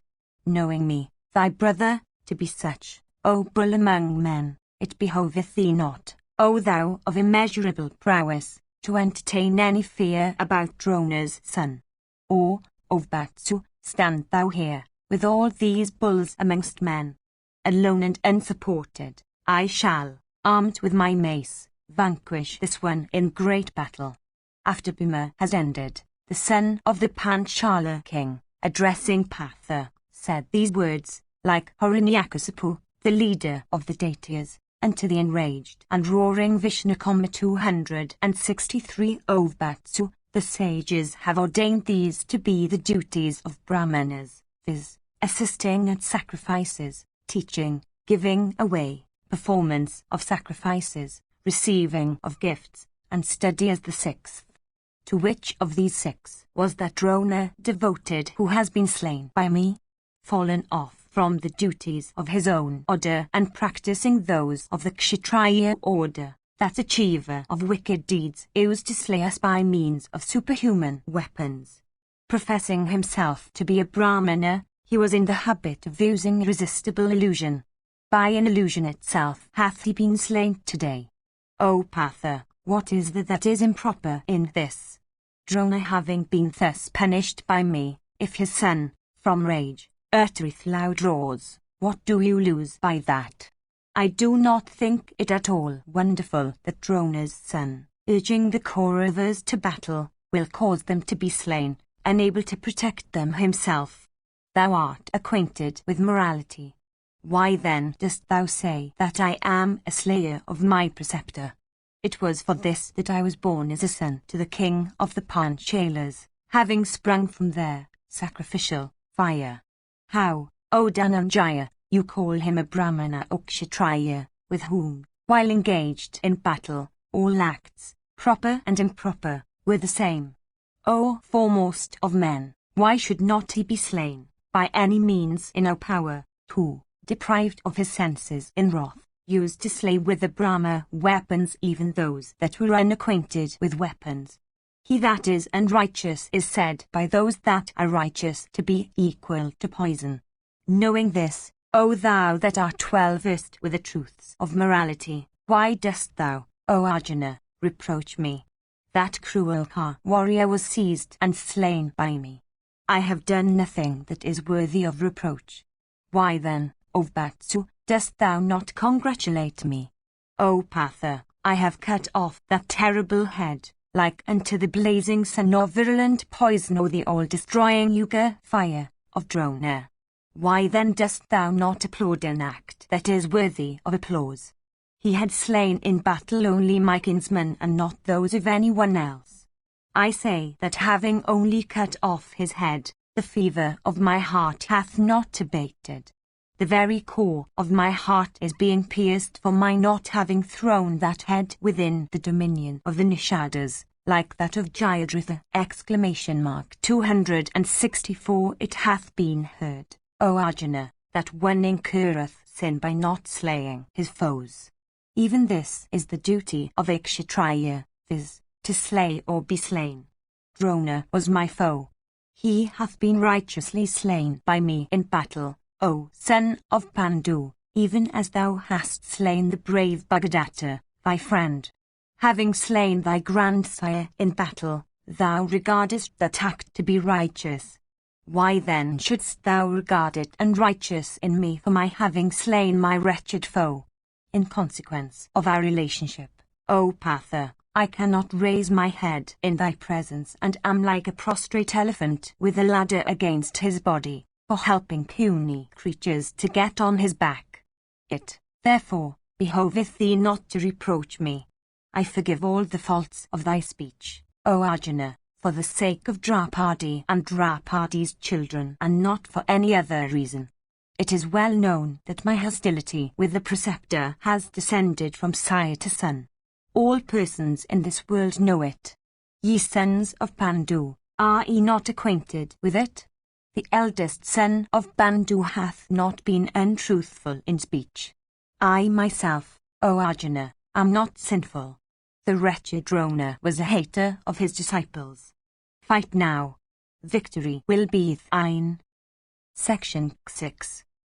Dhritarashtra said, that illustrious person who had duly studied the Vedas with all their branches, he, in whom the entire science of arms and modesty had dwelt, he through whose grace many foremost of men are still capable of achieving superhuman feats which the very gods cannot achieve with care, alas, when he, viz., that Drona, that son of a great rishi, was insulted in the sight of all by the low, wicked, mean-minded and sinful Drishtadama, that slayer of his own preceptor, was the no Kshatriya who felt called upon to display his wrath. Fie on the Kshatriya order, and fie on wrath itself. Tell me, O Sanjaya, what the sons of Pritha, as also all the other royal bowmen in the world, hearing of Drona's slaughter, said unto the prince of Panchala. Sanjaya said, hearing these words of Drupada's son, of crooked deeds, all the persons present there, O monarch, remained perfectly silent. Arjuna, however, casting oblique glances upon Prashata's son, seemed, with tears and sighs, to reproach him, saying, "Fie, fie." Yudhishthira and Bhima and the twins and Krishna and the others stood bashfully. Satyaki, however, "O king," said these words, "is there no man here that would, without delay, slay this sinful wight, this lowest of men, who is uttering such evil speeches? The Bandavas are all condemning thee for this sinful act of thine, like Brahmanas condemning a person of the Chandla class. Having committed such a heinous act, having incurred the censures of all honest men, art thou not ashamed to open thy lips in the midst of such a respectable assembly? O despicable wretch, why did not thy tongue and head split into 100 fragments while thou wert about to slay thy own preceptor? Why wert thou not struck down by that act of sin? Since, having perpetrated such a sinful act, again applauding thyself in the midst of human beings, thou incurrest the censures of the Pathas and all the Andakas and the Vrishnis. Having perpetrated such an atrocious act, thou art again displaying such hatred towards the preceptor. For this thou deservest death at our hands. There is no use in keeping thee alive for even a single moment. Who is there, save thee, O wretch, that would cause the death of the virtuous preceptor, seizing him by his locks? Having obtained thee, O wretch, thy ancestors, for 7 generations and thy descendants also for 7 generations, deprived of fame, have sunk into hell. Thou hast charged Partha, that bull among men, with the slaughter of Bhishma. The latter, however, viz., that illustrious personage, himself accomplished his own death. Truly speaking, the uterine brother, viz., Sikandin, that foremost of all sinners, was the cause of Bhishma's death. There is none in the world that is more sinful than the sons of the Panchala king. Thy father had created Sikandin for the destruction of Bhishma. As regards Arjuna, he had only protected Sikandin while Sikandin became the cause of the illustrious Bhishma's death.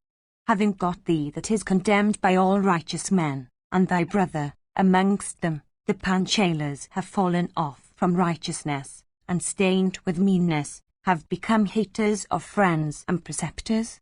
If thou again speakest such words in my presence, I shall then break with this mace of mine that is as strong as the thunderbolt. Beholding thee that art the slayer of a Brahmana, since thou art guilty of nothing less than the slaughter of a Brahmana, people have to look at the sun for purifying themselves. Thou wretch of a Panchala, O thou of wicked conduct, speaking all of my preceptor first and then of my preceptor's preceptor, art thou not ashamed? 265 Wait. Bear thou but one stroke of this my mace. I myself will bear many strokes of thine. Thus rebuked by the Satwata hero, Prashata's son, filled with rage, smilingly addressed the angry Satyaki in these harsh words. Drishthadhyumna said, I have heard thy words, O thou of mad whose race, but I have forgiven thee. Being thyself unrighteous and sinful, desirest thou to rebuke them that are righteous and honest? Forgiveness is applauded in the world. Sin, however, does not deserve forgiveness. He that is of sinful soul regards the forgiving person powerless.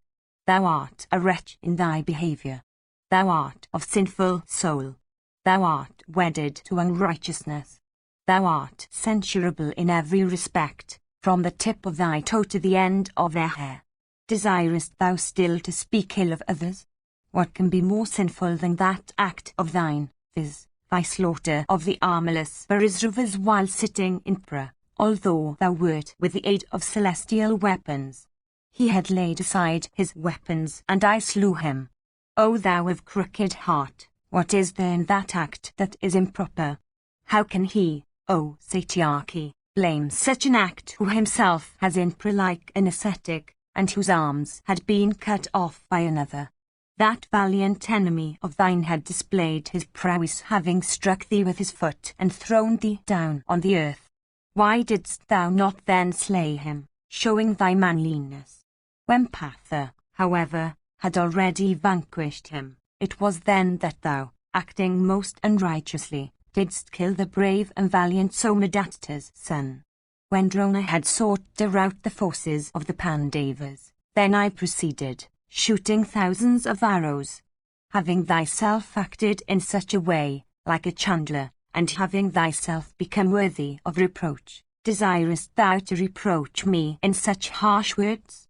Thou art a perpetrator of evil deeds, and not I, O wretch of the Vrishni race. Thou art the abode of all sinful deeds. Do not again blame me. Be silent. It behoveth thee. Don't say anything unto me after this. This is the reply I give thee with my lips. Don't say anything more.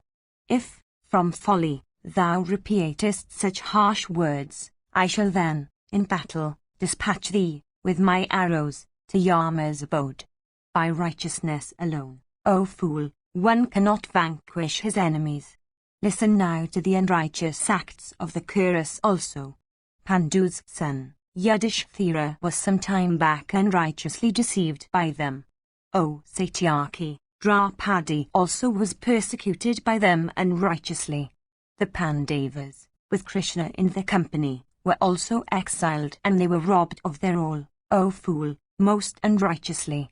By an act of unrighteousness, again, has the ruler of the Madras been withdrawn from us by the enemy. By an act of unrighteousness also was the son of Subhadra slain. On this side, it was by an act of unrighteousness that Bhishma, the Kuru grandsire, was slain.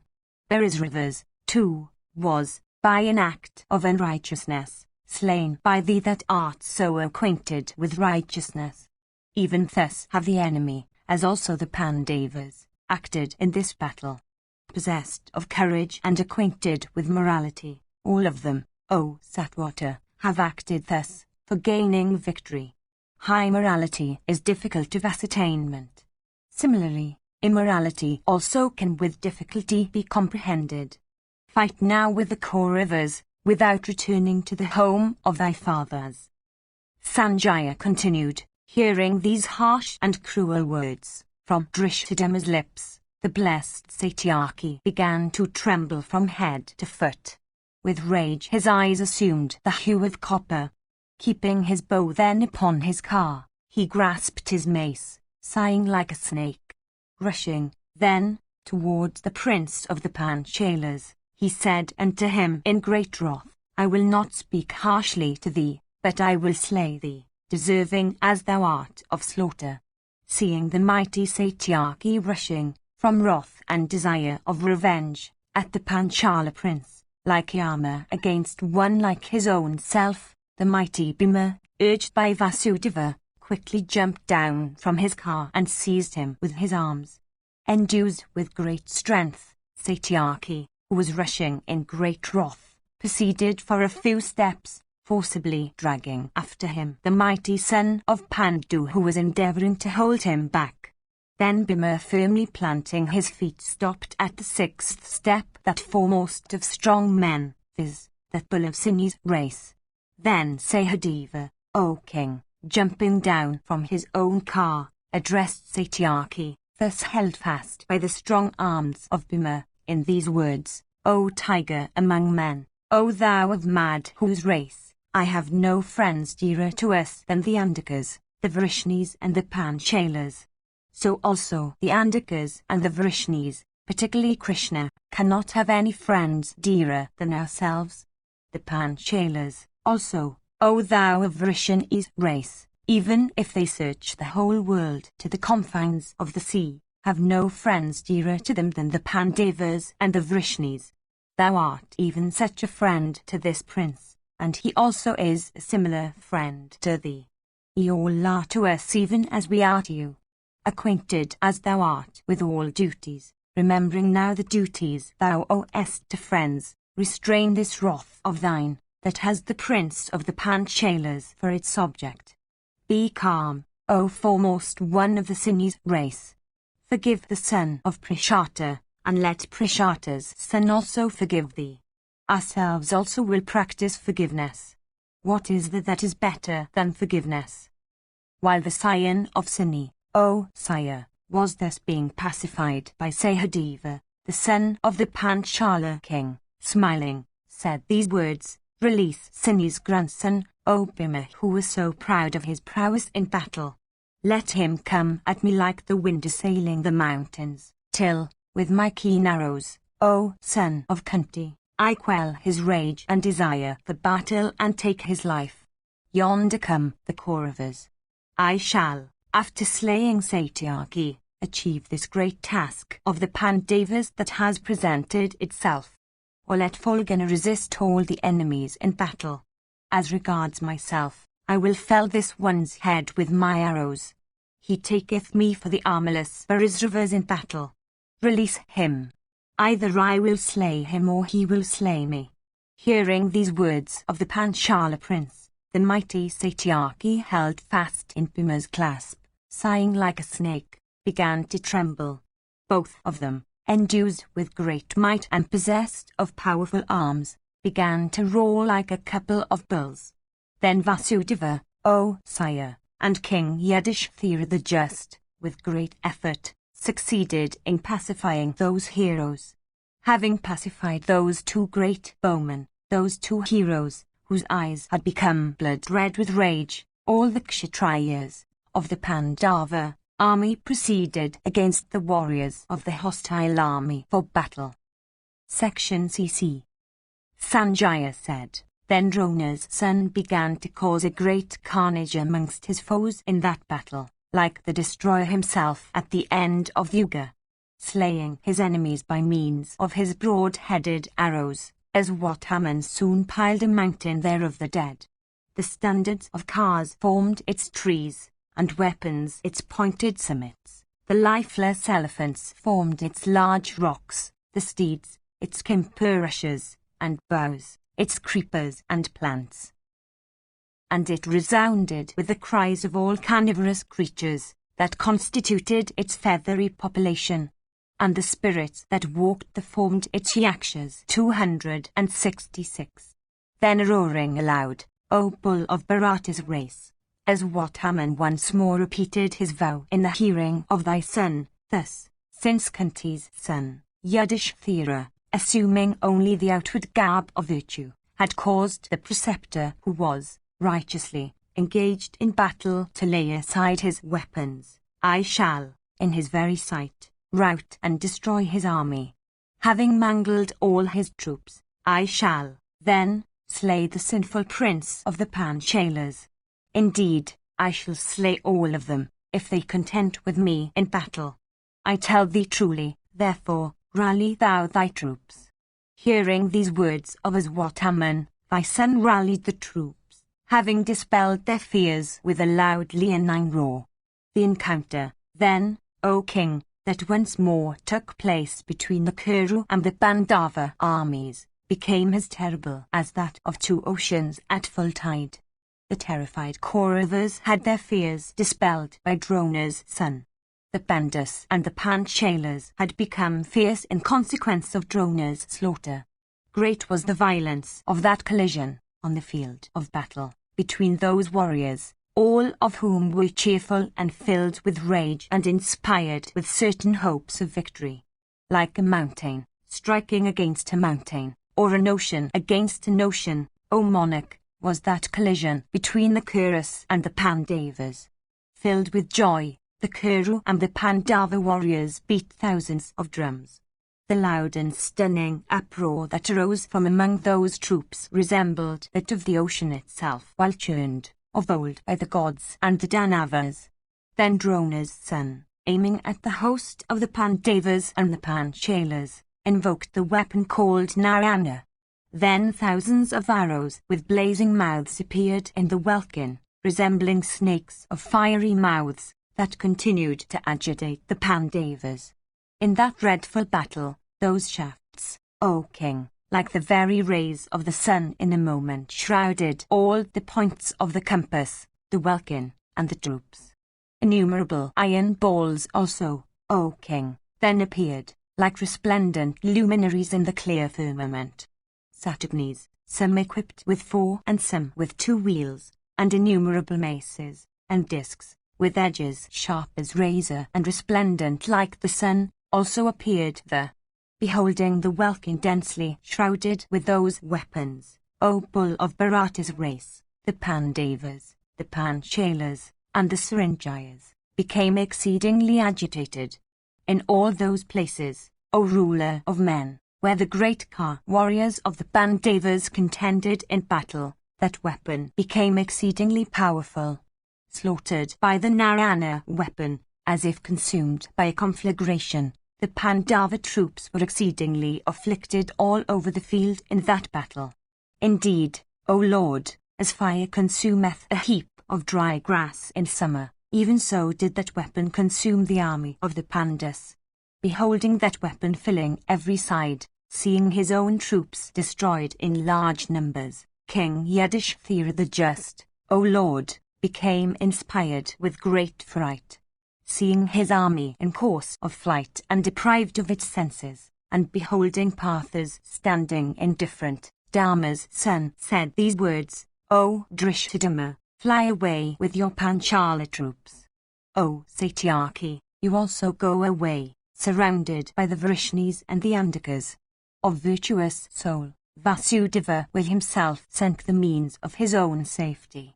He is competent to offer advice to the whole world. What need is there of telling him what he should do? We should not any longer fight.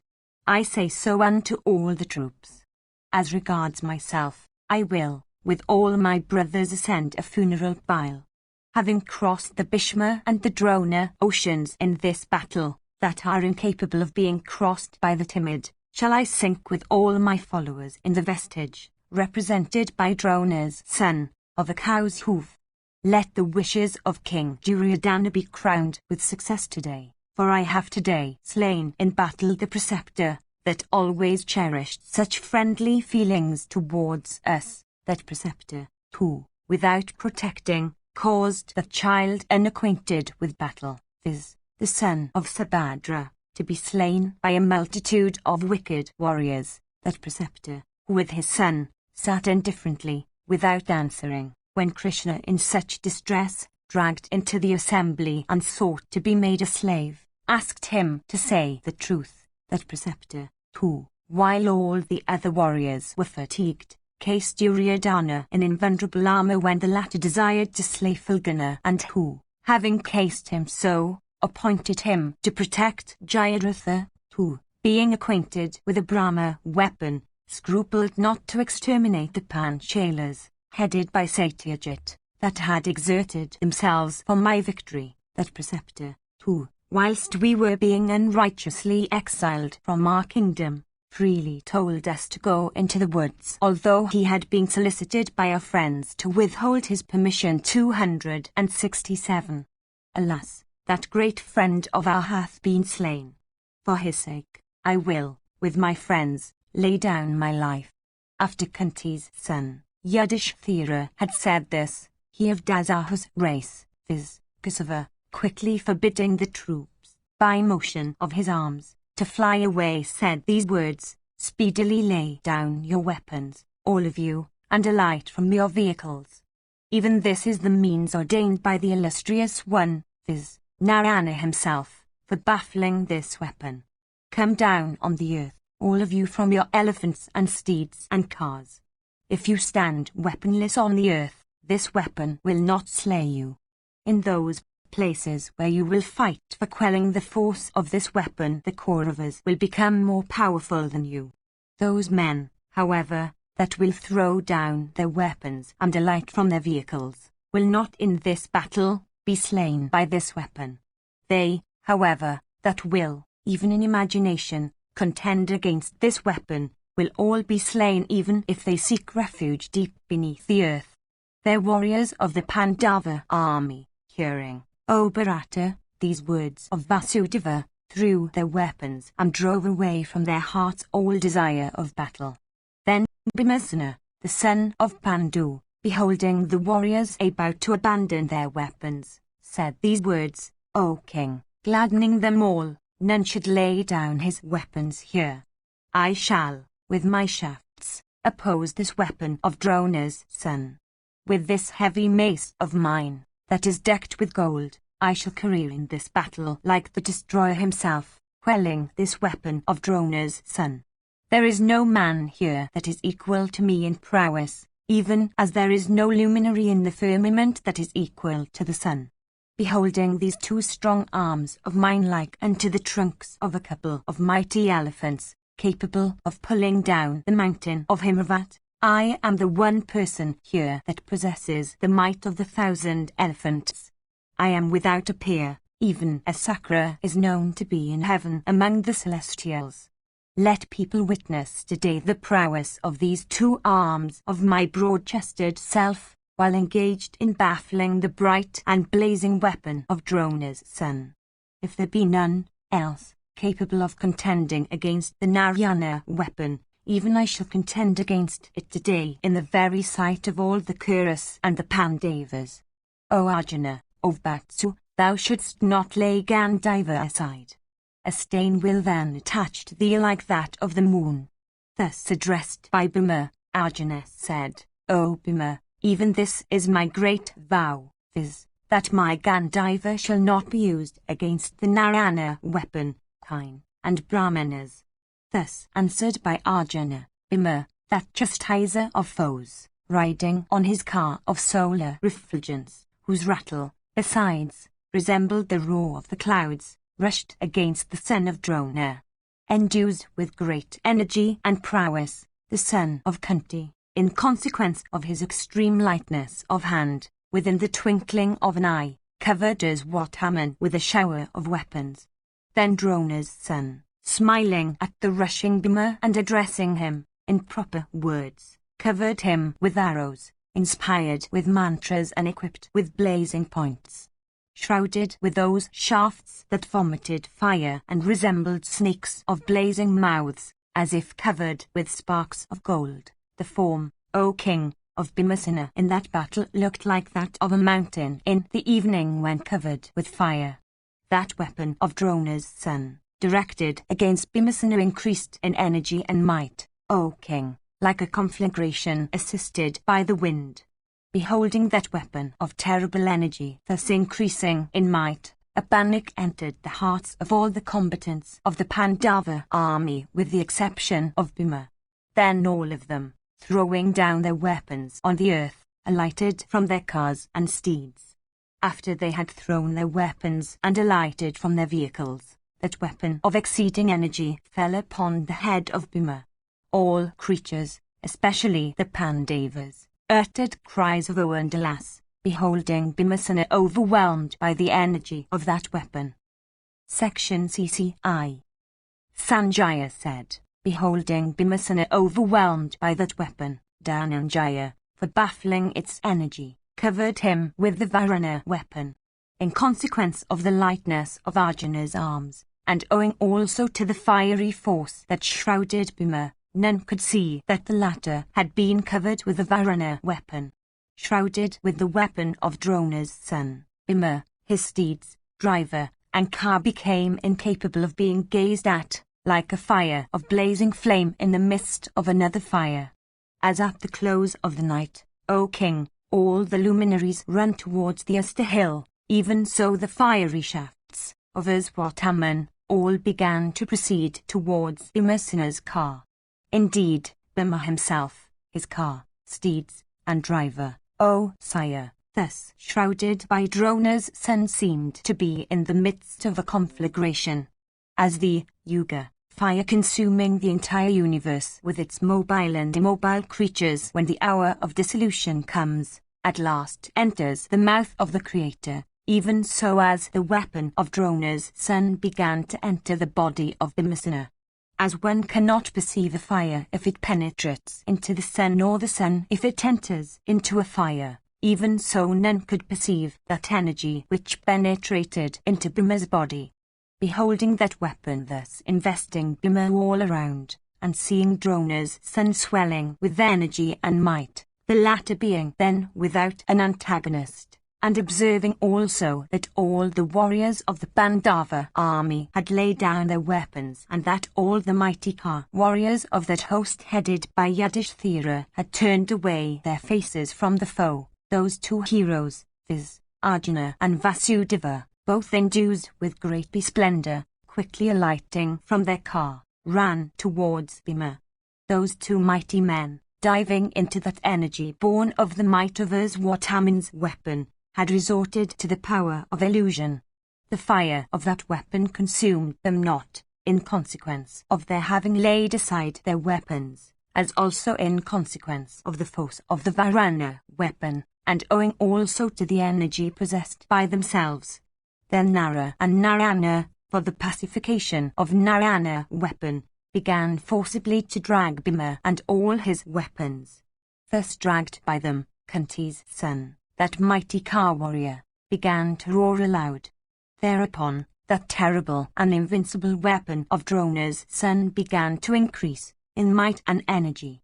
Then Vasudeva, addressing Bhima, said, "How is it, O son of Pandu, that though forbidden by us, thou, O son of Kunti, dost not yet abstain from battle? If the Kurus could now be vanquished in battle, then we, as also all these foremost of men, would certainly have continued to fight. Behold, all the warriors of thy host have alighted from their cars. For this reason, O son of Kunti, do thou also come down from thy car." Having said these words, Krishna brought Bhima down from his car. The latter, with eyes red as blood in rage, was sighing like a snake. When, however, he was dragged down from his car and made to lay aside his weapons, the Narayana weapon, that scorcher of foes, became pacified. Sanjaya continued, when, by this means, the unbearable energy of that weapon became stilled, all the points of the compass, cardinal and subsidiary, became clear. Sweet breezes began to blow, and birds and animals all became quiet. The steeds and elephants became cheerful, as also all the warriors, O ruler of men. Indeed, when the terrible energy of that weapon, O Bharata, became stilled, Bhima, of great intelligence, shone resplendent like the morning sun. The remnant of the Pandava host, beholding the pacification of the Narayana weapon, once more stood prepared on the field for compassing the destruction of thy sons. When, after that weapon had been baffled, the Pandava host stood arrayed, Duryodhana, O king, addressing Drona's son, said, O Aswathaman, once more use that weapon speedily, since the Panchalas are once more arrayed, desirous of victory. Then addressed by thy son, O sire, Aswathaman, sighing cheerlessly, replied unto the king in these words, that weapon, O king, cannot be brought back. It cannot be used twice. If brought back, it will without doubt slay the person calling it back. Vasudeva hath, by what means thou hast seen, caused it to be baffled. For this, O ruler of men, the destruction of the foe hath not been compassed in battle. Defeat and death, however, are the same. Rather, defeat is worse than death. Lo, the enemy, vanquished and compelled to lay down his arms, looks as if deprived of life. Duryodhana then said, O preceptor's son, if it be so, if this weapon cannot be used twice, let those slayers of their preceptor be slain with other weapons then, O foremost one of all persons acquainted with weapons. In thee are all celestial as well as in the three-eyed Shiva, of immeasurable energy. If thou wishest it not, even Purandara in rage cannot escape thee. Dhritarashtra said, after Drona had been slain with the aid of fraud, and the Narayana weapon baffled, what, indeed, did Drona's son, thus urged by Duryodhana, then do, beholding the Pathas once more arrived for battle, freed from the Narayana weapon, and careering at the head of their divisions? Sanjaya said, remembering the slaughter of his sire, Drona's son, owning the device of the lion's tail on his banner, filled with rage and casting off all fears, rushed against the son of Prishata. Rushing at him, O bull among men, that foremost of warriors, with great impetuosity, pierced the Panchala prince with 25 small arrows. Then Drishthadhyumna, O king, pierced Drona's son that resembled a blazing fire, with 64 shafts. And he pierced Haman's driver also with 20 arrows whetted on stone and equipped with wings of gold, and then his 4 steeds with 4 sharp arrows, repeatedly piercing Drona's son, and causing the earth to tremble with his leonine roars.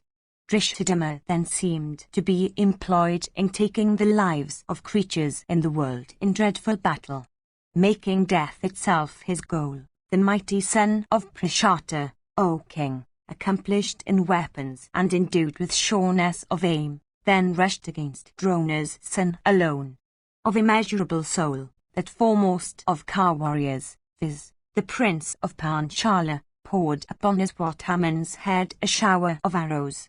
Then Drona's son, in that battle, covered the angry prince with winged shafts.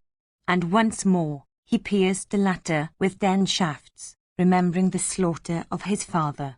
Then cutting off the standard and bow of the Panchala prince with a couple of well-shot shafts, equipped with heads like razors, Drona's son began to grind his foe with other arrows.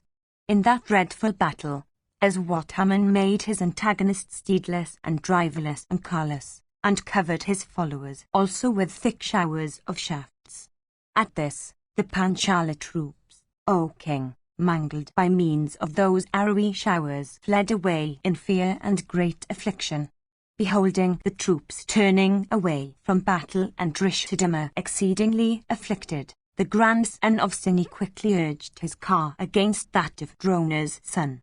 He then afflicted Haman with 8 keen shafts, and once more striking that angry warrior with 20 shafts of diverse kinds, he pierced Haman's driver, and then his 4 steeds with 4 shafts.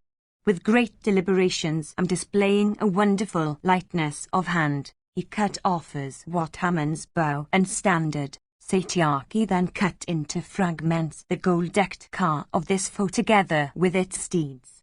And then he deeply pierced Haman in the chest with 30 arrows in that battle.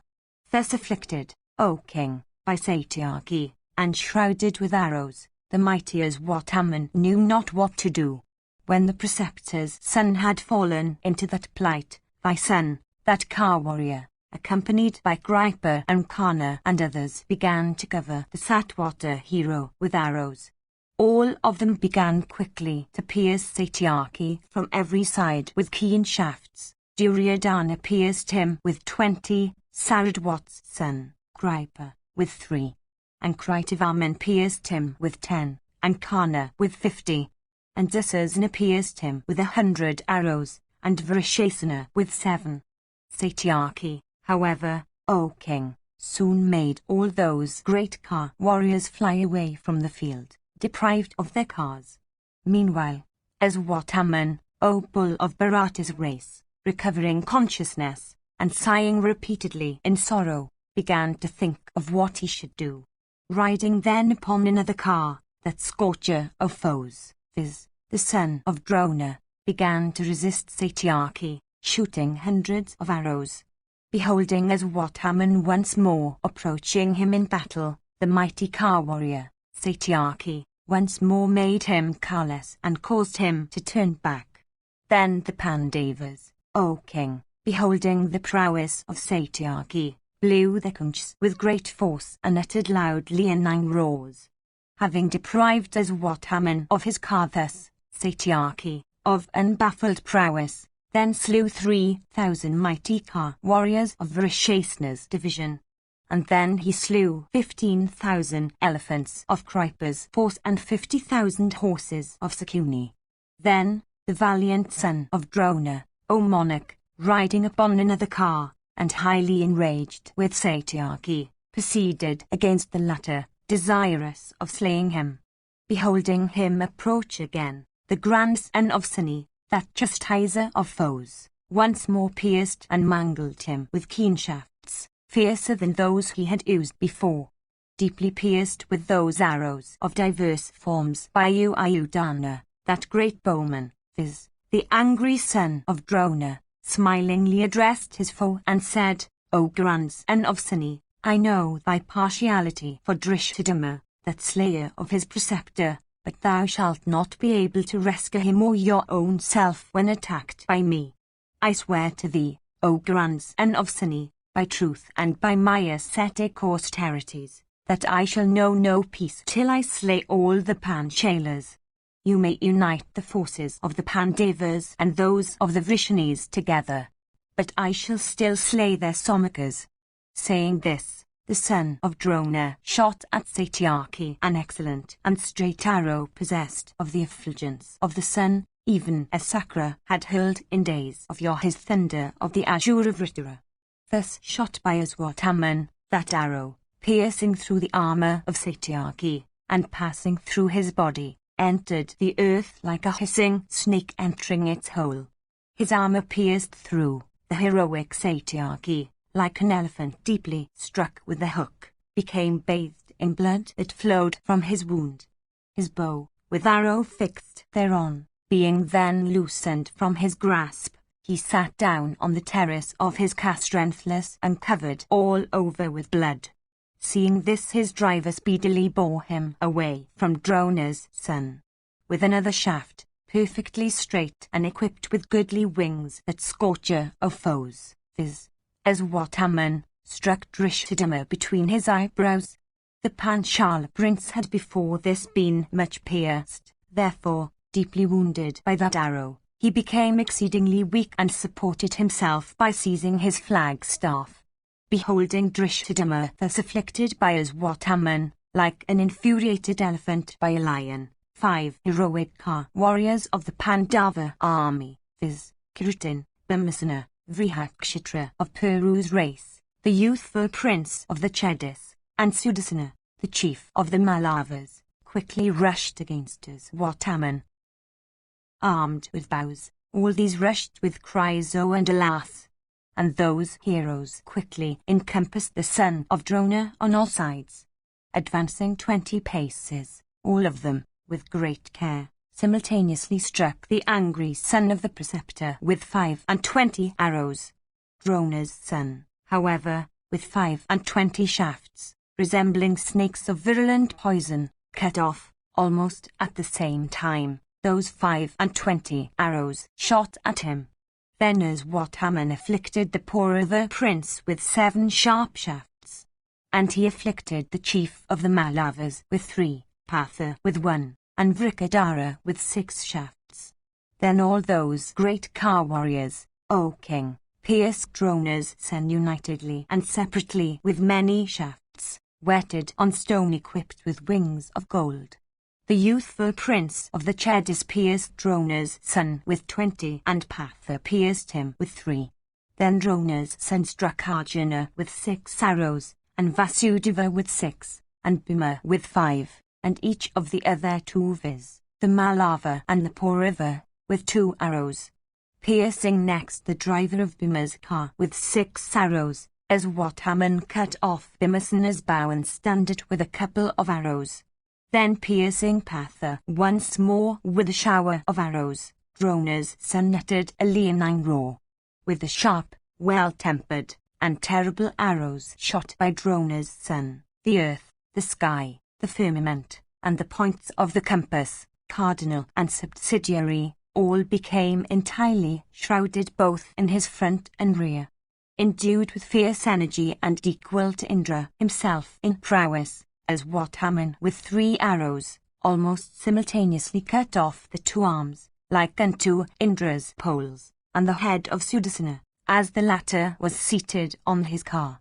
Then piercing Purava with a dart and cutting off his car into minute fragments by means of his arrows, Aswathaman lopped off his antagonist's 2 arms smeared with sandal paste, and then his head from off his trunk with a broad-headed shaft.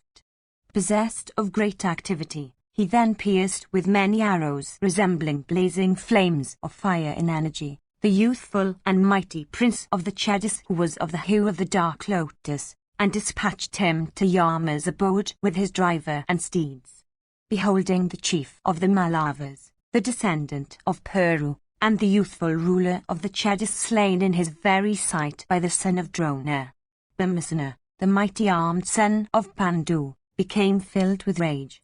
The scorcher of the foes then covered Drona's son in that battle with hundreds of keen arrows resembling angry snakes of virulent poison. Endued with mighty energy, the angry son of Drona, then destroying that arrowy shower, pierced Bhimasena with sharp shafts. The mighty armed Bhima then, possessed of great strength, cut off with a broad-headed arrow the bow of Drona's son, and then pierced Drona's son himself with a powerful shaft. Throwing away that broken bow, the high-souled son of Drona took up another and pierced Bhima with his winged shafts. Then those two, viz., Drona's son and Bhima, both possessed of great prowess and might, began to shower their arrowy downpours like two masses of rain-charged clouds. Gold-winged arrows, whetted on stone and engraved with Bhima's name, shrouded Drona's son, like gathering masses of clouds shrouding the sun.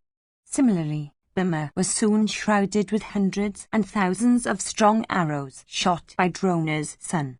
Though shrouded in that battle by Drona's son, that warrior of great skill, Bhima yet felt no pain, O monarch, which seemed exceedingly wonderful.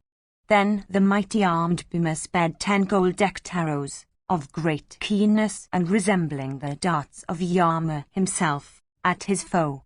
Those shafts, O sire, falling upon the shoulders of Drona's son, quickly pierced his body, like snakes penetrating into an ant-hill. Deeply pierced by the high-souled son of Pandu, as Wataman, closing his eyes, supported himself by seizing his flagstaff. Recovering his senses within a moment, O king, Drona's son, bathed in blood, mustered all his wrath. Forcibly struck by the high-souled son of Pandu, as Wataman, endued with mighty arms, rushed with great speed towards the car of Bhimasena.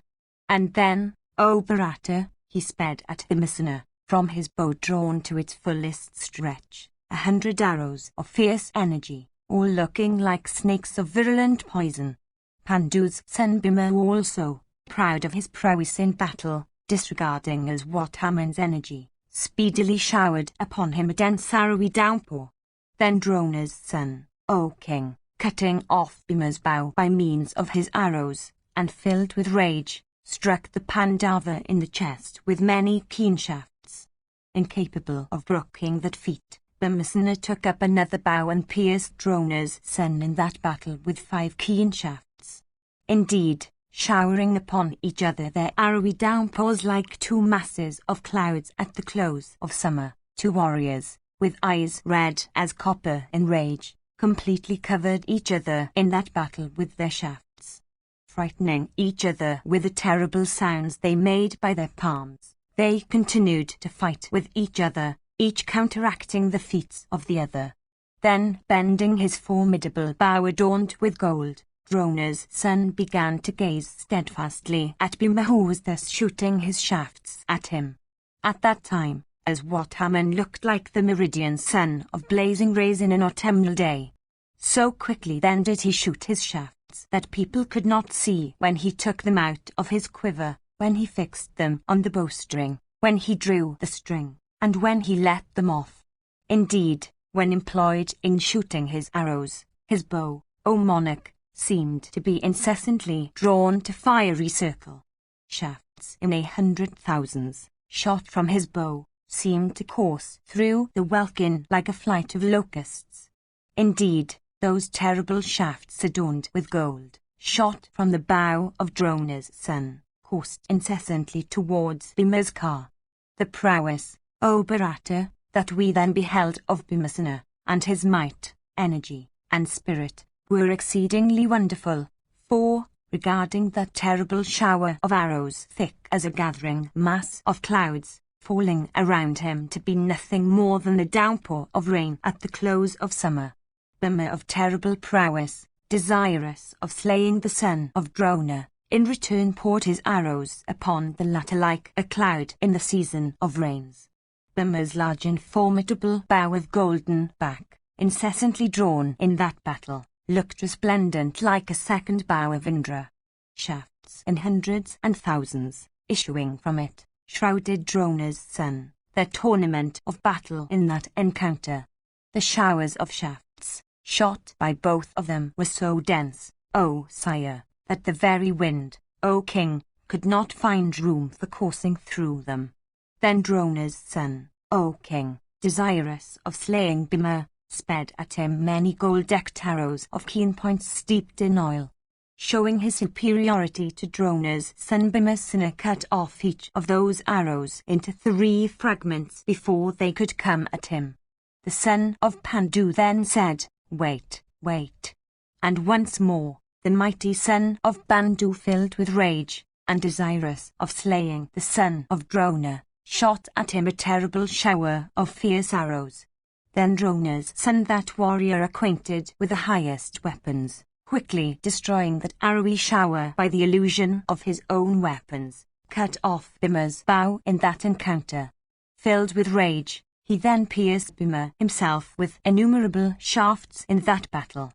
Endued with great might, Bhima then, after his bow had been cut off, hurled a dart at Iswataman's car, having whirled it previously with great impetuosity. The son of Drona, displaying the lightness of his hand in that encounter, quickly cut off, by means of sharp shafts, that dart as it coursed towards him with the splendor of a blazing brand. Meanwhile, terrible Vrikadara, taking up a very strong bow, and smiling the while, began to pierce the son of Drona with many arrows. Then Drona's son, O monarch, with a straight shaft, pierced the forehead of Bhima's driver. The latter, deeply pierced by the mighty son of Drona, fell into a swoon, O king, abandoning the reins of the steeds. The driver of Bhima's car having fallen into a swoon, the steeds, O king, began to fly away with great speed, in the very sight of all the bowmen. Beholding Bhima carried away from the field of battle by those running steeds, the unvanquished Iswataman joyfully blew his huge conch. Beholding Bhimasena borne away from the field, all the Panchalas, inspired with fear, abandoning the car of Drishthadhyumna, fled away on every side. Then Drona's son, shooting his shafts fiercely, pursued those broken troops, causing a great carnage among them. Thus slaughtered in battle by the son of Drona, those Kshatriyas fled away in all directions from fear of that warrior. Sanjaya said, beholding that force broken, Kunti's son, Dhananjaya, of immeasurable soul, proceeded against Iswataman from desire of slaying him. Those troops then, O king, rallied with effort by Govinda and Arjuna, stayed on the field of battle. Only Vatsu, supported by the Somakas and the Matsyas, shot his arrows at the Kauravas and checked their onset. 268 Quickly approaching Iswataman, that great bowman having the mark of the lion's tail on his banner, Arjuna addressed him, saying, "Show me now the might thou hast, the energy, the knowledge, and the manliness that are in thee, as also thy affection for the Dhartarashtras and thy hatred for us, and the high mettle of which thou art capable. Even Prashata's son, that slayer of Drona, will quell thy pride today. Come now and encounter the Panchala prince, that hero resembling the Yuga fire and like the destroyer himself with Govinda.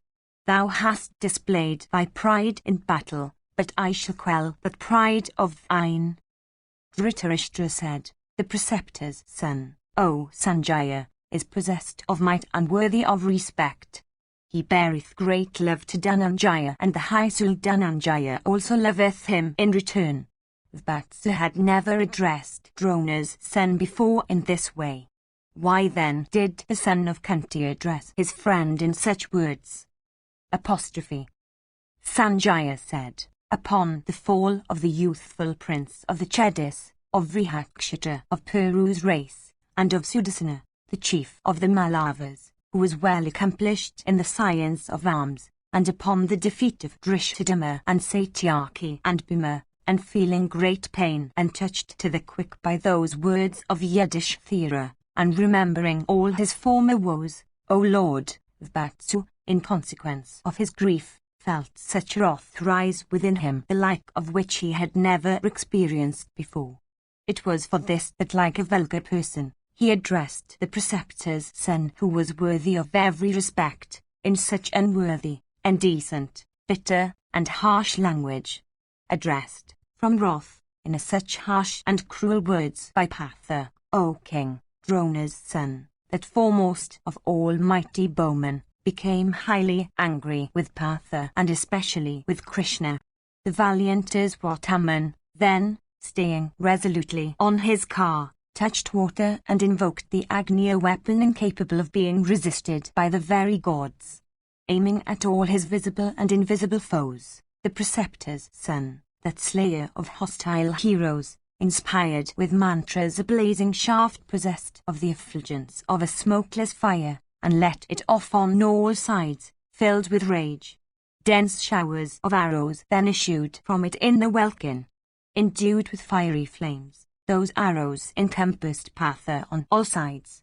Meteors flashed down from the firmament. A thick gloom suddenly shrouded their Pandava host. All the points of the compass also were enveloped by that darkness. Rakshasas and Pisachas, crowding together, uttered fierce cries. Inauspicious winds began to blow. The sun himself no longer gave any heat. Ravens fiercely croaked on all sides. Clouds roared in the welkin, showering blood. Birds and beasts and kine, and munis of high vows and souls under complete control, became exceedingly uneasy. The very elements seemed to be perturbed. The sun seemed to turn. The universe, scorched with heat, seemed to be in a fever. The elephants and other creatures of the land, scorched by the energy of that weapon, ran in fright, breathing heavily and desirous of protection against that terrible force. The very waters heated. The creatures residing in that element, O Bharata, became exceedingly uneasy and seemed to burn. From all the points of the compass, cardinal and subsidiary, from the firmament and the very earth, showers of sharp and fierce arrows fell and issued with the impetuosity of Garuda or the wind.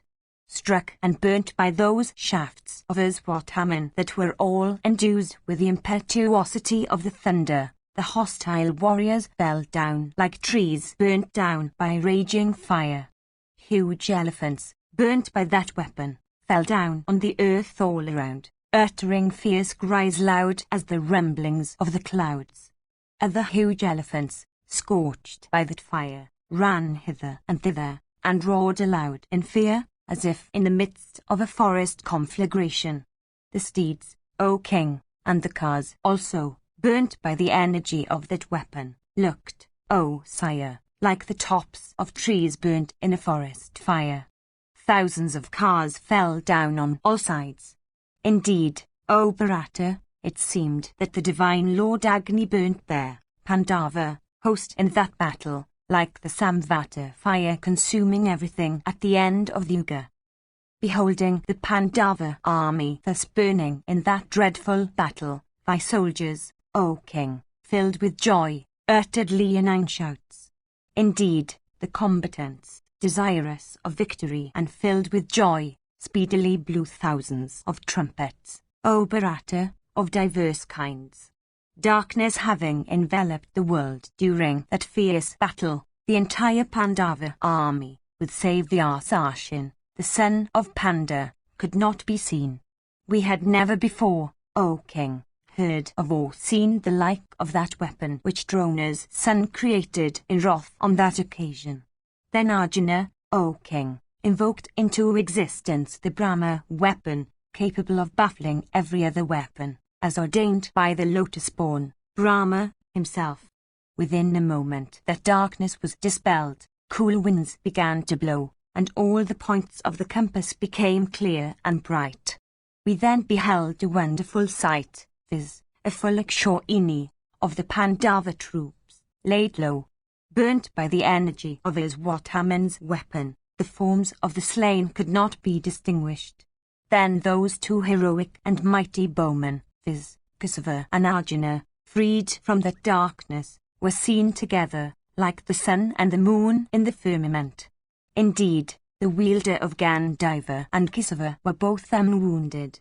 Equipped with its banners and standards and steeds, with the Anukaswang joined, and with all the mighty weapons stored on it remaining uninjured, that car, so terrible to thy warriors, freed from that darkness, shone resplendent on the field. And soon there rose diverse sounds of life mingled with the blare of conchs and the beat of drums, from among the Pandava troops filled with joy. Both hosts thought that Kesava and Arjuna had perished. Beholding Kesava and Arjuna, therefore, freed from darkness and the energy of that weapon, and seeing that reappear so quickly, the Pandavas were filled with joy, and the Kauravas with wonder. Unwounded and full of cheerfulness, those two heroes blew their excellent conchs. Indeed, seeing Partha filled with joy, thy soldiers became exceedingly melancholy. Seeing those two hissled once, viz., Kesava and Arjuna, freed from the energy of this weapon, the son of Drona became very cheerless. For a moment he reflected, O sire, on what had happened. And having reflected, O king, he became filled with anxiety and grief. Breathing long and hot sighs, he became exceedingly cheerless. Laying aside his bow, then, the son of Drona speedily alighted from his car, and saying, Oh fie, fie. Everything is untrue, he ran away from the fight. On his way he met Vyasa, the abode of Saraswati, the compiler of the Vedas, the habitation of those scriptures, unstained by sin, and of the hue of rain-charged cloud.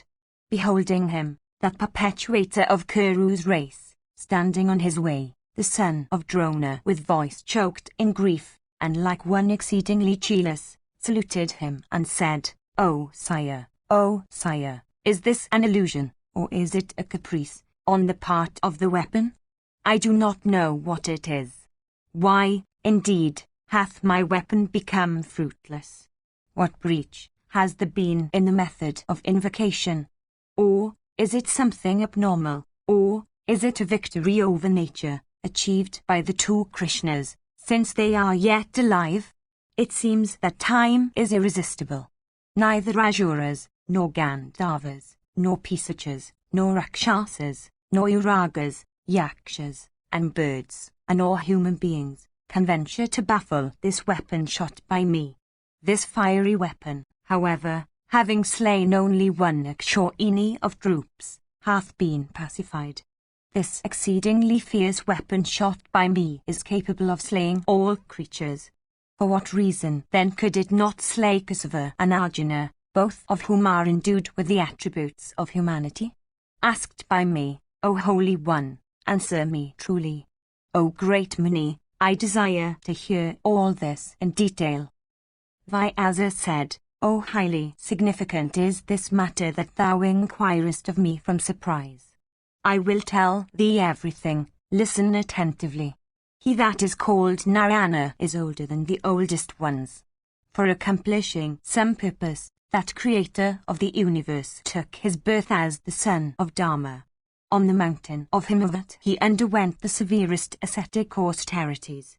Endued with mighty energy, and resembling fire or the sun, in splendor, he stood there with arms upraised. Possessed of eyes like lotus petals, he emaciated himself for 66,000 years, subsisting all the while upon air alone. Once more undergoing severe austerities of another kind for twice that period, he filled the space between earth and heaven with his energy.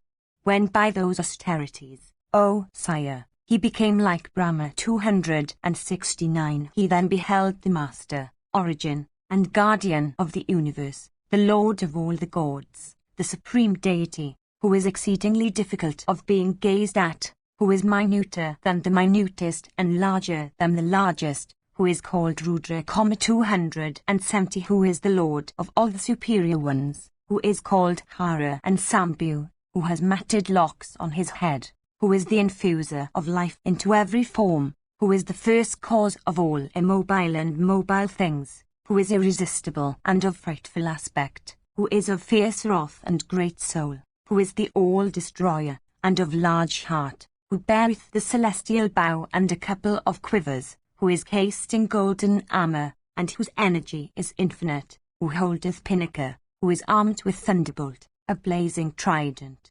battle-axe, mace, and a large sword, whose eyebrows are fair, whose locks are matted, who wieldeth the heavy short club, who hath the moon on his forehead, who is clad in tiger skin, and who is armed with a bludgeon, who is decked with beautiful garters, who hath snakes for his sacred thread, and who is surrounded by diverse creatures of the universe and by numerous ghosts and spirits, who is the one, who is the abode of ascetic austerities, and who is highly adored by persons of venerable age, who is water, heaven, sky, earth, sun, moon, wind and fire, and who is the measure of the duration of the universe.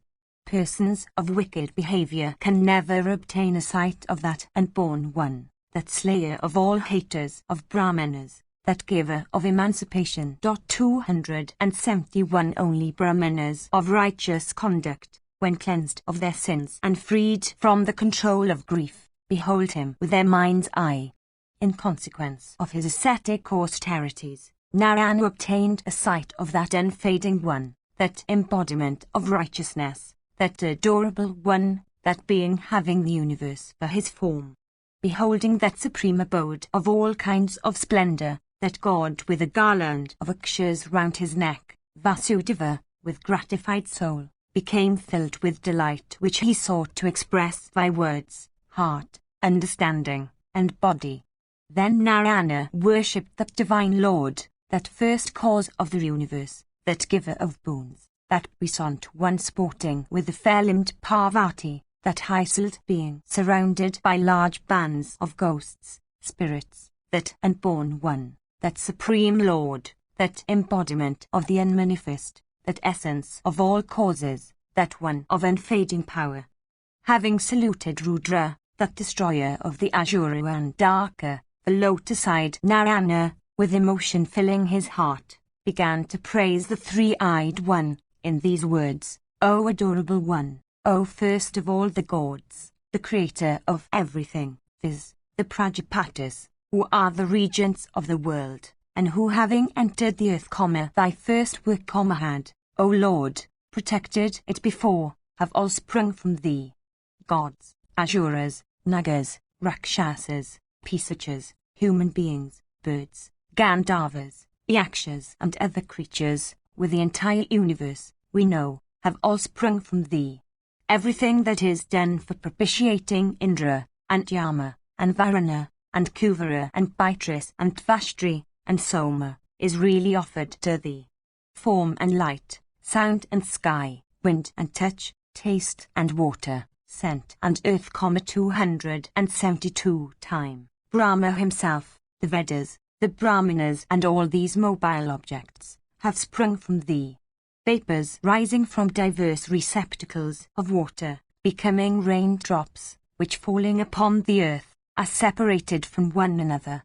When the time of the universal dissolution comes, those individual drops, separated from one another, once more unite together and make the earth one vast expanse of water. He that is learned, thus observing the origin and the destruction of all things, understands thy oneness. Two birds, viz., Iswara and Jiva, four Aswatas with their wordy branches, viz., the Vedas, the seven guardians, viz., the five essences or elements, and the heart and the understanding, and the 10 others that hold this city, viz., the 10 senses that constitute the body, have all been created by thee, but thou art separate from and independent of them. The past, the future, and the present, over each of which none can have any sway, are from thee, as also the 7 worlds and this universe. I am thy devoted adorer, be graceful unto me. Do not injure me, by causing evil thoughts to penetrate my heart. Thou art the soul of souls, incapable of being known. He that knows thee as the universal seed attaineth to Brahma. Desiring to pay thee respects, I am praising thee, endeavouring to ascertain thy real nature, O thou that art incapable of being understood by the very gods. Adored by me, grant me the boons I desire but which are difficult of acquisition. Do not hide thyself in thy illusion. Vyasa continued, the blue-throated god, of inconceivable soul, that wielder of Pinaka, that divine lord ever praised by the rishis, then gave boons unto Vasudeva who deserved them all. The great god said, O Narayana, through my grace, amongst men, gods, and Gandharvas, thou shalt be of immeasurable might and soul. Neither gods, nor Asuras, nor great Uragas, nor Pisachas, nor Gandharvas, nor men, nor Rakshasas, nor birds, nor Nagas, nor any creatures in the universe, shall ever be able to bear thy prowess. No one amongst even the celestials shall be able to vanquish thee in battle. Through my grace, none shall ever be able to cause thee pain by the weapon of thunderbolt or with any object that is wet or dry, or with any mobile or immobile thing. Thou shalt be superior to myself if thou ever goest to battle against me. Thus were these boons acquired by sorry in days of yore. Even that god now walketh the earth, as Vasudeva, beguiling the universe by his illusion. From Narayana's asceticism was born a great Muni of the name of Nara, equal to Narayana himself. Know that Arjuna is none else than that Nara. Those two rishis, said to be older than the oldest gods, take their births in every yuga for serving the purposes of the world. Thyself also, O thou of great heart, hast been born as a portion of Rudra, by virtue of all thy religious acts and as a consequence of high ascetic austerities, endued with great energy and wrath. Thou wert, in a former life, endued with great wisdom and equal to a god. Regarding the universe to consist only of Mahadeva, thou hadst emaciated thyself by diverse vows from desire of gratifying that god. Assuming the form of a very superior person, that blazes forth with splendor, thou hast, O giver of honors, worshipped the great god with mantras, with homa, and with offerings. Thus adored by thee in thy former life, the great god became gratified with thee, and granted thee numerous boons, O learned one, that thou hadst cherished in thy heart. Like Kesava's and Arjuna's thy birth acts and ascetic austerities are also superior. Like them, in thy worship, thou hast, in every yuga, adored the great god in his phallic form. Kesava is that devoted worshipper of Rudra who has sprung from Rudra himself.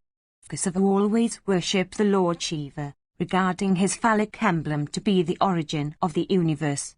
In Kesava is always present that knowledge, in consequence of which he views the identity of Brahman with the universe and that other knowledge by which the past, the present and the future, the near and the remote, are all seen, as if the whole are before his eyes. The gods, the siddhas and the great rishis, adore Kesava for obtaining that highest object in the universe, viz. Mahadeva. Kesava is the creator of everything. The eternal Krishna should be adored with sacrifices. The Lord Kesava always worshippeth Shiva in the phallic emblem as the origin of all creatures. The god having the bull for his mark cherisheth greater regard for Kesava.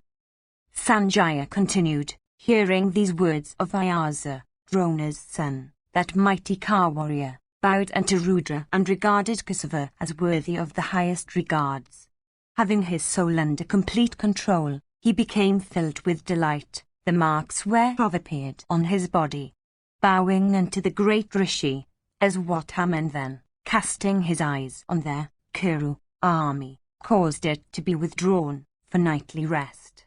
Indeed, when, after the fall of Drona, the cheerless Kurus retired from the field, the Pandavas also, O monarch, caused their army to be withdrawn. Having fought for 5 days and caused an immense carnage, that Brahman well versed in the Vedas, viz. Drona, repaired, O king, to the region of Brahma. Section CI. Dhritarashtra said, upon the slaughter of the Uttaratta, viz. Drona, by Prashata's son, what did my sons and the Pandavas next do? Sanjaya said, after the rout of the Kuru army, upon the slaughter of that Uttaratta, viz. Drona, by Prashata's son, Dhananjaya, the son of Kunti, beholding a wonderful phenomenon in connection with his own victory, asked Vyasa, O bull of Bharata's race, who came thither in course of his wanderings, saying, O great Rishi, while I was engaged in slaying the foe in battle with showers of bright shafts, I continually beheld before me, proceeding in advance of my car, a person of blazing hue, as if endued with the effulgence of fire. Whithersoever he proceeded with his uplifted lance, all the hostile warriors were seen to break before him. Broken in reality by him, people regarded the foe to have been broken by me. Following in his wake, I only destroyed those already destroyed by him. O Holy One, tell me who was that foremost of persons, armed with lance, resembling the sun himself in energy, that was thus seen by me? He did not touch the earth with his feet, nor did he hurl his lance even once. In consequence of his energy, thousands of lances issued out of that one lance held by him.